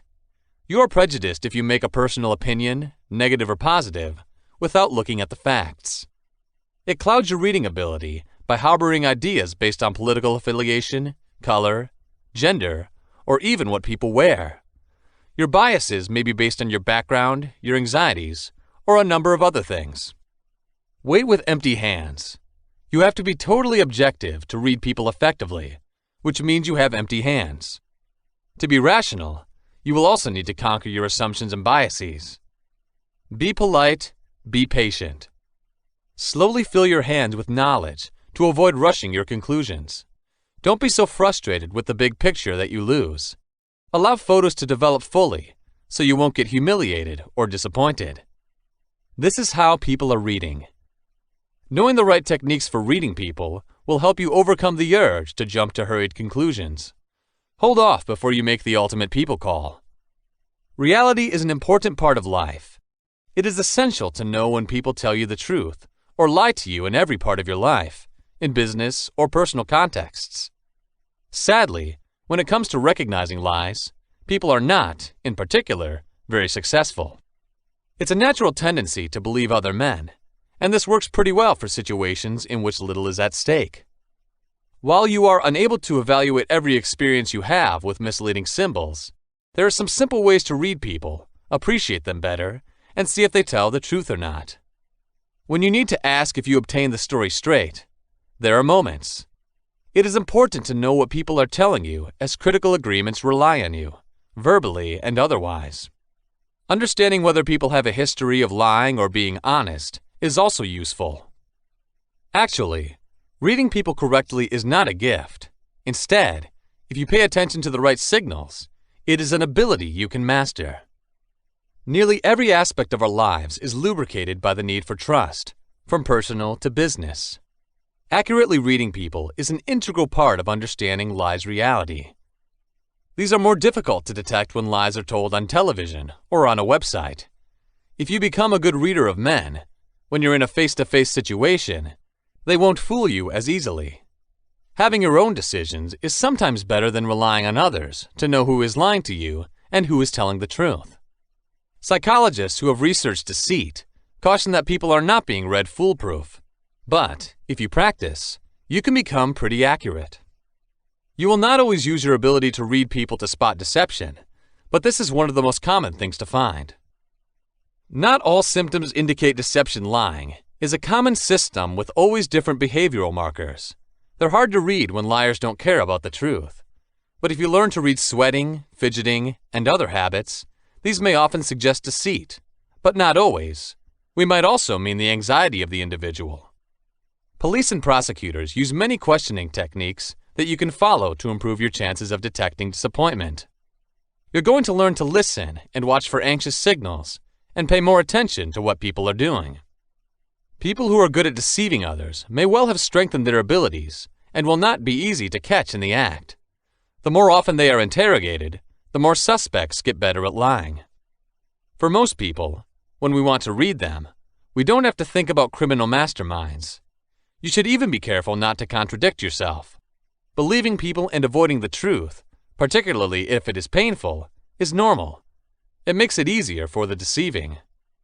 Once you are able to read the signs that are almost always there, you can understand what you are looking for and the significance of certain movements. There is no 100% way to understand what a person is thinking, but if you really succeed at it, you can read people correctly up to 80% or so. 1. Ask yourself, who are you as an individual? This can be the hardest part of learning how to read other people. First, you have to know yourself. Keep in mind your emotions and understand why you're like that. Everyone is different, but all of us also have similarities. We are all members of society. We all have basic needs that are identical. 2. What does the observe person say? What's your buddy talking about? Be alert. When one person, we'll call him John Doe, talks about how he's helping people, and also about his latest athletic achievements, and another, Jane Doe, talks about helping children and the new activities she's done for them, reading these two people is relatively easy. All people enjoy supporting individuals, but for social status, John's in it, and Jane's in it because she cares deeply. What's missing from John? Why is he going to want the spotlight? Jane has a deep love for people and helps out with a sense of empathy. This is the essence of the individuals you seek to examine. You can read it more quickly after you understand the basic needs of an individual. Look out for his behavior. 3. When you know what people usually look like and behave like, it will be easier to distinguish between their talking and things they do naturally. When talking, it's natural for people to move their bodies. True speech can involve moving forward and leaning backward. When conversing, most people are upright, but liars prefer to freeze their movements to prevent spilling any emotional gestures. You will find that a lack of body movement is a sign of deception as a warning people reader. Shoulders say a great deal about the speaker. When the speaker is exasperated, they drop, and when he is uncomfortable, they hunch up. Shrugs can mean "I'm not interested" or "I don't know." Partial shrugs can suggest a deception attempt. Hands are body parts that are very expressive. Note his illustrators when you speak to someone, which means that he uses his hands to emphasize and accentuate speech. Check for people embellishing their stories or not using their hands and voice. These may be indicators of not being interested in what they're doing. Check for more unusual gestures as well, such as crossed palms and clenched fists. These are signs that speakers are reluctant to say anything. Check out the muscles, too, when someone talks. Underuse may be a sign of dishonesty. Arms crossing is defensive, and in that position, often people even lock them up. An open arm stance with palms out is an open, honest position. Arms crossed suggest a closed position. 4. You may make general assumptions based on the nature of the person. When you talk to someone, what's in the nature of the person? Were they involved in the greater good? Or are they more likely to be negative? There's typically something lacking for negative people. Often people react negatively when needs are not met. Were you talking to a loner, or do you want a crowd? If he likes crowds, for one reason, he's probably comfortable with those people. They've got something in common. For people who are more like you, it's normal. If the person you're talking to is hanging out with different types of people, he's typically open-minded. Many people who are open-minded are empathetic, caring for others. Obviously, many people look inside and don't like crowds. Generally, they don't have a need for a lot of contact with other people. They may think they are not part of a group, or they may have social fears. 5. Remember cultural differences. If a person does things differently from others, his culture might be different from the one you live in. You have to pay attention to where they come from when you are reading people, and you understand their usual behaviors. 6. Don't be afraid to ask how people feel the way they're doing. There are motives for doing things for people. Check out the reasons for this. Feel free to ask people why, but not in a snide way, they're doing something. You'll learn more about them if they respond. If someone, like John above, is searching for social status, why is that? Didn't he have any standing in his youth? When he lacks status, if he thinks that an outsider threatens the status, he may react negatively. Typically, it triggers frustration. Once you've asked why people are doing what they're doing, the rest of what your eyes said will be put together, and you can make a valid conclusion about their motives and character. It makes reading them easier. Note, without judging, their shortcomings. Keep your mind open when reading people. Everyone has shortcomings and weaknesses. 7. You can examine the behavior of people to some degree. Quickly checking the face of someone when you first meet will tell you a little bit more about him. Some of this is common sense, but it's not just one or two facets of their appearance that you have to do a test. Was he suited to his clothes? If they are, he probably has cash. It's not good or bad. It's merely an observation. Is his hair wet? He's just a very busy person who is just getting out of the shower and going to work. Is this always precise? Yes, but that's it, most times. 8. Without prompting or intervening, listen to what people say. This involves managing the conversation to make the subjects interesting for the person you're talking to. He's going to reveal more about himself as he talks. You can read, or take them at face value, what may be behind his words. You will also allow yourself enough time to read his facial expression and movements. 9. Watch what all kinds of people are doing. People may tell you lots of things they're feeling and thinking about, but they may be kidding you, and even themselves. Search for inconsistencies in their vocabulary and the language and gestures of their body. Maybe a person expresses feelings for someone else, but when he does, he shakes his head. He may be showing you something else if he's telling you he's smiling, but he's frowning. Before you gather a little more data, don't believe what people say is true.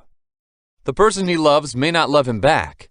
He may not be happy, but he's afraid to lose what he feels makes him happy. Once you listen to the whole thing, you won't know. 10. That's wrong. There will be different people to read directly and indirectly. Direct people have more power and control over people or situations which they try to exercise. They may get on pretty strongly, make good first impressions, and make quick decisions. But they're fast-paced, so they take risks and may become frustrated with people who don't follow them. We seem to be strong and confident, and we speak a lot. Indirect individuals are on the opposite end of the spectrum. They give you the impression of being calm and quiet. In order to avoid risks, they seem to be easygoing and supportive and meditative with decisions.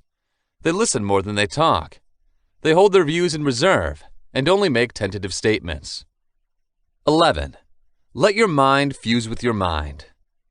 Real facial expressions and body language reflect the way you feel, but by adopting other facial expressions and posture, this can be changed, indeed changed. In fact, 30 seconds of smiling, false, can make you feel happier. Sitting in a confident, open way can raise the levels of testosterone for men, making them feel more confident than they did at the beginning.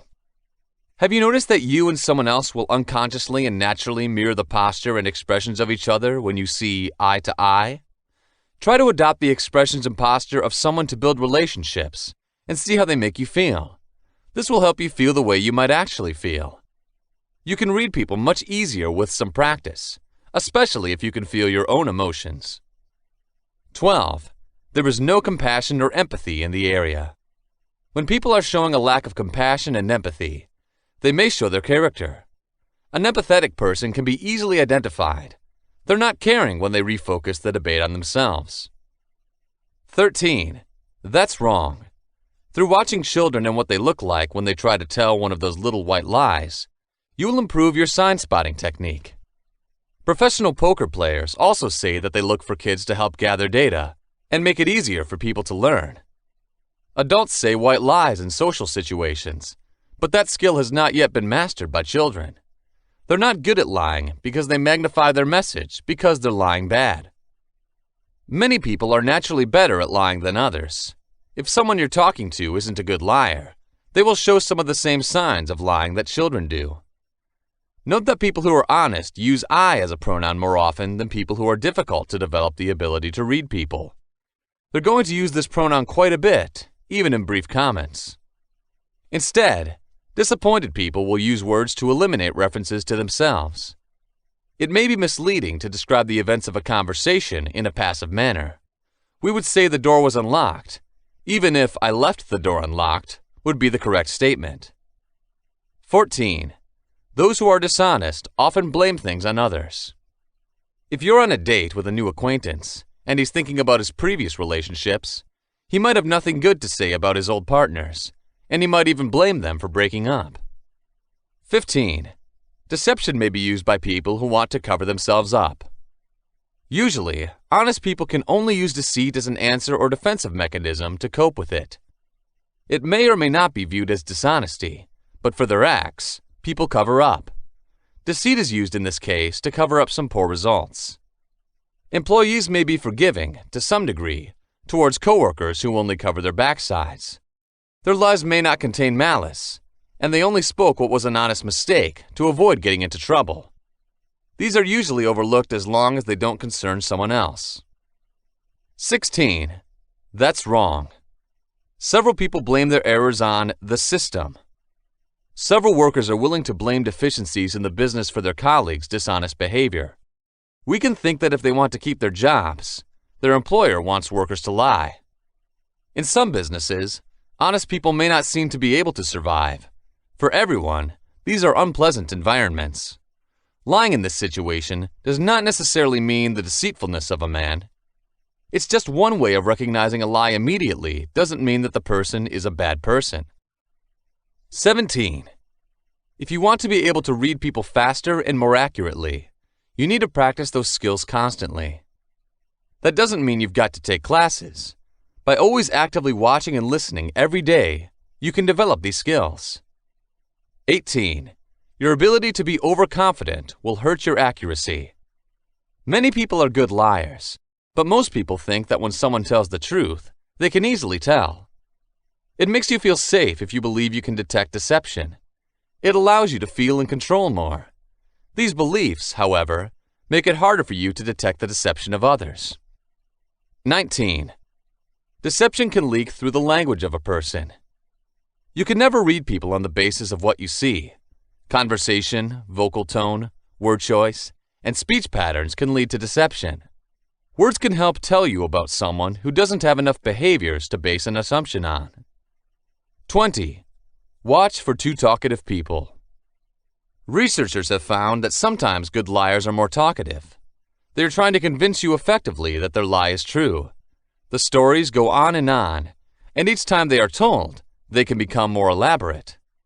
One good way to spot a lie is to sit still and encourage the people to fill up the silence.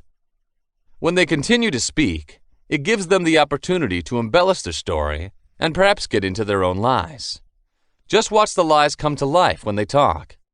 If the liar is cool, you can ask open questions and watch their reactions. It takes skill and practice to read people. If you don't care when reading people, you're just going to see what you want to see. Selective attention severely limits your ability to be a more efficient reader of people. For instance, you should recognize it if you imagine a penny in your mind. So many times you've used them. Remember the penny.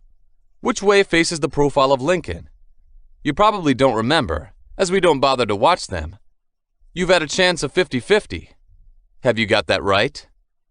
There is often a wide range of human observations, but they are based on what you need to know. You're probably not worried about how the head faces Lincoln. Observation secrets. The true secret of powerful observation is to train yourself. It's possible to teach yourself every day, allowing you to see things you missed. This is a valuable tool for understanding what you see as tells and expressions. You can also sharpen your observation skills in the same way as improving physical health with exercise. Take time to watch people, especially when they talk. Research people as they speak. Do it at home and in environments that are informal. You are looking for signals and mannerism variations. Watching television without the noise is another smart way to study. How much you can infer without knowing what the characters say will confuse you. You'll be surprised at how many kinds of smiles you'll encounter and how they can be measured when you spend more time watching people. Assess the smiles you see. Do the same with other words such as toe rubbing, dry coughing, finger pointing, smirks, and frowns. Take the time to consider the wide range of signals you receive and record them. Generally, salespeople are quite positive about their goods. If they are good salespeople, their pitches should not convey any doubts. They're only going to send signals suggesting you buy items from them. Observe their mannerisms and evaluate their efficiency. You'll find in a short time that you've become a collector's mannerism. After a while, you'll also find how to read easily. Bringing people's blatant actions under your own magnifying glass for inspection can even be amusing. It's not about listening, though, for your own benefit. During this training, you may become more sensitive to people. Well-known attorneys are using this ability to help them gain an edge in court situations. CEOs, clergy, teachers, therapists, and police detectives attended programs that helped raise awareness of the actions of others.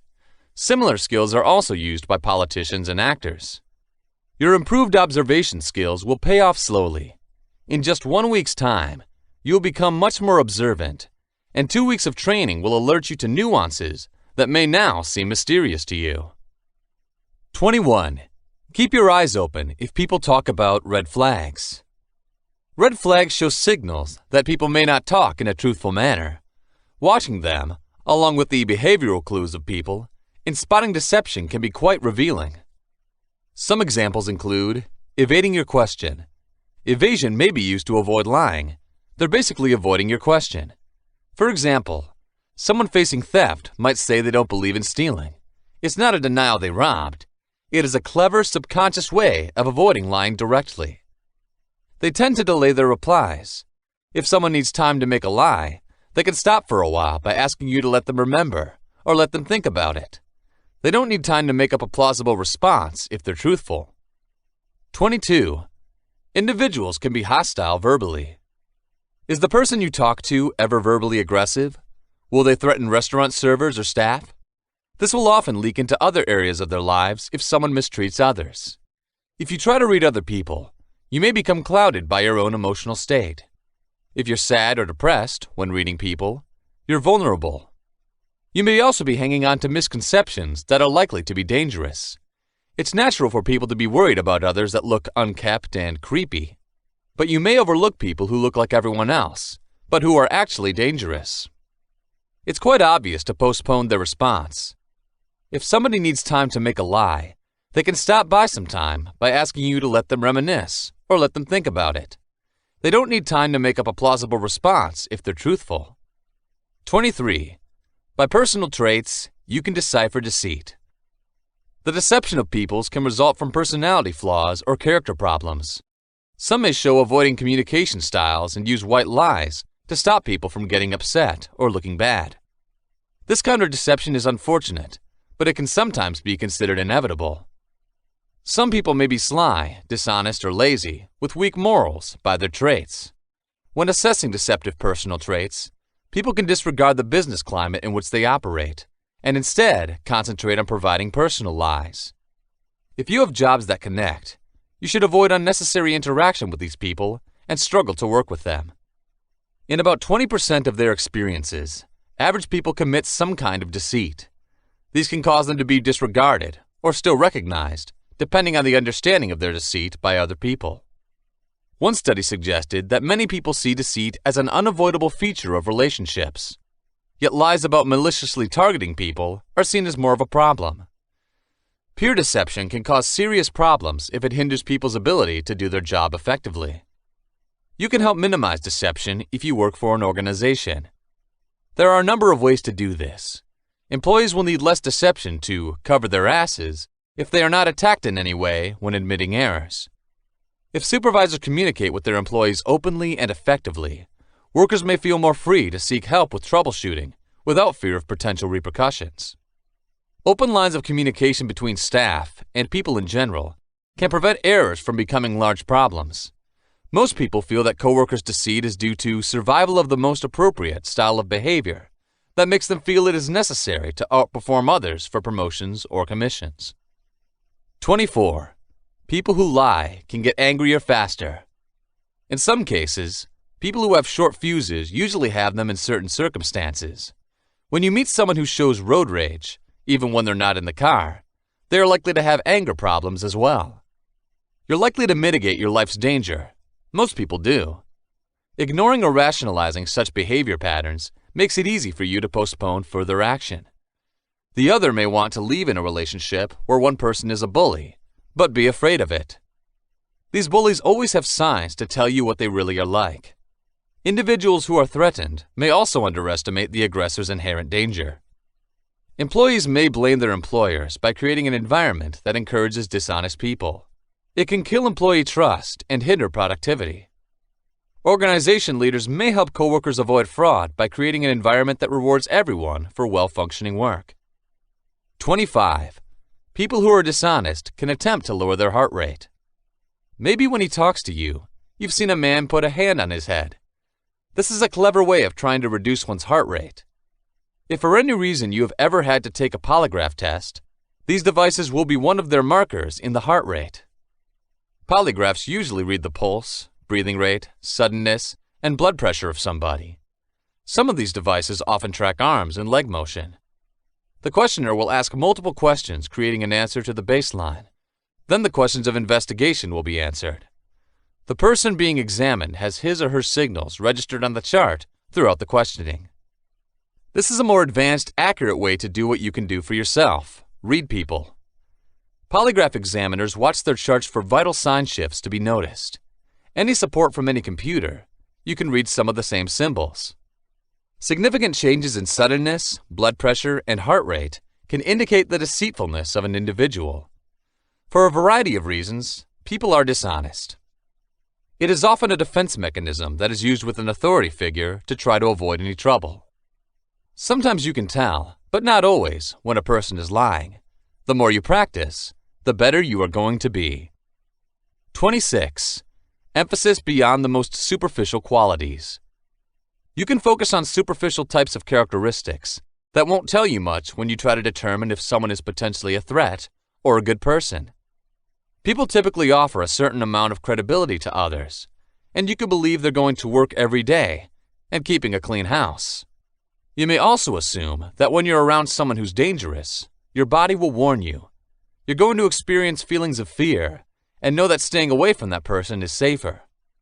However, you can feel comfortable with dangerous people with skills. We should make the right eye contact and be friendly and courteous. Sometimes criminals, like everyday people, can come across on the surface. The better you are at reading people, the less likely that someone who doesn't seem to be what he is can pull you in. The fact that you may not be a good listener complicates your ability to read other people accurately. Behavior analysis should be used in people reading, as well as listening to what they say.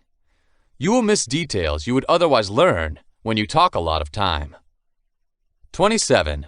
Dear brothers and sisters, in a person's speech, a wavering voice may imply deception. You should listen to vocal signs to say if a person with you is honest. You should listen for the volume, time, and duration of vocal signals without actually knowing it. Time among deceitful speakers is a major factor. We have shorter emails, longer response times, less articulate response times, and a faster rhythm than people who tell the truth. Individuals who are frustrated often show less good vocal quality, decreased frequency range, and increased pitch variations. 28. Many deceitful people who appear to be regular people are not what they seem to be. If your new neighbor has children, is married, goes every day to work in a suit, has a clean home and a lawn, and is polite and friendly, you might presume he's a kind and caring person. This description was actually from a sex sadist who used a trailer to hold people and torture them. You're probably never going to run into such a dangerous person, but it gives you an idea of how to manipulate the signals. 29. Excessive fidgeting or blinking may be signs of deception, but panic may also be indicated. Once upon a time, it was thought that you would never be looked directly at by someone trying to deceive you. Now it's understood that some experienced deceivers can look and lie to you in the eye. The movements of the eye of people may show whether or not they are real, but it's not foolproof, even though it tends to be on popular television shows. Detectives in real life are not always able to deduce whether a person is honest or dishonest just by seeing if they look right or left when speaking. In the real world, making snap judgments like this without further investigation is foolish, but in some cases, the technique may be quite accurate. Liars tend to blink faster when they speak untruths, but the blinking slows down after they say their lie or listen to you. It will also reinforce the notion of being honest when speaking. We worry you won't believe them, so you might notice them using phrases like, "You won't believe this," and "honestly." Lies spotting is a fascinating and useful tool, but don't jump to any hurried conclusions. The skills can be difficult to learn, but they are extremely helpful in some circumstances once you have them down. 30. Check for people to completely close their eyes, as if in deep thinking, or ask you to answer questions.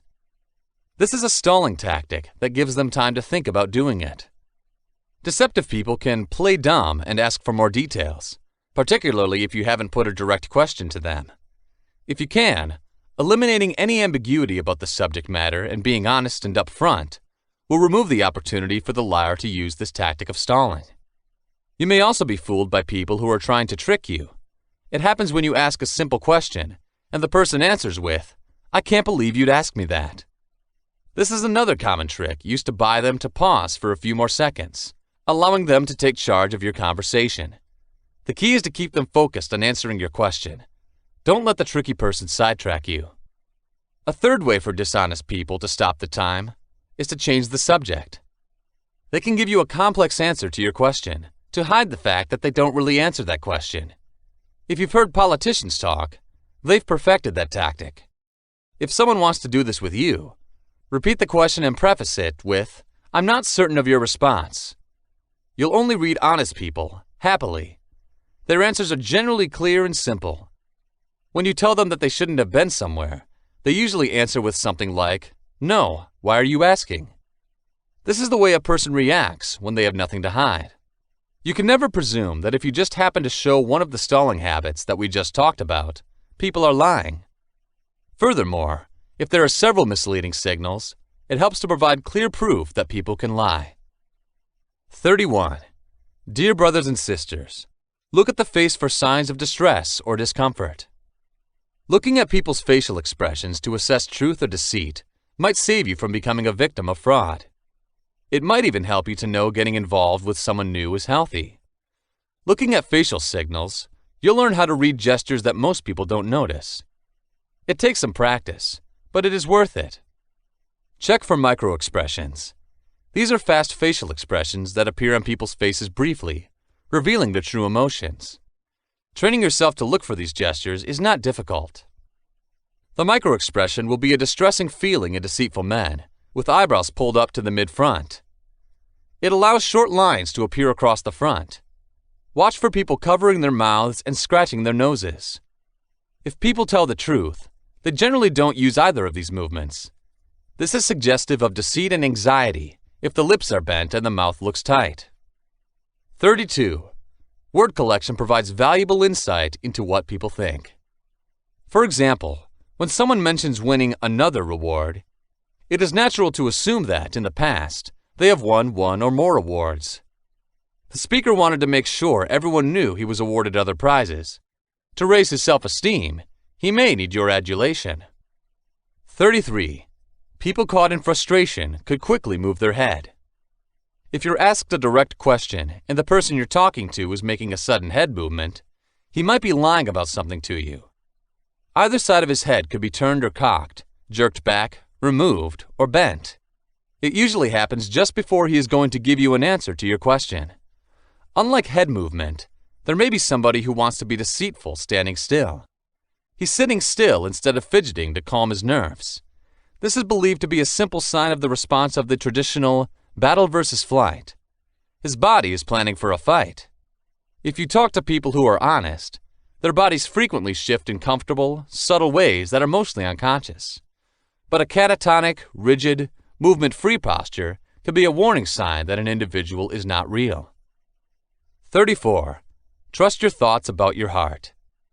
Intuition has many meanings, and the ability to understand something instinctively without relying on rational thought is one concise one. Nevertheless, it has mental components. You can use your previous experience and knowledge to analyze a person with intuition and make a simple assessment of the situation. Intuition and fear are often confused because either a good feeling can cause. You have to be open to this thought, and not all in logic and logical thinking. Through learning a few principles, you can differentiate intuitive gut feelings from fear-related gut feelings. Instinct is about now. You don't care about your past or future.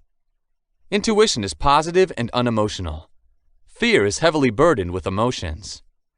Reliable insight just seems wrong. It has a voice of encouragement, empathy. Intuition suggests you're correct about someone on goal. Fear is high, nervous, and dark very often. It has misleading, cruel, or demeaning substance to yourself or to others. This shows unhealed emotional wounds. Make a list of your fears to show your feelings of fear from instinct easily. Otherwise, you'll know if it's linked to anxiety when you have a gut feeling. Practice knowing the difference between instinct and apprehension in your gut feelings.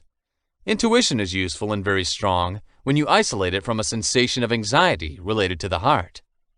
Immediately, intuition is respected. It is worth the effort to consider the feelings of the heart associated with fear, as compared with the intuitive feelings of the gut. And gut feelings are one of the easiest ways to tell someone who is deceitful to a truthful person. Chapter 8. Understanding what manipulation is. If you ever learned the rules of logic, you would see that manipulating, deceiving, or persuading a person could place you in this rather absurd situation of making a mistake. Fallacies are in themselves absurdities, which means the statement may not always be true because it defies specific laws. If you want your point to always be true, and you want to influence the mind of others by the most rational means, then you might find that there are a lot of mistakes in psychology. While there are some books that would make you think the best way to influence people is to play with their heads according to the laws of logic, this book will teach you how to persuade others by putting yourself in their shoes. It's all about empathizing with others, and then putting a plausible and sound point in their heads that works well for your benefit. That's because the actual world's individuals are more likely to respond to what they think, and not to what the truth in their heads suggests. There are many reasons why somebody else might want to deceive, confuse, or persuade others. Now, the question is your ethical way of thinking manipulating, deceiving, and persuading another person? For the answer, it really relies on you. No one can decide if what you are doing is moral or not, except you. Nevertheless, there are many social situations where you need to perform specific methods of bribery, deceit, and persuasion to achieve your goals. Of example, the target people are your clients and consumers if you're in the business sector. In fact, your goal is to get them to buy your products or use your services. If you're an environmental lawyer, your target people are politicians, lobbyists, and the public. Therefore, in protecting the environment, your goal is to convince them to support your cause. When you look at the topic of mind control closely, it is, undoubtedly, basically a game of persuasion that is practiced every day. It would, of course, be up to you to understand the intention of learning these tricks. As Machiavelli would say, everything becomes a tool for a particular purpose. Nevertheless, the art of mind manipulation does not mean that you refuse to use free will to your goals. Rather, you give them something that they most definitely are searching for, a feeling of positive choice that acts as a guide to their behavior. Basically, the nature of your actions and your set of private beliefs will decide whether or not the methods and techniques you use are moral. Note that the main objective of this chapter is to create a specific shift in the mindset of your target person without being aware of the changes in their thinking. If you're an entrepreneur, your customers are your target audience, and your goal or aim is to get them to buy your products or use your services. In this regard, one of the most successful ways to change the way you think about your customers or your goal is to change your way of talking. In other terms, to build what you sell and what your customers want, you must use the right phrases. If you're watching promotional ads on TV or YouTube right now, you'll know that short business videos are enticing because they use the terms or lingo to address the specific concerns of their target people. Therefore, there is an emotional meaning that only the terminology used by the product or service producers knows the point of view, circumstance, or environment. What are you trying to do exactly? You want to pressure someone to do something that would help you when you try to manipulate others. Understanding deception is one of the hardest skills in this lifetime for some to master, due to the amount of commitment required to make tactics work. Nonetheless, certain people appear to be able to exploit individuals when they walk into a place instantly. Clearly, you can't learn that skill immediately. Manipulation is a technique that involves you bringing the target into the direction you want to go by using several sequential tricks that need to be timed properly. Manipulation methods are also described as violent, meaning that all approaches you use are meant to suit your goals strongly with your thought line, and to do so, you would need to closely follow your objective to see the appropriate sets of techniques that would work. On many occasions, you will never get enough chances to get your aim well understood to test how your tactics will work for them. Make sure that you use the following intimidation techniques to move closer to your objectives, and make sure that, until they are vulnerable, you will wear down their defenses. Not only would they help you to move closer to your chosen objectives, but you would also ensure that you can create a comprehensive array of methods that will allow you to exploit them if you come across them again. Relationship is a link, according to the dictionary, of emotional intimacy or mutual trust. Simply put, the relationship with the other person merely implies synchronizing or strategically harmonizing your feelings and emotions with theirs. Therefore, building relationships with your audience will be one of the most important tools you can use to exploit them. So, what's the useful test to determine if you're having a good relationship with someone else? The question is this: Does this person have a positive reaction to my actions, ideas, and words? If the answer is yes, you have successfully built a relationship without knowing it. If the answer is no, it is important to use certain methods and techniques to create a healthy amount of relationship with your target. This means the need for more research. Facilitating relationship building with another person is illustrated by the following approaches: accommodating and mirroring the other person's body position, having a discussion on subjects of common interest. How, when trying to manipulate a target, is it very important to mirror interests and behavior?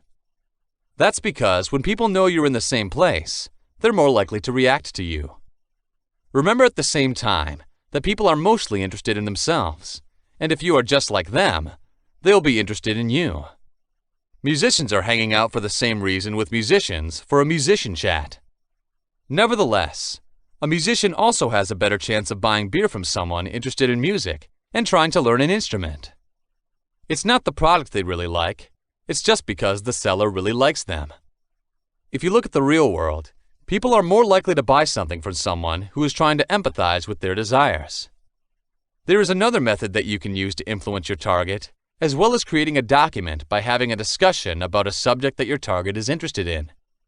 This technique uses techniques to make you look like your target. How do you use this tactic? By doing the same task, processes, that your target is actually engaged in, you can do this. Such procedures include placement or setting of work, type of work, small and medium-sized businesses, families, clubs, sports, societies, hobbies, affiliations, brotherhood, masonry, politics, faith, etc.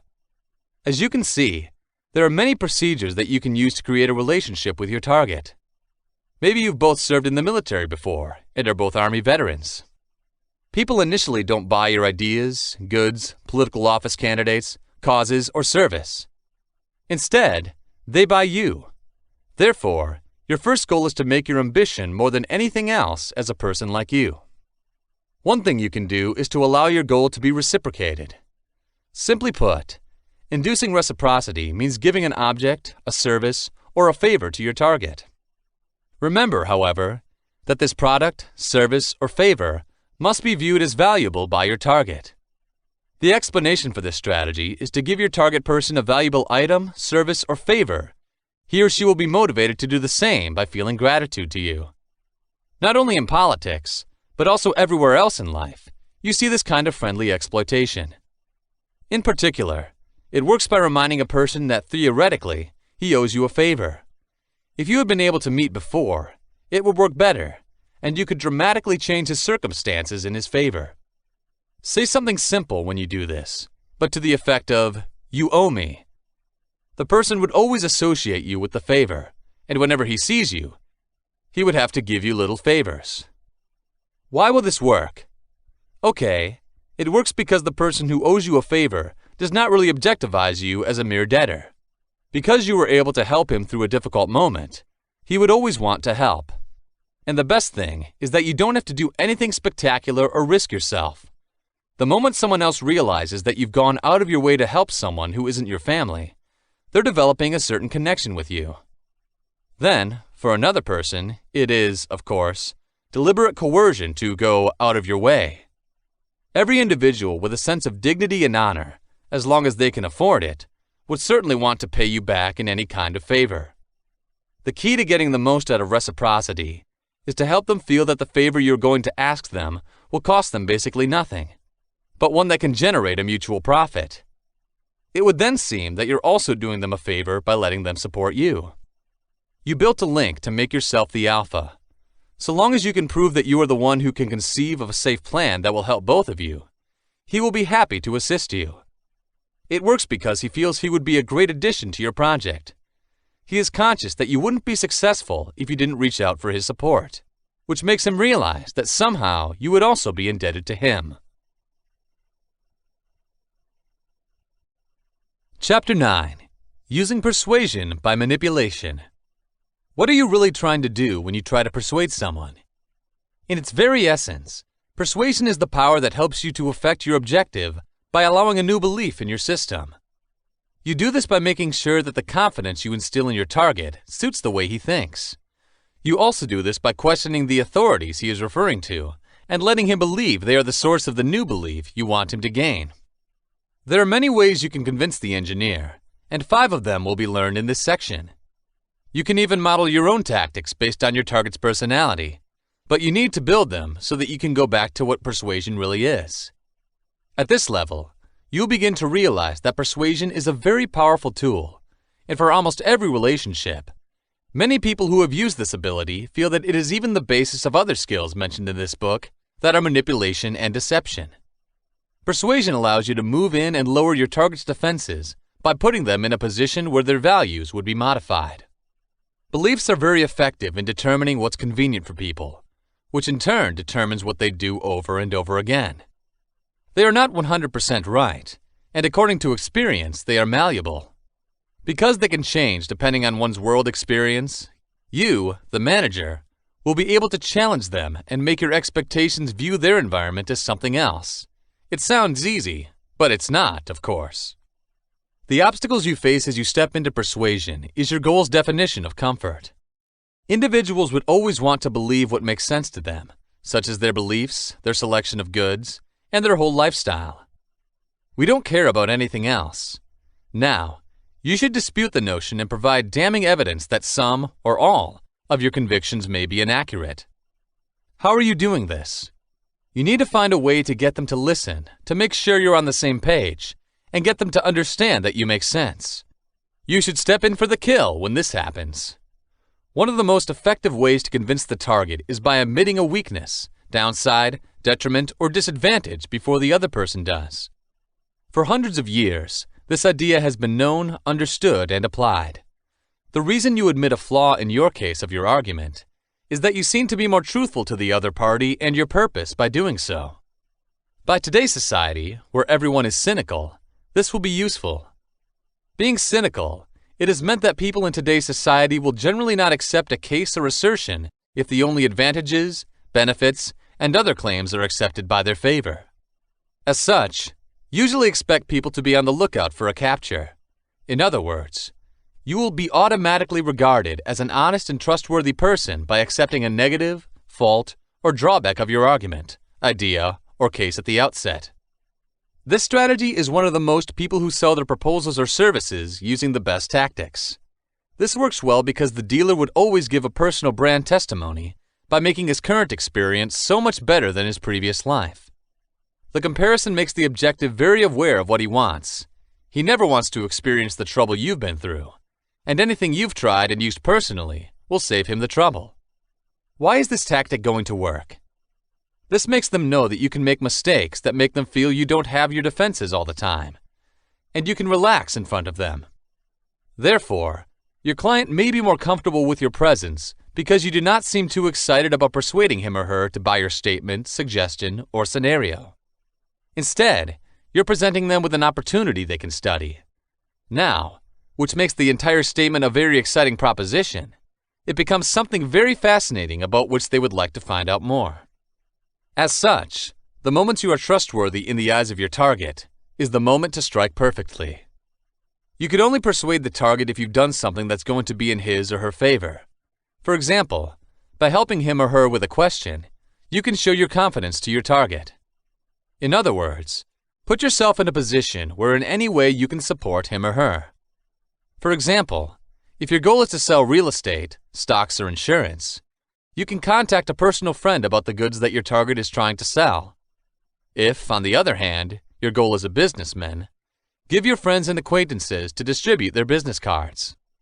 If your aim has to be presented to a politician or policymaker, because he or she wants such a politician or policymaker to support a cause for environmental or healthcare, introduce the two people to each other by all means. This means, more than anything else, that you will share with your target a portion of your time and effort. Offer your assistance. Every type of assistance is appreciated. He or she will be more relaxed with you in this way. The target will also have a certain connection to you, which means that he sees you as he or she is. He or she will lower his or her mental defenses until your target is relaxed with you. This is the perfect time to convince him or her in your plan, statement, or case at the end of the day, when he or she lowers his or her mental defenses. Here's what a lot of self-help gurus would do. They're offering themselves a little history, and that'd probably be about the time they weren't successful. Once they find an easy way to change their lives, they turn up and tell you. They'd ask you their strategy succeeded because they were trying the hard way to do things. They're happy, however, to teach you how to do things that would make your life immensely easier just the way you want it. The easy way. The technique appeals to many people because these accomplished people are willing to share what they have been through and are willing to share the secret without the recipient having to go through the bad experiences in order to gain the information. It would also be wise to point out that you are like your target and make your statement because you feel you are very close. In making people think that people with the same rank and exchanging experience would do what you would do, you can always persuade people. Then, they'd think they could talk to an expert like you. Knocking off the socks of your goal means you're giving it a pleasant surprise. How are you going to do this? Blow off your goal with an amazing fact, an amazing statement, or just something that only a few people would learn. Make a claim, case, or suggestion you may create. And there's something you can teach him and her that's never been done before. This may also be something that may change the way you interpret or say your proposal. This will open their minds in such a way that they will accept new ideas and thoughts. It puts them in a state of relaxation and reception, in other words. The reason behind this is that people enjoy being pleasantly surprised in particular. If your target has been pleasantly surprised, making him or her say yes to your idea, statement, or case will be relatively easy. Why do you know?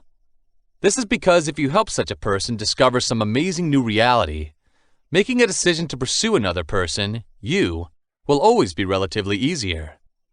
In fact, it will be relatively easy to make a decision to give in to your statement or suggestion because your intention is to feel more comfortable and receptive. There's a reason why people believe in success stories. Everyone tries to always find the easiest way to do things, and they're willing to buy anything that a person used to get out of a terrible situation that's also likely to happen to them. When you sell a parachute, the belt that people usually use is made of strings used to hold a parachute together. Keep in mind that they likely wouldn't find themselves falling out of a plane and using a parachute to save their lives.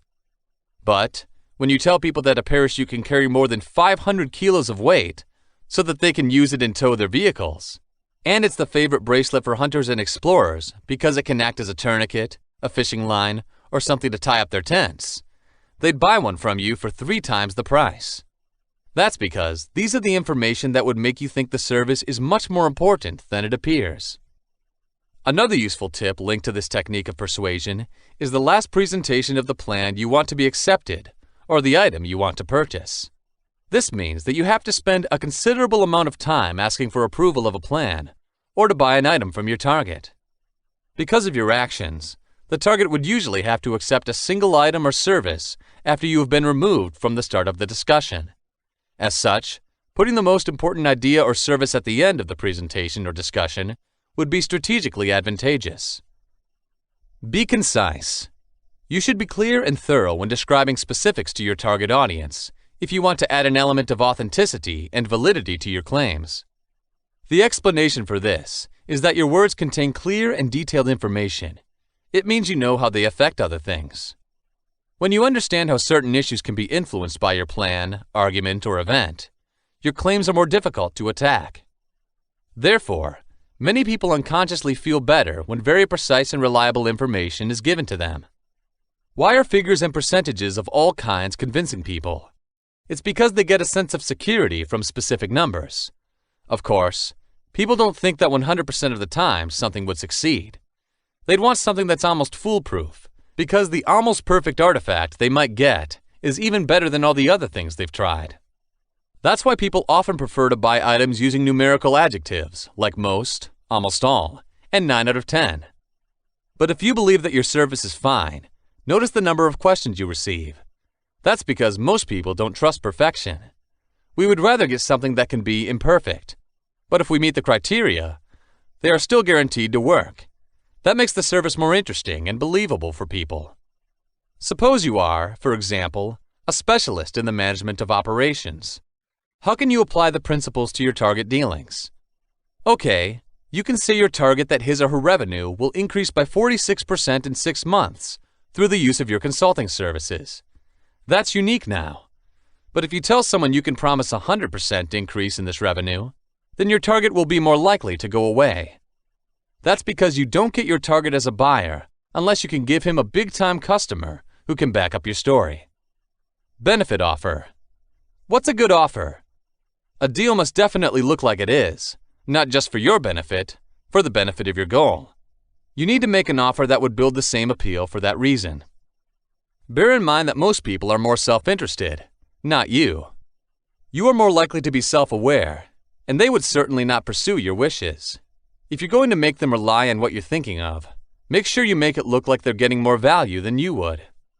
Why are people buying salesmen's goods and becoming convinced that doing so is the right decision? The reason is simple.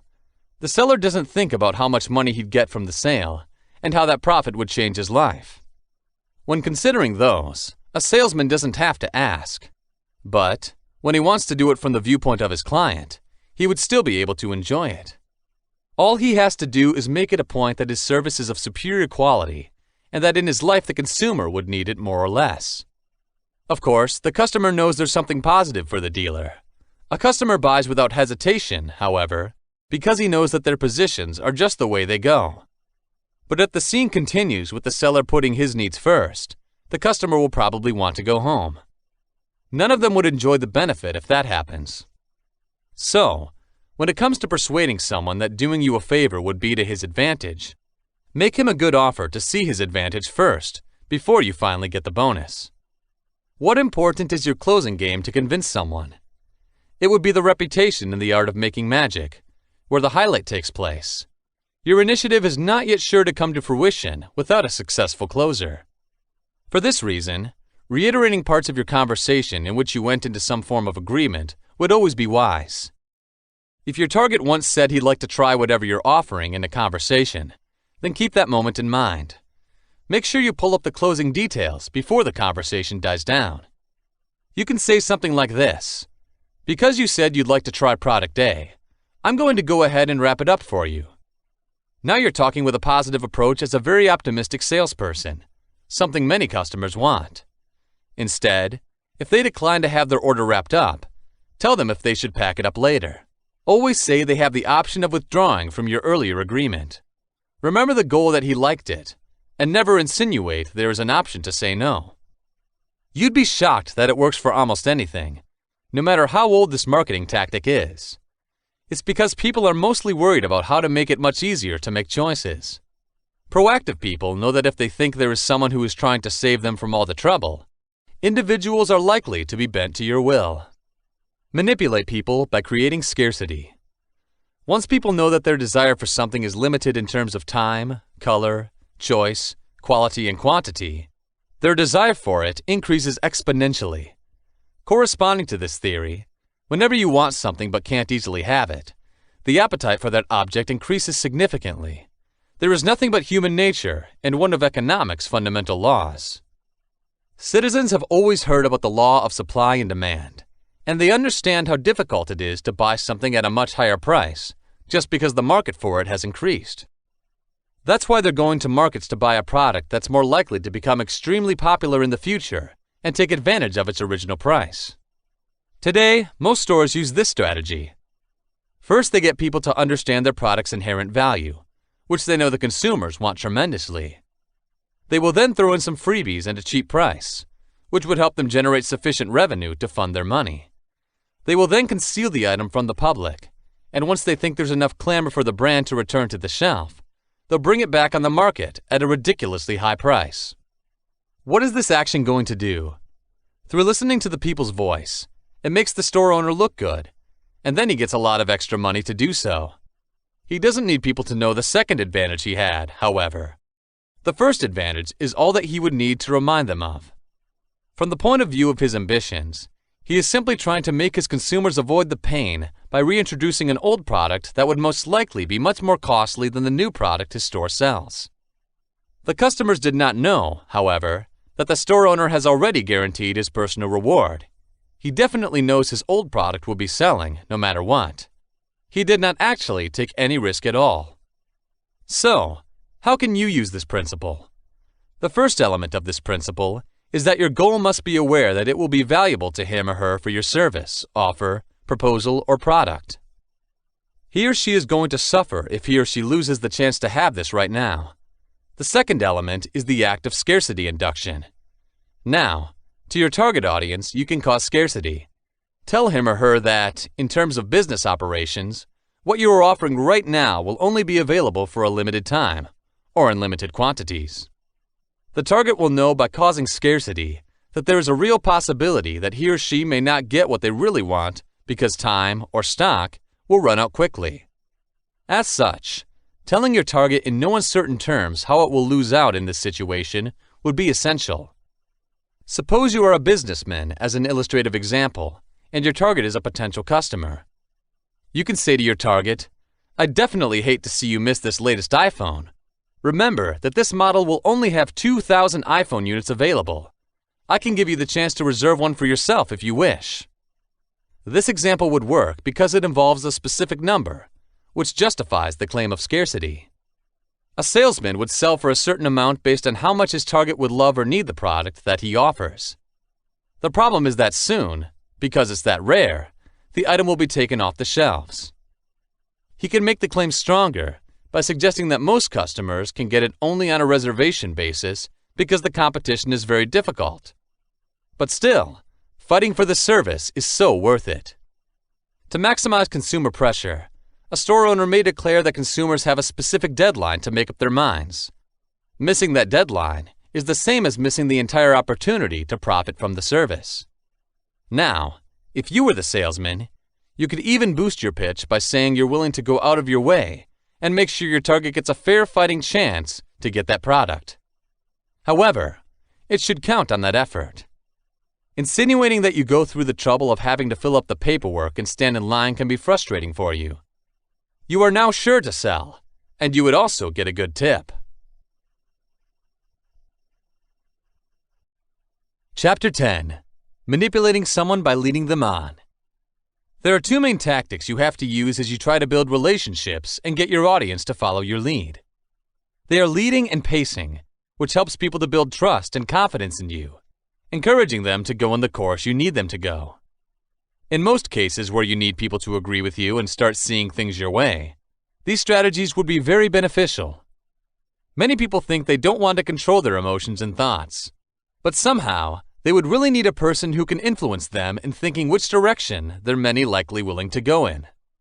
Nevertheless, they should accept that they may not always make a conscious decision knowing what is going to do them good, but you can get them in a direction they want at a faster speed. Pacing and leading works like a dance. In order to work, it takes two people in agreement, which requires another important element: negotiation. We will not go anywhere without peace between two individuals that is not mutually beneficial to them. They'd be stuck in a rut, like in any relationship. With this, you'll realize that being able to manipulate people into your thought line is more like agreeing with them and encouraging their subconscious to make perfect sense of their behavior by helping them build a new comfort zone when they're around you.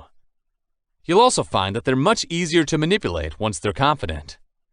Mirroring, a method used to build relationships mentioned in an earlier part of this book, is a key activity you need to master to incorporate a relationship in every encounter you have with others. Mirroring is also referred to by some neuro-linguistic programming practitioners as pacing, which describes it as the process of balancing the audience acts and attitudes to instill confidence in your communication. That said, this means you can suit your audience and break down their barriers, which helps you to deliver a study.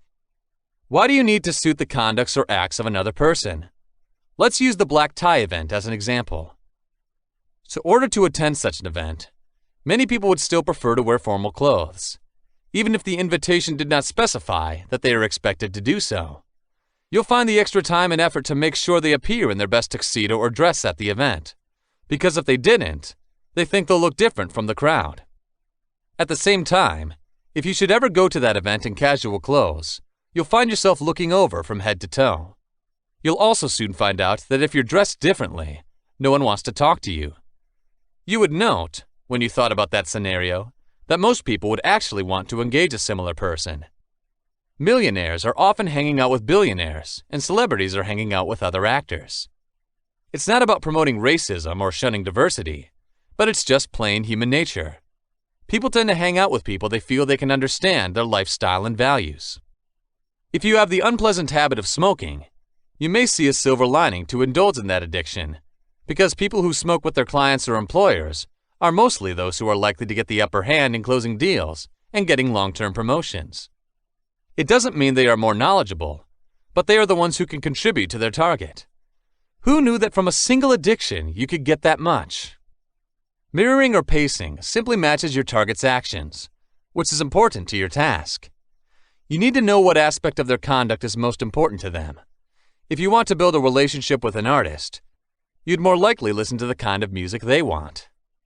You'd like to take hints from your specific goal on what might make them pay attention to you.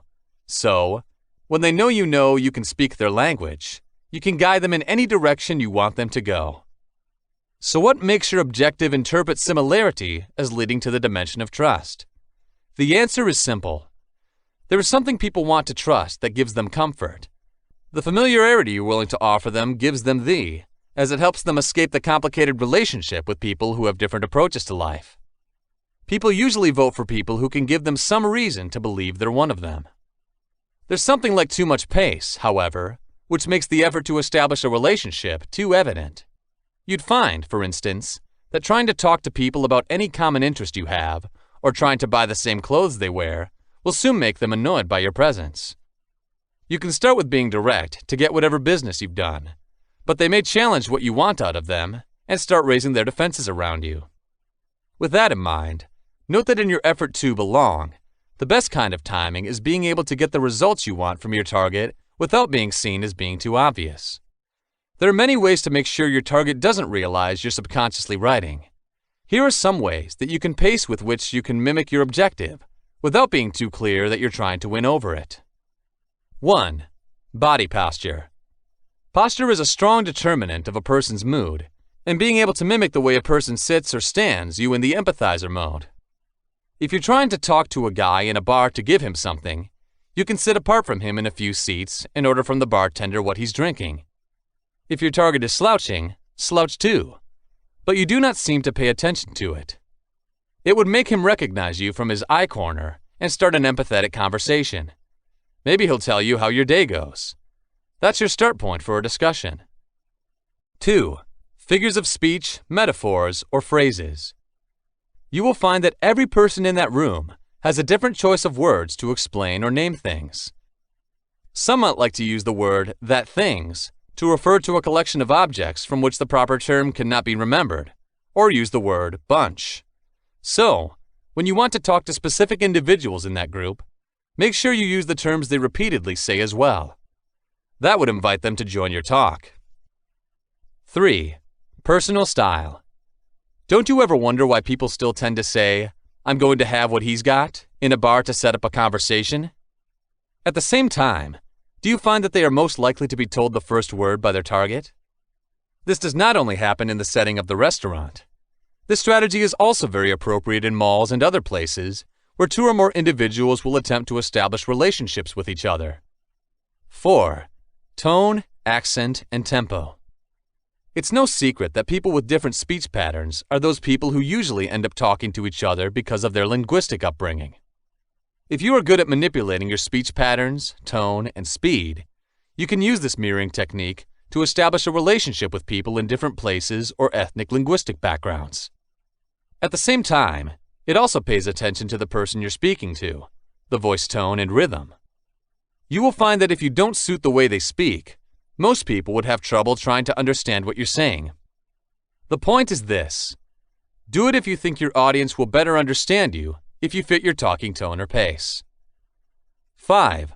Orientation towards career, time, or life.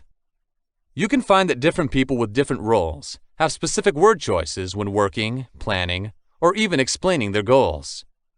For example, people working in an office are most likely to always discuss potential projects that will belong tomorrow, but most freelancers are likely to think about work that will occur on a daily timetable.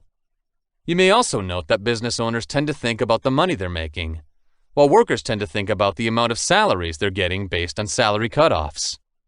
With that in mind, In terms of how they usually view money or the form of their sexuality over time, you could sell a product to these people.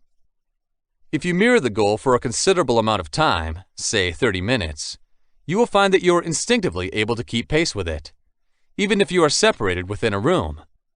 You'd find that you're able to inherit some of his characteristics, like his most subtle gestures or his way of speaking, even if they're not the acts or habits you're not trying to keep pace with. Most books of NLP strategies will tell you that this is perfectly normal. There is a major tendency that you would be able to subconsciously mimic his actions by actually locking in on certain action patterns of your target, which makes it very easy for you to build a relationship afterwards. At the same time, research tells us that pacing with a target would also allow one to learn certain things about the subject, and then verifying this information would be much simpler. You may also think that you can develop a connection with your target, even from across the room, after pacing with a person for some time. Leading. Now here's the section you're trying to enjoy the pacing bonuses that's leading. In essence, leading refers to the act in which you can intentionally shift the acts or values of another person to a purpose you have in mind. When you've been pacing with a person for a while, you'll find that when you adjust your movement, your goal starts to follow you as if he's following your lead. You could follow this simple exercise to see if your pacing strategies and attempting to lead work. Walk with your goal and mimic your stance and walking speed. Follow the way he waves his hands, and make sure that most of his simple gestures can be replicated. When you think you're already in sync, change the pace intentionally. E.g., turn the steps walking and walk faster. You'll find that your target will subconsciously mimic your movements, and he'll think he's the one making the move. The good thing is that leadership doesn't just affect the movement of your target. If you pace with his language and the rest of his actions, you may find that you can actually create the decision and action you want him to take, which means you can successfully convince him into your line of thinking after building a relationship and synchronizing with your target. You can find that you can get the results you want from a careful balance of relationships and leadership. You may also see that there are some verbal ways to encourage the individual to facilitate a change in their behavior. For example, the use of verbs provides the mental energy required to facilitate change. By using words of action, the mental energy generated will motivate your target to produce the action you want, because your goal would want to create the physical action that suits their thoughts. As in pacing, however, leading requires a great deal of subtlety to avoid any possible opposition from your target. If that happens, make sure you keep up with them before using stimuli to make the right order of logic for your behavior change. You'll find that as soon as you go back to synchronizing within their individual acts, you'll have the greatest power to convince people to think the way you're doing. Be careful not to make him think you're making fun of him, or you're losing the momentum in your imitation. Conclusion: how to always make people say yes to you. If you manipulate people to do what you want, you might wonder if they will say yes to you the next time you ask them to do something to your advantage. According to therapists, if you manage to make sure you get them straight into that situation, they'll have a big chance. It is called the foot in the door, FITD, and the door in the face, DITF, techniques that often work to accomplish this situation. Such techniques are used to ensure compliance without interference from your target, which is a great skill manipulators have. Using coercion makes the target feel like you're trying to bait him into doing something he doesn't want to do, which makes him build walls, and the second he gets the chance to reject you.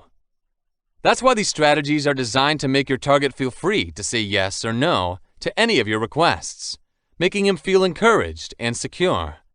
After all, he knows that when he knows he doesn't like what you're saying, he can just close the door. You, the manipulator, however, know how to take advantage of the false sense of security you gave through the way you handled your requests. When asking for favors, you may know that someone may want to do you favors because they have the right to choose to do so. You are even going to experience your ambitions too happy to do a favor without even telling them because they think they have the means to do so. Now, without any thought, this is pure coercion. What is the technique of FITD? You may hear the term used by people who say they have a great chance to get what they want, because they already have a type of leverage which opens the door to opportunity for them, hence the expression, foot in the door. For manipulators, This is a phenomenon which occurs when they succeed in creating successive demands with successive and favorable results that allow them to do so. For example, if a stranger calls you and asks you if they can come over and look at the stuff you're storing in your garage, you're probably going to say no. You would definitely find this application extremely strange, and you would think this person is just asking for too much, to the extent where you have to go out of the way and do something you just don't want to do. If that stranger is a successful manipulator, however, he may increase the likelihood that you will say yes to his query, no matter how absurd it may be, because manipulators make you feel you want to help. There was an experiment conducted in 1966 where 2 Stanford researchers named 4 groups of housewives who during the weekdays were alone in their homes. The 3 groups were asked to answer some of the questions they would usually use about certain kitchen items. They were contacted again after 3 days and then asked if they could be visited by some stranger at the house and list all the things they have in their kitchen. The second request was received by the 4th group, but not the first. In this study, the 4th group responded the way any person should. They did not agree to have someone come to their home and see their kitchen cabinet's contents. They didn't see any reason. Some 53% of respondents from the 3 groups who chose to respond to the survey also said yes to the second request, however. That's why the study concluded that once you manage to make someone do you a favor, the next time you ask them, there's a higher chance that you get them to do you another favor. You can also make them perform a much more complicated task at the same time, which may be completely unrelated to the first thing you asked them to do. We may be reluctant to do it, but they will still say yes to you. Why FITD works.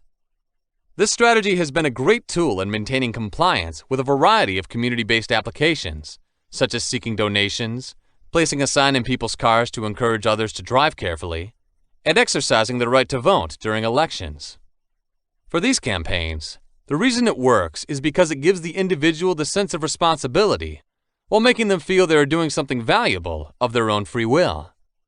The other reason is that people are always going to have a strong sense of community and also like to establish relationships with the people they meet.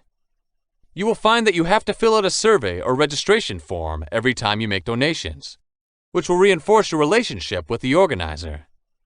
Since you think you've become familiar and in some way connected to him, you're willing to do something else for him, even if that means giving away your money.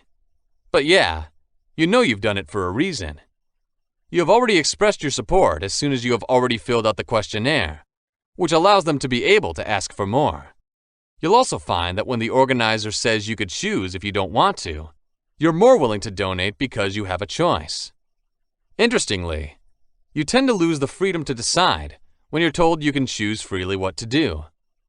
But, as you are more conscious of the world in which you volunteer, you think that doing the person or charity a favor is okay. Based on the above examples, you will find that in order to successfully execute the FITD technique, the following considerations must be considered. 1. The goal's understanding of favor's existence. 2. The partnership you'd like to create with your target. 3. The willingness of the target to perform the next favor or favors. It is very critical that you have a method to get the other person committed to the essence of the favor you want him to do for you. See how immovable agents get potential buyers' attention? They are asking them to support the booklet they are distributing. They don't pressure them to buy. They only distribute very innocuous products without asking them if they need a new house. It's very necessary now, that initial contact. This helps the agent to move on to the second stage. The target knows that the agent is just trying to do his job, and there is no harm in getting the flyer to help him out. The agent then begins by asking questions, which in turn produces a report. Instead, he asks for the phone number of the goal. That series of favors, of course, is aimed at making him go into that final favor, or asking the target to buy from him a new house. Looking at this case, you need to establish the notion that this individual is doing you a favor, and it's a simple one that doesn't damage your assets. You're constructing the sequence of favors to build your relationship. It's like bringing him into the trap of just saying yes, and you're tricking him into believing all the demands you're trying to make are simple. Place these strategically favors to make him forget the levels of difficulty that you made him do in executing the tasks. Then, let him do the job you want him to do. Therefore, It's very important to consider the target's ability to accomplish the mission. It should be fair, and he should find it easy to do. You can't ask a man strapped to buy a car from you immediately for cash. Instead, you can rely on how quickly he can get a loan, and if he can do it for you. Note that to make your target feel the demands are fair, give him easy solutions if you think it's hard for him to do the next favor. So all your favors are reasonably easy, and your targets would typically be happy to say yes to your requests and do them. At some point, if FITD does not work, people realize that they are being led to do something they are unaware of. You may not be able to get them to purchase anything from you if you're trying to sell them a mobile, and then they don't want to answer a questionnaire or get a pamphlet. You have to rethink your strategy at this stage. You can do another technique, which is the door-in-the-face technique, if FITD does not work. DITF acts as the reverse of FITD. Instead of trying to build relationships and lower your target's anxiety to allow him to satisfy a set of requests for you, you can ask him to make one request for you by focusing on something beyond his anxiety level. How DITF works. People don't always trust other people, but that doesn't mean they don't want to collaborate with them. The lack of confidence, or the fact that what you are asking them to do is awkward, might lead them to give you a fair favor so you can get your foot out of the door. Remember the housewives listed example? If the fourth group refuses to have someone list all their kitchen cabinet's contents, then what would they think about having to answer a kitchen items questionnaire? You're likely to think they'd agree with that most likely, because it's more rational and easier to do. If the aim of the researcher is to collect survey data from various housewives, then by adjusting his query, he would still be able to get what he wants. The argument is that the people facing the problem only wants it over and done so that they can close the door on the topic, so they are likely to comply with smaller demands that do not impact their level of anxiety. DITF's main element is the target's desire to get rid of the manipulator. But as they also try to establish a positive relationship with each other, both the target and the manipulator will think they want to do each other a favor. The goal, unable to satisfy the first demand, will say yes to the second request. On the other hand, the manipulator would do his target a favor by eliminating the frustration that he created with his first application. That said, when you use the DITF technique, there are two things you need to consider. 1. Because of anxiety levels. 2. A very fair first query that your target has the means to satisfy, but might not want to. A second demand that is more rational and simpler, which your goal is likely to satisfy. Why do you still want the target to do you a favor? It has to do with their sense of guilt. Anybody would feel guilty for not wanting to meet them when demands are very fair and they are within their means. The more you press the target to do something, reminding him that he has no choice to do or not to do the job, even though he is a perfect candidate to do it, this guilt builds up as anxiety. This logic is also present in the FITD method, but instead of accomplishing the goal of establishing a good relationship with you, you use his reluctance as a means of helping you out. You draw on the things he can do, but he doesn't choose to. That would exacerbate the depression you want to create, and you're doing that without cheating. That's why most people are willing to contribute to a cause, rather than going out there and becoming a volunteer. All tasks are reasonably easy, and doing them is a reward to become a better citizen and to fulfill the duty to help the poor. Not everyone would, however, be able to do the nitty-gritty tasks of arranging caravans for food or building projects from scratch. We think it's too hard to do those things, and they don't have the stamina or perhaps even the desire to do them. Grabbing through their pocketbooks and paying out a donation is much safer for them. They feel soothed by their guilt when they give the money, and at the same time, they receive the reward of being able to fulfill their social duty. It becomes a technique in reverse psychology, effective for both sides. All is about probability.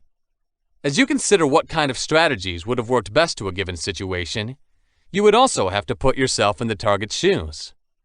Which of the questions makes more sense if you were in his situation? Which one is more enjoyable?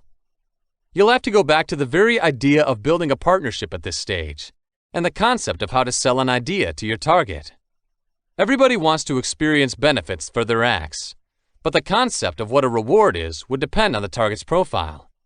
You can note that visual people find things they see done to be more satisfying than those who hear or are confronted with verbal information about them. You'll find that knowing people's purchasing styles will help you see what kinds of favors they're more likely to do. Through identifying the targets you encounter and instantly know their style, you make sure to get the idea of how likely your requests are, depending on the person you are dealing with. You would expect visual people to volunteer to develop the FITD strategic work and make them progress towards more difficult tasks simply because they want to see progress on their own. Nonetheless, you would expect auditors to make donations because they are likely to be pleased with other people's hearing improvement. You can use the DITF strategy to increase the likelihood that they will make a donation. The more you use this strategy, the easier it becomes for you to assess people based on the roles they are willing to perform. Of course, make sure you can clearly offer evidence that they can satisfy the demands you are asking them to increase the likelihood that they will agree with you. Providing evidence that it does not take much effort for them to perform the tasks they are asked to perform should be of second nature to you, especially if you want to increase the frequency of using either FITD or DITF manipulation techniques. The proof you put forward would serve as your counterargument to any doubt they have. With that in mind, you can increase the number of requests you can make without using coercion on your targets. This is done in ads all the time, and the idea is that people are able to do things and that they are within reach ensures that they are more likely to comply.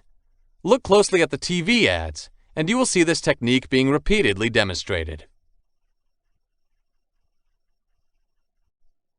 This has been Body Language Secrets and How to Analyze People.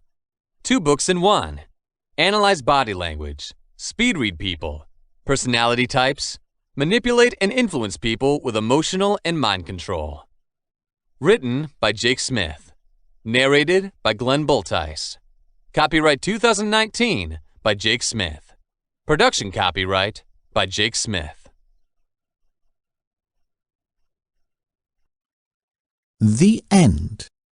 This has been Manipulation, Body Language, Dark Psychology, NLP, Mind Control and How to Analyze People. Master your emotions, influence people, brainwashing, hypnotism, stoicism, personality types and persuasion. Written by Jake Smith. Narrated by Jason Spire, Stephen Justice and Glenn Bultice. Copyright 2019 by Jake Smith. Production copyright by Jake Smith.